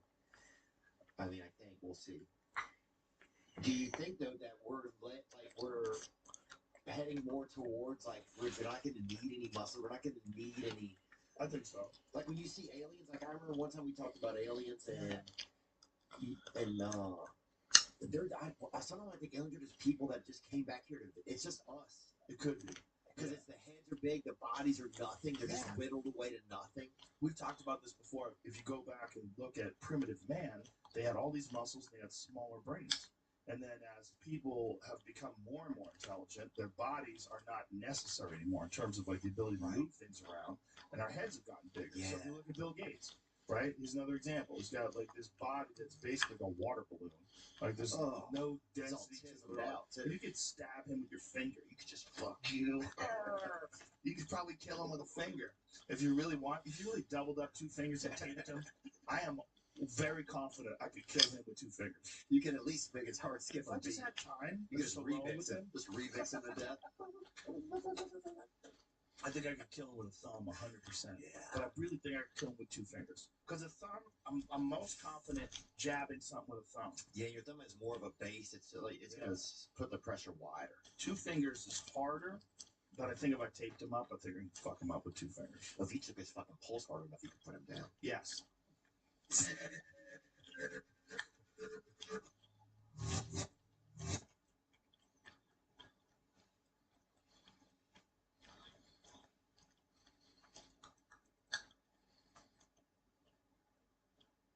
Like, I wonder if in the future we'll know that like certain animals can like take messages around for us, and like if you told an animal something, it could go tell. Like I wonder if we'll start using animals more. Yeah, for sure. But for whatever reason, it makes more sense with birds. Yeah. You gotta send a bird that nobody wants to shoot though. Yeah. People like to shoot birds. Well, owl too. Dude, we had owl 2 Thanksgivings ago. We had 2 owls at my sister's house. Yeah, I saw one last night actually. Did you? Yeah. Pretty fucking cool. It was big too. It's gross, I think. Owls? The meat, Oh, you ate them, you're saying? Yeah, but You guys ate owls? Yeah. I think that's legal. Probably shouldn't say that on a podcast. Well, I didn't have a lot. Man. I think I even spit it out. I'm not even joking. It's like Bill Clinton when he smoked that weed. And they had 2. They didn't have, they don't have a lot of meat on them. I fucking don't like owls. Owls, whoever did their PR, you notice everybody thinks they're smart and they can read, and they're like, yeah, they had a good PR. Yeah. Right? Yeah, look at that. But see how much little meat is on them? You think there's more. Look at these kids. He's kidding, folks. He's not eating owls. I was driving home and one was flying above me on the road and dropped a rabbit. And I stopped the car and checked it out. I was like, whoa. That's flirting, really, it sounds like. Flirting? Oh, if a bird drops a rabbit at your feet? Yeah, it's ready to fuck. Look what I got for you. More where that came or maybe. Yeah. I'll tell you this, if you want to feed a family of 4, you can't just have 1 owl. I will say that, though.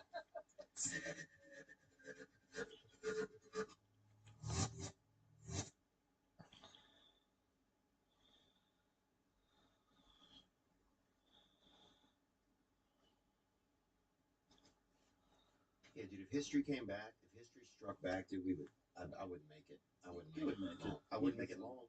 You'd be fine. People are adaptable. You're a smart dude, Theo Vaughn. I would lead. I would think a little bit. I would adapt. I'd lay low in the beginning. Yeah. You know, like somebody does Pick your on the battles. yeah. Pick my battles, dude. You have to kill somebody immediately. You have to find the first person in your group, the weakest person, and kill them in front of Really? everybody else. Yeah. If you were going to do that, the person would have to be either a terrible person who is victimizing other people, Right. or they would have to have attacked first. It would have to be, or they would have to have been such a piece of shit that people were rooting for you. Like somebody that was real Yeah. chatty, and you just ask them. Dude, there's no way I'm trying to survive like a the second coming of the universe, and some dude's chatty in my group, bro. Oh, That's not gonna yeah. happen.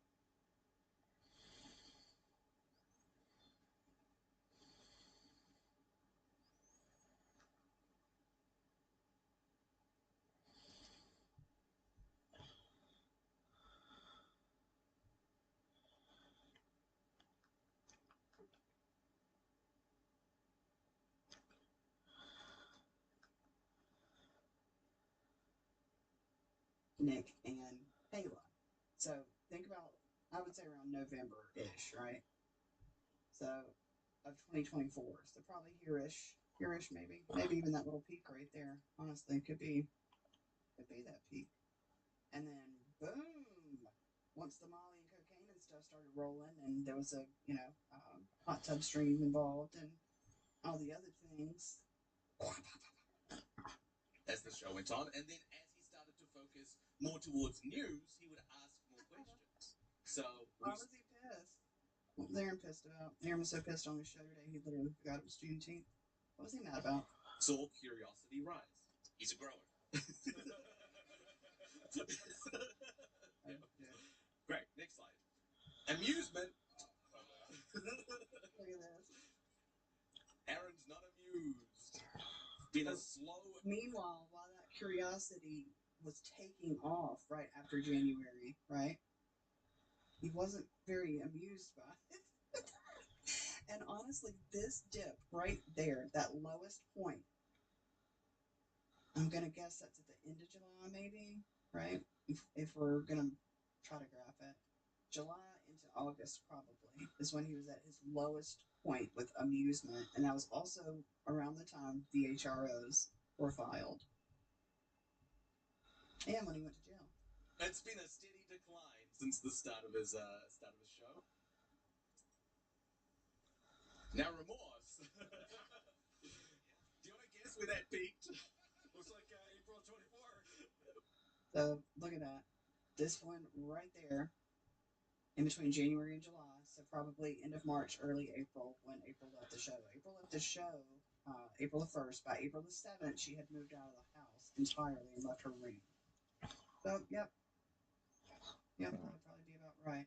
But do you remember what happened next after she left and was over with the Ricadas? Probably around this really steep drop down here. I can't point to it, but right there, which would be maybe June, the end of May, early June. That's when they were arrested.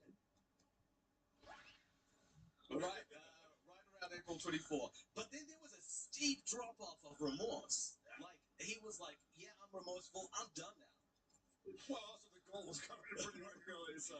Right. I showed this to the sorcerer, and he said, "Try to plot remorse against joy. It's inversely correlated." Whoa. This guy is the sorcerer knows what he's talking about? Holy shit. Right. Like after the Ricadas were arrested, he showed strong remorse, and then immediately he got joyful as he dropped any pretense of remorse. That's nuts. It spiked. The joy spiked and remorse fell.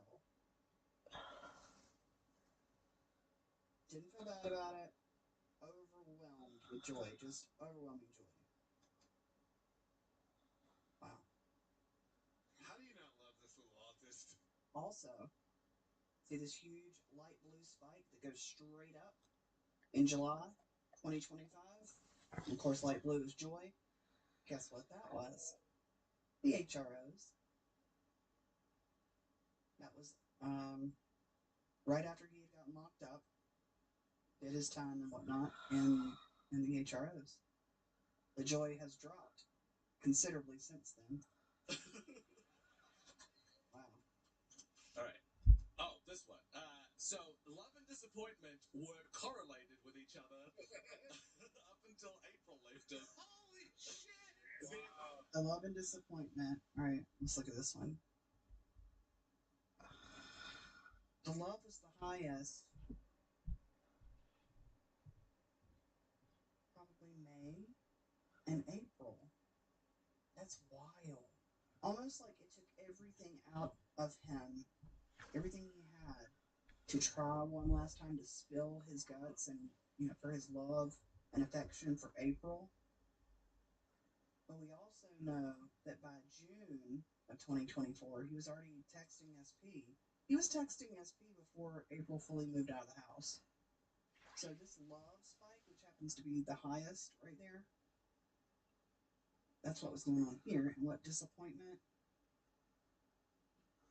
Interesting.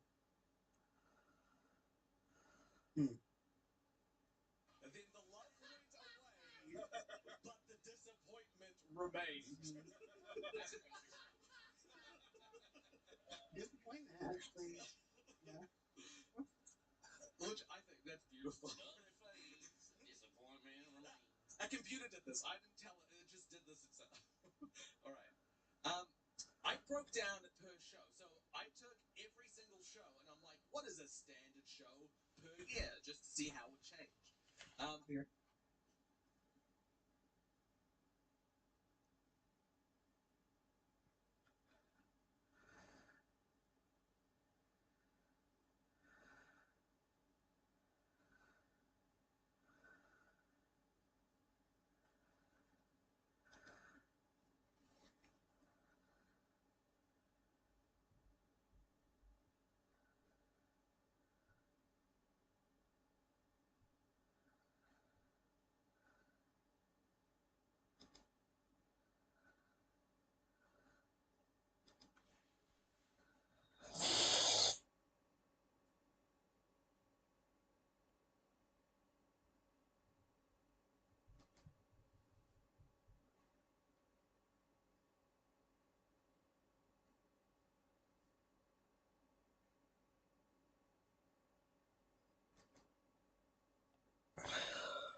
good a weed you have. That's Cat Williams. Is that really?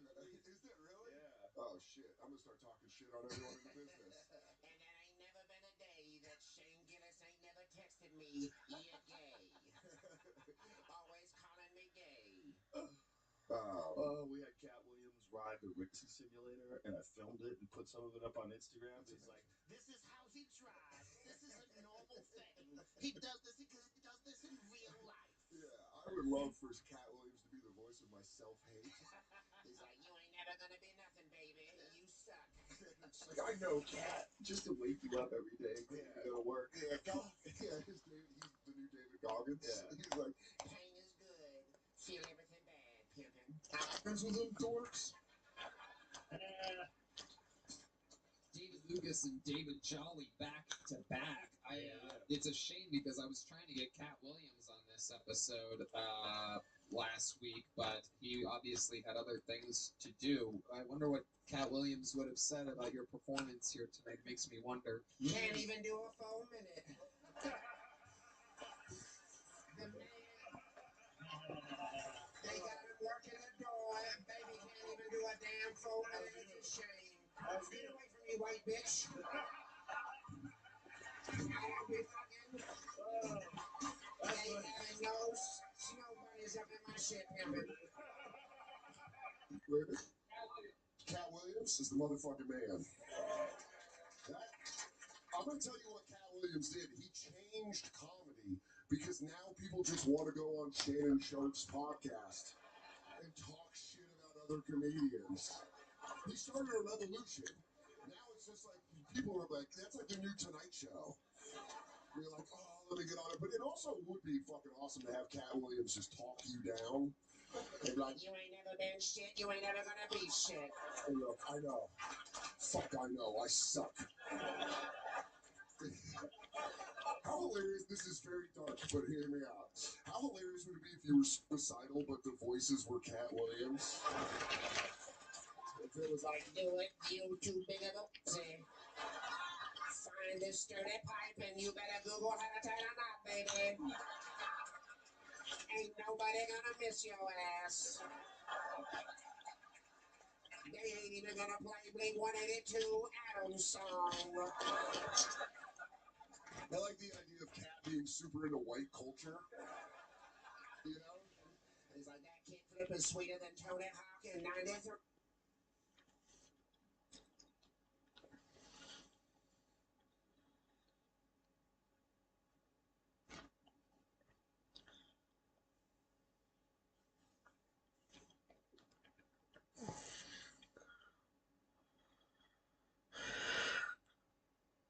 Or for that matter.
We really need to take note and realize they are constantly trying to take your God-given rights away. You have them. You're born with them. The government doesn't give you your rights. The Bill of Rights is a list of rights you have that they cannot fuck with. And they try. And they can't just blatantly grab them from you. They do in some instances, but people kind of get a little peeved. But boy, can they fool the shit out of the dummies that don't see it right in front of their faces. It's embarrassing when you see people cheering, chanting, please take my fucking rights away. Just disgusting. I'm not going to end on that. It's Black Thursday. How dare I? Let's get a quick look at some Black Hood inhabitants. Nothing really. Remember when Rod Serling at the end of The Twilight Zone would say something like, no dialogue here. Nothing really to say. Just what we're left with, an image, an impression. And you'd be like, oh yeah, you don't have to reiterate what we just saw. We get it from what we saw. That's kind of what this is all about. I don't even think I need to speak. Let's watch. Real gangland. Real gangland. 60th Street though. They get on Little Creek. Yeah, what's up? What's up, Papa?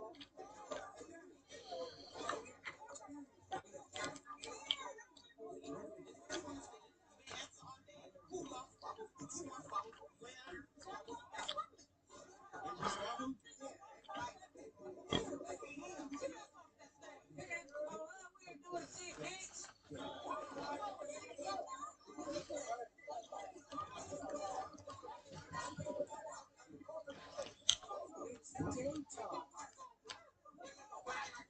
Not one of these people have a job.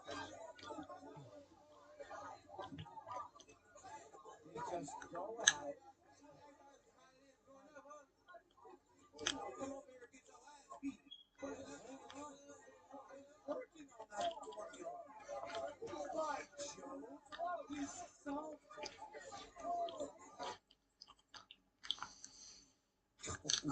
fuck. Little palate cleanser for you. Can you imagine, like, you're down on your luck? A divorced dad, that would be perfect. A divorced dad. His wife just throws him out of the house. Her lawyer takes everything from him. He had a job at a reputable fucking company, and now all of his pay goes to the mortgage and the wife and the kids, and he's left with like nothing. And he goes, he's looking in the newspaper because he can't even afford a phone. For rent, 1-bedroom apartment, kitchenette, living room, half bath, and choir here. And then he calls up and like, yeah, we got space. Actually, yes, we have a place. But then he's got to move there, and just his days are spent looking out the window going, what happened? What happened? But thank God that's not really what happens there. It's that lives there.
It's time for sponsored by nobody. That's well, it's a little bit. That's I'm used to it. You know, what I'm stunned about tonight is that we actually have a stat for the Nino stat. Oh, really? Because you guys were all taking aim at Monte Ellis for taking 39 shots. That's a lot of shots. I know. And so I wondered if you guys knew or remembered how many shots, but Kenny, the most FGAs you ever had in a game, probably regular season or postseason. Maybe like 21. Maybe like 21. Try 24 shots. Ooh, he shot 66%. 41. So wait. That was your career high 41, right? At 40. So wait, what should be the thing? So no matter how many shots you shoot, if you shoot one, it's okay. It's got to be at least 50%. Okay. But you should. I don't think you should take over 30 shots. I shot 66 that day, man. I was 17 with 20 points. I would say the most shots I shot in the game was 30. Very close. 31. So I should have shot more. I shot Thanks, Billy O, for the help side defense. Billy Owens, you told me that night. I got you, bro. That's what you told me. Thanks for you have any idea how many? Yeah, I know exactly. You guys told me this last year on the show, and I said once again, man, that I had a lot of rebounds because I was tipping it. So all these are not shots, they're tips. Okay, Mo. How many was it? Man, they're not going to believe it. How many was it? Man, it was 50. You took 56 shots? No, it was not 56. Oh, I was like, wait a minute. 47 shots. See, now it sounds like, see, one night. In an NBA game? I shot 51%. I mean, I missed it. Yeah, I shot 51%. I missed so many layups, man. I was tipping in. 47 shots. Yeah, man. Good to be a king, man. Good to be a Sacramento king that year. Hey, man, it was overtime. I didn't take none overtime, though. It was May 1st against Indiana. Yeah. And those early Sacramento days, you wasn't no playoffs. No, it was because Jalen Rose, how it happened, Jalen started talking about Jermaine O'Neal, and I have to show him the time. Show him, all right. And then how many shots I can shoot? I'm going to shoot a lot tonight. 51 shots in the I had 20-some rebounds, man. I was tipping it, man. Why are you surprised that's my real body? You can move around now, and that stopped it.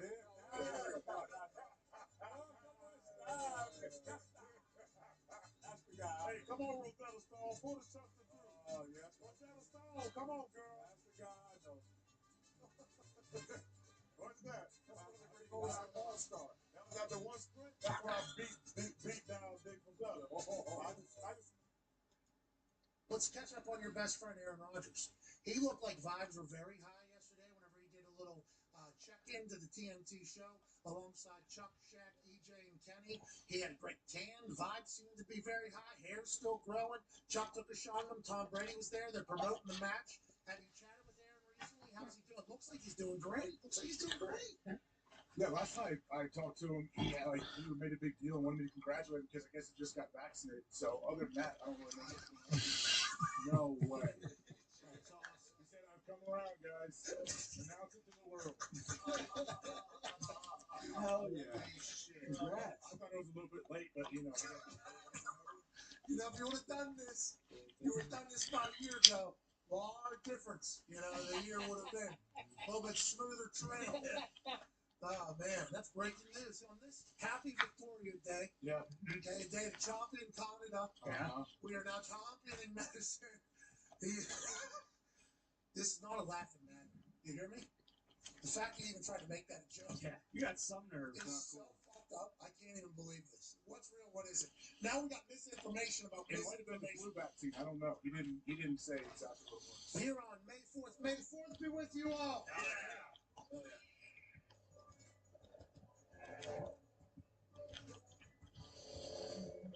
Is that coming out of the sword, the noise? It's a lightsaber. No, it's from the sword.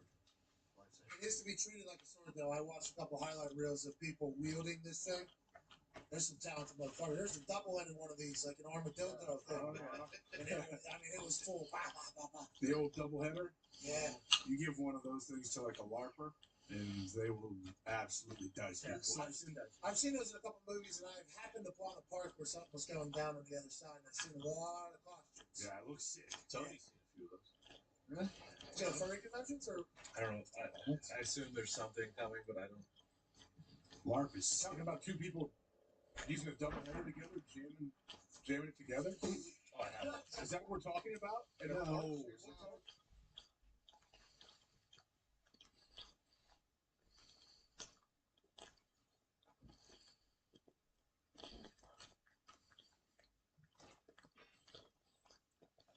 When you see a few elephants charging towards you, you're like, wow, this could be it for me.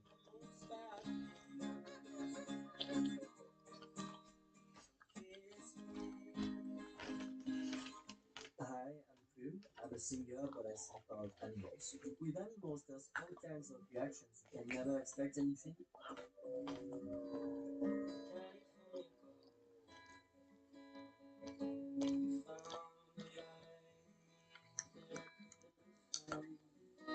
I've been more surprised maybe with wild animals.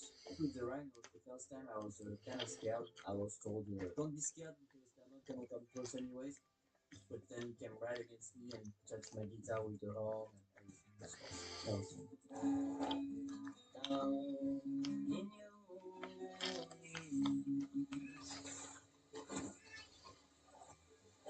Now I feel like rhinos are just like huge cows in a way because they're sweet and they like to be pet. Every time I see for a lion or a tiger, they will come right against the fence and they will start falling asleep and almost singing, they're vocalizing with the sound of the music. I feel something so right.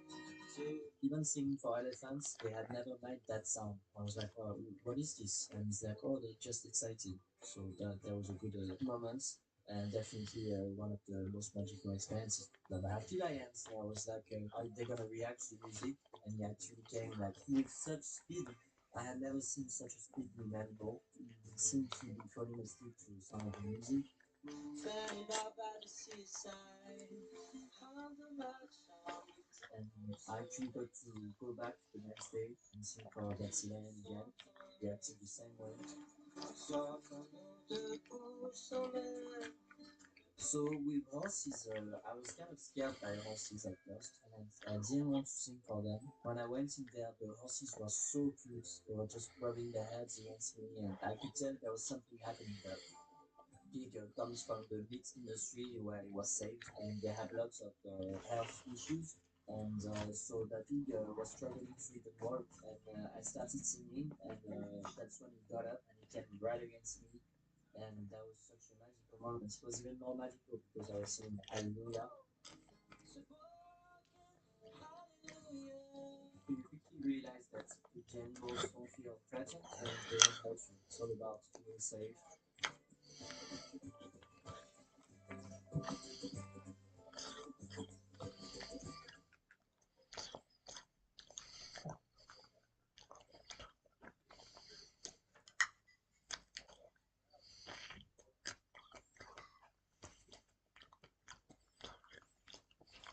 This one left me a little stunned, but there's a really interesting game going on here. That argument of the paradox of tolerance, progressives has essentially created the system that allows them to get rid of all dissenting opinion because the dissenting opinions themselves represent like a threat to discourse or democracy or woke values or whatever. Okay. That's like the specific thing I'm kind of like pointing at. Okay, can you give me an example? When I first saw the video of Destiny arguing to a college student that woke has gone too far in defending Brett Weinstein, I would say that Brett Weinstein at Evergreen College was an example of this. I thought, wait, what is this? This is interesting.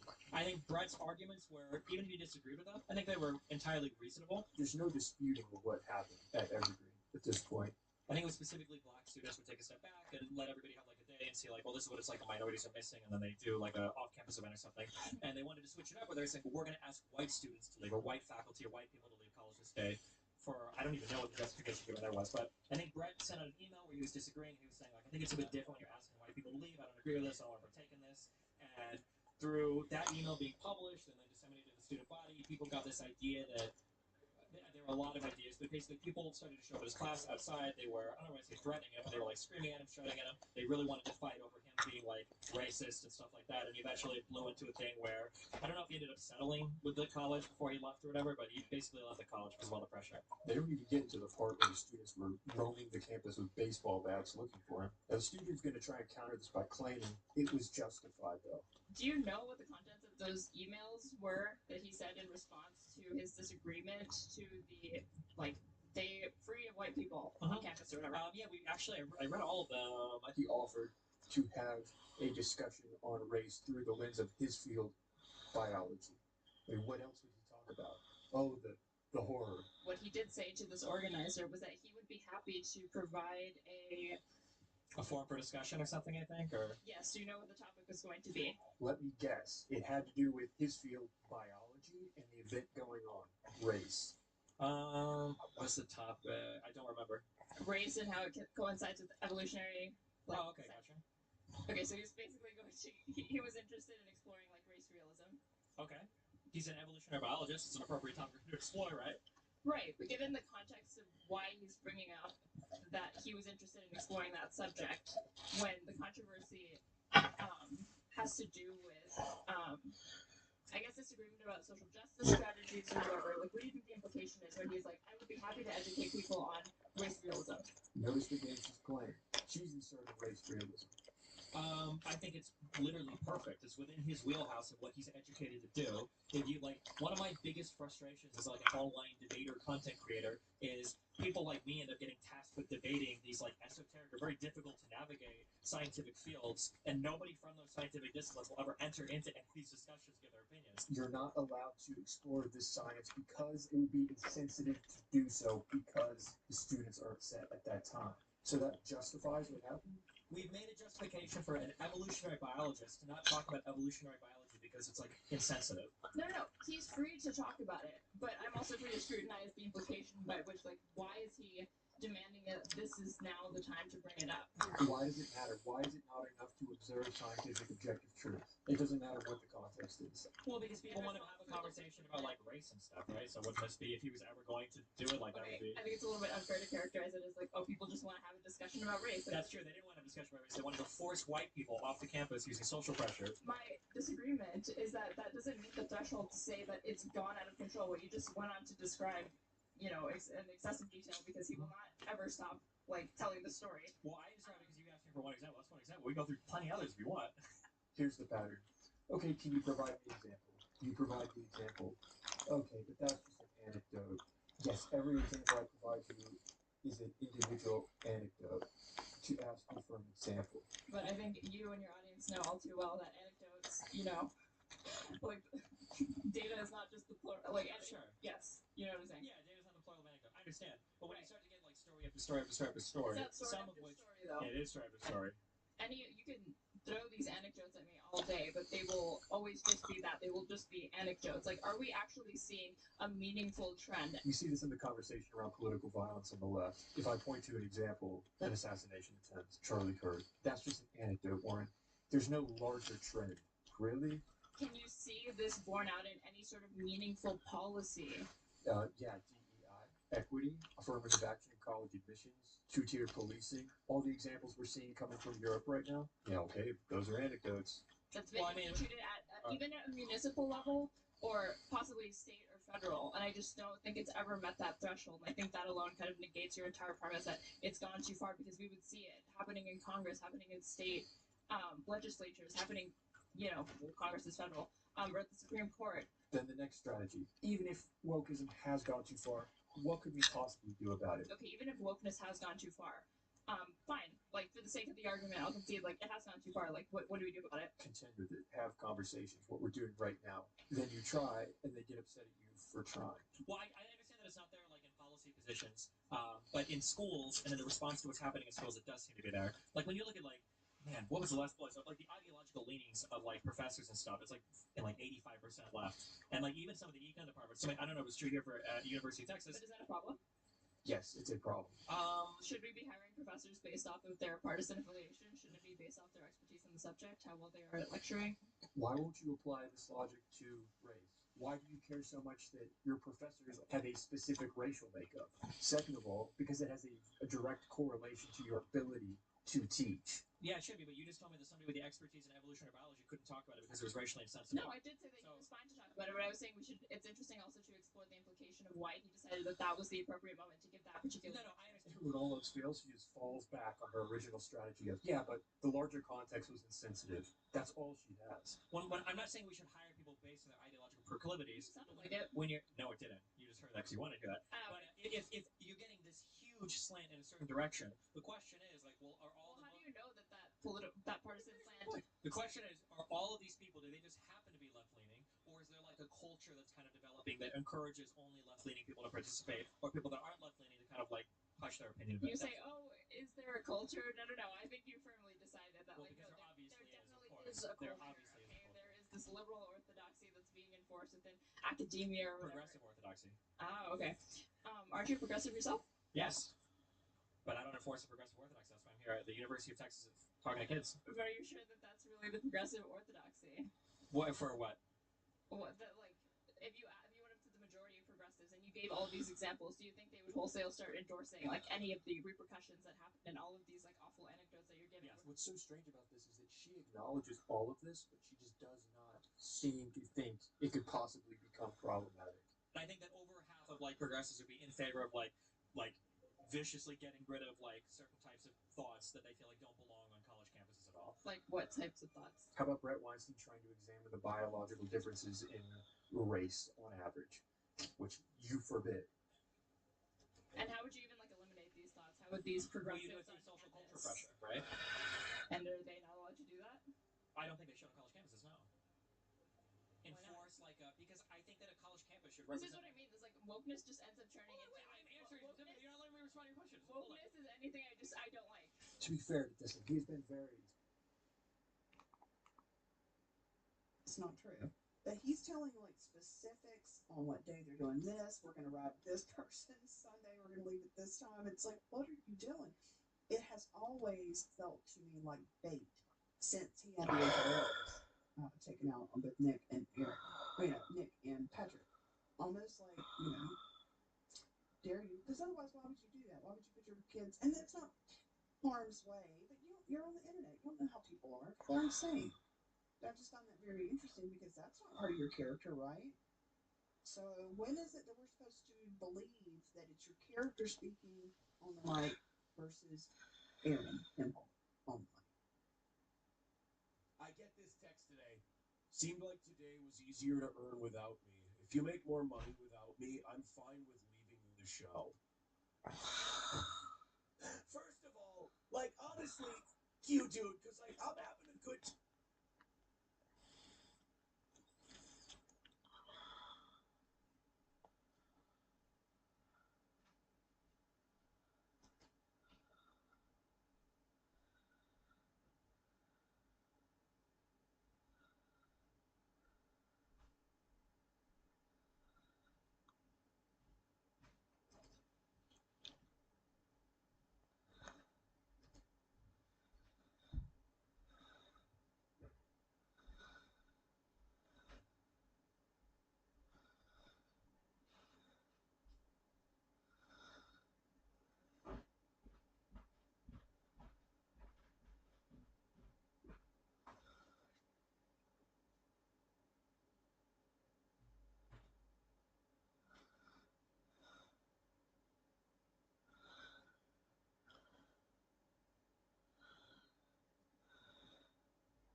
presented by our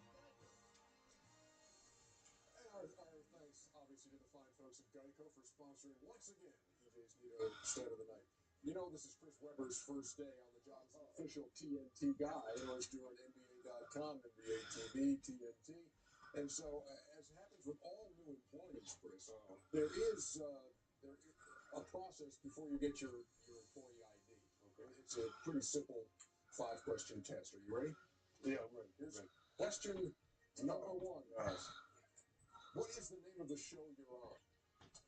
This is TNT Inside the NBA. Okay, very good. I thought he was going to struggle with that. Question number 2. Who on this show is nicknamed the Jet?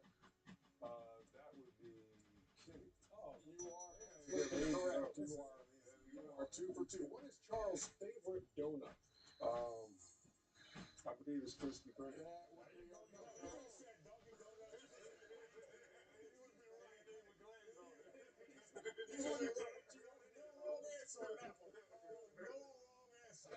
Question 4. Who's the only white guy on this? That would be yeah, you. That would be Alfalfa. Everybody thinking Spanish. You're 4 for 4. All right, I'll tell you, people do always ask us if you're black or not. They always do. And They think you got a season. the answer is yes. And finally, number 5, in college basketball, how many timeouts do you get in a game? You know, it's messed up. I still don't know the answer.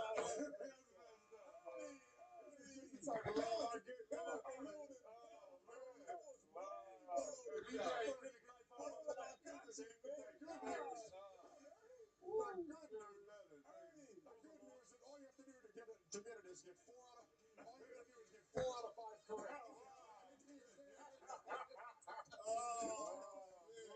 Who needs enemies, man? You're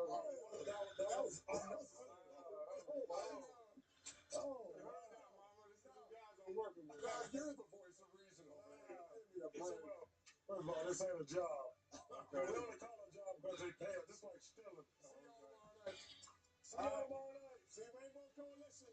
Come on through. Let's put the picture back. You kind of like it, though, huh, Charles? Well, I did. I liked it. I love his confidence. You don't like it as much as you did before the game. Well, he's right about one thing, though. Everybody's counting him out. Miami jumps out to a 13-point lead in this game. That's LeBron. He jumped. But Brandon Jennings doing some talking and then backing it up. He backed it up. That was a heck of a layup right there. You know how hard that layup is? I know. Ernie, he reminds me a little bit of Nick Van Exel. Even though he's probably realized they're not going to win, he's putting it all out on the line. Great pass by the Birdman. Man, what a finish. Oh. I'm going to tattoo your face like that, Chuck. Watch this jumper. Strike him. Look, Jennings a hell of a player. I'm changing his name, Ernie. To what? The new Van Exel. That was a 16-5 run, and they're down 2 after 1. Shane Battier for 3. Shane Battier's got to be 50 years old. He is not. 35-28 is that point. And here comes Jennings again. That's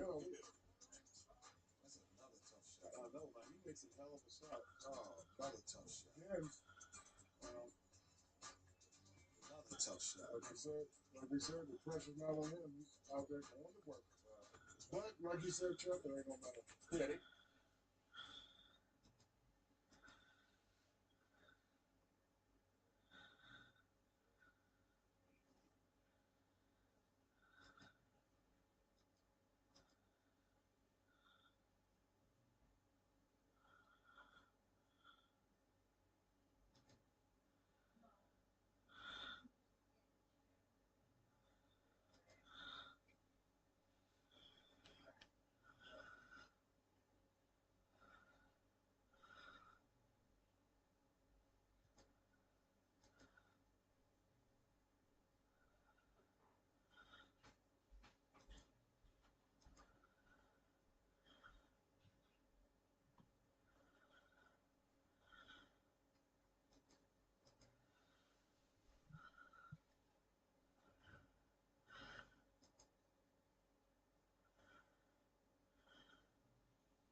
In the pouring rain, the man happened to come across a small owl, shivering in the cold courtyard. Its body was soaking wet, its fur matted against its thin frame, and its eyes were dull with exhaustion. The little animal seemed unsure what to do, simply standing still and enduring the cold that seeped into its fur. Perhaps it fell out of the nest and got separated from its mother, having to fend for itself in the pouring rain. Seeing that sight, the man couldn't ignore it and decided to bring it inside the house. He gently picked up the owl with both hands, clearly feeling its weakness and trembling. The animal offered no resistance, merely cowering in silence, as if utterly exhausted and desperate.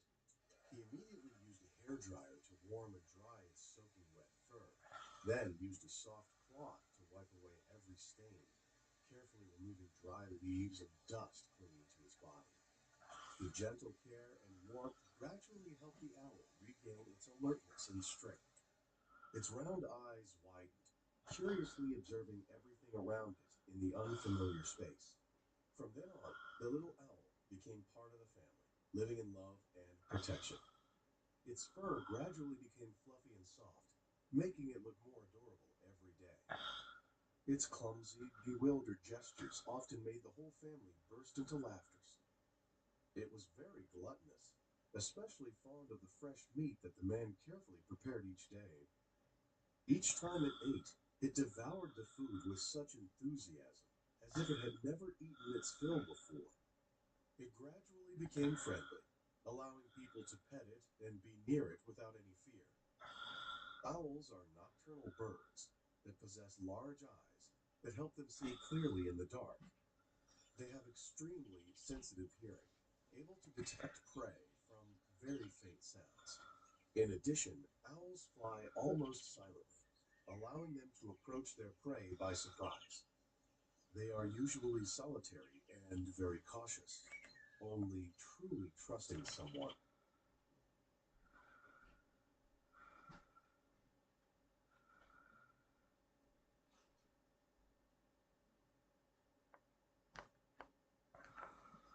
Thank you to, I'm never reading live, like I just can't, it like cancels itself out in my brain. But I have been paying attention to some of the merch stuff and ice dancer stuff. Allegedly tonight on Pod Awful, there's supposed to be like an expose on merch. So I have been paying attention to some of that stuff that's been going on and the Kevin Scampoli stuff. Ethan Ralph and Kevin Scampoli are also supposed to be starting a show together, so that's going on. I'm just curious if any of you guys are following that. It's something where it's like it's so messy. I don't really want to cover it. but I am watching it. You know. Welcome, toe cells. We love you. Enjoy your time here on the toe. Welcome, toe cells. Welcome, toe cells. We love you. Enjoy your time here on the toe. That just reminded me, when we were looking at Shanny earlier, and I was telling you how she has like this god complex about her. He's like that too. Here in a minute, he's going to say that Mersh he's going to grant him or name him Bishop of the Toe Cells, to where they have like their own little faction. He was like, but if he fucks up and he doesn't send a raid to my channel or whatever, I'm gonna pull that back, and he will no longer be part of the Toe Cells. It's weird. It's the same kind of thing, and it's like, okay, he's a character, he's just playing. Yeah, but deep down, I'm telling you, he has that same kind of weird god complex. What? And I will say this: I fully endorse. I am so happy. I watched Nightwave last night because there was a lot of news going around about Merge. I just wanted it not to be true. I had heard through Kevin Scamp. Okay, I see. Tug sent me the clip for Ethan Ralph, Gino going on his stream. We'll talk about it if y'all are interested, but I did watch this morning, and it's exactly what you expect it to be. If you've ever heard Gino go off about Kayla or April, then you've heard this. It's Gino going off about Scarlet.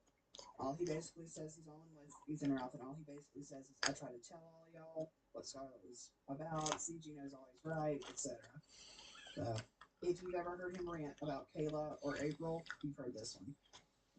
Holy and Ethan Ralph, that Mersh was back with Ice Queen, Dagger Pussy, whatever. Okay, hang on. Listen to what he says right here. About Mersh, I just wanted it not to be true. I had heard through Kevin Scampoli and Ethan Ralph that Mersh was back with Ice Queen, Dagger Pussy, whatever. Okay. Mersh came on his show the last day or so. My days have been blending together, but the last day or so, and said that wasn't true. They weren't getting back together, whatever. And that you could bash him and call him a cuck and whatever, go after him all you wanted, but like leave her alone, etc. So who knows? You've got that side saying, no, they're definitely going to get back together, and then Mersh saying, no, that's not happening. You tell me what you think on it. But I didn't want that to be the case. I didn't want that for Mersh. He's better off alone than he is with this dastardly pick-me 23-something mentally damaged humor. And last night he seemed like he was trying to get ahead of something. Like, she's going to claim I abused her. She's going to claim I did some awful shit. Blah, blah, blah, blah, blah, blah, blah. Who gives a... They all do that. Merch. Take it from... They don't. They don't all do that. A guy who went with somebody younger than him, and it didn't exactly work out. Pick-me is for the streets, and you got to leave them that way. There's no reforming them. They don't need to grow up. They crave the attention from other men no matter what you do. They can't help it. That's not. You gotta leave them to the streets, buddy. It ain't worth it. So just because they're talking about someone that's younger than them, he automatically equates that with they're going to claim that you put your hands on them. That just isn't the norm. Sorry. They're not gonna. Yeah, I did see Gino at a burger bar too. That was not a great set. I didn't think it was fun. Earn normal one day. They is what they is. So I for one, it was hard to see Mersh. Okay, look, our chat is split. People are like, he's not back with her. Others are like, it's not. Where did it go? They're 100% back together. I don't know. Upset last night. It was hard to see Mersh. Sad last night. SP and I were watching it because she likes it when someone talks about me as like making jokes and having fun. Just be honest and say we watch everything. Here recently, Mersh has come out to be a toe boy or whatever that is, and so you're like, oh, let me start paying attention to this because you need he needs to feel that. He loves hearing people talk about him, especially when it's good. So she was entertained by it. And she was like, oh my God, he's so sad. And I was like, no, this is good. It's good that he's sad. He even said that he's like, I went to church. And he did. He went to church and he left early. I'm telling you, the way he was describing it, Mersh did not go back to his Catholic roots. He needs to. He's going to love it. There's substance there. It sounds like he went to a movie theater church. It sounds like. Well, I did see, Kim says someone commented that she cried because she's getting bullied, and Mersh is trying to minimize that. I did see the clip from Ethan Ralph and Kevin Scampoli where they were talking about her in the bedroom and her body parts and whatnot, so I get it. But Mersh also said that people have been reaching out to him and like, hey man, hope you're okay. Also, fuck that bitch, you know, whatever. And so he was like, just leave her out of it. You know what I mean? Like, to your point, yeah, he is trying to minimize the hate and stuff that she's getting. And I hope that she doesn't feel like I've been hateful to her. I've just been honest with what I'm saying. She's young, and I don't understand or pretend to understand what this like hierarchy of streamers that she's been dating and whatnot. I don't understand that. But I just say, well, maybe you're old, Haley, and you're not supposed to understand that. Either way, my judgment of that whole situation, I try to sort of keep to myself, like deep down how I feel about any of it. Like, it shouldn't matter, but it also shouldn't be out here in the public, right? The only reason why anybody is allowed, or not even allowed, but able to talk about Mersh and Ice Dancer and Ethan and all that is because it's all public. And even Mersh said that. He was like, I typically would keep the stuff, you know, private, nobody would ever know, but when we got together, it was already public. And yeah, it was already public because you came on your stream and started screaming about how Ice Dancer was gay with Ethan. And so then you made that content for a while. So yeah, when she left and went to you, you know, he was like, I just kind of leaned into it. It's like, well, the rest of us are all watching, and this is what you've made content, so we have opinions on it. But I don't want her to feel like I've been hateful to her. That's not been my intention at all. But I mean, what are you doing? What are you doing? And apparently, there's some other stuff that has come out about her too in the last week. It's like, Like he went non-denominational. That's for she needs who want to be. She needs some help, and she needs to stop trying to find validation in these guys. The end. Formative. But that's what weirds me out about her though, because she's sort of a wallflower. Like she doesn't want to be in front of the camera. She doesn't want to be like a guy, so to speak, right? But everybody that she's like associating herself with, they are on the screen. So that's 3 people, and 4 if you count Nick, like having a friendship with her and all that. It's like, what? So there's something that she gets off on about dating these specific guys.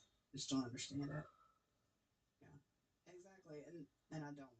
I just Izzy Mason Thompson says Haley Red. You don't have to understand it. The bizarre voice names. It's just, it's wild, and it just makes me go back to. That's funny looking freeze frame. It makes me go back to like just keep some of these things private, keep some of this stuff sacred, because it means so much less when everyone knows about it and has an opinion on it and talks about it, etc. To me, that cheapens it beyond anything else.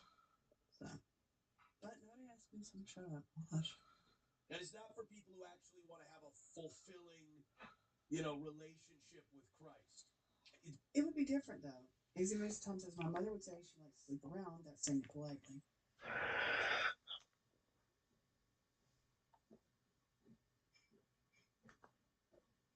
Meant to be comedic informative. The opinions expressed on this show do not necessarily reflect the beliefs of their peers, their boss, or ESPN.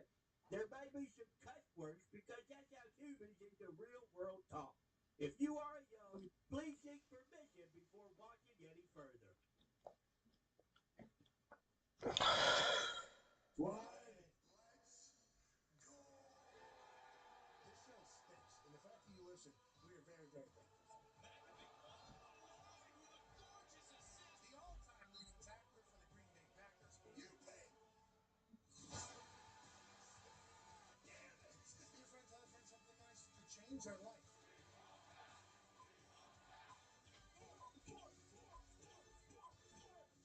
Hello, beautiful people, and welcome to our humble abode, the DraftKings Thunderdome on this Feel Good Football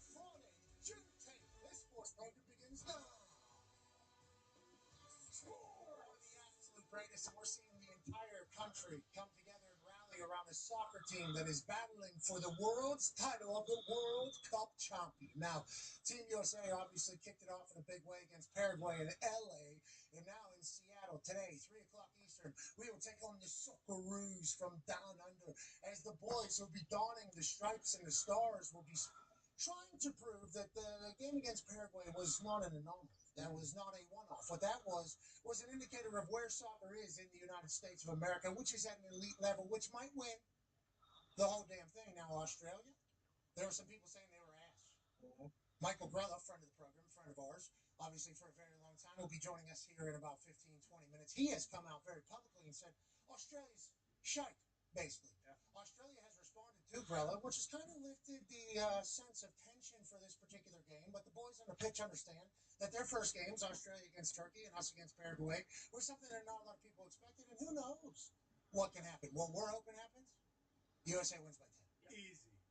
We hope this is 10-0. Is that likely? We have no idea. Soccer's been crazy. Canada scored 6 yesterday. Crazy. Canada scored 6 goals yesterday. Then you go to the Mexico-Korea game, and there's only 1 goal scored, and it was kind of because of a goalie mistake. You have no idea if the score's going to go high. You have no idea if there's going to be no score. You have no idea if it's going to be a draw. But what you do know is that this World Cup has been delivering. I'm watching countries I didn't even know exist.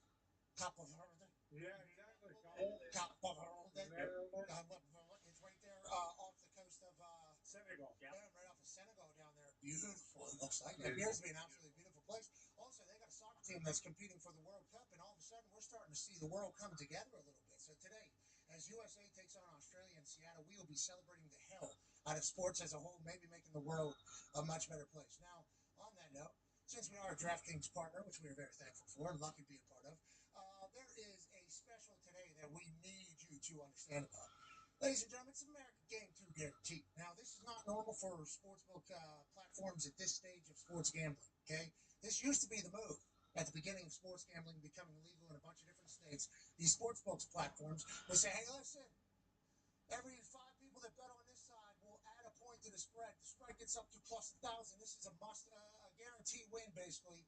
Just trying to get people over there. It's like, hey, come experience our experience. So now that they're basically saying, hey, you're either going to win your bet whenever you're riding with the United States of America, and if they draw or if they lose, you'll get your money back in free bets, okay? That you can use bonus bets whenever you're going forward. Now, you can't cash those out, obviously, but you can win and then cash that out. So it's a guarantee that your money will be able to be used again if you lose or draw. But if we win, you get to ride with the entire country. Come join us at DraftKings if you're 21 plus. They want to do this responsibly, and they have limits, obviously, on how much you can bet. But this feels like a fun time for a team ride. The Talks and Tables here at Boston Connor and at Ty Schmidt. Both you lads wearing American flag stuff, obviously. It does feel like we really have the fever, and today it comes to a pitch, maybe, Ty Schmidt. Yeah, without doubt, I never thought I would say this, never thought I'd care this much. The first thing I did when I woke up this morning, I said, my God, it's football day. And I said it just like that. And usually, you know, even past World Cups, you know, you watch it, sure, hey, go USA, I'll gladly get behind the team and act like an asshole and act like we can win the whole thing, knowing full well that we just don't have the quality on our side to go out and do it. It's different this year. It really does. And now I'm just praying. I'm praying that with all this momentum, all this juice behind us, the boys go out, the lads go out, and they beat the hell out of Australia because we're at a fever pitch right now. If they go out and they win big today, like it is, it's not coming home. It's staying home. And I truly believe that. This is the most excited I've ever been for a soccer game in my life. Maybe will be the most excited I will ever be for a soccer game. The last time you feel this, and I just want to let you know, although DraftKings is given a guarantee, hey, listen, you're 21 plus and you want to opt in and apply the token, you can certainly be a part of the, if America wins, you win. If they draw or lose, you get your money back in bonus bets. That's available right now up until the game on DraftKings. You come join us. Responsibly, obviously, take care of yourself. Don't be an asshole and be of age. This entire thing. But if they win like we think they should, where Pochettino, we know, is a little bit of an accountability-driven coach, it's like, I don't think the boys are going to take the foot off the gas pedal. No. I think we're only getting started in this entire ride, Connor, which is almost the most exciting part of it all. Yeah, it's not a guarantee, but I'm going to go ahead and guarantee an American win. I don't think there's any doubt. I like that. In my mind, you know. Just like in 1776, people forget July 4th. That was nowhere near the end of that thing. No. No, we were forecasting ahead that we're about to come. Hell, have we been perfect? Absolutely not. Which leads to a great conversation about today. One half of the Hammer, Cowboys AP, Tone and I. Educated, Tone. He grew up right up the street from me same school district, so we obviously knew about this We're all Mustangs here. our entire lives. Yes, we are. Me and Tone knew this. But it is as of the last couple of years, really, where not us, but other people are starting to learn the significance of June 19th as a day in America's history. And we point out something special on St. Patrick's Day, actually. So if we could go and take a trip back in time to St. Patrick's Day, we'd like to illustrate how we led to today's celebration of a great day in America's history, by the way. Obviously, not everything has ever been perfect, but Juneteenth, the holiday I think that a lot of you, not me and Tyler, is where we grew up. We learned about this. Sure. Since we were little kids. Maybe that's not true. Maybe more people maybe learn about it. But let's go to St. Patrick's Day, shall we? 9-year NFL vet. Happy St. Patty's Day. Oh, yeah. Happy St. Patty's Day. Happy St. Patty's to you. Have you done a 23andMe just to see if you have any No, I didn't, but I did buy into the gimmick. So, June 19th, you boys better be in it too. So, we're all. Yeah, I'm wearing black.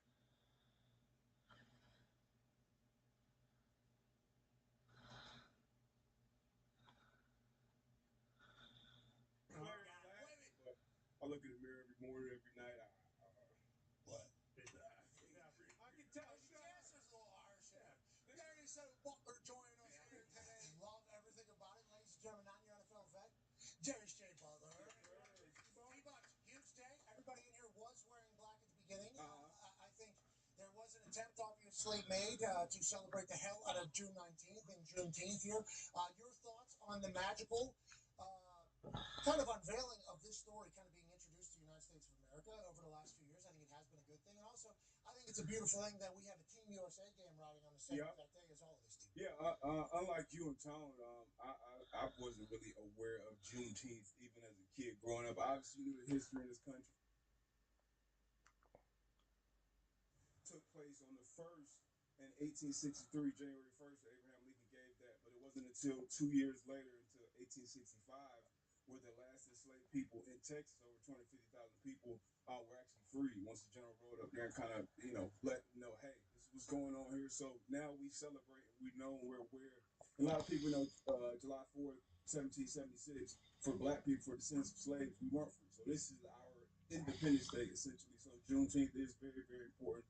I'm glad it's come more to the light as of late. It's now a federal holiday. Back in 2021, it became federal holiday. Also, that you learn about it. Obviously, we're not still in that place. We've come a long way, but it's important to know the history of people around you. And look, we have like a locker room, like a family vibe here. So I wouldn't suggest just all white people just going, hey, happy Juneteenth. Your relationships with your people around you. Just navigate that wisely. But that was the first thing said to me this morning. Some point arrival, pop your trunk, going through my shit, make sure I got all my shit. Yeah, hey, happy Juneteenth. So I made sure I shot that back. But yeah, it's a dope day, obviously, to celebrate.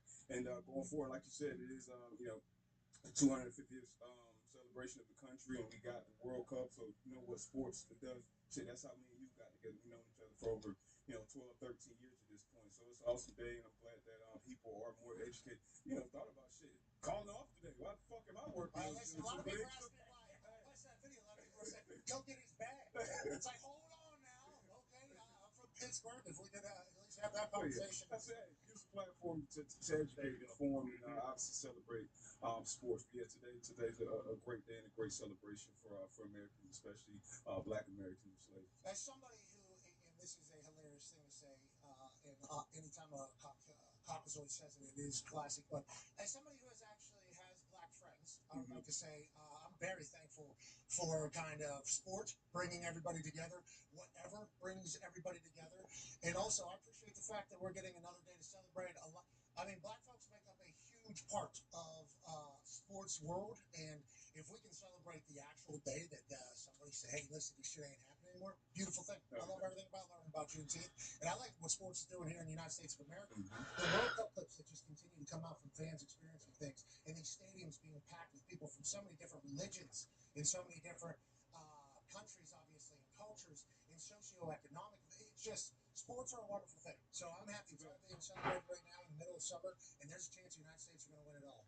Another incredible sporting event is taking place. The third major of the golf season is taking at Shinnecock, Long Island, Hamptons, New York. Yes.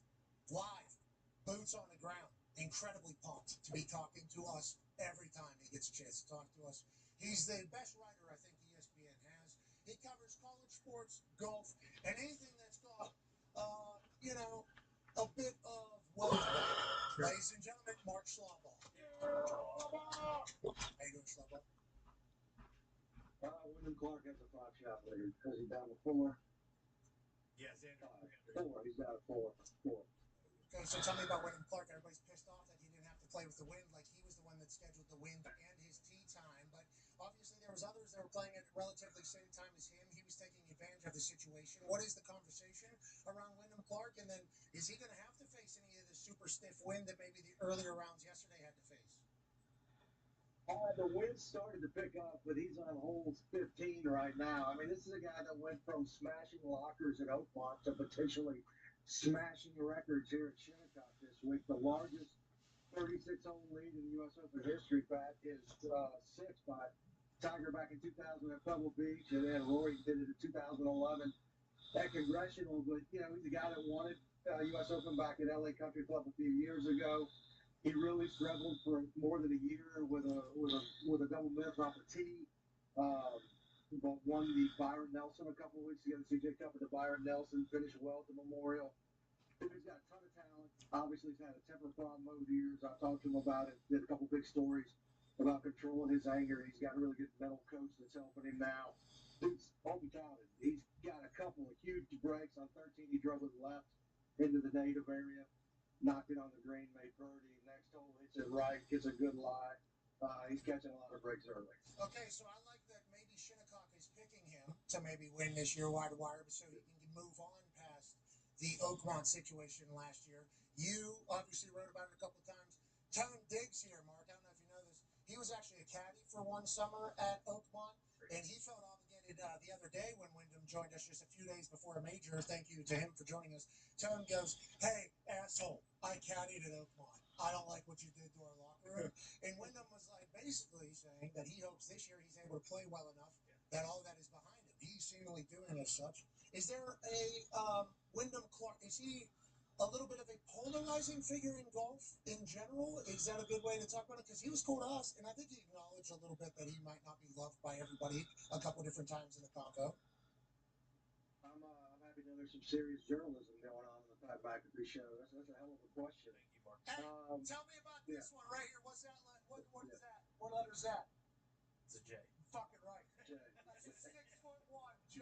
Big boy journalism. Thank you. Look, he's a polarizing guy. He's always been good to me. I've had a couple of one-on-ones with him.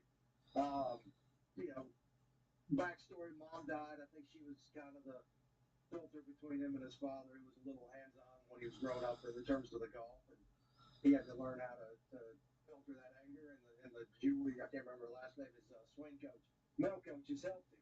But with what happened at Oakmont, and he destroyed a sign, I think, in Charlotte last year, he's a polarizing guy. But no question, he's got a lot of talent. It's amazing what winning a couple tournaments can do, though, for being polarizing and being destructive as opposed to being passionate and obviously intense. It's all in how it ends up working out for you. How about Neiman getting a 2-stroke penalty allegedly here? Yeah. You would know better than us, but no cameras caught it. I guess Joaquin Neiman of Live Golf fame, he was assessed a 2-stroke penalty for potting. Is that what? I didn't know that happens because I've seen a lot of golfers get pissed. That seemingly is going to be a story or not a story at all over there. No, it's a story. It happened. It actually happened Thursday night, right as he was trying to finish a hole number 6 in the first round. He hit 2 drives out of bounds. Had to go back to the tee, and then he rips one to the left in the native area. He wanted relief from fire ants. I did not know the fire ants were so deadly up here in Long Island, but he asked for relief. He didn't get it. Threw his glove, kicked the little white flag that the volunteers placed to locate his ball. It ends up making a 9. And then when he teed off in the second round this morning, USGA announced that he'd been penalized 2 strokes for, we'll call it wound up becoming a professional golfer. To his credit, he ended up making, I think he shot 78 in the first round. He made a couple early birdies, but I think he's about 6 over right now. I hadn't looked in the last few minutes, but it could end up costing him. The live golfers end up getting hot later, because they're used to playing the long weekend. Rambo just dropped a massive F word. Yeah, he did. He dropped a massive F word off on missing a putt. It was beautiful. Maybe neither wasn't pop. Maybe he was getting bit up by the fire ants. I didn't know that part of it. Yeah, I didn't know he was potentially being attacked by a local. Tough it out. Ants in his pants and his shoes, potentially. That's where it really gets bad. Yeah, I don't know. When it's down there in your toes. Yeah. Those fire ants will really get you. You lay down on something accidentally, maybe by a pool or something. One of that. How am I supposed to putt with this going on? Joaquin says. Wyndham isn't out of the trampled native area again. He's been there all day. He'll probably knock it to 3 feet. Tell us what happens, Mark. We're not able to watch right now. Okay, up onto the green, about 15 yards, 15 feet to the right. Okay, I like that. Maybe not a long one. Maybe getting a play-by-play, Mark. You're a writer. You're obviously a pundit. You're an analysis guy. I think you're really starting to break it down. The one thing you're not good at, picks. Go ahead, Con Man. Yeah, Mark. A couple days ago, you said, this is Scotty's time, and that long shot's going to be Russ Henley. So naturally, I sprinted to DraftKings and said, you know what? If Schlabach is telling me Scotty's going to win and Henley might be the long shot, I'm going to go ahead and ride with Schlabach. Turns out, you completely screwed me. Scotty sucks right now, and Henley's nowhere to be found too. What the hell happened? What is going on with those two guys? Can we expect some sort of move from Scotty, or is the wind just following him and it's going to pick up this afternoon when he tees off? You son of a bitch. Yeah, I apologize. I'm in a season-long pool with like 35 other guys in the majors. One of them's Mike Mills from REO. Name dropping to say the second greatest rock and roll band of all time, but he's actually, I'm like in the next to last place right now, thanks to Russ Henley. Right. And Tyrell Hatton. He's Tyrell when he's playing well. He's Tyrell when he plays bad. He's Tyrell this week. I watched Scotty out on the range. The video y'all are showing yesterday, struggling with the grip. I said he's got to get the iron dialed in a little bit, but he hasn't done it. Swing seems to be a little steep, according to guys who know more about swings than I do, and he got into it a little bit with Randy Smith. But a lot of golf left. He'll still make the run. I went with Henley for low dog of the week.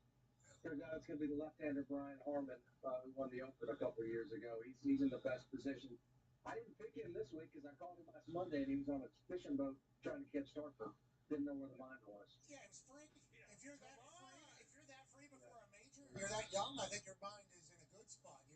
It's the person that's maybe gripping one real tight up on the range that we don't want to see. I don't like this about Scotty. Or Schwabach.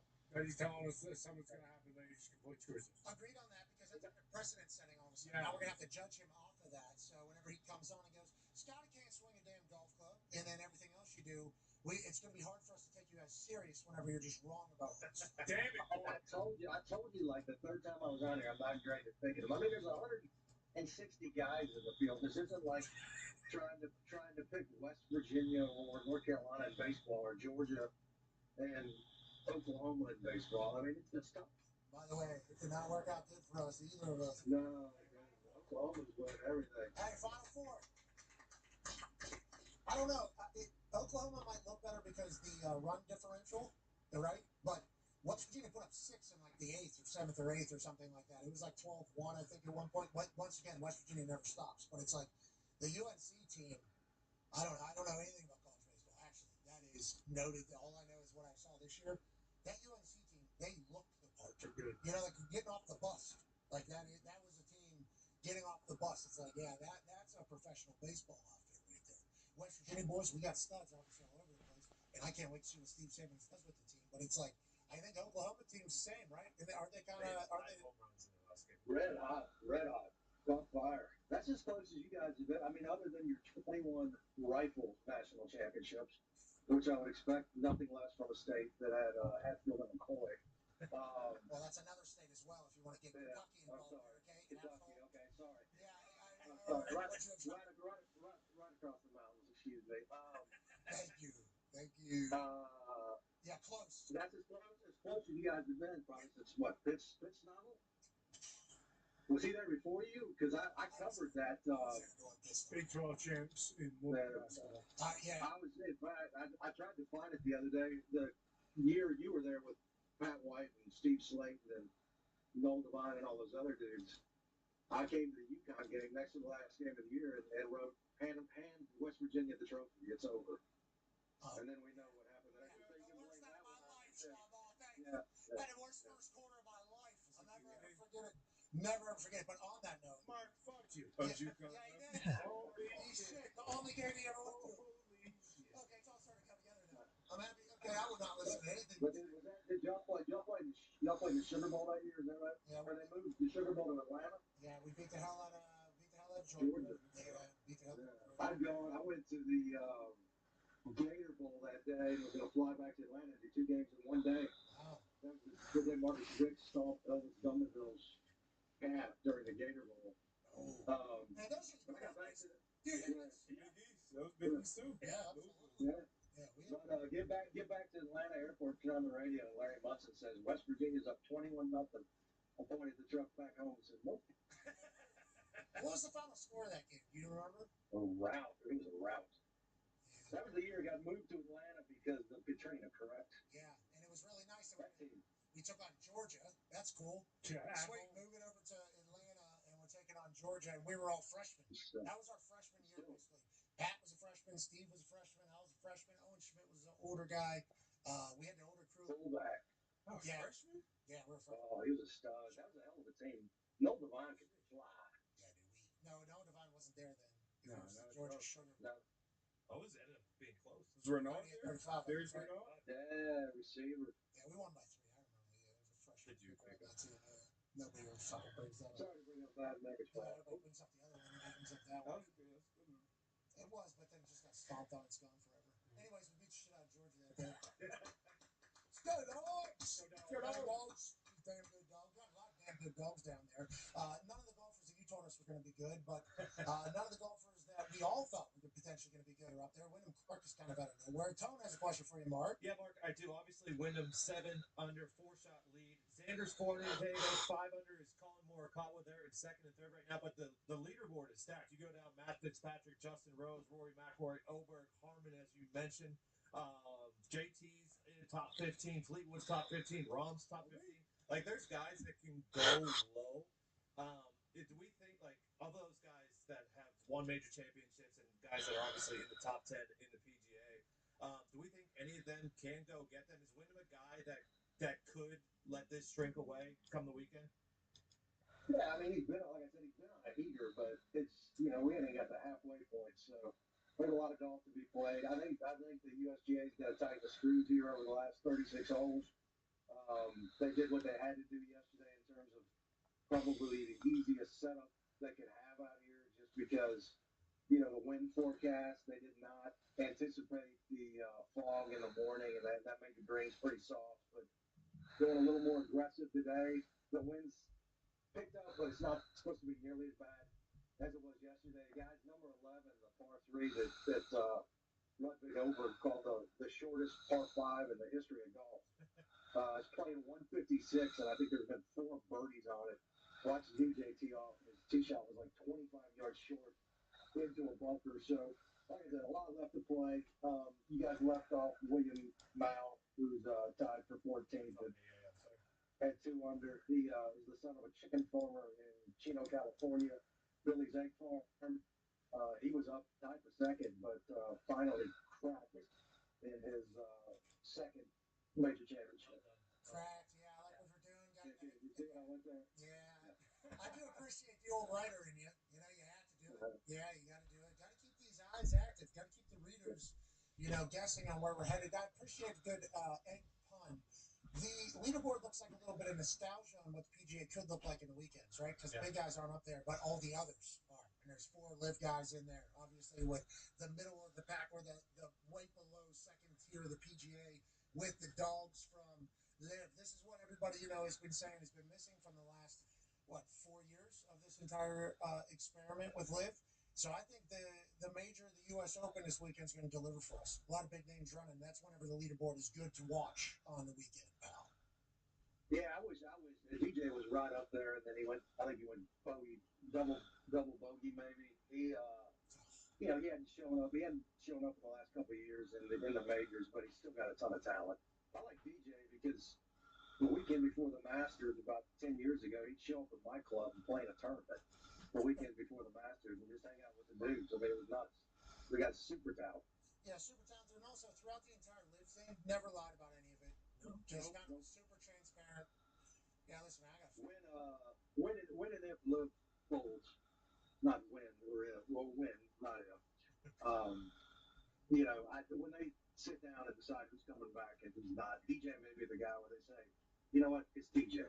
He can come back tomorrow. Just because everybody loves DJ. DJ never said anything bad. He didn't sue anybody. I just don't know how much he still wants to play, but obviously he's still got something in the tank. more money, less work. Yep. Who in America? I'm at kind of happy. American dream. He said I'm at peace. Man, I have my family. I enjoy my family. Everything's good. And everybody's like, all right, good for him. And then the next guy would go, was like, the money was good, but I want to change golf. Fuck this guy. Yep. Okay, we don't exactly. You want to grow the game, want to change the game. Shut up. You need to shut your mouth. Okay? DJ's like, I just took the money, bro. I don't know where golf is. Yeah. Tell me golf at. I don't know. Let's work more money. What do you want me to do? All right, yeah. I'm golfing in Middle East. I'm golfing in Australia. You got it. Sweet. How many times? Half the times. How much more money? 10 times more money. Done deal. Fine. Guaranteed. I'll do it. Bryson's got a little work to do too. The cut's gonna be right around probably 3 and 4. On that note, Ty has a question for you, Mark. Yeah, speaking of Bryson, Mark, you talk about guys, potentially when Liv folds, if they'll be coming back. It seems like anytime someone asks him about it, he kind of has to put his foot in his mouth. Maybe he just wants to go play on YouTube or do whatever he's going to do. But coming into the tournament, he was still top 10 in terms of the odds of who could win this thing. And he started pretty solid yesterday, and then this morning you're looking at it and he's 4 over. I don't know what he is right now. Yeah, 5 over now. Like, what is this kind of like a big pivot point for Bryson? I mean, if he does miss this cut, what is next for Bryson? What should we expect out of him? I mean, the first time in his career he's missed the cut 3 straight majors. After the round, he shot 70 last night. Bogey the last hole to shoot even par, but said he was going to go home and drink some chocolate milk. Obviously good for the bones. Apparently not good for the swings because he's had a rough day today. But no, you talk to people around the PGA Tour. He's the most polarizing probably in terms of whether or not they're going to let him come back. I think there's definitely going to be a big penalty. I was told there are guys in the PGA Tour locker room that have memorized everything negative he's said about the PGA Tour over the last 4 or 5 years. So there's obviously a ton of scar tissue when it comes to Bryson. He's a huge name. He's massively popular among the kids. But he may be making YouTube videos for a while before he can come back on the PGA Tour. They got good ideas because he can hit the ball so far, you see. So, he's a really good golfer. Great for YouTube golfing. It's fun watching him go to just some local beauty and just try to score 22. Yeah, exactly. That's fun to watch. Kind of fun watching him shoot 82. Yeah, in the majors. Yeah, and it's kind of fun to watch him, chip it over his house. Yeah. And it's kind of fun to watch him just get so pissed off. DeChambeau is DeChambeau to kind of watch on TV, I think. And the PGA people hating him makes sense on why he's so bad at the majors, maybe because he doesn't like all the vibes. You feel comfortable. I mean, look, Patrick Reed wasn't the most popular guy in the world, but he came back. I think he's a man of black. Yeah, I think DeChambeau doesn't love that he's probably you have to understand where I was coming from in my entire thing. And if they're memorizing the negative things he said, he probably feels really uncomfortable in that situation. Where Patrick Reed, I don't know him personally, feels like Patrick Reed's okay. Thrives. I said that. I think that's kind of his different thing. Bryson, he's more, I guess, unlike just like amongst the pros and tour players and all that's the PGA guys, but amongst like fans or the casual, like he was the most like he completely flipped the script a couple years ago. Once he went to live, he kind of what's that? He was Dustin Johnson just had a quadruple bet. Oh no! So he was -4 last night. He's now +4, flirting with the cut. Wait. So he's +8 today. Yeah. Or it was at some I don't know. Did he finish -4 yesterday? They should have let him go take a 2-hour nap. That's bullshit. He had to wake up that early and then just keep playing. Mark, JT just picked up another bogey too. He's back to even par. You know what? These boys are starting to get shinnecocked right now, aren't they? They're getting shin-cocked. Dude, that's happening all weekend, I think. That's going to be the U.S. Open. The weekend's going to be fun. I mean, they're going to tighten the screws, and it's going to get difficult. They definitely don't want a winner at -10. I can promise you that. Okay, a lot of pride around here. All right, with how it started, your pick to win. Wyndham Clark. All right, we persuaded you. Who do you not want to win, Pat? I'll pick you up. I know, yeah. Anybody you said there, I was about to get upset about. No questions asked. I mean, Clark, yeah, Wyndham's going to feel the pressure sleeping on a 36-hole lead. I mean, Morikawa's back. He's been bad all year, but he's one of the best iron players in the world. I think that's one thing we've seen, the guys that can hit it straight and have good short games are rising to the top. Like we said earlier, like the big names, Xander, Morikawa, Fitzpatrick. Fitzpatrick got chunked one off the road earlier and had a couple bogeys. But Rory hasn't teed off yet. Over's a talented guy. He's got to finish. One. Corey Connors, the pride of Canada. Hits the irons like Labatt's and puts like Molson. If they get the putter going, we got a shot. I'll tell you what, you really mapled that one together, brother. You're an absolute winner. What a moose you are in the game, ladies and gentlemen. That's Mark Schlabach. That's the hottest bat he's ever had. And he's had some hot bats. He's batting 1,000 with us. Of course, it's starting to eat the boys up a bit. They're getting shinnecocked. Well, what's Wyndham at? Wyndham, still 7, but he just put one in the shit again, so we'll see if he can get out of it again. We knew that the cock was going to start shitting. Yeah. Anyway, yeah. We knew that was going to start happening. They've been talking about it. It was inevitable, especially when you got that type of hammer that they have. Yep. That's the Hamptons, baby. Water those greens, I bet. Because the wind is going to die down. It's like in the teens, I think, over the weekend, which gusts probably high teens or whatever, which is pretty normal, I think. Standard stuff that happens in places. 25, 30, 35 mile an hour gusts. Were drying up the greens too much. They had to keep the greens wet because they had to hold the ball. So as the winds go down, the greens can get drier. The drier the greens, the less sticky the greens. It's like concrete. And they said that only 40% of the green is ever available to put pins on because all of the rest of the greens are just basically slipped down and away to problem situations. So they're about to get shinnecocked this weekend. Scotty's got to go. Okay, gonna need Scotty Scheffler to get up there at least 1 under going into the weekend. So what was he doing? He was changing his driver there. What's going on? He's fighting it big. He's got a newborn, right? Yeah. Kind of has a newborn going on. And we thought, because this has happened with numerous guys. Scotty has definitely exceeded all these guys I'm about to mention. I remember Jordan Spieth was about to be the one. Brooks was going to be the one. Rory was going to be the one. There's always going to be Ricky Fowler. Even at one point was potentially going to be the one. There's always like a name that is going to go. Scotty became the one. Everybody's looking for him since Tiger. And then he's been able to run for so long, it's become so impressive. And then you start actually putting him in the conversation with Jack and Tiger. It's like, holy hell, this is the guy that's been able to hold up. Are we seeing the first time Scotty hasn't been able to just figure it out naturally? Is that what we're seeing right now? And we have no idea how long this is going to be. What's he been like his last year? 10 rounds. Okay, so yesterday I did it with Rico. 7 of the 12 tournaments he's played in this year were top 5. 10 were top 15. No, he lost it though. I know, but he's still. That's probably why it's so frustrating. Every tournament he's been top 25 this year. It's just when he did what he did and he won all those tournaments, and you compare him to Tiger and Jack, then people have those expectations and no one's Tiger. No, I just get scared. I get scared to death we're going to lose him. I get scared to death we're going to lose Scotty Scheffler. It happened with Spieth. It happened with, there's another one who. Because the reason why Tiger was awesome, Tiger Red. Okay, Saturday moving day, then we put on the Power Red, we're finishing over. It was must watch because he was literally on the prowl. Scotty's the same way. Scotty's never in the lead. Just if his name's in the weekend, it's like he's going. They're saying he might have lost his touch. I need him. He'll be back. It seems like on moving day though, like on Saturday, if he makes the cut, you'll always look at it, it's like, oh, Scotty shot a 63, and then he ends up not winning, but he's not playing very well on Thursday or Friday, and that's what's killing him. Okay, we need to stop thinking about any of this. I don't want to see any more range Scotty Scheffler talking to anybody negative. Okay, I'll go. Only positive Scotty He hasn't missed a cut since 2022. So. Well, Kenny, We're we're freaking Parman. Joining us, ladies and gentlemen, is a man who might be able to tell us a little bit about golf, especially over there in New York. A man who can tell us a lot about the soccer, the football. And what is today, Ty? It's football day. Ladies and gentlemen, a man who has started some football controversy with the land from down under. A man who went on the CBS morning show today, just national news this morning.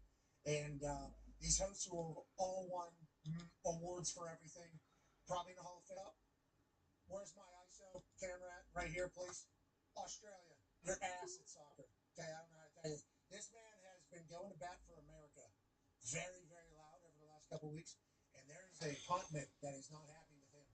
And I've never seen a commentator need a win more than I think what's happening right now for this man. Ladies and gentlemen, international soccer star, CBS Sports Galazzo host, friend of the program, Paisan, Michael Guerrero.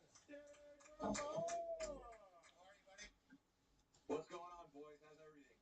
Okay, so you've been everywhere now with the Australia conversation. That CBS morning show hit today was outrageous. Awesome. You handled that so fantastic, and I'm so happy for you that you're getting a chance to chit-chat about the sport that you are obsessed with. I think that is why you're so good at your job. I think you're obsessed with it. You have been since you were a child, and we appreciate everything you say about the sport and how much you educate us. Now, with that being said, Australia hates your gut. Just getting a chance to be in your mentions, okay? Just getting a chance to be alongside this whole thing. Boy, they are not happy with you. It feels like they are rallying around beating you. And I don't know if the boys of Team USA understand that you need this win. I think you need this win. Do you feel that as well? Like you need this win, I think, in a pretty big way. Do you feel that at all, or are you just expecting a big win and all you're doing is talking about football? Is that all you're doing here? I gotta tell you something. I don't care if they win or not. I mean, I care. I want America to win. But like, at the end of the day, you know, Pat, with all this criticism that's coming my way and all this stuff going on, you know, I had to take 1 take, 2 takes, 3 takes. I've gone back to do my preparation, my analysis of the match so many times because I'm like, wait, maybe I'm missing something.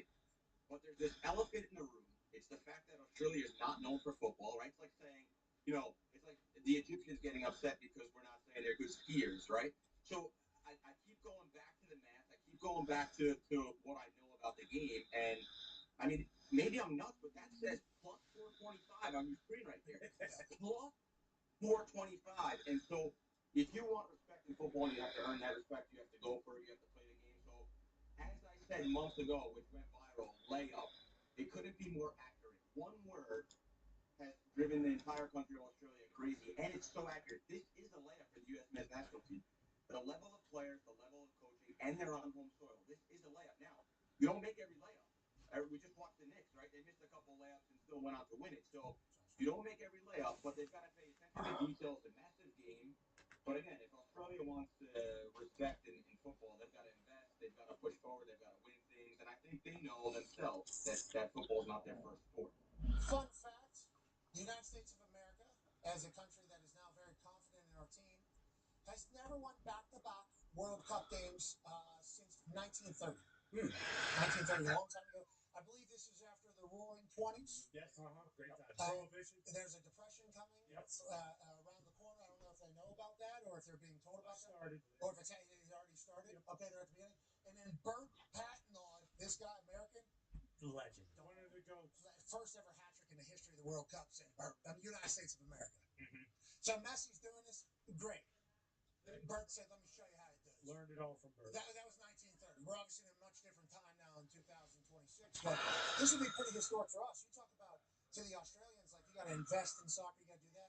That was kind of what was said about America for a long time. I think while we were growing up, that was certainly being said about how we need to get to the point. We need to get to the point. There was always 1 or 2 guys from a generation that were able to have success, but it was never the full team. Now we got guys that are playing all over the world. I think your confidence in Team America is different than it has been in the past, right? I think the Australians think that you have just been gassing up the Americans. That is not the case. I don't think the Australian folks know that. No, I believe in what I'm saying, and they're coming off their best ever performance. And Pat, you and I know because we were in that system trying to get to the national team and trying to be those guys to push the needle. These guys are really good now, and they moved the needle. And now I'm going to say this is a double-edged sword. The coach, Pochettino, who we spoke about the other day, he's coming out and saying,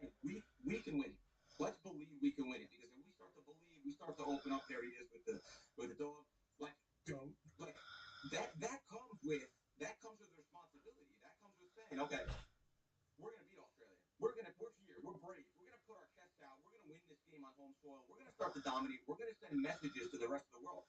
Now, you can't say you want to win the thing and be one of the best teams in the world, and then be like, oh, we're a little worried about Australia. It's a difficult team. You can't have it both ways. You can't be a champion and also be worried about Australia. I know France is not worried about Australia. I know Spain's not worried about Australia. So if the U.S. want to go to the high levels, they got to start to act like champions as well. So this game on home soil, I want to see them full throttle. Yeah, me too. I would like to see it as well. And DraftKings has a phenomenal promo happening right now. The America Game 2 Guarantee. If you're 21 plus and if you gamble responsibly, and you're not an asshole, we would love for you to come join us on DraftKings, as you have to opt in and then you have to apply the token on a three-way USA wager. If USA wins, obviously you win the bet. If they draw or lose, you get the money back in bonus bets. You cannot cash out the bonus bet, obviously. You have to re-bet the bonus bet, but if you win there, you can cash that out. So what are we doing here? We're team riding on USA. Now, on that note of team riding USA, I think we would do that naturally, blindly. Yeah. I know you have not done that, but D-Bud has a question for you. Yeah, bro, I know you know, but look, Australia here, but you got to play the game. We know that. But what are our odds? What are our chances? Not the odds, not the DraftKings odds. According to you, what are our chances to actually win this thing? I know you know football, American football. Give me like an NFL comparison of a team going into this season. If this team can win the Super Bowl, and compare that to our chance to actually win this whole thing. Looking at that Himbo stat, that doesn't make me feel great. But you said it's our best team ever, so let me know. Yes, I like. Who's the team that finished like in the semifinal of football this year? Semifinal. It was Rams, Seahawks, and it was Pats, Broncos. Texans? Yeah, they were in the divisional round. Maybe a little bit like the Texans. Like has some tools, has some excitement around it, but never really ever gonna win it. Like with all due respect, it takes time to win this. Only 8 countries have ever won this competition. It's not easy, but yeah, it's difficult. So can they make a semifinal? That's gonna be progress. Can they make a quarterfinal? Let's take a break. There's only been 8 countries that have ever won the World Cup. Yeah. That's a fucking crazy stat. How many countries are there? I just learned about Cabo Verde. 160. 48. No, but there's more than that. There's a bet on DraftKings. You can pick a team that hasn't won it before. It's plus 190.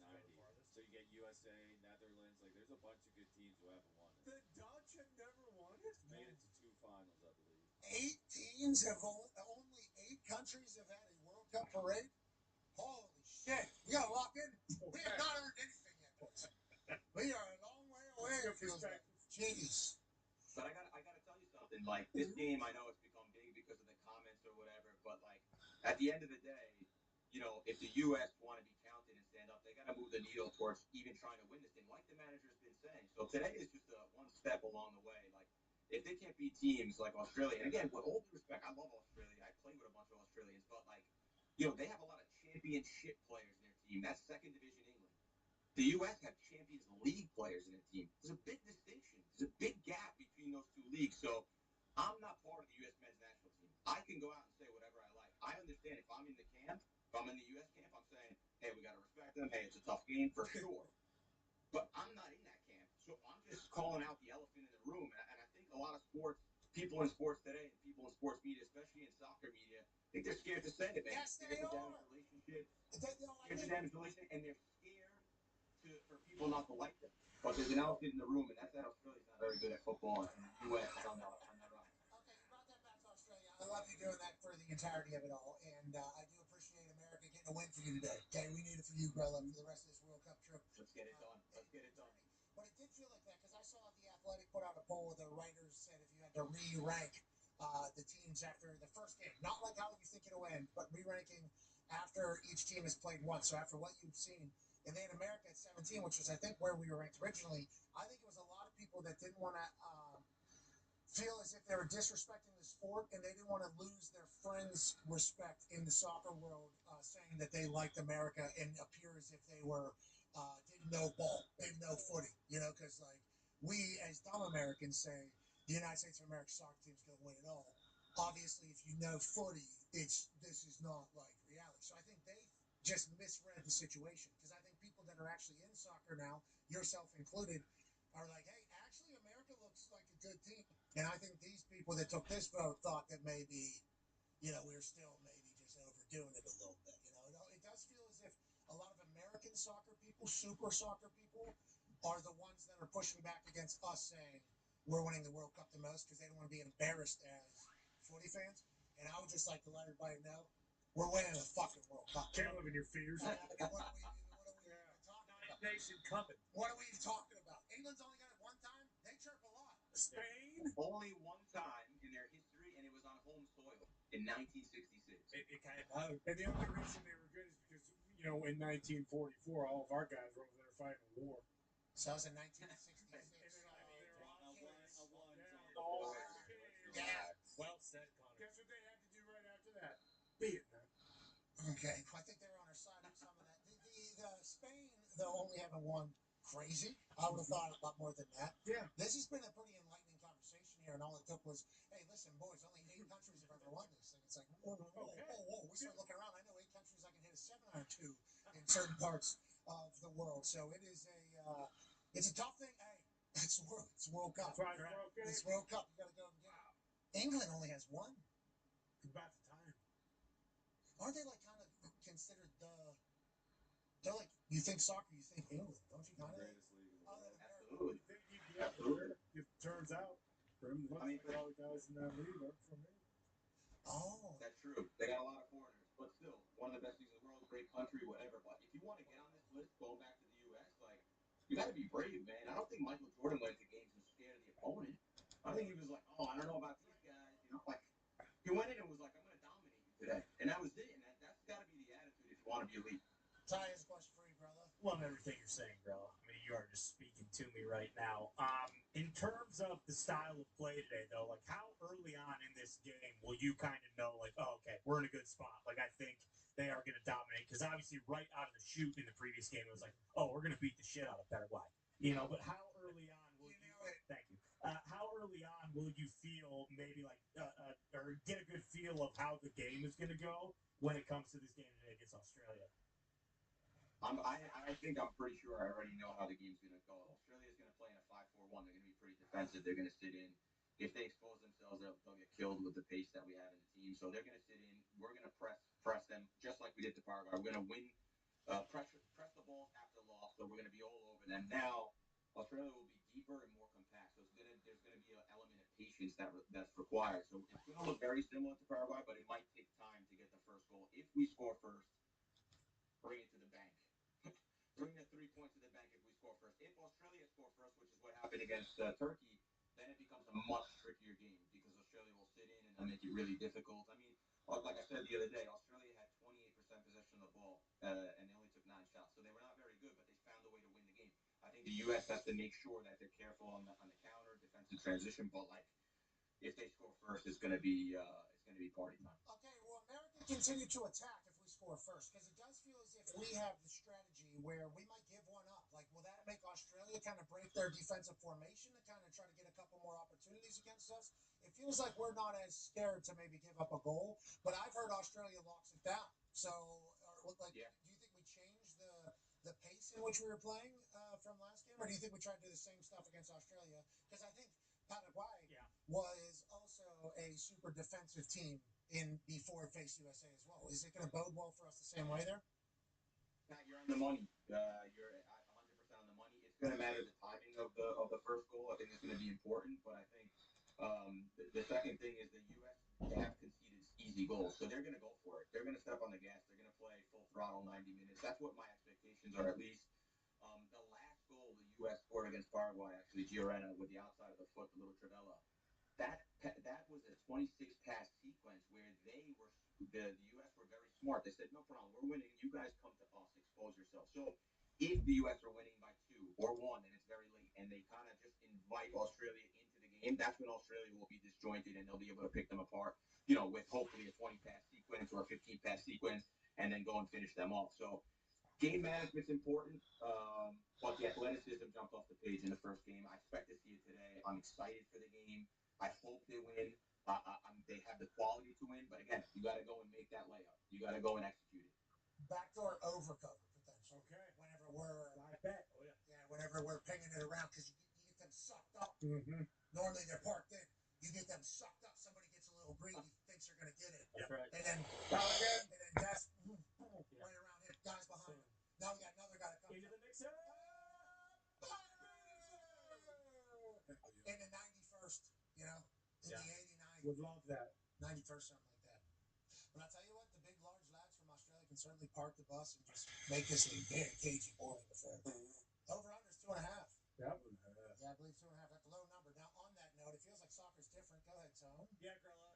It feels like now. Correct us if we're wrong, like because we just come in, we're like, oh, it's going to be a lot of low-scoring games because that's what soccer is. There's only been 1-0-0 draw. Sorry, 0-0 draw. That was obviously Capo Verde and Spain, which was insane that it happened in that game. There's a lot of games where both teams are scoring. Is that abnormal, or are we wrong? And why do you think there has been so much scoring? It feels like in this World Cup. First of all, like I know you guys are obviously big football guys. When you guys score one touchdown, you count it as 6 points. So if we did that, we'd have high-scoring games also. Shut up! Great. Shut up, Guppy. Just get to the point of your boring ass sport. It feels like it's not as boring right now. Oh, the game was great. It was 21-14. It was 3-2, guys. Okay, there was extra points in there. You're losing us. Okay, please, don't do this to us. You did it to Australia. Don't do it to football. Okay, don't do it that. But it does feel like it's a more attacking style of a sport now than maybe it was in the past 5-10 years ago, or we just kind of misunderstand? No, but it is. The modern game has moved into like what people want to see, and they're higher up the field. They press higher up the field. It's almost like when you watch the NCAA basketball, like how teams will do a full press. So you win the ball higher up, so you have more chances. You're closer to the opponent's goal. It's also been celebrated. The Bayern Munich PSG game where they scored 9 goals in one game or whatever. Like that's been like the way to push it now. If I'm getting into a fight with a 6'6" ex-professional boxer, right?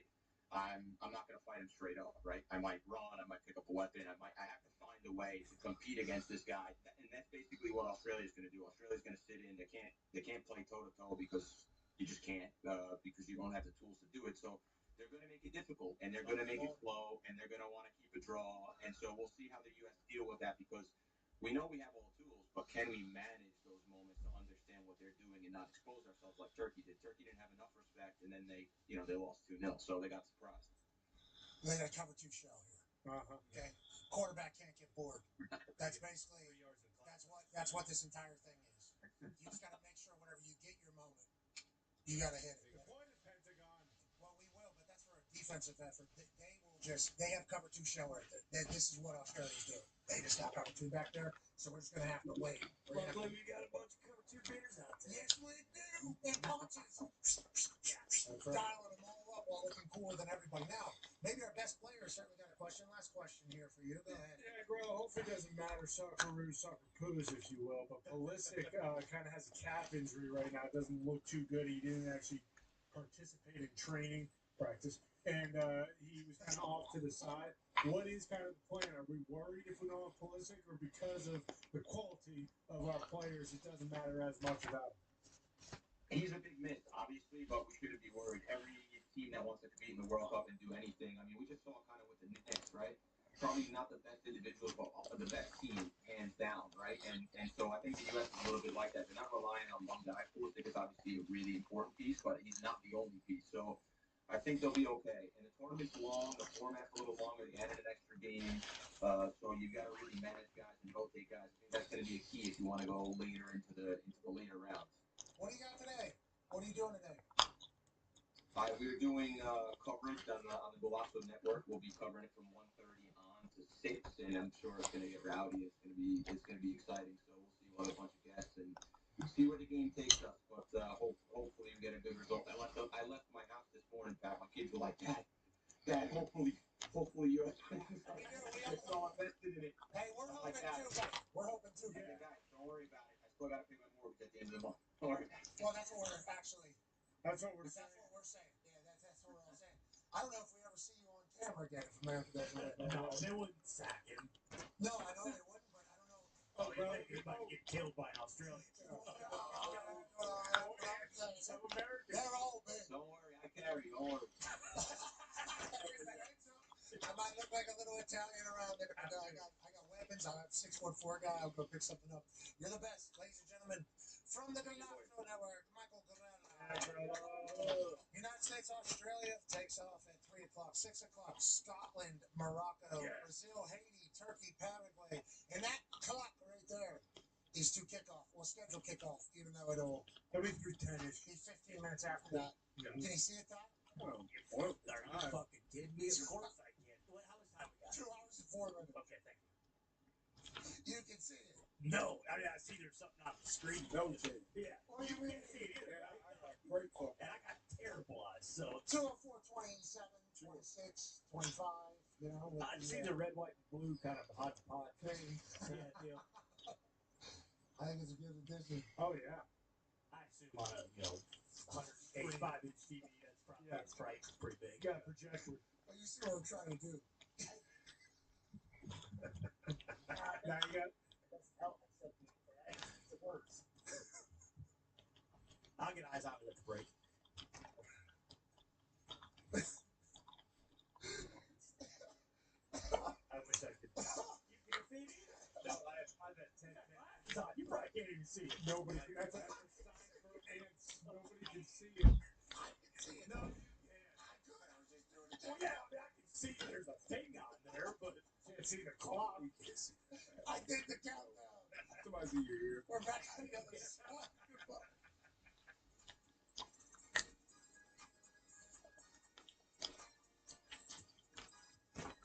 I've pretty much seen almost every match that I've been not on the air for, not traveling. I love World Cup soccer. So I did 2 of them. I got to host 2010 and 2014. 2010 was in South Africa. 2014 was in Brazil.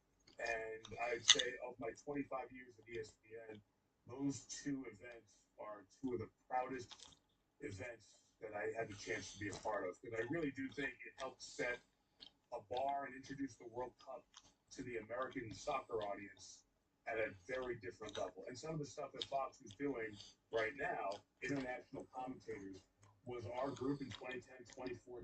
Amy Rosenfeld, Jake Drake, those production folks who were behind a lot of what we did. Rob Lemley also.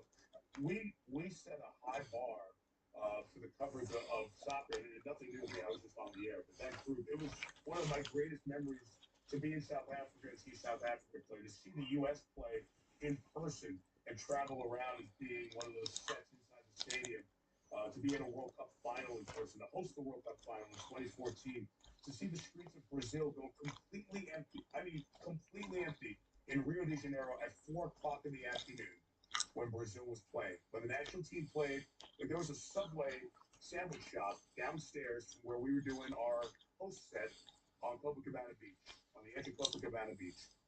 And they would put up a sign, if it was a 4 o'clock local start, that we close at 3. And that was on the sign of almost every business in Rio, in all of Brazil. The country shuts down. And that's what happens around the world. I'm so glad I got to experience that. My son played travel soccer at a high level. I was around it. So I love the sport. I love what the World Cup is about. And I think what's really cool is now, not only parents, but a lot of the kids whose first sport was soccer, 3-year-olds running around a little pack around the ball and traveling around. Like, that's the first sport for almost every American kid now. They play a little bit longer. They know the game. They love what the game is about. And now those people are watching soccer. So I think we've got a whole nation of soccer fans who are coming around to this. And like you said, the U.S. team, that was so fun last Friday to watch that first half. That was great. And what they'll do tomorrow afternoon, if they can beat Australia, get the 3 points, pretty much cinch up the group, that would be so great for this World Cup in North America and in the U.S. So good for Team USA. Good for Pochettino for playing a style that's a front foot, go get them, attack, let your talented players go. Good for Pulisic for being the guy who's the face of and then coming out and having such an impact on the first half of that match. That was so fun to watch on Friday, and hopefully they can repeat that again on Friday against Australia. The following program is a collection of students talking about happenings in the sports world. It is meant to be comedic informative. The opinions expressed on this show do not necessarily reflect the beliefs of their peers, their boss, or ESPN. There may be some cuss words because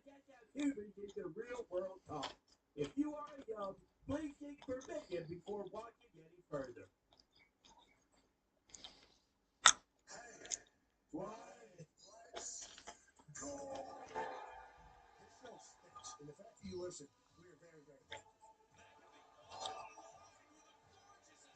all-time leading tackler for the Green Bay Packers. You pay. Your friend tell a friend something nice that could change their life.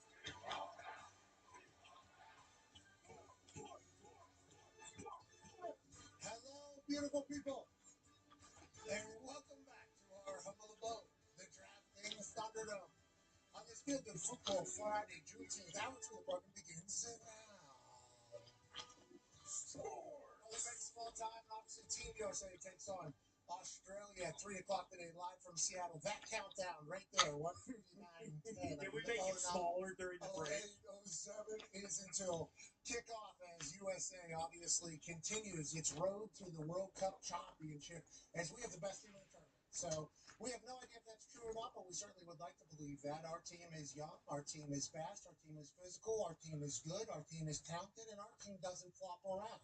Our team doesn't take any shit. Our team represents America, and they're taking on a team that represents a continent of dogs. Now, we have a lot of respect for the people of Australia. I had a chance to be down there in Brisbane. Yeah.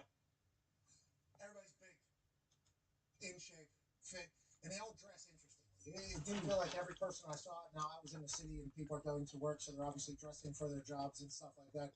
But I felt like everybody was in some sort of costume. Everybody was in shape. The food was spectacular. The people obviously love sport. And the fact that they're able to beat Turkey in their first game, I think, was a big surprise to a lot of people. But if Team USA just goes ahead and gets a massive win in Seattle, it's going to be loud, by the way. It's going to be loud in Seattle. We know the Pacific Northwest soccer fans are gigantic because the Portland Timbers and boys up there, the Sounders up there, they have a big fan base, and obviously a lot of Team USA fans are up there, and that stadium is built to be loud. So let's assume that this is going to be an incredible atmosphere.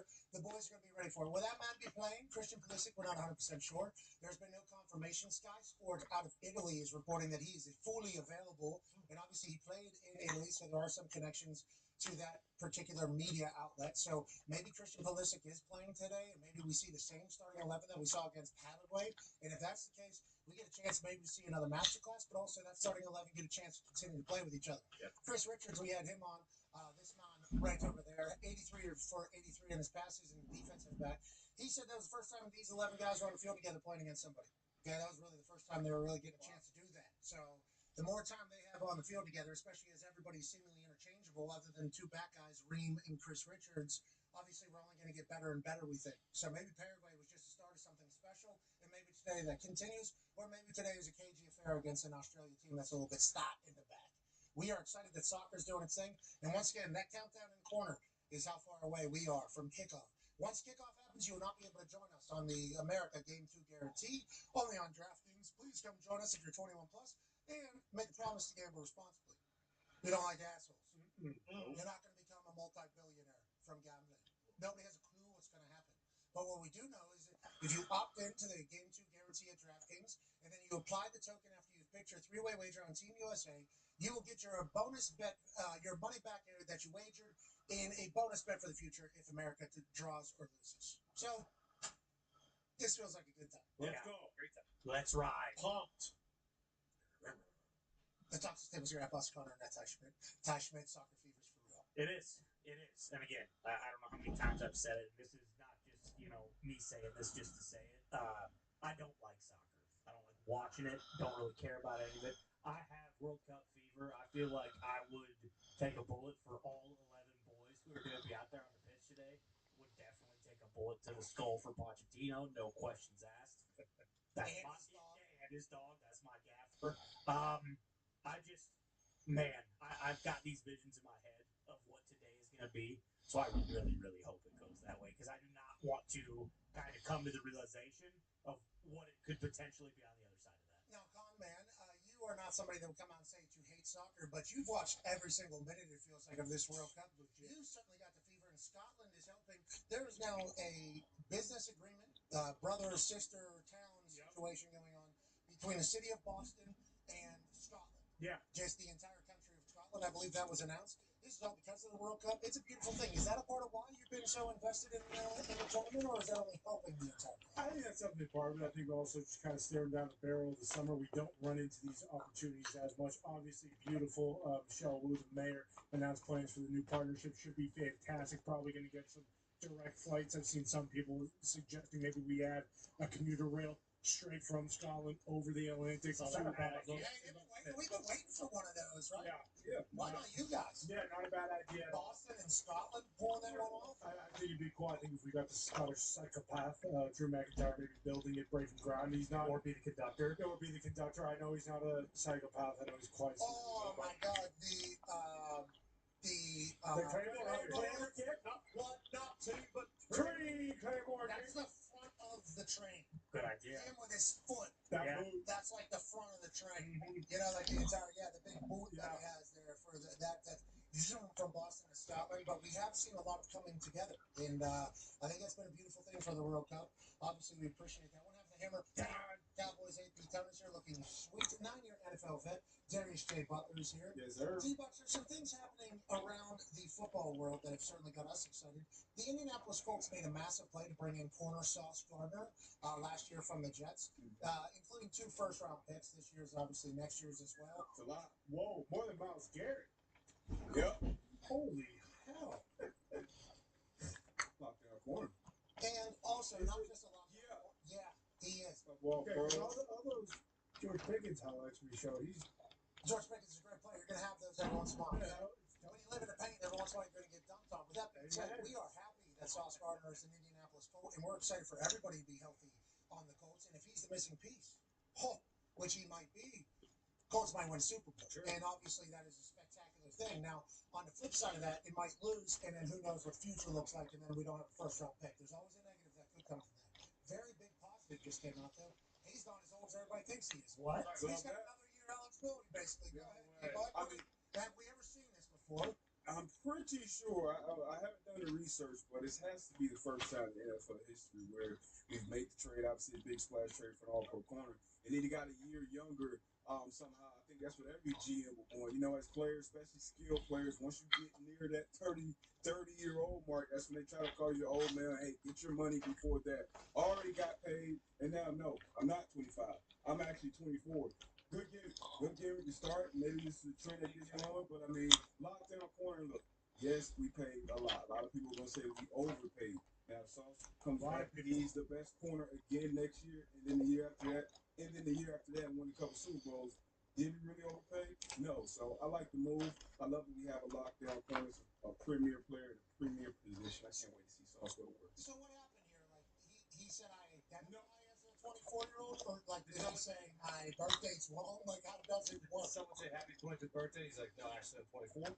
I thought, when is his birthday? I thought it was 31st. I would like his birthday to be a Super Bowl, and that's going to be the day that he's going to be birthed as Indianapolis Colts legend forever. As he seals with a pick six, I can't wait to watch it. Bingo. That's Sauce. That's what they're going to say in the entire thing. And then he's going to be able to do it for another year, inevitably at the end of this entire thing. And that's special. And I would like all of our good players to add another year to their life. Yeah. To their prime. I would like Alec Pierce to also do this. I would like Daniel Jones to also do this. No, they're saying like midway through training camp. I'm very worried about the Colts because we go to a lot of games and we're staring down the barrel of a sturdy 5-win season. Hold on, was this like a Danny Almonte situation where he's lied and then he's like, cool, we don't have to lie anymore now, or it's like a Juan Soto situation where you're like, I'm 26, but everyone knows you're like 32, but you're just like, no, I'm 26, trust me. So we think. So there's a variety of different ways we could have got here. Yeah. Because the lying about the thing could have been like way long time ago. They used to be cool to lie about. Did he reclassify? Yeah, so he would say he was older, so football, they probably expedited him through stuff, right? If he's a year older, they probably you get through something quicker, probably, right? Yeah, or he was so good that they maybe wanted him like playing up with older kids. Like, how did we get here? I would be interested to see that. It all revolves. I don't care. It all revolves around him being a very good football player. We got a 24-year-old stud. Yes, we do. 24-year-old playing college right now. I love it. How long has he been in the NFL? Since he's 16. I was going to say his rookie year. Yeah, he's 18. Yeah, that's who we got. Yeah. Yes. That is who we have. We are excited about that. Now, speaking of legendary game-wrecking corners, joining us now might just be one of those. Not only now, where he is in high school, but in college, wherever he decides to go. Into the pros, this guy, 6'2". Let me get his exact stats. 6'2", 175-pound corner. High school? High school. Damn. So he's going to be 6'2", 190 probably. Oh yeah. 6'2", 190, maybe 192, 195 there. We watch his highlights. Thumper. Ladies and gentlemen, the number one corner in the country wants to tell us and the world where he's headed. Do we got a commitment? We do.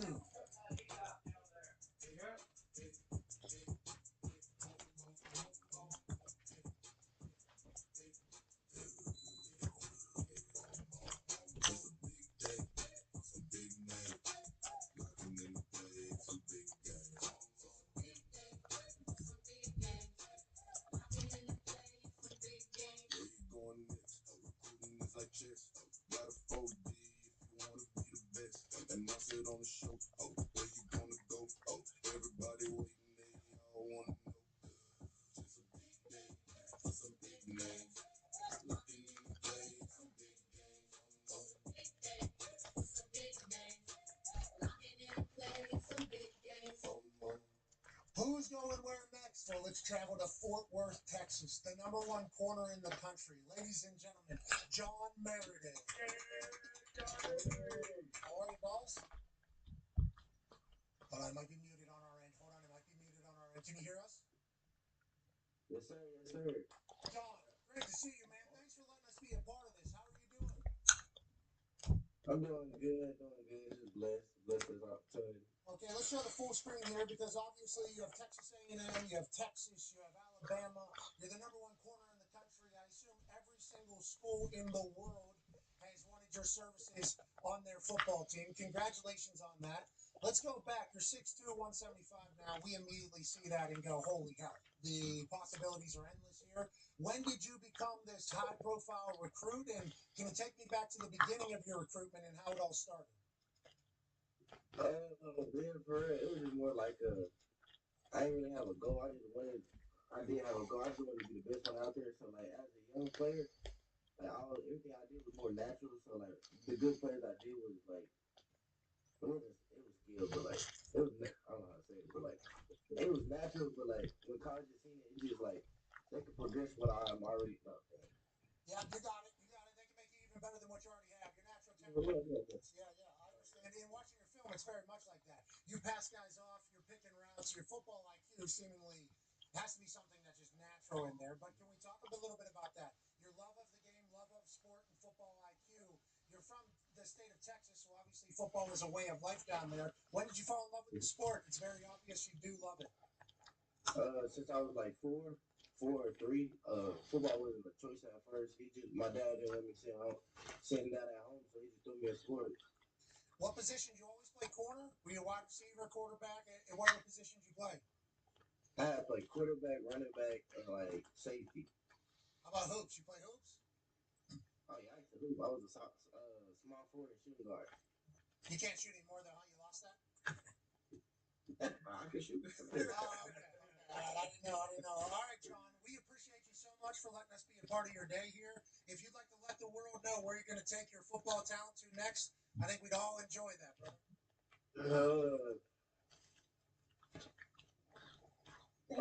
I want to thank, before I get to choose the decision, I want to thank, I got to do that after, that's going to give it off. For years, I want to take my talents to the University of Texas. Dang, I said it wrong.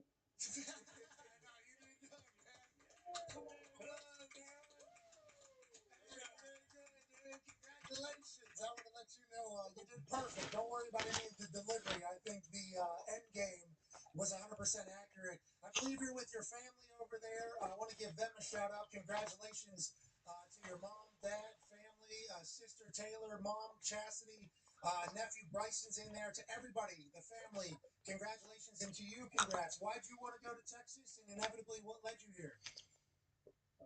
Because the best thing in Texas, I knew I was going to go to a Texas school.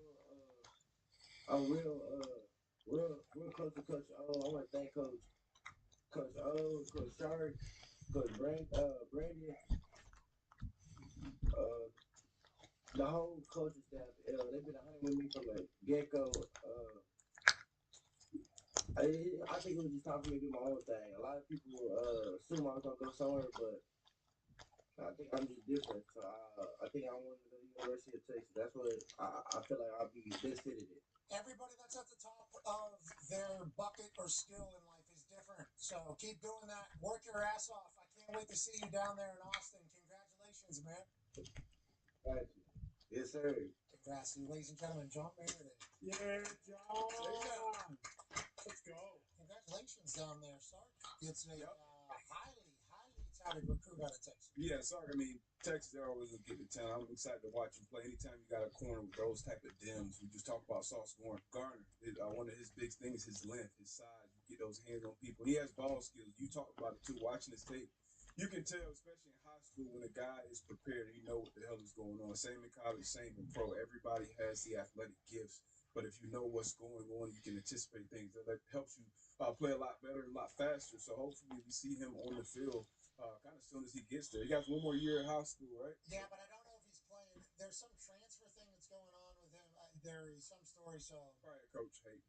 Well, that's kind of hopefully they figure it out. That is one of the quotes from John's agent side actually said that the coach potentially hated a little bit in his own way. That's what we read. That's what happens. But it appears as if, let's say he doesn't get to play his senior year, then he's just preparing to go to Texas. In the state of Texas. Maybe early. He's gonna say, graduate from high school early, and maybe be there several months earlier than he would have been, even if he was an early enrollee. 6'2", 190 is big. Which is what he's going to be. I mean, he's 6'2", 175, but he's going to be 6'2", 190, probably within the first overnight. So. And he hits. Yeah. A lot of hitting. Wait, almost too much hitting, I think, but at 6'2", I appreciate that he probably feels like he has to do that. What do you think he will do? What is a projected 6'2", 190 thumper? Is that corner? That's outside corner, like you said. In the NFL, you don't want to be a corner, known for your hitting, but you got to be a willing tackler. You got to be able to get guys down in space. But I mean, the primary thing you got to be able to cover. If you create turnovers for your defense, that's the biggest asset you can be to a team. So we saw he has ball skills. We know he's not scared to hit. When you are in high school, you want to see a lot of physicality. You want to see defeating blocks. You want to see blowing up guys in the backfield. And you saw all those things and more on this tape. Congrats to John Meredith and Sark. Arch down there. He won't play with John Meredith unless Arch stays another year. There's numbers out there. Possible. Yeah. Who's going to win the national championship in college football this year? You think Ohio State's just going to just kind of go quietly into the night after last year? Nope. Got a chance. One or two. Chris Henry and Jeremiah. Indiana's doing a full reload. They can do a full reload, but it's a high end. They'll be great again. And Signetti's an unbelievable coach, and everybody down there is an unbelievable coach. Oregon. Miami reloaded. And Notre Dame's got a lot of guys back. Quarterback. Hey. Malachi's back. Georgia exists, and they brought everybody back, and Kirby's still Kirby. So that Kalen DeBoer, right? Alabama still has four first this year ranked recruits in their system right now. A&M. If you remember last year the whole thing coming in, we talked about all these quarterbacks who we had never seen before. Like Julian Saint, we never saw before. CJ Carr, we never saw before. Arch Manning, we never saw before. Dante Moore was not never. He wasn't starting UCLA, but he wasn't starting for Oregon. So there was so many questions last year. Now all those every single one of those guys, Trinidad's come back. Everyone's coming back this year to their schools. So less questions, probably a lot more teams that have the high end talent. Oh, Miss, I didn't even mention LSU. Oh, is Sellers going to be what he was supposed to be last way? Yeah. Do we? Arch, does he make that jump? Lenore's lost. I believe in LSU. I believe in LSU. They have Sam Levitt. That's a roster. And I think Lane wins games, right? Yeah. I think that is just what. And the money does usually work. Yeah, actually. Yeah, exactly. I mean, they killed it in the portal. They got so many good guys. Yeah. Portal King, Yeah, exactly. Portal King down there. That game in Oxford. Week 3, baby. Oh, the game day's not announced to be going to that. Sure, definitely not. Why would they? I think because JMU takes on Ohio Bobcats. And then it might be going south. Hold on, no. Let's not do that. I right there. JMU for me was single-handedly the best game day experience I've ever actually been at, and Cincinnati was there. Yeah, but if LSU and Ole Miss is the weekend, like let's do that. But if it's not like that, and there is a once in a lifetime gig, and once again, I do not have the vote. I'm the new guy there. Okay, that whole thing on where we're going. Although it was nice to be heard a couple times this past year. But it's like if there's a once in a lifetime type college football atmosphere going to be somewhere, it's like I think game day should be. Yes, it feels like there is still a very clear cut. Like this is the place to be this weekend, and it doesn't always end up going there, but I feel like you can kind of circle 1 or 2 games every single weekend where it's like these stand head and shoulders above the rest. There is a once in a lifetime atmosphere that weekend. It's LSU. Oh, yeah, exactly. But future weeks. Yeah. We get to like week 8, 9, 10. Yeah. Yes, that time. There's like some games where there's like, well, is this one? Oh, certainly 2 good teams, yes, but also Already been there sometimes. Can't do that. Although we love those places, it is hard to recreate the same awesome thing it's a festival that just happened. So then we're doing another one, but some places obviously earn it and deserve that whole thing. But yeah, I'm a big fan of the Montana State. Yes, agreed. JMU is the one.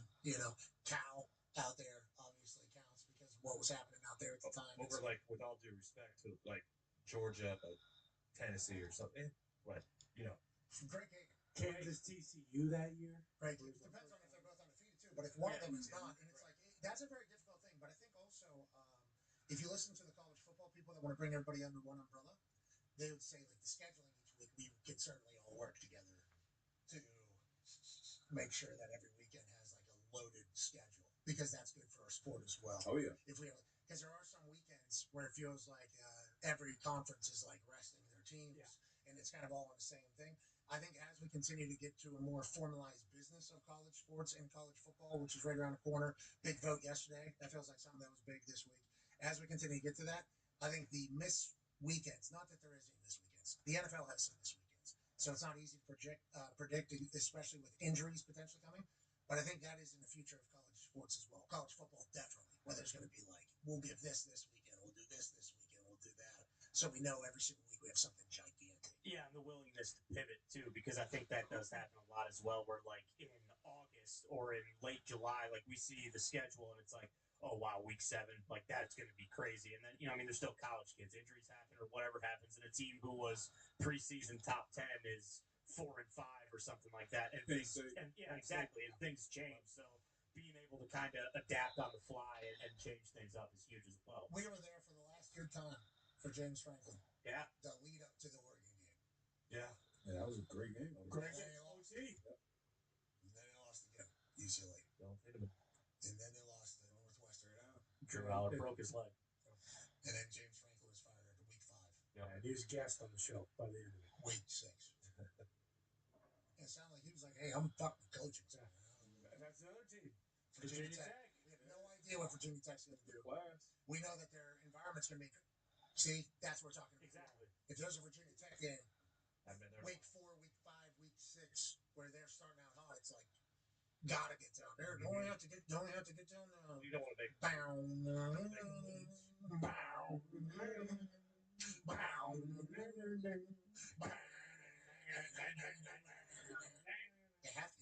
Yeah. That's one of one too. God, college football. 71 days. Really cool. Is that what that countdown says? Right there? Oh, top right. I mean, no clue. What that one says. 136.09, 08, 07, 06. I think. Is that accurate what I'm saying? Yeah. So why don't you guys just kind of get your shit fixed? Well, see, but that's the thing. I can't tell if you're looking at that clock or if you're just looking at that clock and counting down to 3 o'clock. So you think my math is that good that quickly? Absolutely. 54, 53, See you do it. 135, 51, 50. Yeah. I mean, I'm in there, bro. This is the bottom level of the IT. Yeah, sure. And I'm in there. I got LASIK a long time ago. I happen to see it still. Who's your doctor? It was right here in Indianapolis. It was one of the original ones. I'll tell you, that was a weird experience. They tape your eyes open. Okay? Tape your eye open. I've always been able to see shit. Like in junior high, I remember being like this little all the time. And so it was like, you use fucking glasses, dude. So get glasses, do the contacts. I left my contacts in years at a time. Just years. Just fucking years at a time. Just didn't even think about it. Then we played against, I think, the St. Louis Rams. And right one fell out, like third quarter. There's no backup contacts because I don't have backup contacts because I've had these in since 2 years ago. So I don't even know what these are. So I had to go through a game watching in stereo basically. I can't see anything. And I'm holding for like unitarian. Yeah. It was a bad thing. So I was like, I gotta get this straight out. But since I wore contacts for so long, obviously my eyes were so swollen. So like I had to do like a 6-month stint with glasses on. So I had a 6-month stint with glasses where I was just showing up everywhere with these brand new glasses. Nobody had a clue what to do. And then it's finally LASIK day, and you go in there, and it's for the end of the day. I think I got like 3:30, 4 o'clock. And the way you do it is you walk in, they tape your shit open, tape your right eye open, and you're just like sitting there, and then they have this big laser thing, like you're at a dentist, and that thing comes down on your eye, and then all of a sudden it just starts, and they're like, let us know when you see the orange blinking light or whatever, and then you start smelling your eye, and then you lose your vision completely in your right eye, lose your vision completely, and you let us know when you see the orange blinking light. They ask that 2 times. Once they get to the 3rd time asking that, 4th time asking, you think you're blind forever. You think you're never seeing anything at all. And then all of a sudden that orange light comes back and you're like, yes, okay, I'm not blind. And then, oh yeah, we gotta do the next eye. Okay? Then you take 2 Ambien, then you put sunglasses on, and you wake up the next morning and you can read that thing. It is I had like 20, 10 it was a whole new world. I saw the roof of the Colts indoor complex for the first time. Because all the lights on the roof were just like a big blur. So it was my first time seeing the ceiling. It was like driving, first time seeing cars at night. Because instead it was just like big blurs. Like, this is Foxy's life. So anytime you're riding with Foxy, I know what it used to be like. That is what Foxy is. LASIK, Foxy. Yeah, that's what I'm saying. It's on the list. I'll get to it eventually. I just seem to keep pushing it back and pushing it back and pushing it back. Foxy's okay. He put those meta glasses on. All of a sudden, the meta person's telling him everything. Shout to Dana and the meta people for sending us 45 of these things. Legit, thank you. They are unbelievable. Yeah, great camera. Golf with him in Dirty Play yesterday. Should have some great content. We have some breaking news from the world of footy. He's in. Pulisic is out. Today with a calf injury against Australia, and Ricardo Pepi. We'll get to say, okay, Pepe's in there. Pepe Le Pew. We didn't think it was going to be him. We thought maybe Reina. We thought maybe Weah. We thought maybe Berhalter. Instead, it is Pepe. I believe his odds to score were better than all those. They were. Pochettino tells Fox Sports Jenny Taft. Jenny Taft doing a lot of work right now. Obviously, college football legend, but crushing it in the World Cup coverage. Okay, so that's a big piece of information. And we don't love that, but we know we got depth on this team, and we know we're going to need Pulisic for the long haul. It's a long turning. Okay, I thought this was probably the outcome that was coming, but then Sky Sport Italy says that he's full go, so maybe that was a little bit of a throw-off. Nonetheless, we need Pulisic next against Turkey. We need him in the next round. We need him healthy, and we got that. Yeah, and Grella's right. Australia sucks. Okay, if Michael Jordan didn't go into games thinking like, oh man, I really hope that this guy doesn't lock me down. If we want to win, we need to be able to beat the shit out of the soccer poos without our best player. All right, you're saying they're soccer doo-doos.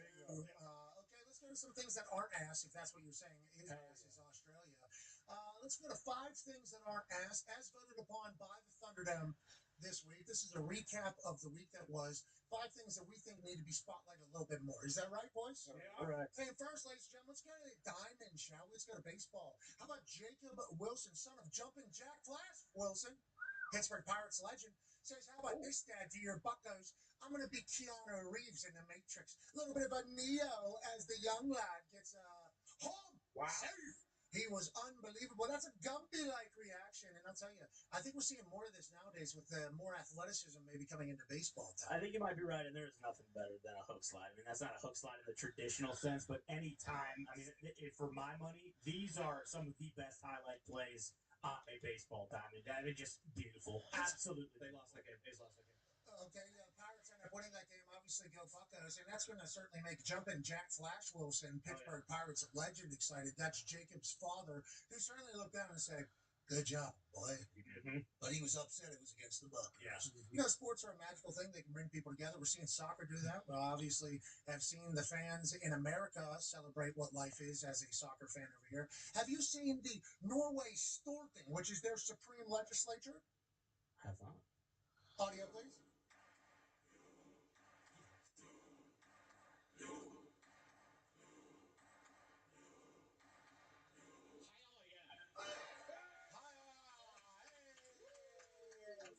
You see what these people over here, I assume in this legislature, if it's it's anything like any other legislature in the history of legislating, there's a lot of disagreements in there. Yeah. A lot of disagreements in there. You know what they love?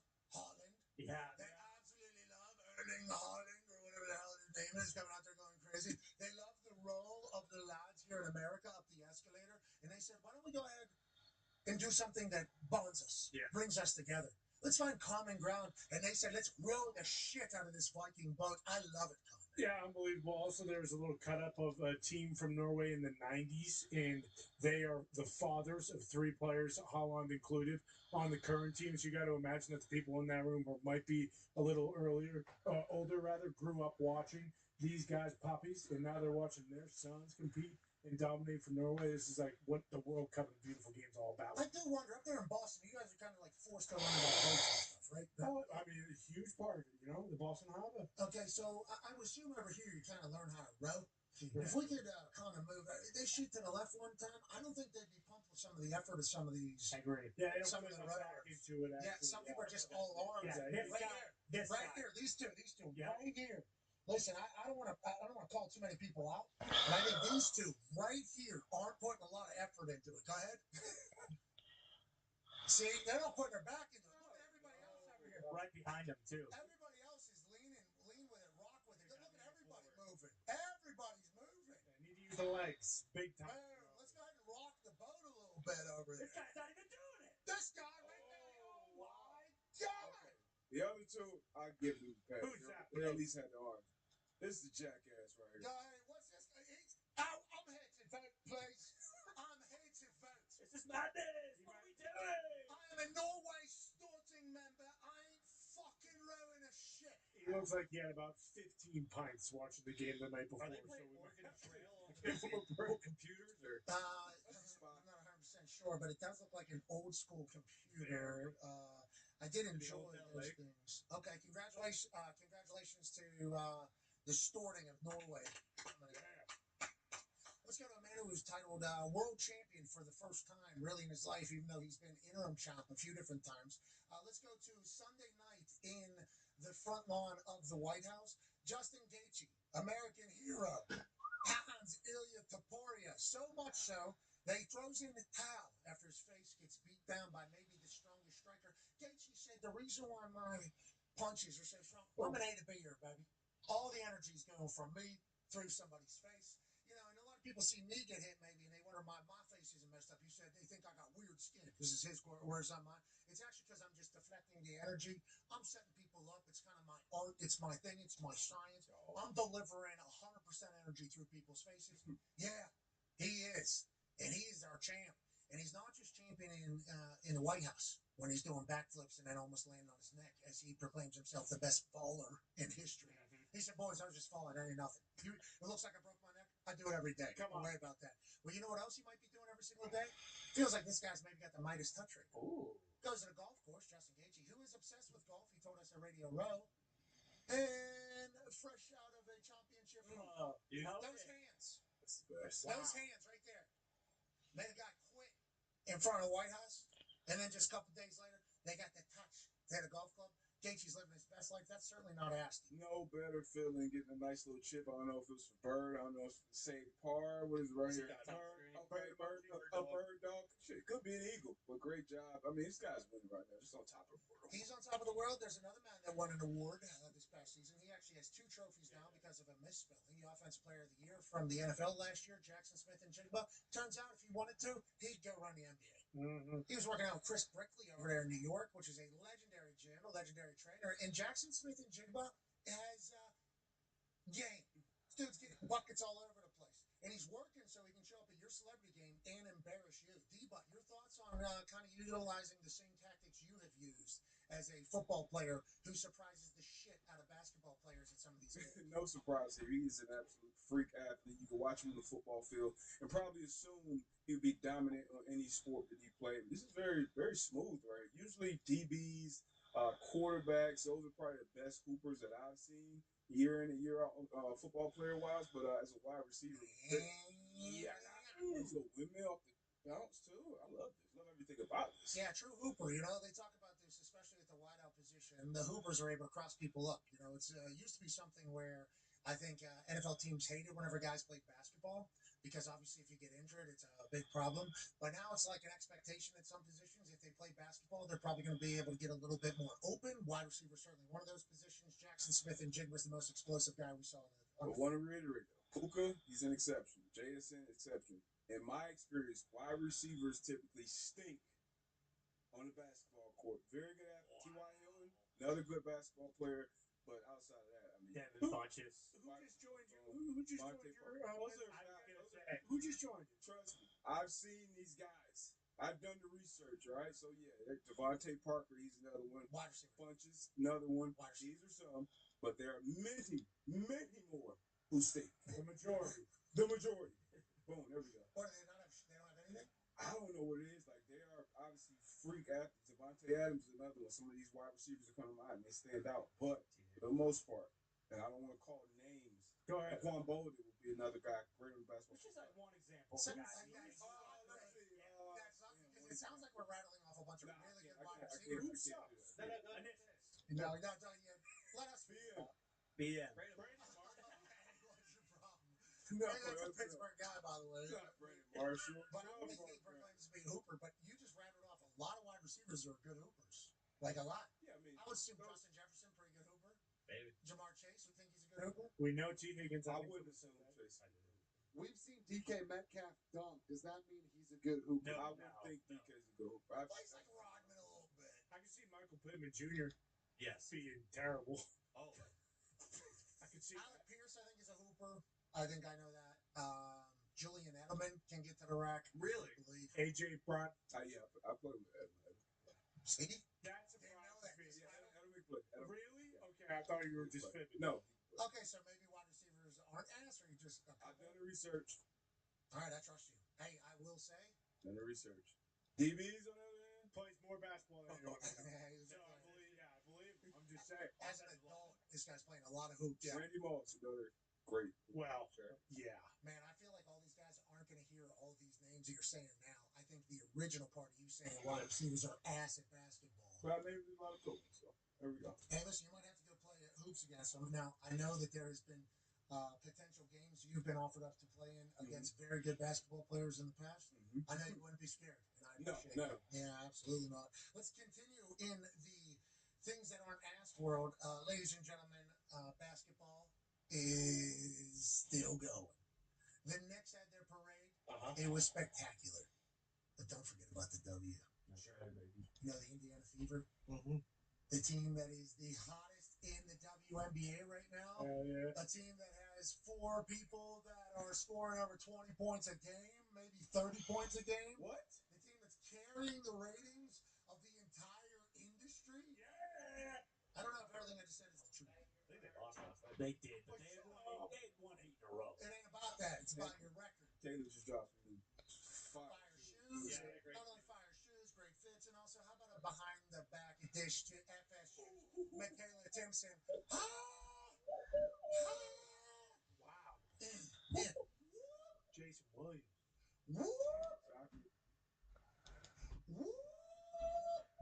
That's it. Now you see me. Now you don't. That's Johnson. Yeah, I'd say Caitlin Clark's back on her shit. Yeah.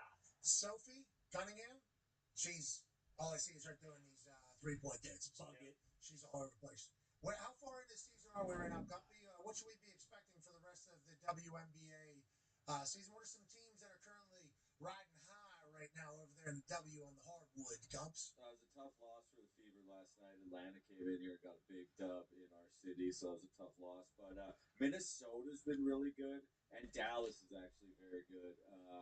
Those are the kind of the 2 top teams that are surprising people. Aces are always going to be good, we know that. But Dallas and Minnesota with their rookies are playing really good right now. Who's the Rex Specs? Olivia Miles. Yeah. Unbelievable. What a sweet look. Fro with the Rex Specs and the way she plays. Dog. She is awesome. She's a killer. She is unbelievable. You look at her and it's kind of like a Kyrie Irving. It's like you talk about players who like play at their own pace. The vision. A lot of people felt like, which I agree, she was the best player in the draft. Dallas didn't take her, took AZ instead because you have Paige Buckets, who's also one of the best point guards in the league. But she has been unbelievable. Sick looks. The highlights, every time the highlights pop up, she just looks like so smooth. It's like, wait, does WNBA Is that kind of what we got going on? It feels like there's a wizard with the Rock. Good luck to the WNBA, and good luck to every other team other than the Fever. They're 9-6, fighting for a playoff spot. Who? Fever. What the fuck, man? I thought we were in first. I thought we were undefeated, other than last night. Lynx 12-3. There's no way they won 8 in a row. Who told me that? They did. I mean, I know, but they did not win 8 in a row. Yeah, who saw that somewhere. They went 10-4. What place are we in? You're lying to me. Fever actually 6-4 their last 10, so that's not bad. It's not 8 in a row. No, it's not. You guys need to stop doing that. Whoever put that out there. I bought that son of a bitch hook, line, and sinker. Kind of a part of our problem. Yeah, I'll say. I said, yep, that tracks. Especially when we're Yeah, seeing. exactly. That's the only reason we put that on. Yeah, I thought we were How's pistol. Shit, apparently not more you know. Hit it. And that was 5. Great time. Served up pretty fast. Do something sweet. Will raise our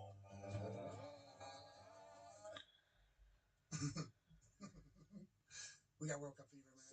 Yeah, sir, that's all I can think about. We are so sorry. And I'm just seeing Sophie Cunningham just make another shot. She's made another shot. They won that game. And now I don't believe that either. No, she was lights What's out real? again. She was lights out again last night. On her last few She's games. still cooking.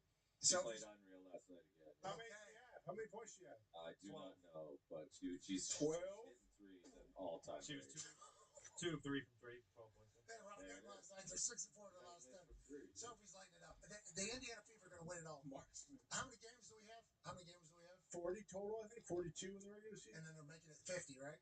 Right. That's I it. think it might be 30. Wait, what'd you say the record was? 9-6. Fighting for a playoff? There's fucking 40 games left. We're fine. No, I think it starts We're next over a year. quarter of the minutes. I thought they played 20 games in the season.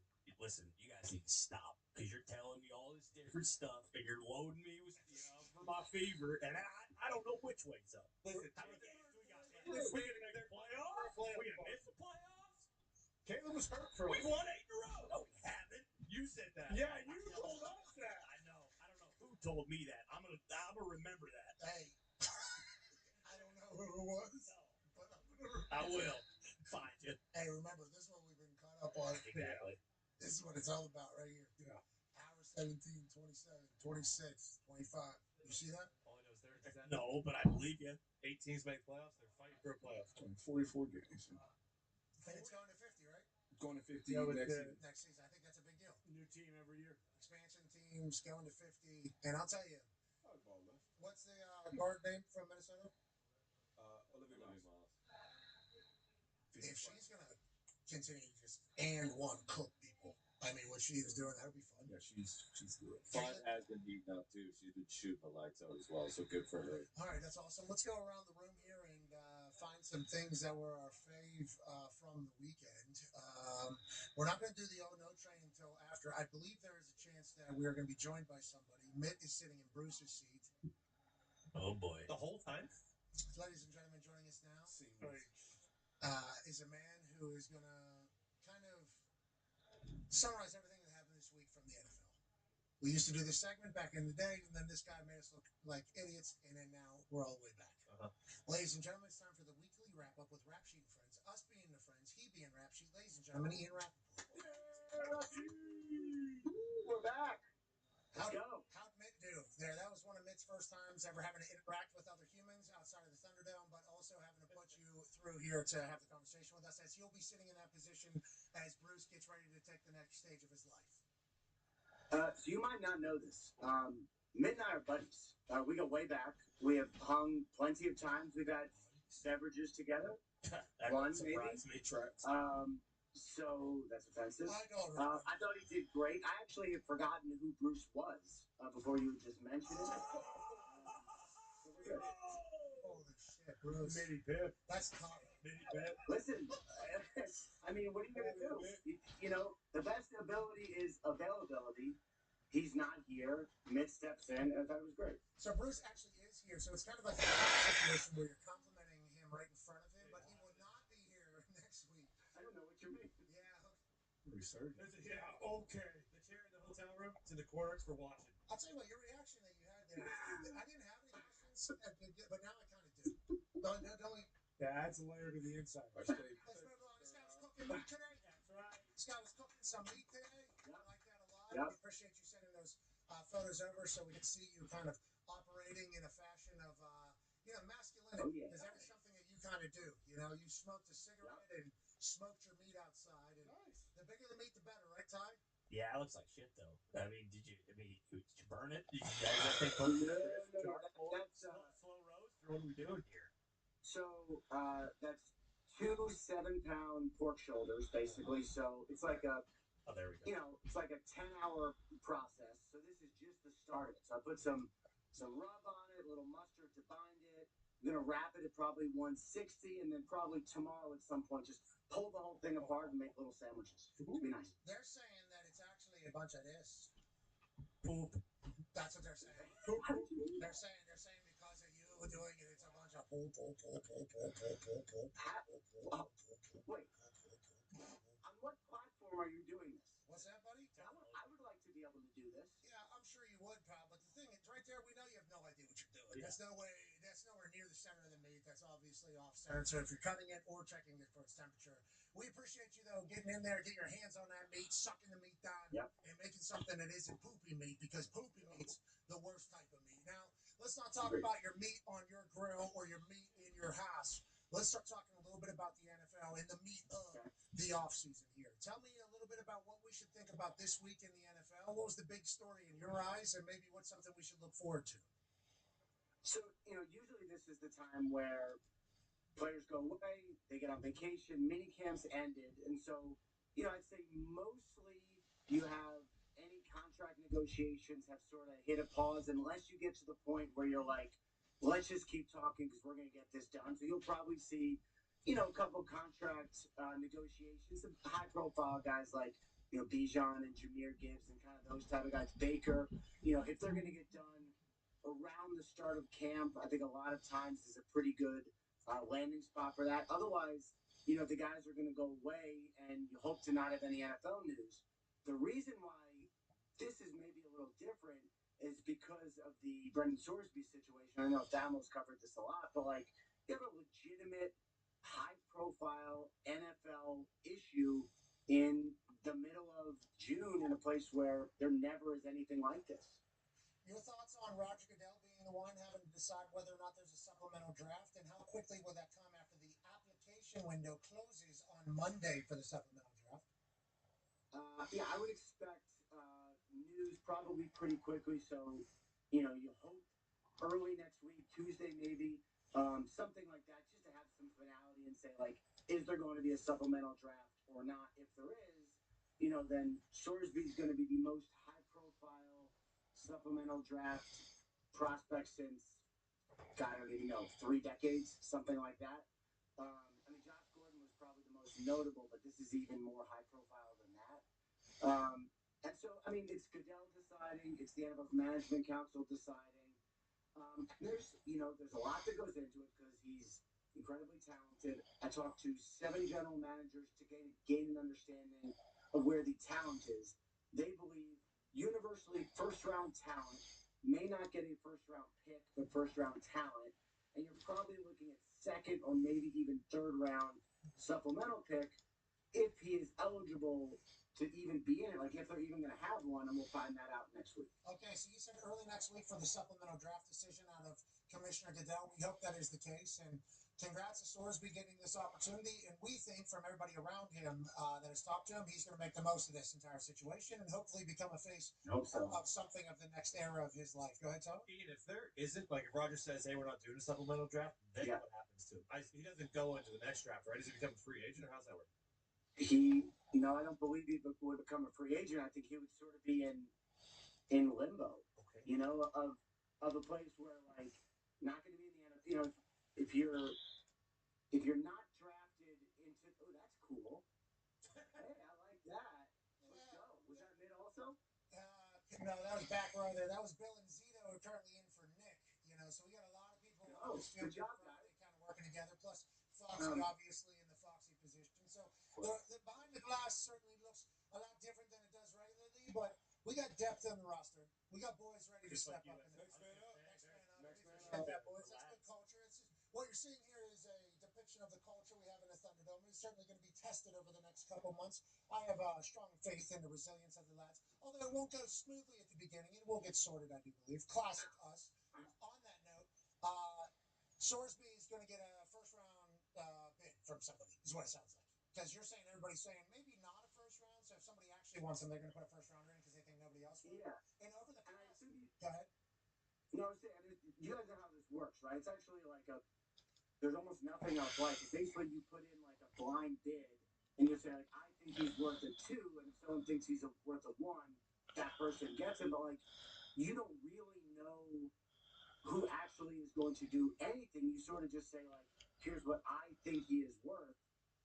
There's just almost nothing else like it in sports. It's really fascinating. Yeah, and there's second-rounders being used, first-rounders being used on guys. Now, obviously, Chris Carter, I think, was a fourth-rounder, which was kind of a fascinating thing to us to look back on now. But first-rounders and second-rounders being used in the supplemental draft, very real, you know, because if Roger Goodell opens up another draft in the middle of the offseason for everybody, it means the player is a fucking good player. So that's the only reason why this happened. This is not happening for an ass player, okay? This is only being opened up.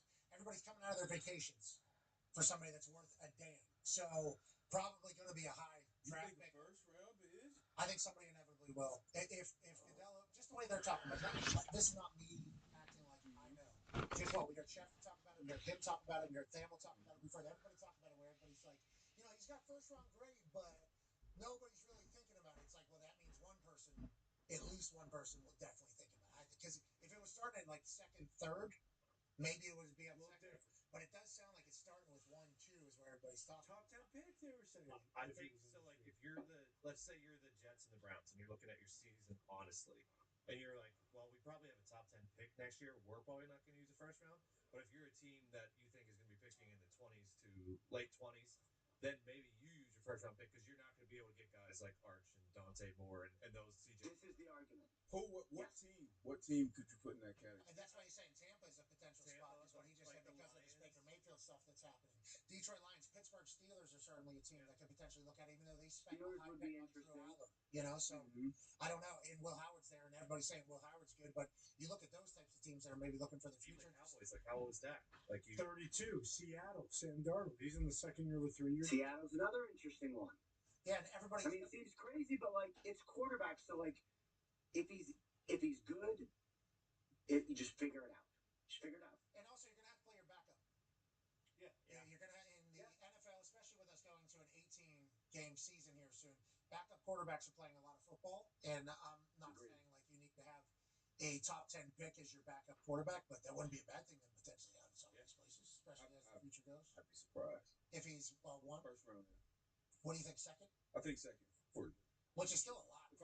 If it was a line that I could bet, I would bet second. Because like that's like for those low teams. Can you?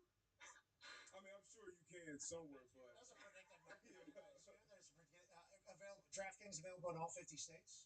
And this is with no info. I know, like you said, Rap Sheet, Schefter, like they're calling around, they're talking to GMs, but I just know these teams are set and they have how much they value these first round picks, and we shall see. Speaking of first round picks, the Colts, we traded a couple first round picks to bring in Sauce Gardner. You talk about going way back, and you admit me and you go way back 2009 inside that Patriots locker room.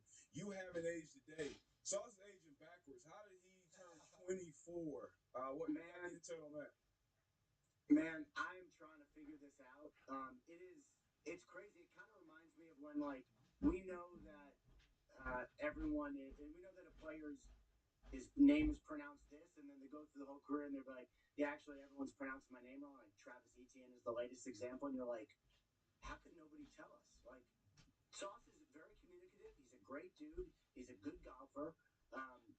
He's a great football player. How does he not tell us that he's young? He has more value now to the Colts than I previously thought because they get more years out of him. Yeah, we would like everybody to do this on the Colts. We'd like them just to add another year, but we would like to get to the bottom of when this started, how this started, and why now is the time to let everybody know. But we would certainly like to let Sauce know we appreciate him, and happy birthday, right? Yeah. Like when the team wished him like a happy 25th birthday, wasn't he like, hold on, you're close, but not right? Like, no? They didn't do capital letters probably probably on the post, so he probably didn't even read it because he probably thought to himself like, I won't see I that. don't think he's had a birthday on the Colts yet, so the Jets just probably fucked it up. Yeah, but I assume this kid's back. Cincinnati. Well, they couldn't because he was 15. He was illegally. Yes, Cincinnati had no idea when his birthday was. They recovered. Oh my god. Yeah, I do wonder how deep it goes. I got a lot of questions. Legit, we actually do have like some questions and all because if this was something that happened as this little child, it's like Sauce has been playing above his age his entire life, which is why he's the perfect guy to be the lockdown corner for the Indianapolis Colts. Yes. Come on, Sauce. We're excited about that.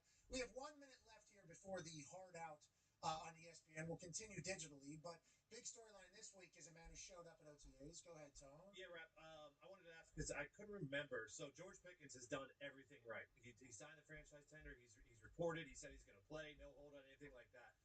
But I remember, did the Cowboys say they were never going to give him a long-term contract, or just this season? Is there a chance that if he plays well again this season, he will be with the Cowboys again, not just on a second franchise tag? I'll go fast because I know we got the heart out. I do not expect a long-term deal this year. If he plays well and does everything he did last year, I think next offseason he'll be able to cash in and be one of the highest-paid receivers in the NFL. I don't believe they're going to trade him. I think they just wanted to see more in one more year. That's awesome. We're happy that GP found his home and how excited he is. We'll watch America beat Australia. We hope you'll join us over on DraftKings. If you're 20 plus and responsible, we'll see you on Monday. Have an incredible weekend. I missed the U.S. Open, but USA. No, we get it. We hit it. You get it. We Focus right now. We hit enough of it, did we not? We hit enough. Hammered it. I think Happy Father's Day. Happy Father's Day. Thanks. Or wait. Happy Father's Day to you. It's Do about you- time for the kid. Oh yeah. Oh yeah. Hey, listen, the camp bags. So you got to pack the camp bags and send them early. They went off today. The kid, not the kids, just the bags. Oh, You kids are still here. oh, so not kids in bags. I didn't know. Do they take weapons? What's in the They bag? make them. They get there. Golf clubs. Doobies and booze. Yeah. A lot of low. How old are they? How old is the oldest? How old is the oldest? Max turns 13 in July. Oh, geez, 13. They're old. Oh, that kid's jerking like there's no tomorrow. All right, we don't know. We don't know what these 13-year-olds are doing at these camps. I certainly didn't get a chance to go, but that does feel like a year where there's going to be a lot of experimenting going on. He's going to be out in the woods here. It's woods, yeah, in cabins, like 5 or 6 kids to a cabin, yeah. And they're there for how long? 7 weeks. We see him on visiting day. Sapping trees. 7 weeks. 2 months. Guy in the woods, kid. Good luck out there. See ya. And they learn about life out there, right? We're cutting down trees. Fishing. We're learning about people we don't know. We're having a good time. Phones. Probably first. Is this girl as well? Girl and boy? No. All boys. No, there's definitely like an all girls camp. It's very close. They're sneaking over on boats. Yeah, exactly. We've all seen headways. Yeah. Okay. So first girlfriend. So I dances out. Oh yeah. First girlfriend happening at this thing for sure. Wow. He has not told me. I don't think so, but he would keep secrets from me. So No, you're his dad. He would definitely not keep a secret from you. Is Tony Perkins right. there? If he was going to tell anyone, it would be me. It's not a fat camp, I don't think, right? It's not No, a his kids are skinny. super skinny. Yeah. Good hair. Good hair. Great hair. Tony Perkins, heavyweights, the runner of the The blob. The go karts. Come on, not aware. So. Oh. Camp MVP Goldberg. Holy shit. Tony Robbins for a second. All right. Speaking of Jeez. I mean, kind of. What's else said you? One in the same. I have it on VHS. Tony Robbins. He's the one, right? Yeah. Yeah. Every once in a while, I'll catch a clip of his in my algo. He's a giant. Yeah. And his hat's on his head, or what it is, and the way he speaks. The things he says, though, I read the captions, because it's just I don't ever have sound on. It's like, wow, this guy's always got a fucking answer. Master motivator. Yeah. You need to hear school. He's got Netflix like Doc. That guy's got it figured out. I saw one of his motivations. It was in Better Call Saul. No, Shallow Hal. Shallow Hal. Thank you. Shallow Hal, I like that. Movie's where old buddy. Jack Black. Yeah, he has like whiskey glasses on, right? The whole time. Great movie. And it is a great movie. You love Shallow I Hal. know that. Great Okay, movie. I like it. Great. I like it. It is a good movie. It tells a good story, doesn't it? Great story. It does tell a good story about what's going on inside and what's real and what isn't. It's great. What matters? It is what matters. He's never seen it. Anything else matter in the NFL right now, Ian? No, I mean maybe 1 or 2 things trickle in before we get Okay. what? Yeah, rap sheet. Stephon Diggs. Now that that case is kind of out, it was one of those things where no one knew what was going to happen. Now he's been proven innocent. What's the situation? When is he signing? Who is he signing with? Who's interested? Yeah, I mean, there's a couple of these like high profile veterans that you're really watching. Cam Jordan signing with the Saints, which was just like, I know that was a couple days ago, but like such a cool thing for New Orleans. He had kind of the amazing like appreciation day. That these are the kind of veterans we're watching. Now Diggs is another one. The fact that usually you'll say like, oh, like the legal situation is handled like he was innocent. So this is like NFL's he's not gonna be punished for anything, like innocent, fully eligible to sign with someone, has been talking to teams. My guess is that it'll probably be something right before training camp, or maybe like a little into training camp. Because really, what you do if you're like a big name veteran who doesn't need the money and doesn't really need training camp, is you kind of just wait because you have your value, right? Like whatever teams believe you are, you are. You said And value. then I maybe thought you said they'll value, like the medicine. Sure. Calm down. Jesus, everybody has value. I didn't know. Everybody's got that would be a lot. And you basically you could also wait till an injury, and maybe some like a contender says, we'll pay, I have no idea, $15 million for you at a point where we didn't have you that much because we have to get you. So if you're a veteran like that, he might just want to wait. All right, we appreciate the hell out of you, Rap. Have an incredible weekend. Are you riding with us on DraftKings for the America Game 2 guarantee? Are you riding with us on DraftKings? I have not gambled in 15 years because I've never been allowed to. Now I am allowed to. Listen, we don't want you to jinx anything we got going on anyways, even though this one is. Don't you think I'd be good, Juju? And for this one, it doesn't matter really, to be honest. You get your wager back in bonus bets if America draws or loses. Well, you win if you win. Whether I do or don't, I am rooting for the people. Let's go. For America. Because some journalists, I think, are finding it difficult to root for America because they don't want to, disrespect soccer. It's like, come on, we're good. Come on. We're good. We are good. Yes, we are good. We're great, actually. We're great. All right, Rap. And the whole damn thing. We hope you have a great weekend. Who's winning the U.S. Open?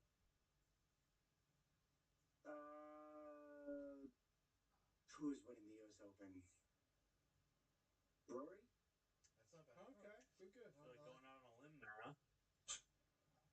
I mean, the problem is, this is the best, but like the course is going to beat them up so bad that whoever is in the league now, like we're not going to see this guy by like Saturday afternoon. Yeah, because he's going to get Shinnecock.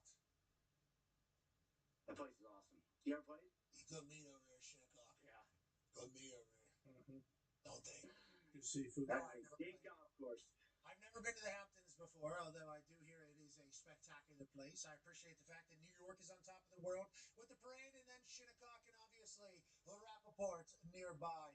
Maybe you stop by the New York, New Jersey Stadium and see one of these World Cup games. You're the best. We appreciate you, ladies and gentlemen. That's Rap Sheet. Ian Rappaport. Let's take a break. On the other side, we got the Oh No train and favorite things from the week as we catapult into Team USA taking on the Socceroos. That'll be taking place. Ooh, this one's tough. 56, I think. 56, 34, 33, 32. Yep. See, boys? It's there. It's impressive. No doubt. Yeah, it's there. All right. I mean, it just looks like a whole bunch of mumbo jumbo to me. It's not mumbo jumbo. It's a countdown to a great time for all of us. Okay? Yeah, I mean, I'm ready to go. That might as well mean nothing. What do you mean it might as well mean nothing? It means a lot. It means the whole world right there. If you say so. I say so. It just looks like a fucking just blob of shit up there. Well, I mean, I see like the little red, white, blue, and then no. I mean, it looks like Cody Rhodes' tattoo. That's exactly what it does. Kind of look like Cody Rhodes' tattoo.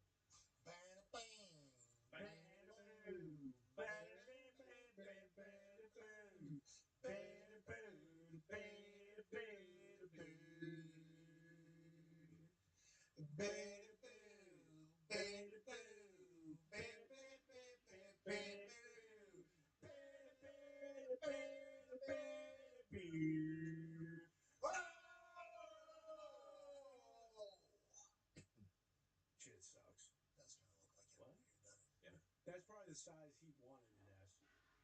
Well, that's the thing about Cody. You think he's going to be like this, and then he's, you think he's, what? That's 6 inches. Right. Yeah, that's right. That right there is 6 inches. Okay, good look at that. Okay, you think Cody showing up like this, right? Instead, what you realize quickly. Yeah, that's exactly what it is. That's what the sound is for. Yeah. Yeah, Cody Rhodes is a lot bigger than you think he is. That's right. That fucker might be the one we found out early. Yeah. Yeah. I was pretty wrong about that. How's that going? Is he still the one? No, nobody knows. Let's get to it, right? Isn't this their off season? They don't start. What's that? They haven't had any shows since Mania. You're not following business? What the fuck's going on? Well, they haven't had any shows. Oh, Roman do something. I believe this. He beat the shit out of Eric Allen. Somebody did. Oh, Fatu. Jacob Fatu. So Fatu's back in the bloodline? Holy shit. Breaking news live from Seattle. The soccer fans have made their way in. Gurel as a clown. Yes. We like that. Okay, let's get to a break. On the other side, we got Joe Notre. Grella has Beat the shit out of him. infiltrated Australia. That's right. We like that. He's not a clown. I didn't know they were so soft. He's a soccer expert. That's right. And he said this was a layup. Will he be right or will he be wrong? We win by 10. Yeah. Let's finish the show on the other side. Be a friend, tell friends, I'm nice. My change. I'd like to take 5.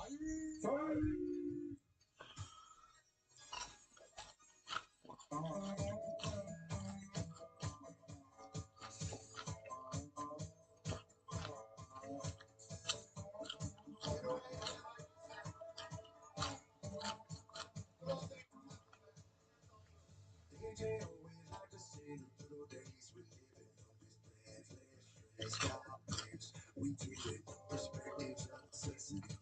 These days especially, so if you wait, you should take some time to live for pleasantry. 12 teams count down to 1. We're trying to find the national champion. It starts right here in Norman with the Who's that? Let's go straight.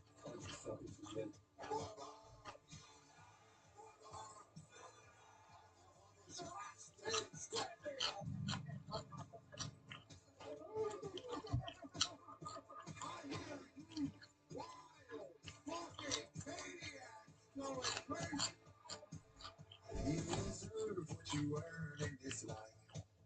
You get burned, the world turns, you'll be fine. Don't concern with the earth, feel divine. You're emerge as the pure devil shrine. You have verses and verses on time. You live yours, I live mine, no cosign. $1.5 million.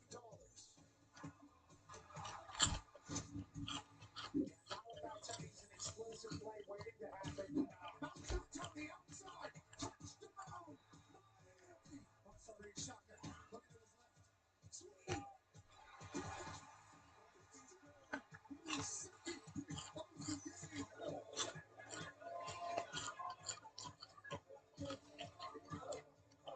He said as soon as he saw where the heck went, they shot him like fucking ass. So many people paralyzed by fake problems. All the negativities and airing all their prophecies. Never fail, always win, gotta be philosophy. This life is one and done, it's an actual anomaly. That's why. First AJ in the car.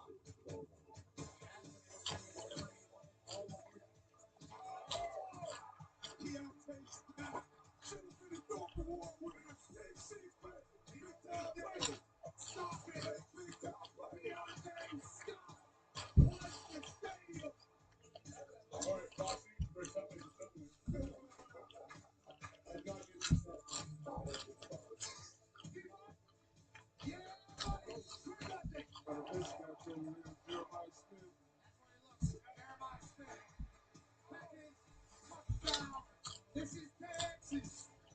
You can't hold up. Touchdown.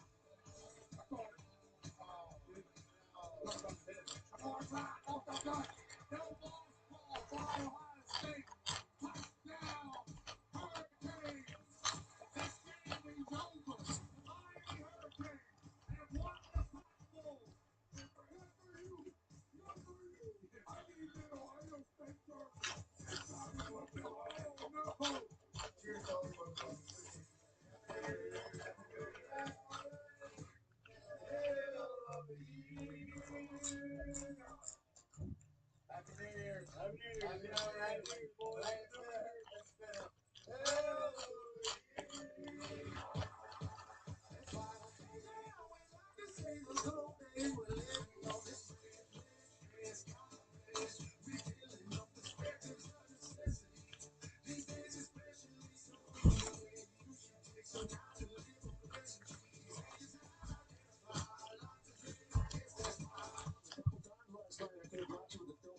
You're gonna get nice and beat up when I see you.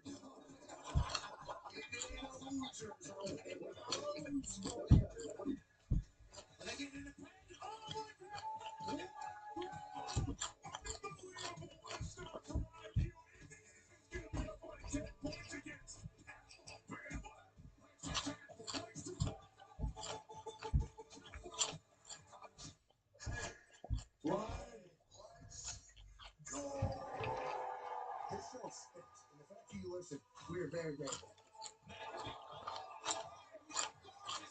The all-time leading tackler for the Green Bay Packers. Your friend tell a friend something nice to change their life.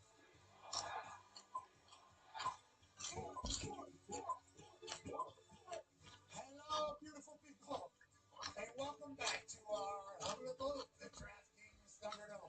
On this feel-good football Friday, Juneteenth, our tour program begins now. All happening today is an exciting day. Team USA takes on Australia. 3 o'clock, that's in roughly 40. Yeah, see, you've been sitting the whole time. No, it's tough because the surfboard. You've been looking at this clock and you know exactly how much math there is. No, that's not true. That's not true at all, fellas. Good call, man. I can see it, okay? Just the surfboard's kind of giving it a little bit of a tough background.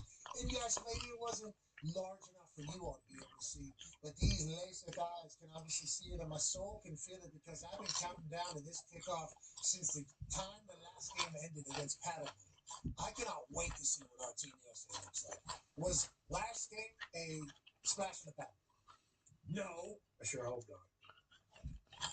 Was it just a little sizzle that could potentially never lead to an actual stink that we were all hoping for? Or is that actually what our team's going to be? If that's what our team's going to be going forward forever, if that's what it's going to be, soccer is going to be a gigantic thing in the United States of America because it's a fun style of soccer. It's a dominating style of soccer. They're not flopping around. There isn't that seeming like weakness. It's attack, attack, attack. Let's score some goals. Let's beat the hell out of people. If that becomes the United States of America style of soccer, we're talking about a whole new future here. That's what I think rides on today. In exactly 46 minutes and 39 seconds. With that background, you got no fucking chance. Yeah, so that background is tough, but I think I did nail it. But I think it's a huge day today for soccer. I think it's a big day for USA. The Talks tables here at Boston Connor, at Ty Schmidt, one half of the Hammer, Cowboys, Anthony Tony's here, 9-year NFL vet, Darius J. Butler is here. Happy Father's Day, lads. Happy Father's Day. But also, happy end of an incredible sports week. And I think my favorite thing from this past week was the fact that we did so many kickabouts, okay, over here. But the program's favorite things of the week, let me start. I like the fact that the boys have all, to a man, got into footy. The things that have been happening after the show out here in the Thunderdome on the basketball court has been nothing short of unifying, just like what sports have done, has been nothing short of uplifting, has been nothing short of a joyful time. People coming together, rallying around footy, and we've been doing some kickabouts, and we added a new game, which was, hey, you got to put it into the garbage can at the end. And we had to get at least 10 passes, then we had to get it between 10 passes and 16 passes into the garbage can. And I'll tell you what, the boys started competing, the boys started working, and so this was, I didn't know this one, obviously, it's the easiest way to do a layup there. Oh, yeah. Okay, that would be a layup. But I like that we've been doing kickabouts. I like what soccer has done to us. That's my favorite thing the program has done this particular week. Even B-Butch, Bruce, and Bone have set their swords aside a little bit. Nick has been able to showcase, because obviously his family is filled with some soccer talent. His little sister plays for the Louisville professional team. Oh, that's just a hell of a touch. Yeah, Town is obviously very special, but soccer's been great for us. It's been my favorite thing this week. Okay, that's my favorite thing. Let's go around the room. Let's go to one half of the Hammer, Cowboys, Cowboys AP time. Your favorite thing from this week that's happened? My favorite thing from this week that happened, you guys ever seen some F-18s and some F-16s form a 12-jet Super Delta formation? Okay? Have you? No. Me either. Until Sunday night when I saw it fly over the White House at UFC 250 between Blue Angels and the Thunderbirds. That was my favorite thing that I saw this week. As everyone knows, I love a good flyover. Gives me a freedom boner every single time. So seeing that happen on Sunday night, that was my favorite thing of the week. I don't know how he came in. And it was Dana's too. Yeah. I mean, it was Dana's too. Dana would go on to tell us that they were 2 minutes away from a decision having to be made for those planes that were having to turn around because obviously there wasn't enough light in where they were going to have to fly over the White House. There was some sort of clearance that was not going to be able to happen if they waited 2 more minutes. Storm opened up around the White House, is how Dana tells the story, and the night goes off without a hitch. Perfect evening for Freedom 250, a bunch of knockouts, and in the end, the American underdog made the foreign fighter quit for a championship. And I think Freedom 250 was certainly a success. I think there was a lot of greatness. The G7, which is the global 7 countries, whatever, coming together to meet, obviously a very important time in our world's kind of history that's taking place right now. They were talking about the fighting common ground. Beautiful thing. There's a lot of hate going into it. Oh, yeah. I think coming out of it, everybody say, oh, it was actually pretty sweet. And the knockouts. Filthy. That's what we're here for. Yeah. Flyover. Awesome. The Marine Band, the president's own band.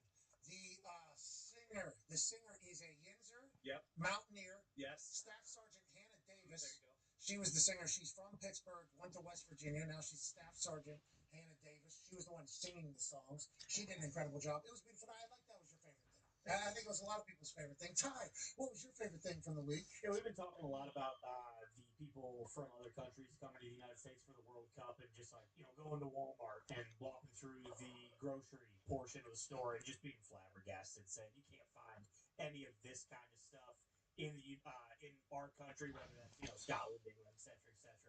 But then, we obviously when you're from a different country and you come over here, like you'll go to New York, you'll go to LA, you'll go to Vegas, Utah, like the big tourist ones. There's one guy in particular. Let me make sure. Okay, I can't see that. Tomo, LUFC 1992_V2. This British lad, him and his wife took a camper. I don't know where they came. They're going to Chicago, I believe, or they were coming from Chicago. He drove through Iowa, and boy, he found out what Casey's breakfast pizza is all about. Casey's, I've long been a staunch supporter of Casey's. A lot of people who aren't from Iowa just think, well, gas station pizza. It's a fucking general store first and foremost. It's more than just a typical gas station. But you can see this guy says it right here. Oh my days! I mean, he can't believe it. Photo doesn't do it justice. Obviously, kind of looks like shite.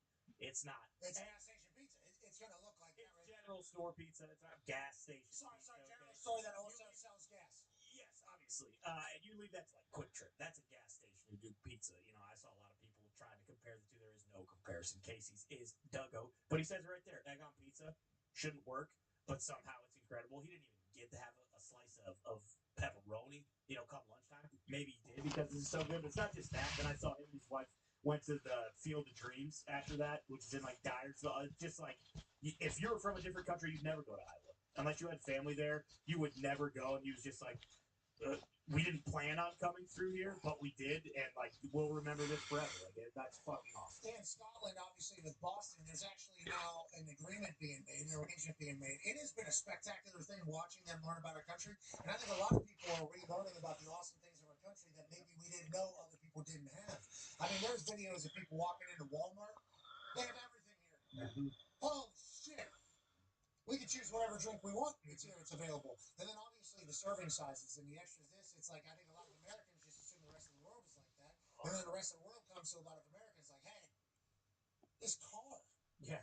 I got air blowing on my ass. I love the roads here. I'm in a Jeep Grand Wagoneer. Yeah. Look at this thing. Driving pickup trucks for the first time. Oh, and it's like for us, this is obviously just like normal, but I think there is a natural hesitance or a natural tendency to kind of get desensitized to things, especially if we see it so much. So it's been nice kind of looking at our country through their eyes, and I think it's been good. I think this World Cup has been spectacular for us. Now, Con Man, your favorite thing this week? Yeah, you mentioned Scotland right there, and of course we are now twin cities. We are one and the same. Scotland. It's a country, though. But they are kind of just considering all of their cities to be Boston's twin city. It feels as though it is more of a country of Scotland with the country of Massachusetts, Boston more in particular. I believe they also just created hey, guess what? Open container law. We're doing it. You don't have one anymore. You can just walk around with a beer. Honestly, one of my favorite parts about Indiana is that there's no open container law. They're bringing that back. The Scots going down to city council and going, come on, we're trying. Yeah. We're trying our best. Trying to have a walk of boots. And them just going, all right. Fine. I guess if you're gonna have a good time, we would like to promote a good time. It feels like the Scots have certainly done that to Boston, but a lot of places. Without a doubt, they've actually sold out damn near every single bar. They've drank them dry. I heard it from multiple people that basically bars around Faneuil Hall, bars around Fenway Park, they just couldn't serve anymore because the Scots, lo and behold, Scotland had a little bit of a break. They said, you know what, we experienced Boston. Let's go check out some other cities. This is from an interview that they did while they were in New York. Few hours in New York City. How has it been? What have you noticed first? I feel like that's not as good as Boston. They love you guys there. I think they're very sad that you're leaving. Yeah, the big one is to leave. It's very busy in New York. Very, very busy. Very good. Very friendly. Very well woman. You gotta catch the next parade tomorrow. Yeah, we can watch Boston again. We gotta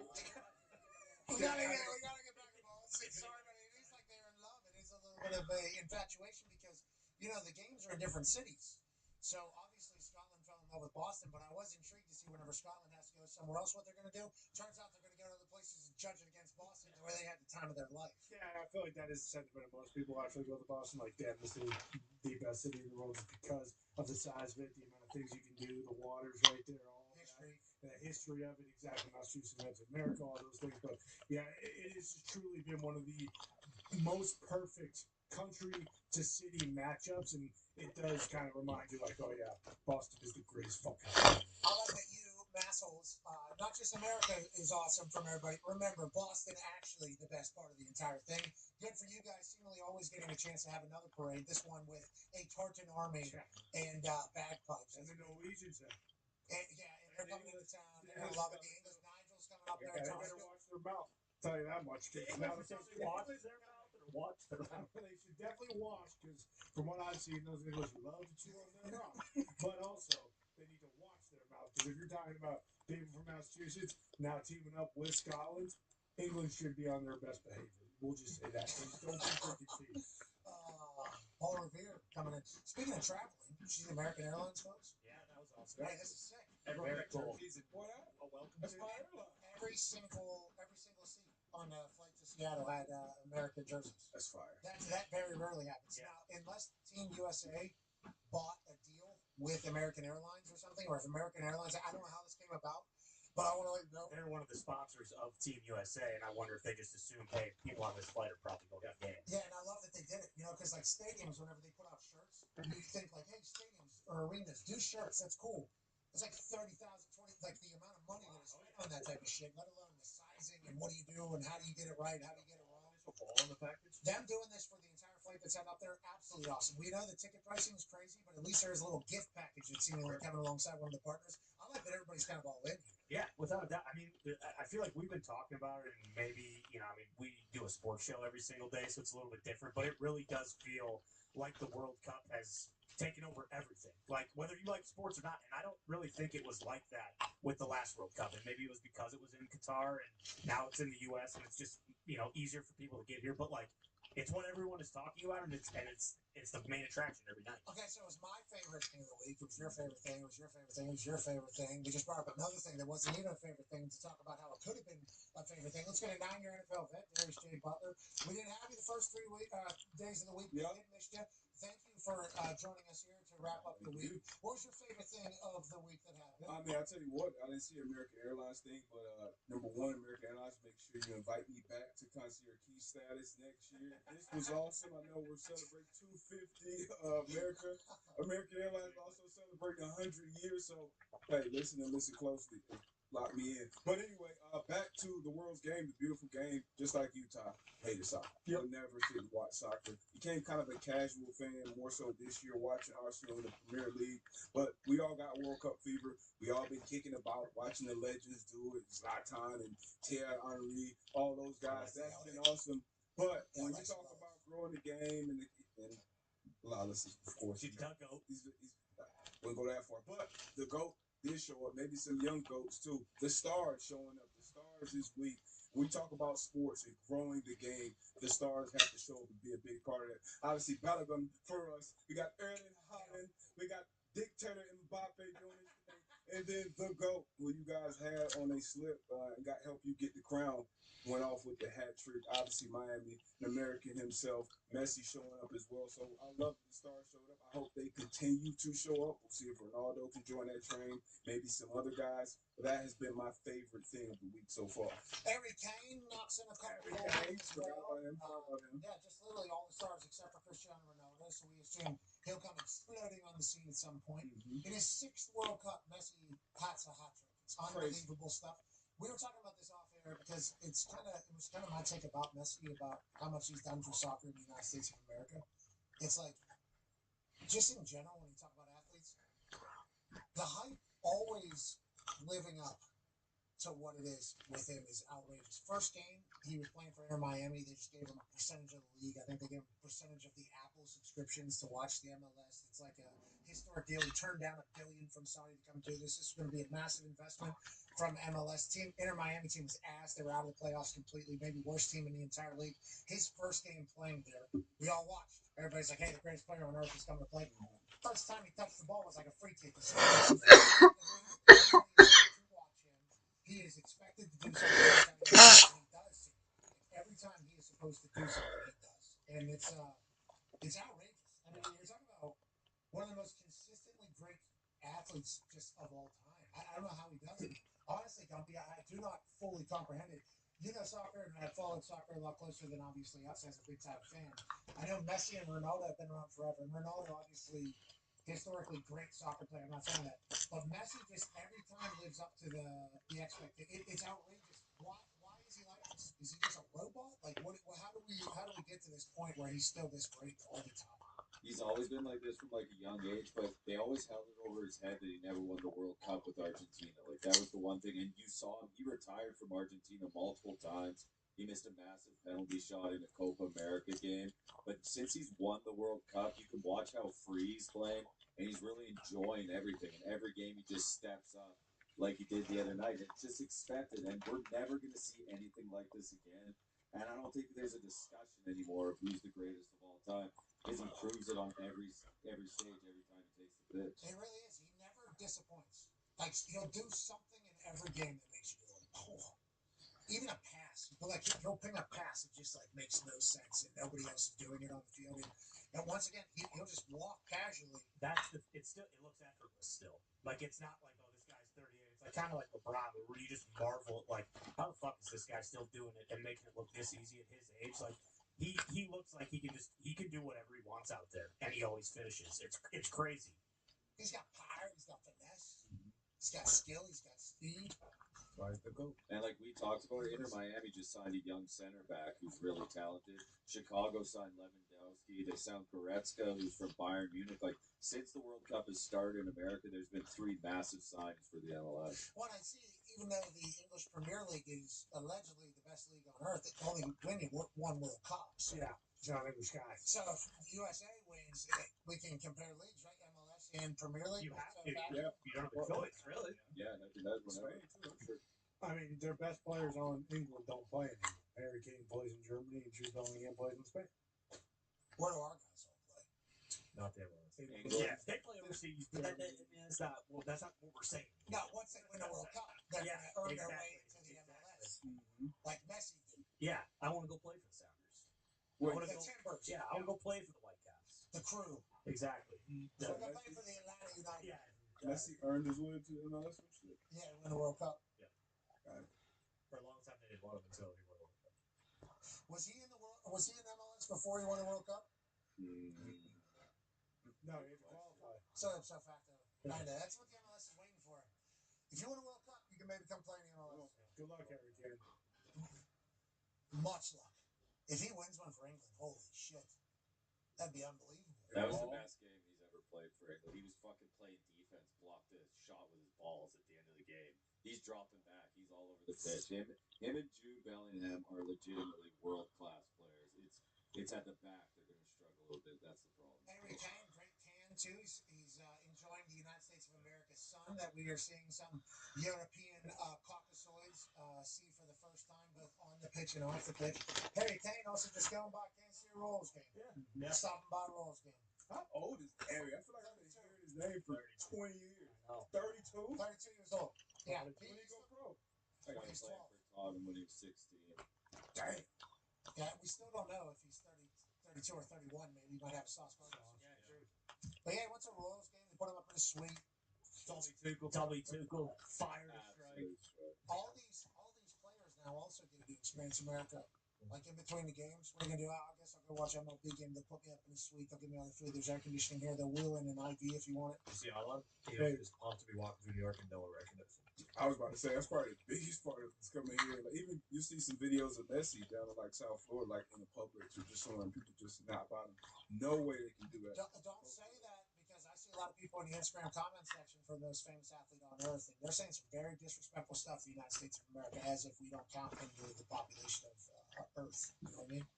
Whenever Messi and Ronaldo weren't number one and number two on the program feud, That was kind of stupid. but Messi should have been one. But Messi was above Tom Brady, so we can't just completely, because all the comments were, these must be stupid Americans are reporting. It was like, stupid Americans would have Tom Brady, I think, higher than Messi. So I don't know who all was polling. We weren't told. Average Americans. It was just sports fans. No, sports fans. Average sports fan. Messi most famous guy on earth. Yes. No, it was him or Ronaldo. Yeah. Cristiano Ronaldo. How do you go by fame? Yeah, Know of or recognize? How do we go by both? Following Michael Jordan. Messi. I mean, we talk the world. Yeah, Messi. Every soccer country, right? Every country that has soccer as their main country, which is a lot of countries.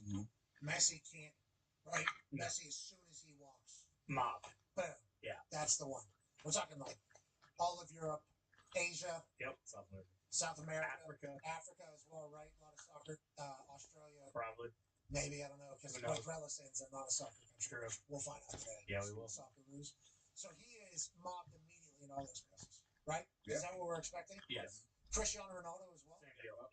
Yes. The young kid, Lamine Yamal, like that kid will be. I mean, he's not where those guys are now, but he would be. I would put him over most like NBA guys. We're talking about like world. How about Michael Jordan? Michael Jordan, any country?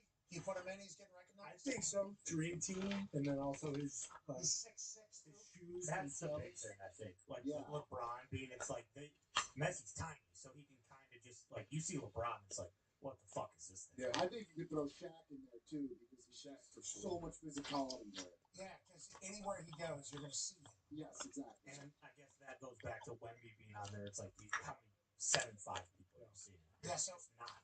Anytime he is anywhere, he is the person that everybody is looking for. You just immediately stare at him. So does that count as the most famous athlete?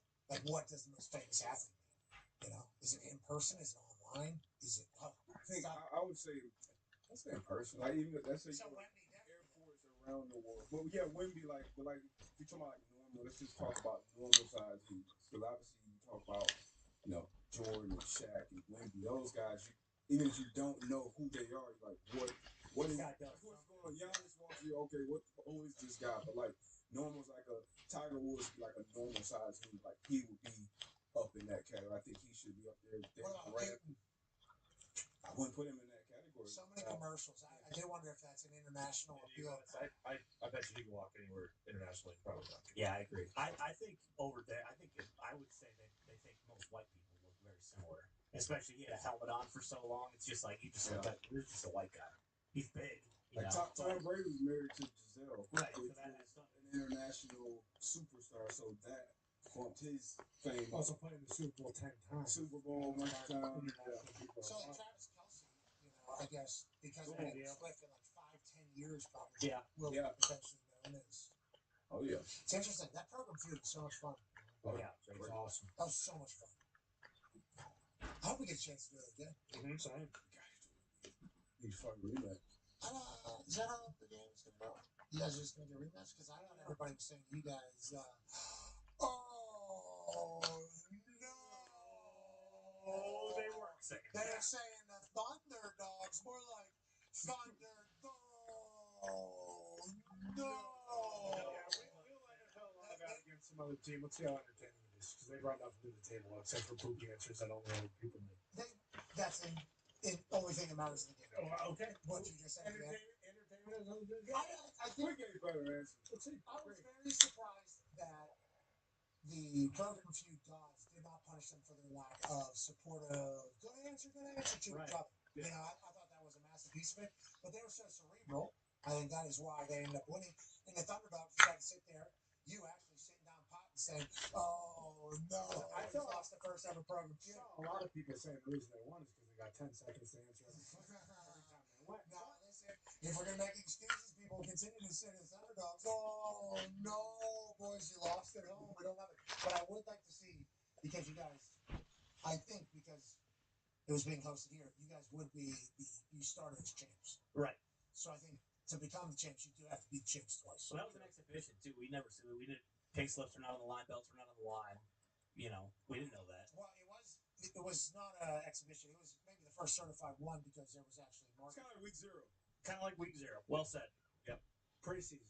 Never have it actually. Yeah, okay, so we're just moving now on. we know we got the set, we got the mics, we Yeah, got we audio, got the buttons. Yeah, we got it all figured out. Everything's good now. Also, great match.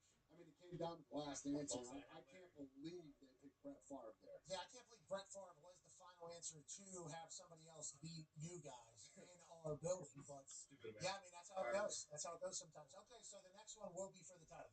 Yeah. Okay. Yeah. If we're able to have it. Yep. Now I will take back my no to you guys. Okay. Because you have a chance to right and wrongs, as does everybody. But boys, I think there was some good no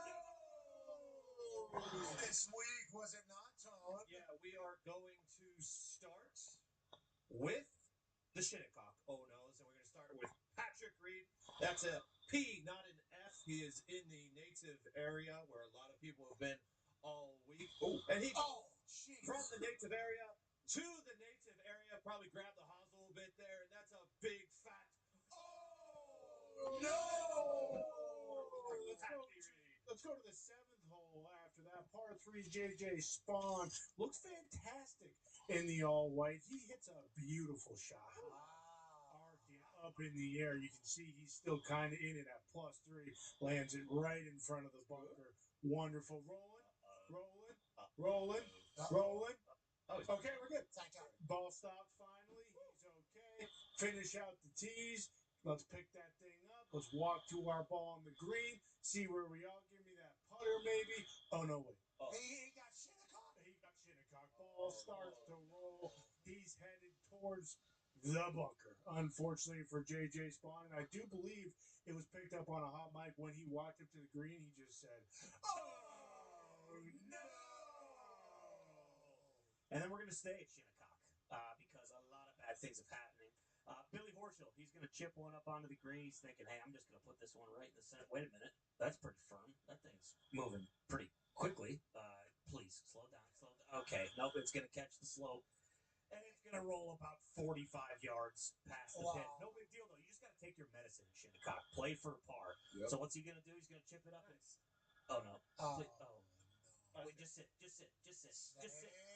Oh, no. God damn it. This is rolling right back to my feet. But again, that's not a big deal. Okay. Hey, I'll you know what? I'll just take bogey here. Double bogey. And then he's going to, oh, no. He went right after it. He ends up getting an 8. Billy Horschel. More like Billy. Oh, no.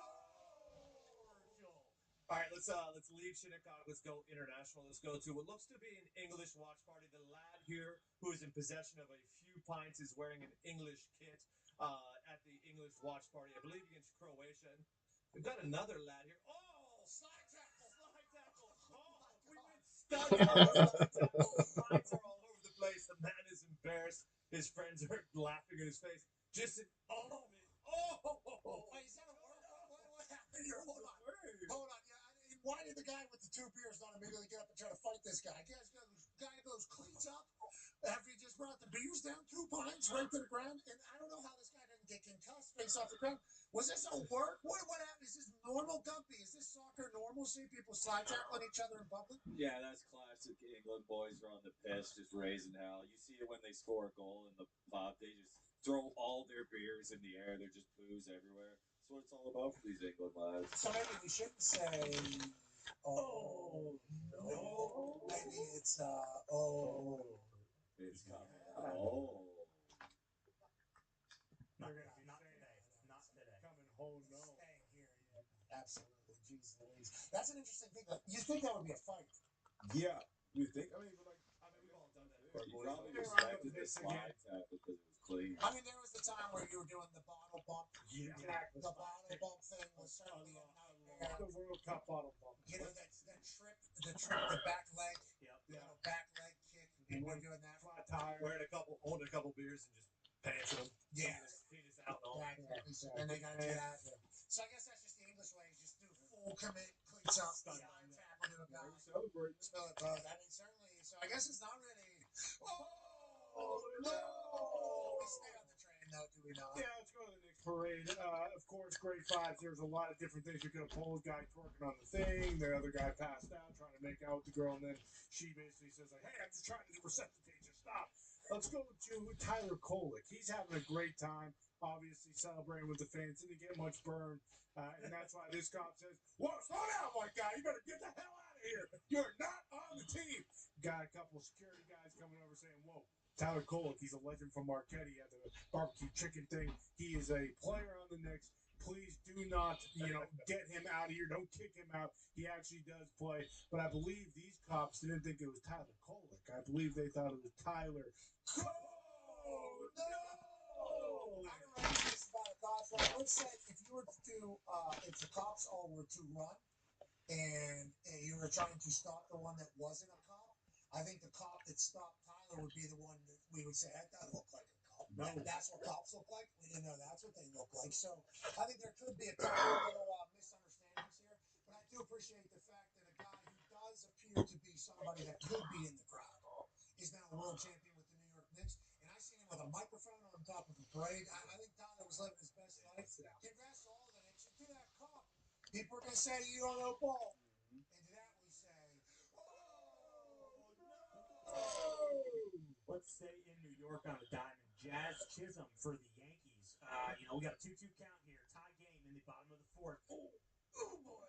Oh no is right. He's gonna clip the top of that baseball, and you can see it bounces right off home plate, hits him directly in the penis. I mean, we're not talking like little bit of one nut, little bit of the other nut. That hit and clearly, yeah, the twig and berries. Yeah, exactly. Both, and you can see Jazz is just dying. He's dying right away. Rumor has it he left the game immediately. He did not finish the at bat. You can see all the boys are laughing because it's funny. They weren't laughing in the clubhouse when Jazz's penis swelled up to the size of one of those torpedo bats. Because it was a direct hit. I mean, once again, just boom. Ooh. And he left the game immediately. What are you gonna do? Jazz. Oh no. We're so sorry to hear that. That is no fun. He had the puking feeling. Oh, yeah. I mean, he had everything. Yeah, that was a tough outing for Jazz. I hope he's okay because if I think I know anything about Jazz, he is he's not wearing a cup. He's one of those guys who he's not wearing a cup. No way. Yeah, absolutely not. Which for an infielder, you typically are going to do that because you might take a bad hop and a ground ball might hit you right in the twig and giggle bears. You're not thinking you're going to hit one off the front of the bat and it's going to hit you directly in the penis and that thing's going to swell up to the size of your baseball bat. But that's what happened. I hope he's not out too long. We hope he's okay. Yeah, I do. T's and P's. Yeah, legit. Everything affected. Yes. But can't help but go, oh no! Baseball, more of it. Yeah, let's stay in the baseball world. Let's go to second base, where the runner is coming in, sliding in there. Oh, he's out. Oh! Wait a second. She run that back? That's actual that was on purpose. Yeah, that was intentional. That was intentional. The more I watch this, that was intentional the entire time. This kid probably was chirping off earlier in the game. Actual punch out, D-Butt. Actual punch out right here. Now, we broke this down a little bit earlier in the week. I do think the ump was so focused on the call on punching him in the face and where it was. Guy was also safe. Yeah. So we think he got the call wrong and punched guy out. So for all parties here, we can't help but say, oh.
Yeah.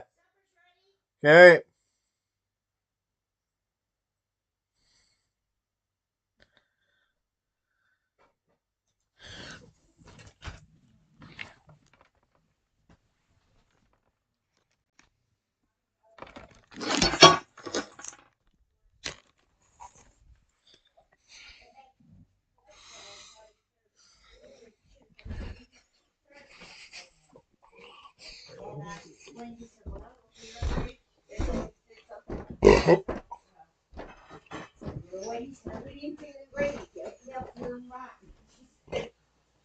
Wow. So did he take his stuff or did he give her stuff? I don't know.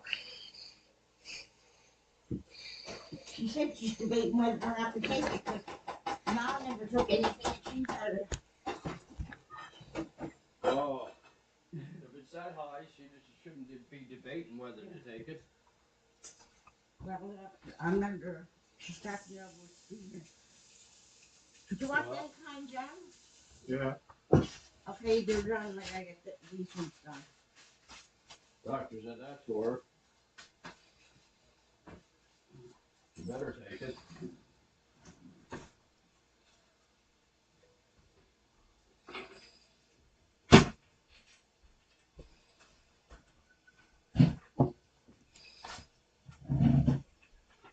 These ones are they're done.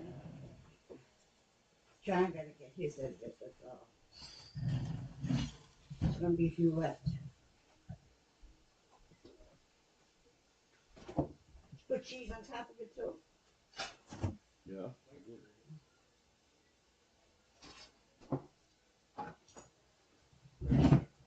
Oh, you can even move these chairs around.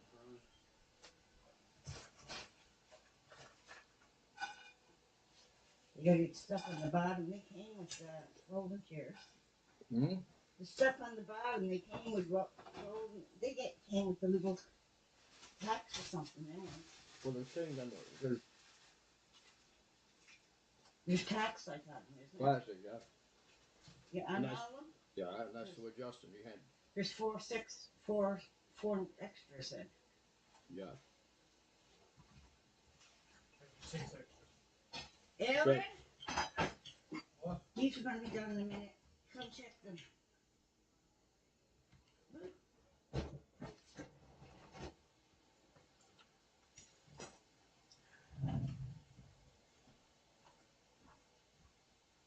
This was mine, right?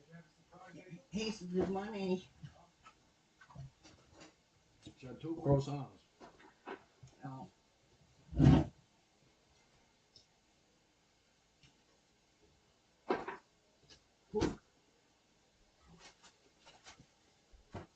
No, not one.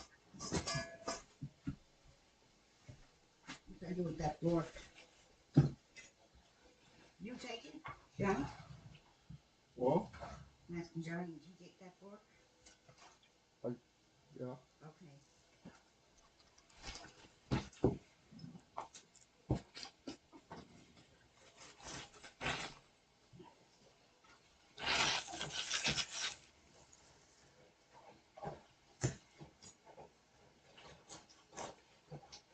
Okay, they're done.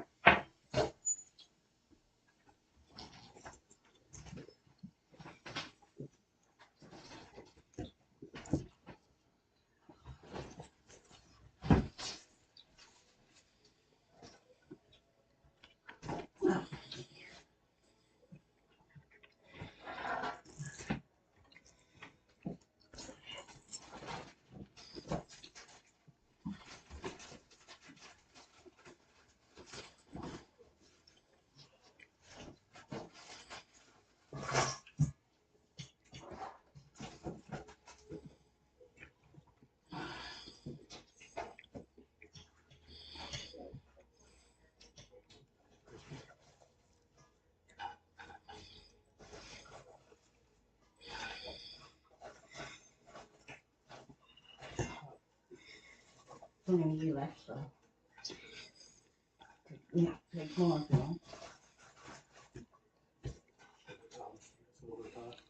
Hmm? There should be a pound in the top. Oh.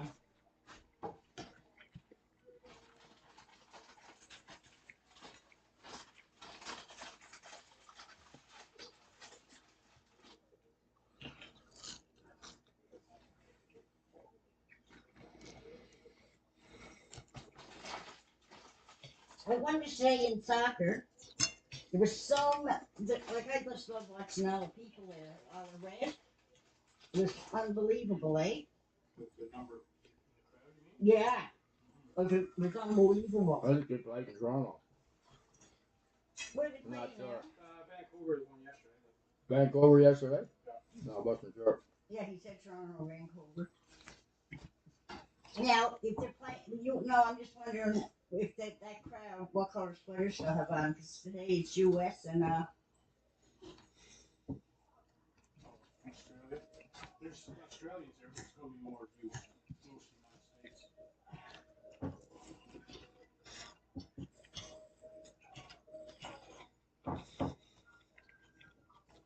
Not sure what that one is. They played Montreal too. No, just Toronto and Vancouver. Toronto. yeah. Where else do they play? Boston, the States. State Boston. And then Mexico. 3 or 4 maybe there. There's one fellow in the States won't let him in.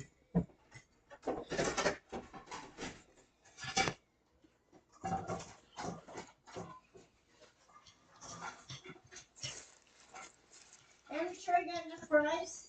Yeah. John? Oh, a few more. You want the skinny ones are there, down there. Birds are good. The skinny ones are all there. You take what you want though. Okay, if you want more, take it because there's nothing to put more on. I wouldn't get one or anything since you might want some. When she sees that cheese, that'll hurt.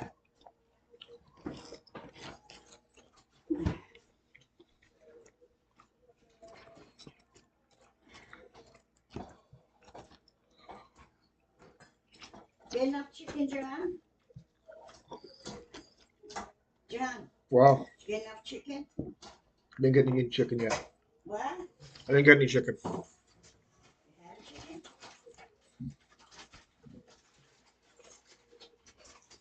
Oh, I'm gonna try that, but I don't think I got the cups. I don't think I got the cups.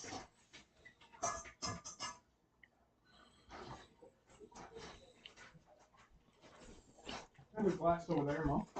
No, it's not here, no. I had just poured one.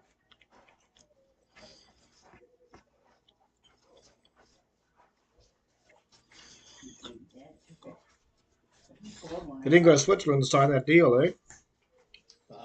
You didn't go to Switzerland to sign that deal. They didn't? Well, I know. So Trump signed it.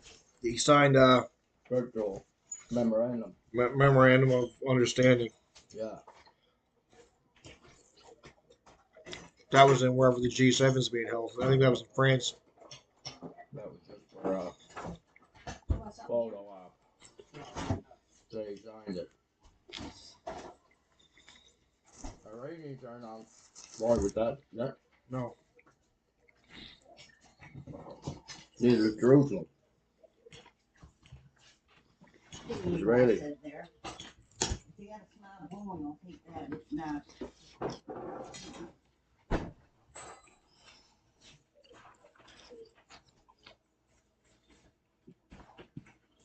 Israel are threatening now to tear down the temple, the palace,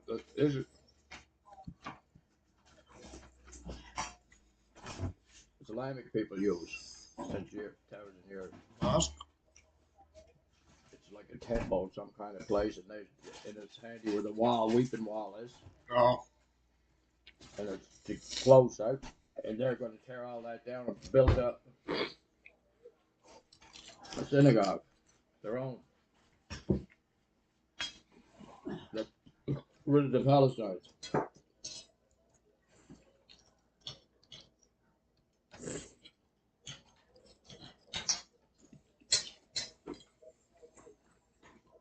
how's that down? Good. How does that cheese? Good. Yeah. Is there a difference, or you didn't Mm-hmm. find? Where's that in the cheese aisle there? Just in the same where the shred cheese is. I never Hanging noticed. up. I never really noticed either. I just noticed, I don't know, it's newer. Oh. You got cheese enough up there. Mm-hmm.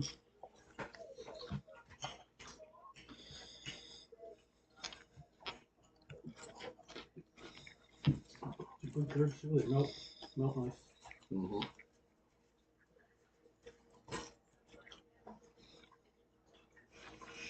Is that what you have on your routine? Yeah. The ones with cheese curds are good. The best. They're not cheese curds, are they? Are these? Yeah. Yeah, aren't they? I don't think so. What else are they?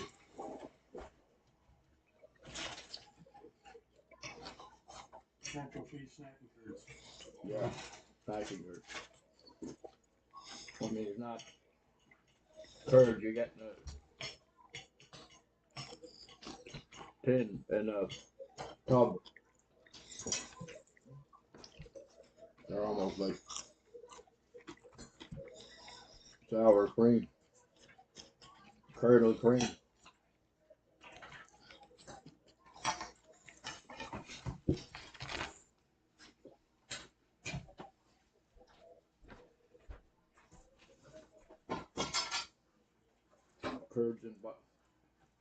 Curds and buttermilk I could never. Oh yeah. Ugh. I see people that get drinking a glass of it. Buttermilk all the time.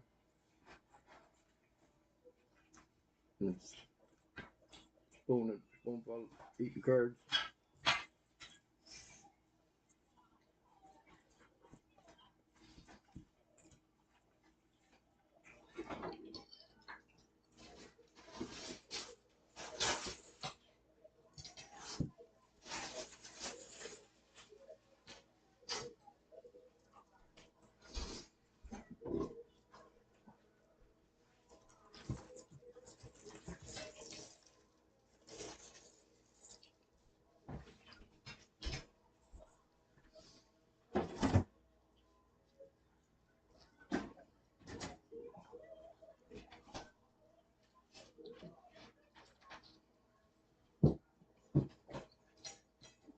Oh, that early. Yeah. Finishing it all. When'd you start? You didn't really say, or? No, we had it when we went to social. Mm-hmm.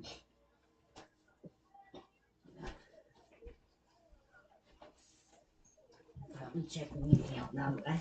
Yeah.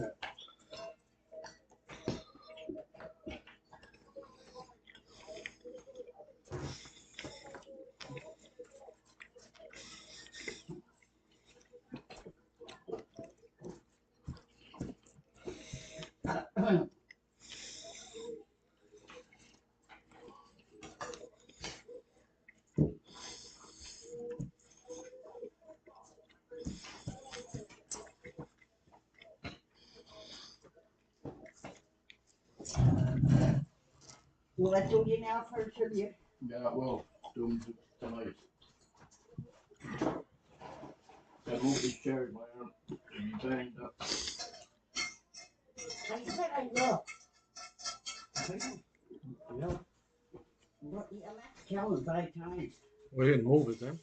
No, I said We no. gotta move them. My arms be I said before, my arms would be banged up like crazy. So I'm glad to get rid of them. You don't know how happy I am.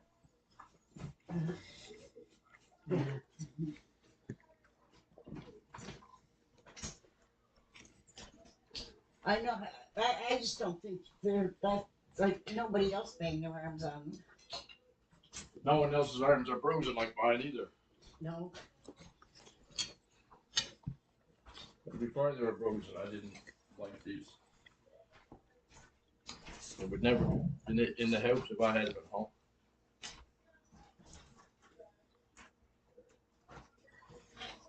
Not that big.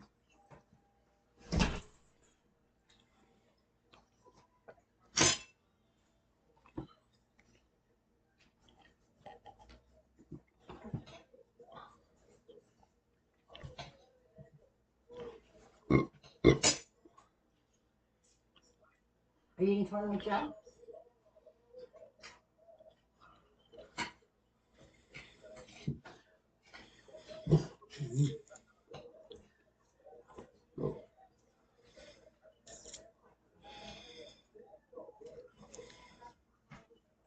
I think my eyes are bigger than my belly.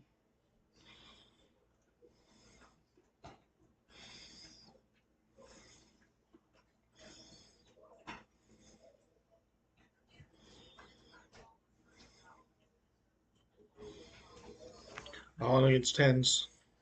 What? All against tens. Wings. Got knockout.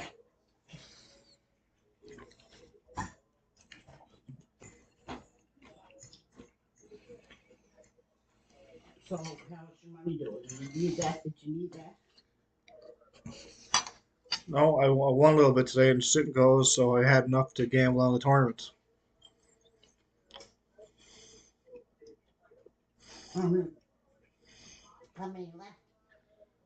297. Only started at 3. Oh.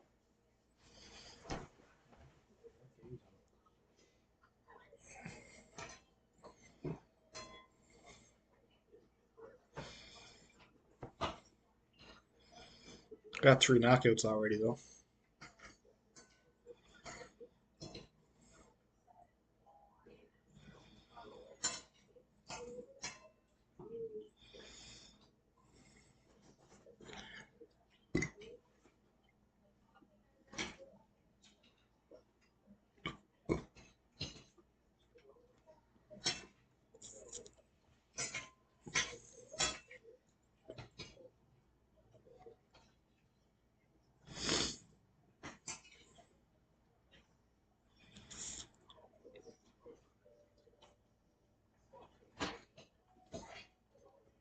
Did you put my cards back?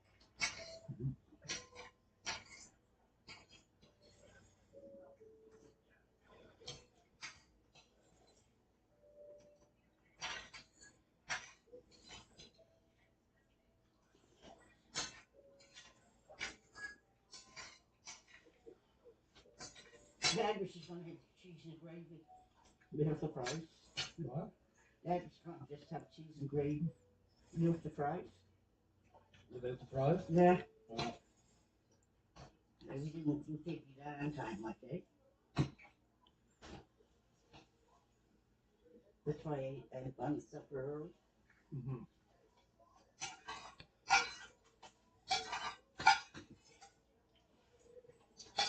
Now tomorrow we gotta go. I'm true. You're singing, and then so he's on 5 to 7, so he went come home, not working. Yeah. Do you want more of anything else? No. Huh? No. I wouldn't get one of them comes, she might want some.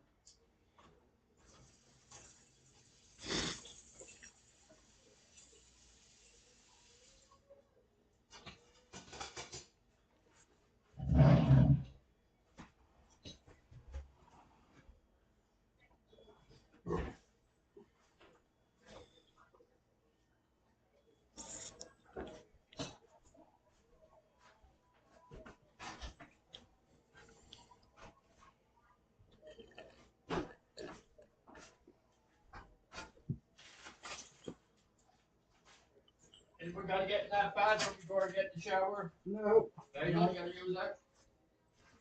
Okay. I told him what place it was on.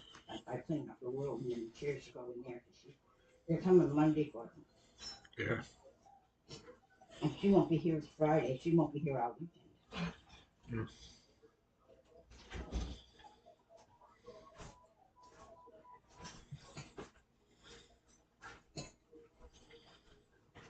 You don't got a week left of school. It's not until late this year. No. The So- last couple of years, it was June, last day in June, present day. And the reason is because they were having so many snow days.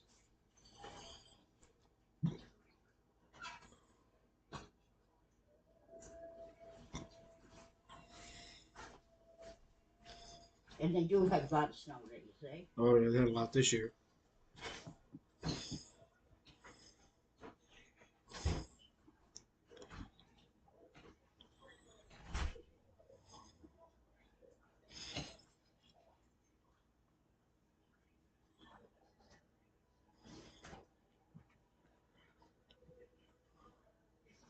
On grading day, the teacher's gonna stay till 12, even though they're gone at 5 after 9.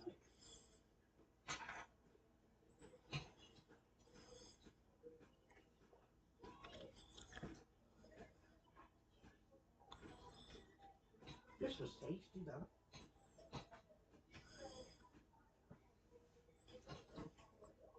Get your chicken yet?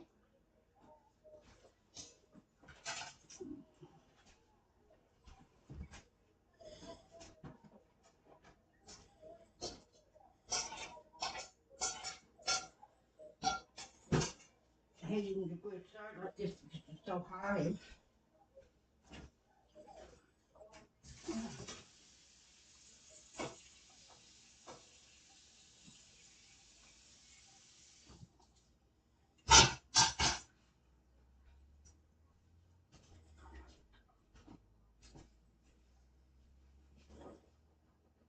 I had a hard time carrying that over. From there, I had to put it right on here first.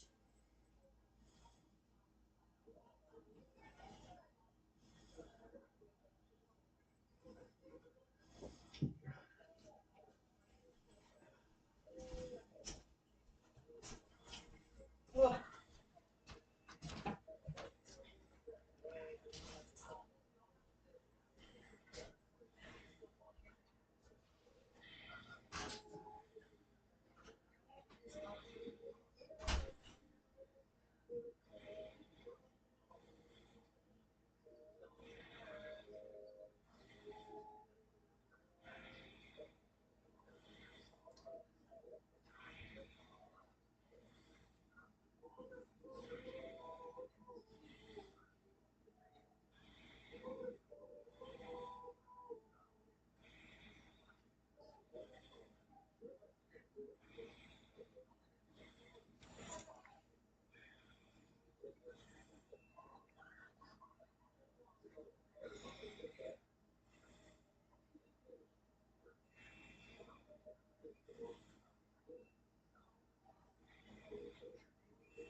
Hi, Hazel. Good thing you didn't wear your pants underneath. Oh, you're watching Survivor. Just a part of it. Oh, it's never hot out.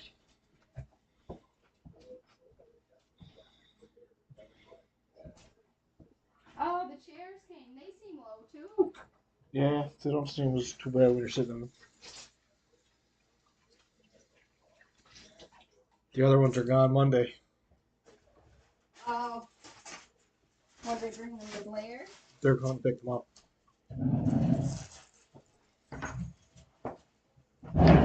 They're comfy.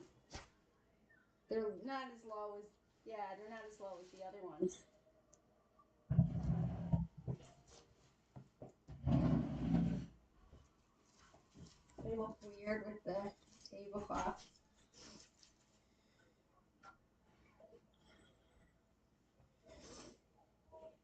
Oh, who had this?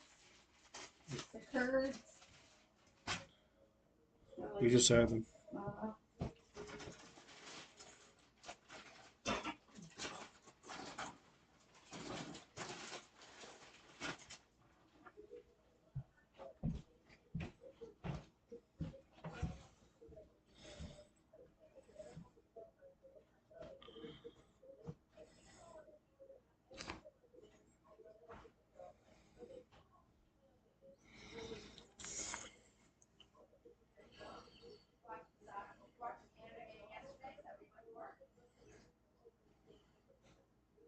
Betty said something.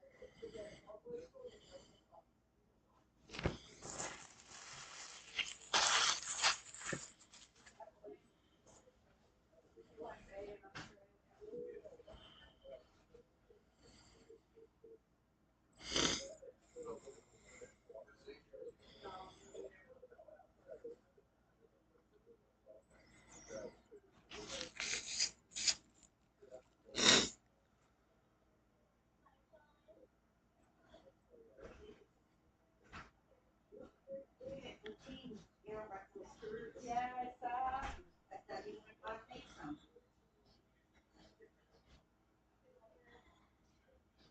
You got some good lots of boxes already. There's more downstairs.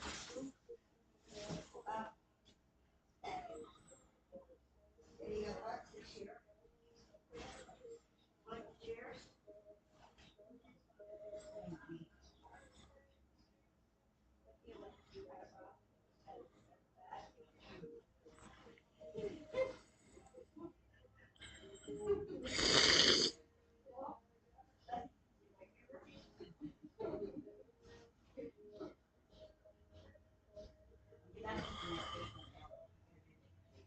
Yeah, they don't want to go under the table. You could try it with the tablecloth off, and it might look okay with the tablecloth. No.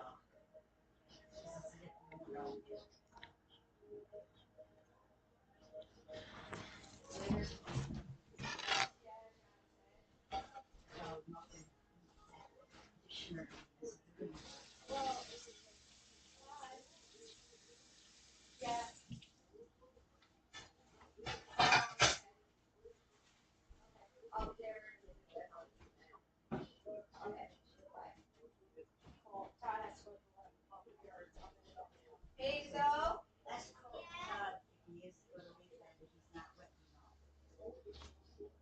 Yeah, we have to go.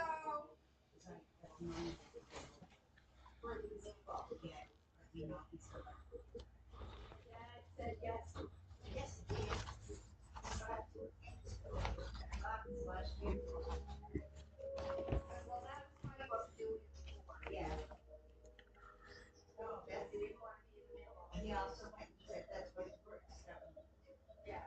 We have about the barbecue too. Okay, I'll just take these. Back. Yeah. Yeah, they are. No staples either. Doesn't look like ours. No. Doesn't look like it. Yeah, the tape doesn't matter. Yeah, well, we'll put it the other way. I'm gonna pass my sunglasses. But you don't really have to be that much tape on the inside. Come on, hon. What?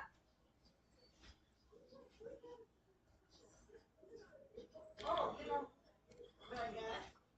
Can I go over Hallie's? Yeah. I'll show you what I got. Pass me that box there, John, right beside your hand.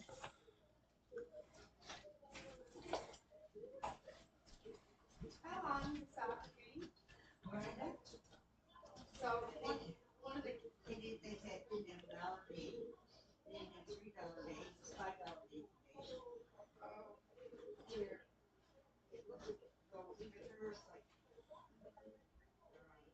I said to John, he had sent that bird, and I said, why? I said, she said, here, wait, yeah, she said, being gassy, yeah.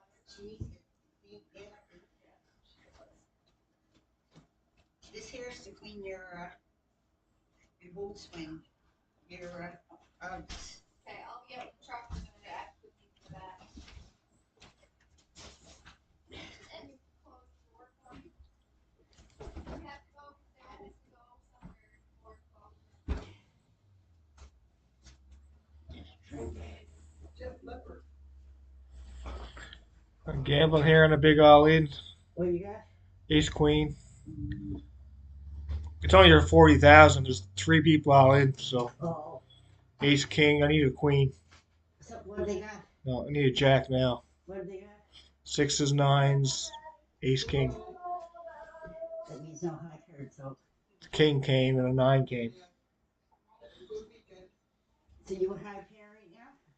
I lost. No. You're a lot, yeah. I Nine's win, eh? 9's won, yeah. $120,000 pot. How much did you lose though? 40,000. How much you got left? 160. Oh, that's not. No, it was worth the gamble.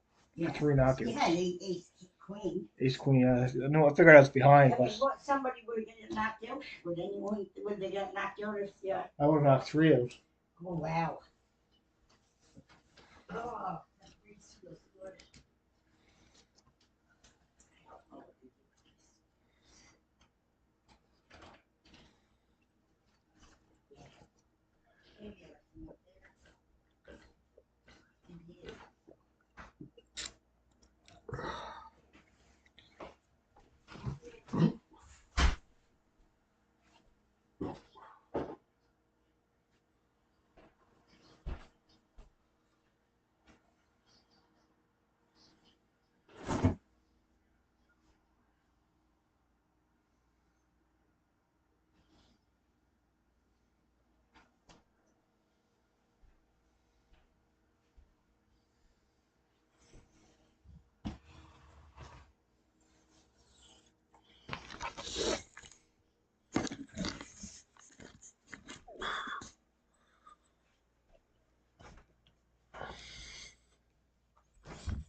Millions and millions of dollars in equity.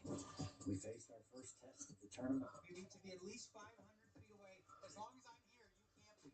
So Phil Hellmuth's son is selling at 1.4. Didn't see it so when I sacrificed it all. Where they at now, cause I can see it when I fall. Going in, I'm going in. I got the pen and shoot, depend on me to win. Bet on myself, so I just double up again. I'm going in, I'm going in. I'm going in. You know my losses and the lessons for my kids. Don't look it back. Good morning, everybody. First one from Betty Pie. I'll tell you what, I'm sleeping good down here. I'm getting good sleep thanks to this mattress that we've actually brought down. As you can see, the other one is just here, the monstrosity. But my goodness, yeah, big difference with this mattress in here. And it's very, very important I get lots of sleep. And we have been. Might have to do an interview this morning if I have time. It's 10:20. Down there. I think we can do it. I'll do it. For the WSOP main events coming around, they're doing a whole bunch of cool stuff around that. As for us, we are on to day 3 of the PLO. I believe 31 remain. Hold on. Let me make sure. Yep, 31 remain. So we have to talk about the table today. Okay? I'm going to be just comfortable, and we're going to do this from here. I have a terrible table in a lot of respects. And then we're going to talk about how do we adjust. Okay, so really bad table for this spot where we have a million, which, we're 26 of 31 or whatever, but like everyone has more than us. And look at these players, okay? Got Elis Parsonen, who's a tier 1 player, arguably the best PLO player in the world. Got William Foxton on a heater with massive stack of chips, 6.8 million. I think the chip lead, yeah. Richard Greco, who's a PLO specialist. Chance Kornuth, another tough PLO player. Ding Diao, remember him, Nine on the River, another good player. Aaron Normelstein, another good player. I don't know the other guy. Paul Venus. Well, that's his nickname. Let's go find out who Paul Venus actually is. We go on the app, right? So I'll just say, oh, real name. I can't see the real name. And you go down where it says more details. And then click on more details. And then more details done. It's Jeremy Trojan. Don't know. Okay. So there's that. So what do we do about this, guys? Well, we have to make some major adjustments. These are guys who are going to play pots. Okay? Elis plays pots. Foxen plays pots. They're all going to be in there dancing. Okay? So what do we do on 20 big pots? Now, on a normal table, what we'd like to do is stretch that out. Play cautious pot control. Try to kind of like, stab and take advantage here and there. And, limit risk, even with 20 bigs. But at this table, it's not what we're going to be doing. We're not what we should be doing. The best approach here is because you're going to see players opening, people are going to play more hands at this table, right? Just the facts, chip lead, whatever. So what that's going to mean is we're probably going to have to up our aggression pre-flop with some repots of hands that we might usually flat. So like ace, king, queen, 5 double suited, those will be 3 bets now. Okay, which fine anyway. Some king hands, some different things like that. We're going to have to take. We're probably going to have to play a marginal favorite spot over like 55%, whatever the case may be. It's hard in PLO to get it in much better than that. But one thing I noticed, like the last 3 rounds, we didn't have aces. Obviously, aces, we're just going to pot, get it in. Bunk, as Arthur would say in Russian. But yeah, so because of the table draw, that forces our hand a little bit in terms of. Also, we're not going to get away with much baloney, like not as much. We're not going to limp as much with these guys because, like I said, it's going to create more. I don't think maybe we will. We'll still have some limps, probably. We'll see. We'll see how it goes. We shall see. But generally speaking, I think what the big adjustment is going to have to play some flips pre-flop, and that's okay because we run so good on all in, right? Remember, that's the energy we're putting out in the universe. Okay. Meanwhile, time to shower. All right, we're in the little fancy schmancy interview room. We're going to do some stuff with WSP. Like I said, it is currently 11:20. The producers are not here yet. You know what we're going to do? We're going to give them 2 minutes grace. Counting now. 1, 2, 3. They get 2 minutes. Because, D-Night's time is money, right? I can't just be hanging around here with these freaking chooches over here, hanging out and stuff. So I'll give them a few minutes. Otherwise, we'll have to catch you another time because we got work to do. Day 3, 25K. PLO.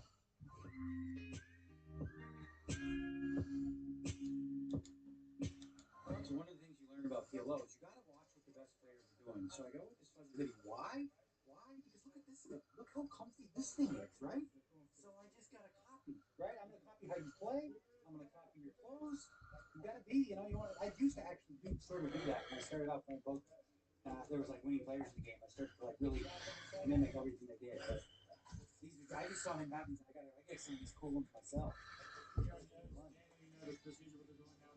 When cars come out, they're going to rip the once. After when it comes out stuff, they're going to rip the once. Okay. I have a question. I have a restraining order against Alex Foxton. I filed it yesterday with Nevada Gaming, and apparently he's at this table, so I just want to make sure that he moved into the $500 bounty something. Well, okay. Well, I'm going to need a highlight.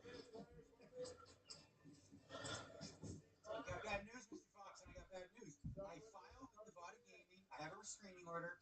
You cannot be here. You need to be at least 500 feet away. If there's a $500 daily gift stack, huh? I have 27 starting stacks, man. You just blind out. It's fine. As long as I'm here, you can't be. Yes! Figured it out. All right. This is our day. We faced our first test of the tournament. Used 2 time banks against obviously the guy I have a restraining order against. 2 time banks. Okay, we may have failed this test miserably, or we passed with flying colors. We'll never know. We'll never know. But I will tell you about it on the break. I will tell you. I don't know if he had any 4s, 5s, or 6s in his hand, but it's, I don't know. Could have been some shenanigans over there. Oh no! A 5 and a 6. Couldn't have a deuce. And he's like, hey, it doesn't mean I was but. Okay, we'll see. We'll talk about it on the break. I'll tell you what I think. Let's feel. All 3 pot, Alex. You gonna call? We'll get 3 10s. Okay, you need a diamond. Pair the board.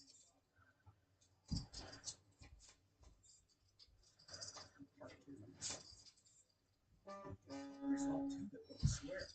Sometimes. GG. Holy smokes, man. Crazy. It's Foxton's here. What are you gonna do? Top set. Pair the board. Damn.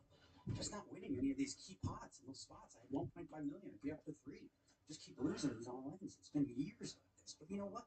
We fight. We fight hard and we keep putting ourselves in this position. I mean, now we're playing great, getting money in good, like I said we were gonna do.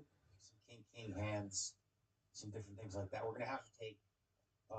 We're probably gonna have to play a marginal favorite spot where we're like 55%, whatever the case may be. It's hard in PLO to get it in much better than that, and that's okay because we run so good on all in, right? Remember, that's the energy we're putting out in the universe. Okay, And we busted. But God, come on, man, just let's go.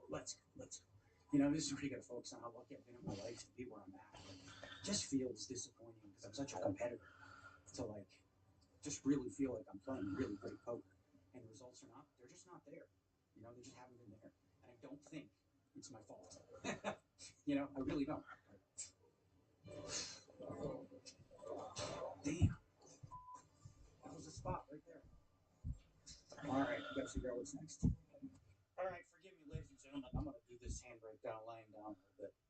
Oh, that one took a lot out of me. I was started like I was grinding. I had like 1.4, 1.5 million again, and played like a over 3 million chip pot. He's raising a lot of pots. You know that hand. I called button, of course. Kings. Flop a king. Bet 300K. Check raises pot. Obviously, his hand's good. There's nothing about the hand that's like, oh my god, he did something. You know, it's just one of those spots where if either of us have one of these hands, it's just the money's going in. I think I was about 59, close to 60% favorite on the flop, which is crazy, right? Top set. He had the backdoor flush draw as well. Turn that. Just needed a black card on the river. Okay, well, let's do the hand breakdown. This was the one that was the one I used 2 time banks, and I haven't been. I've only used one previously, but it was an interesting spot somewhat. Okay, so ding, limps in for 50K. I'm next with King Jack 10 8. I have 1 suit diamonds. I also have 1 heart. I limp. Okay, so we are here at the win. We got absolute rock star pocket aces party. Lucky, off to a good start. Probably had to walk 30 feet to be inside of the win. Fantastic. So, I'm here to play the win event. It's a seniors event. And what is different about here at the win is that they have the same year policy that if you're turning 50, you get to play it. To my understanding, I hope I have not slow rolled myself, because that would be a double slow roll. Is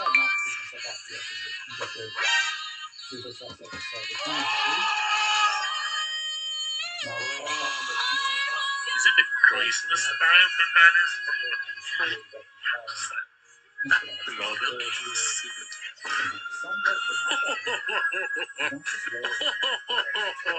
How many customers we have?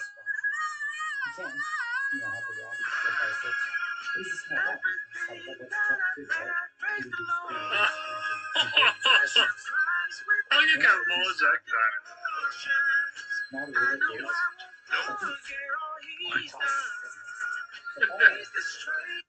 King Jack. The question is, combinations of bluffs are, and this is where you can still do complications, and I did, I used 2 times. The bluffs are going to be, like I said, the 4, 5, 6 type combos, which it doesn't have to have in small blind, you can have like any 4. So he's much more weighted to having a deuce potentially, because, you know, it doesn't have to be like a coordinated rundown hand like 4, 5, 6, 7 or something. So we've already broken the guarantee. 4, right? So when he pops it, John, what are the 4 main? The one hand I'm thinking right now is queen 3. If he had queens and 3s, he may bluff that, right? Because he knows the thing is my range is I never have a deuce here.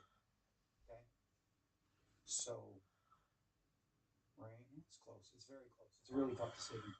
I never have a deuce, so I'm kind of at the top. I'm kind of at the top of my range here, which makes it closer. But again, really, you're just guessing. I used a couple time banks trying to get a read.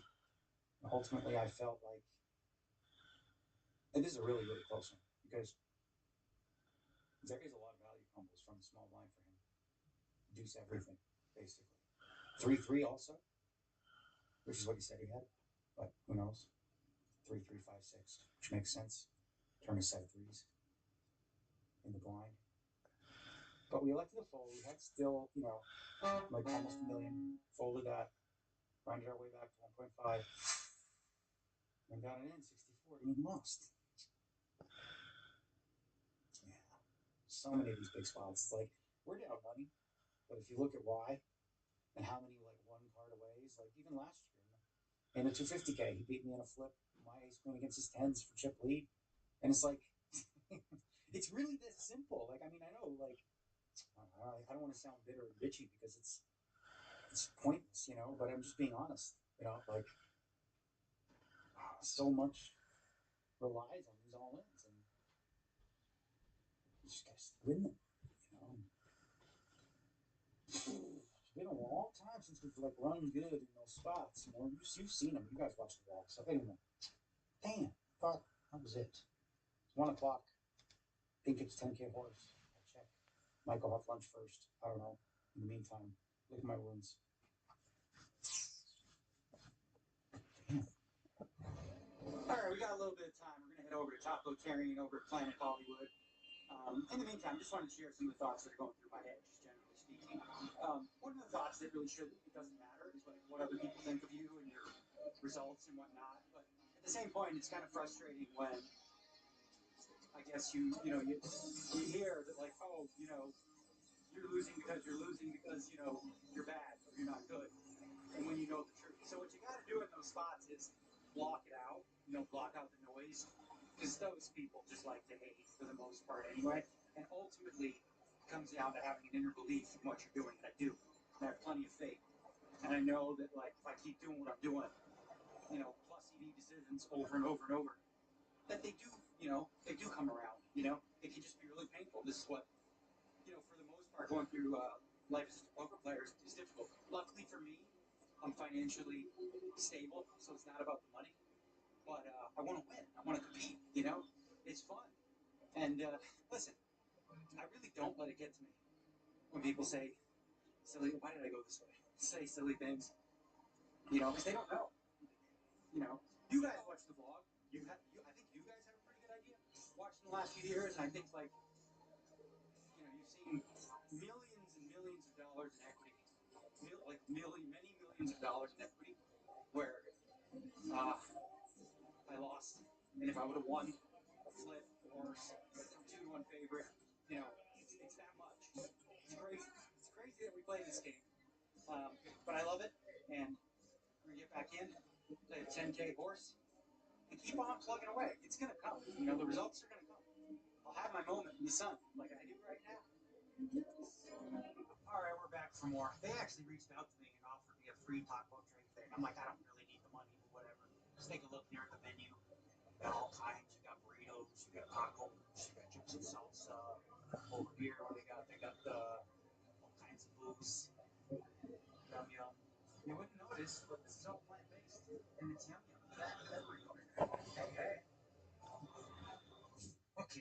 This thing is massive. That's a big one. You got little beans and rice and some salad on the side. We're gonna inhale that. We'll be good to go for quite a while. Jump into that horse. Fed like a horse. All right, I'm officially stuffed. So I was just on X looking at some stuff, killing some time before we start. And I tweeted something, and I'll give you the context. I tweeted, early bird special. My son is scheduled to play the WSOP main in 2048, and you can buy a piece now at just 1.6 markup. By the time 2048 rolls around, he's gonna go for 4.0. So best to get your piece early. Want a piece, Phil Hellmuth? You get the family and friends discount. Ha ha! Why did I tweet this? This is funny. Because Phil and his son, who plays poker now, Phil Jr., the third or whatever, fourth, I don't know. He's playing the main event this year, and Phil Hellmuth told him to charge. He's going to charge markup 1.4. Okay. So you look at the kid's results. You know they're not there yet. He doesn't have any. It is a good tournament, right? However, and I don't care, do what you want to do. Like then, of course, Sean Dean, who's the ultimate hater. You know, he just hates. Like he's just a hater. He's the negative hater kind of guy. So he posts about, now Phil says, you got to post, you want to bet against the 1.4, you don't think it's good, you got to post $10 million, right? Who always does this outlandish stuff. So then, of course, Sean, not his money, he's going to get somebody else to put up the money so he can bet this stupid thing, $14K to win $10 million, whatever. But, like, come on, it's not going to be $10 million. The chances the kid wins is very, very low. But anyway, on the subject, I spoke to Phil privately, and I said, listen, you're used to the flag. You know what I mean? You're used to the needles and all that sort of stuff. Your son, you're literally setting him up, and through no fault of his own, the kid did nothing wrong, to be like villain, because people are going to be like, what are you charging 1.4? You got grinders out here, right, who play every day, play the circuits, play all these kind of stuff, charging 1.1, 1.2. And listen, I ultimately believe you can charge whatever the hell you want. It's up to you. But a lot of them are going to probably look at that with some resentment, especially, if people bought it and didn't buy theirs, which is probably better value. 1.4 is a little much, but yeah, I mean, I don't even charge more, right? And I could, and I don't know why Phil has this obsession with it, because obviously people are saying, Phil, why don't you just stake it, right? And I think partly it's nice to, when you post a piece on Poker Stake, you see people in the community interested in buying. So I said to him, listen, why don't you just put the kid in and put him at no markup, give the fans a chance to get the young Phil Hellmuth, in the World Series Poker main event. Like, why do you need to charge the extra? You don't need the money. You don't need the money. So I don't know. He's getting a lot of flack. I wouldn't do that to our son when he comes. I don't know if he's gonna be a poker player. We'll see. But a little weird, But it's Phil being Phil, and it's Sean Deeb being Sean Deeb. He's just a massive hater. He's just such a hater. Maybe because he's 1 for 70 this summer. I don't know. But it wouldn't matter how he's doing. Phil, Sean is just going to consistently be for the rest of his life kind of like a negative hater troll, and owns it. He's like, that's me. I'm Sean D. He knows. It's not news to him. So anyway, what do we got here? 15 minutes. Should be a long time. We'll see. I'm gonna let this food digest a little bit. Relax. We're over the last tournament. It's in the past. On to the next.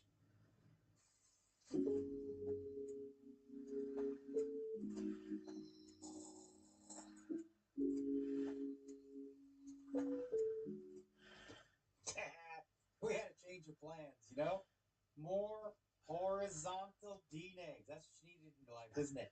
Well, we decided to come up here and take a proper nap rather than start on top. I think that's the right call. We've said that in the past, where you jump in from something else, get in there, and then you're like, oh, it's so mentally difficult to start from the beginning that it makes more sense to give it some time. So we basically missed the first 2 hours. It's 4 o'clock right now. Play till like 11. We'll get our ass up here and have our second coffee of the day. And then back to work, 10 for horse. It's a good one. Good one for me. You know why? I'm really good. Yeah, I swear, I promise, okay? I swear. I'm really good. Scout's honor.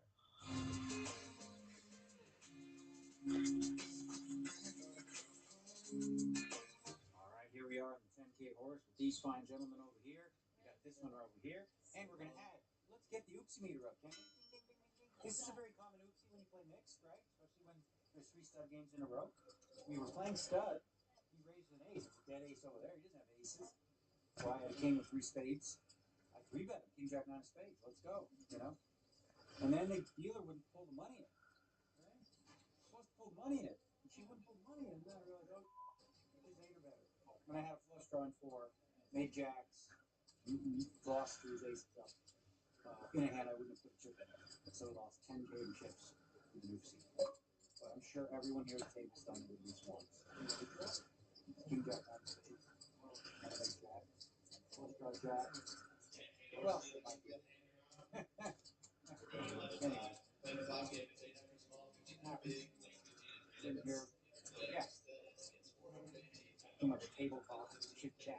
You got me, we call it, distracted. Alright, whatever. We're still good. 45 over 60. Alright, we're coming in to ask Jeremy Osmus, okay? I don't care if you're in a hand. Doesn't matter. Okay, so you're the perfect guy to ask about this because you just did a video about staking and how it all works, right? Okay. So Phil Hellmuth's son is selling at 1.4, right? Is this a good, give me your thoughts. So I did talk about that, and I said if the public market really wants to sweat and wants to do it, maybe he can sell for one. You know, it's an open market, right? That is true. If the market pays the price, then sure, that is true. I don't know. I don't feel strongly one way or the other. There you go. You're just so on the fence vanilla right there. Yeah. Well, watch this video. Put it here somewhere. I don't know. Put it on the screen. All right, we were all in for 6K, and now we're back to 37 or 38 from our 60K starting stack. Obviously, that mistake, it was really just everybody was chatting, and it's a game where that's where you get screwed the most in horse mix is like when it's obviously 2 card, it's whole. It's 4 card, you know it's whole.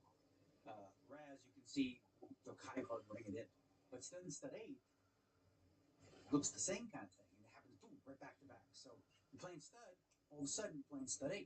There's a whole bunch of hands you're playing stud that you wouldn't stud 8. King, jack, 9 of spades against an ace is one of them. And we did. That burned 10K. But I don't know. We make mistakes, and that's one of them. We've been pretty good about mistakes, honestly, this year, haven't we? Like, I feel like the oopsie meter's low because we've been playing great poker. And we'll try to lock in now. Let's go. Alright,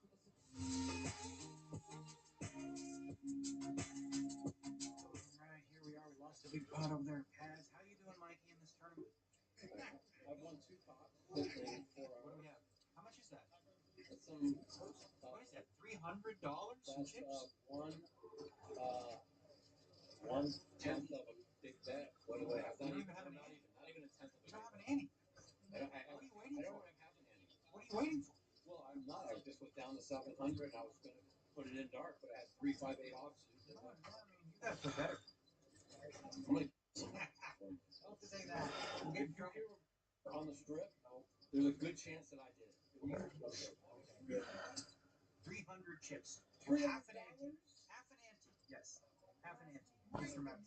Ladies and gentlemen. Yeah. Every day. Yeah. Okay, that's gonna be bleep out. Bleep. Okay, ace. Good job. Healthy. You got aces. All in with aces. What is it? What's he got? Kings up? Kings up. It's a 3. Does that do anything? No, you're out. I went broke with the ace a6 versus the ace king 8. Good shot, Mike. PLO 5 card. Max late reg. Go. Go. Good luck. Okay. That's it. I didn't hold him. It's a good hand. Chris Fitch raised on his gun. I 3-bet. Ace king. He calls ace jack. So the ace 6 deuce. 2 clubs. I have the king of clubs. I bet he calls. Turns the jack of clubs. I have the clubs redraw. And the ace king. I bet he raised. I have my money left. I put it in. There was a chop. You got a full house. So that's it. Done. I think I'm done. What am I going to do here? I'm not going to play this. I think, honestly, partly in my mind has been this 50K PLO tomorrow. It's a fast one, 40-minute levels. I want to get some play in, so we're probably going to just go home, get some rest. It's an early night for us. Come back tomorrow and play early. Probably not right on time, but I'm thinking like level, like right after the So around 2:30. All right. Anyway, that's it. What happened today? Nothing good, right? I'm trying to remember. Yeah, no. It's all right. Tomorrow's another day. Peace, y'all.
Someone said before he was in a Disney movie, this ain't Princess and the Frog, you weirdo. He was trying to sexually assault someone while having his life being saved. If he weren't in that condition, there's no chance he's not getting arrested.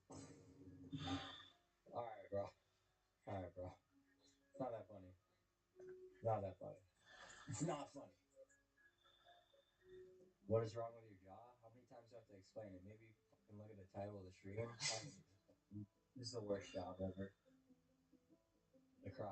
The cry after the stream. Yeah, can we just bring back like a little positivity in this world? Like, what happened? What happened to being nice? This is the worst job ever. I don't even want to stream. I don't get it. I really don't get it. Apparently every time he starts a stream, everyone just starts spamming Young Sheldon. He does look like Young Sheldon. And what's even funnier is the actor that plays Young Sheldon has responded to Clavicular saying he mogs him in this picture. You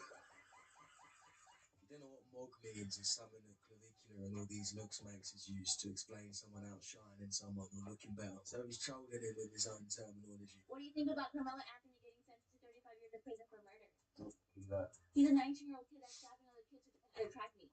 Well, then he deserves to go to jail for a long time. What? Yeah, just another black kid. Wait. He was black? Oh, no, never mind. I mean, if he was black and the other kid was white, then it was definitely self-defense. As a matter of fact, it's kind of racist that they sentenced him for that long. This is how stupid you can sound. Like the first thing that black folks do is resort to extreme violence to resolve disagreements. That's some low IQ shit, and you're making us look bad. Niggas get so outraged over shit like this, but turn the other cheek when it comes to how much black crime there is in the world. And if you're anything, you know this. You just can't even look at me too long without the other one on the check. I mean, shit, listen to this. See, because I'm banging on everything. Only people I'm not banging on is white boys and Mexicans. It's regular that I'm a bang on everything black that I see. I'm a bang on everything black that I see. The roles will reverse. The white kid stabbed the black kid, and you'll be one of the white kid's head on the stick. But y'all defending this dumbass violence. Us black folks need to do better than that. We are better than that. Snap out of it. You heard him, you fucking... You are low IQ and part of the stupid culture if you think violence is the answer to every single situation. And if someone's got the same colour skin as you, then they're in the right. They're not wrong for what they did. Even if they turn up to a track meet and stab someone in an argument because they're supposedly bigger than them, they feel intimidated. That's not normal behaviour. We don't live in Grand Theft Auto. Who's going to a track meet? He won't go into war. What's he doing with a knife? The new rules I should drive in there. What new rules? Move your fucking car. Move your fucking bike out the fucking way. Get out the fucking road.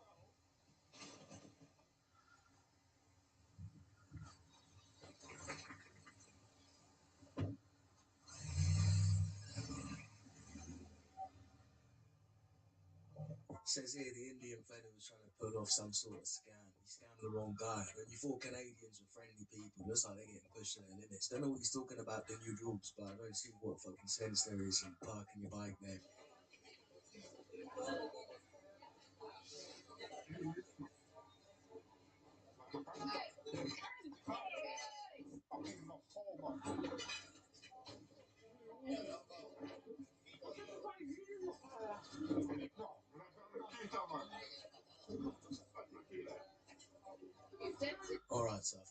should you know. And obviously the person driving the car is a dimwit. You've got to be more careful, but she's also a donut. Because what's she thinking? Oh, a car's coming in my direction. Let me just sit and wait for it to hit me. So as someone said in the comments, she's got the survival instincts and the stick. Wait, hold on. Everyone's turning. Uh-oh. Crowd, stay where you are. Let this man in. Oh, yeah, that's got to be Sean Strickland. Let this man in. That's got to be Sean Strickland. Let him in. Guys, let's move No, don't rush him. Move real orderly. Stay there. Oh, no. If he's going to come in, he's going to come Let right him up. in. No. He's sneaking in. This is part of his plan. He's sneaking in? Yes, for sure. Yeah, we'll give you guys updates. I don't know if he's allowed up here. Oh. It's like the He's in the ring. It's like He's in the ring. It's like seeing the boogeyman. Can we get a mic to him? Sean, get over here. Can we get a shot? I think literally a few minutes later, about 20 FBI agents swarmed in and kicked him out of there.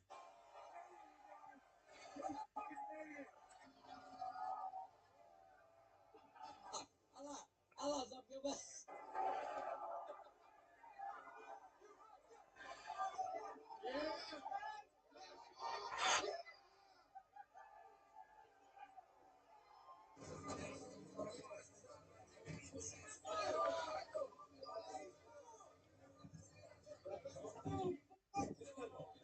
Well, I cannot believe that, bro. Kevin locked up the middleweight. Pretty sure I am breaking my arm. I'm pretty sure. You know, you can't talk about certain things and offend certain people if you want to be invited to certain events and accepted by certain people. I just think it's a bit disgraceful how an American UFC champion isn't allowed to keep a White House card. Doesn't really make sense.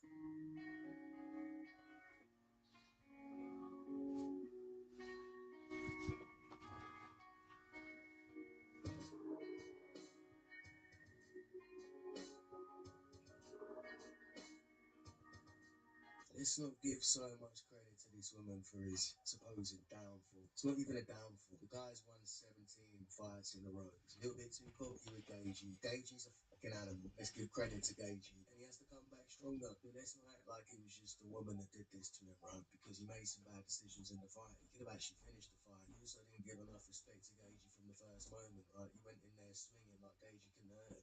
Gaethje fucked him up. You have been linked to Ilya a lot over the years. People saying that he reminds us of you and all that stuff. No way, does he?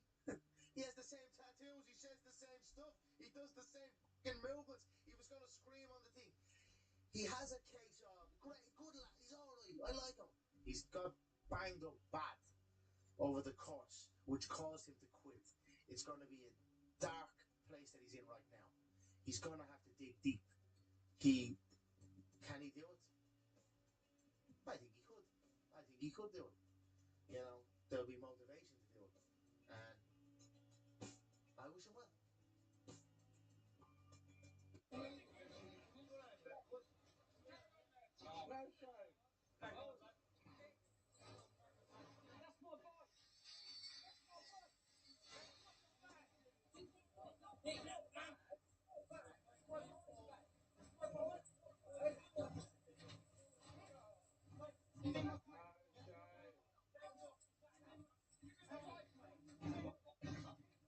Obviously, you got to analyse the situation and the risk and everything. They might have knives, weapons, whatever. But when you have a bunch of grown men and these little fuckers are doing this, sometimes you've got to show them who's boss. That's the only thing they understand, or they keep doing it. The reason why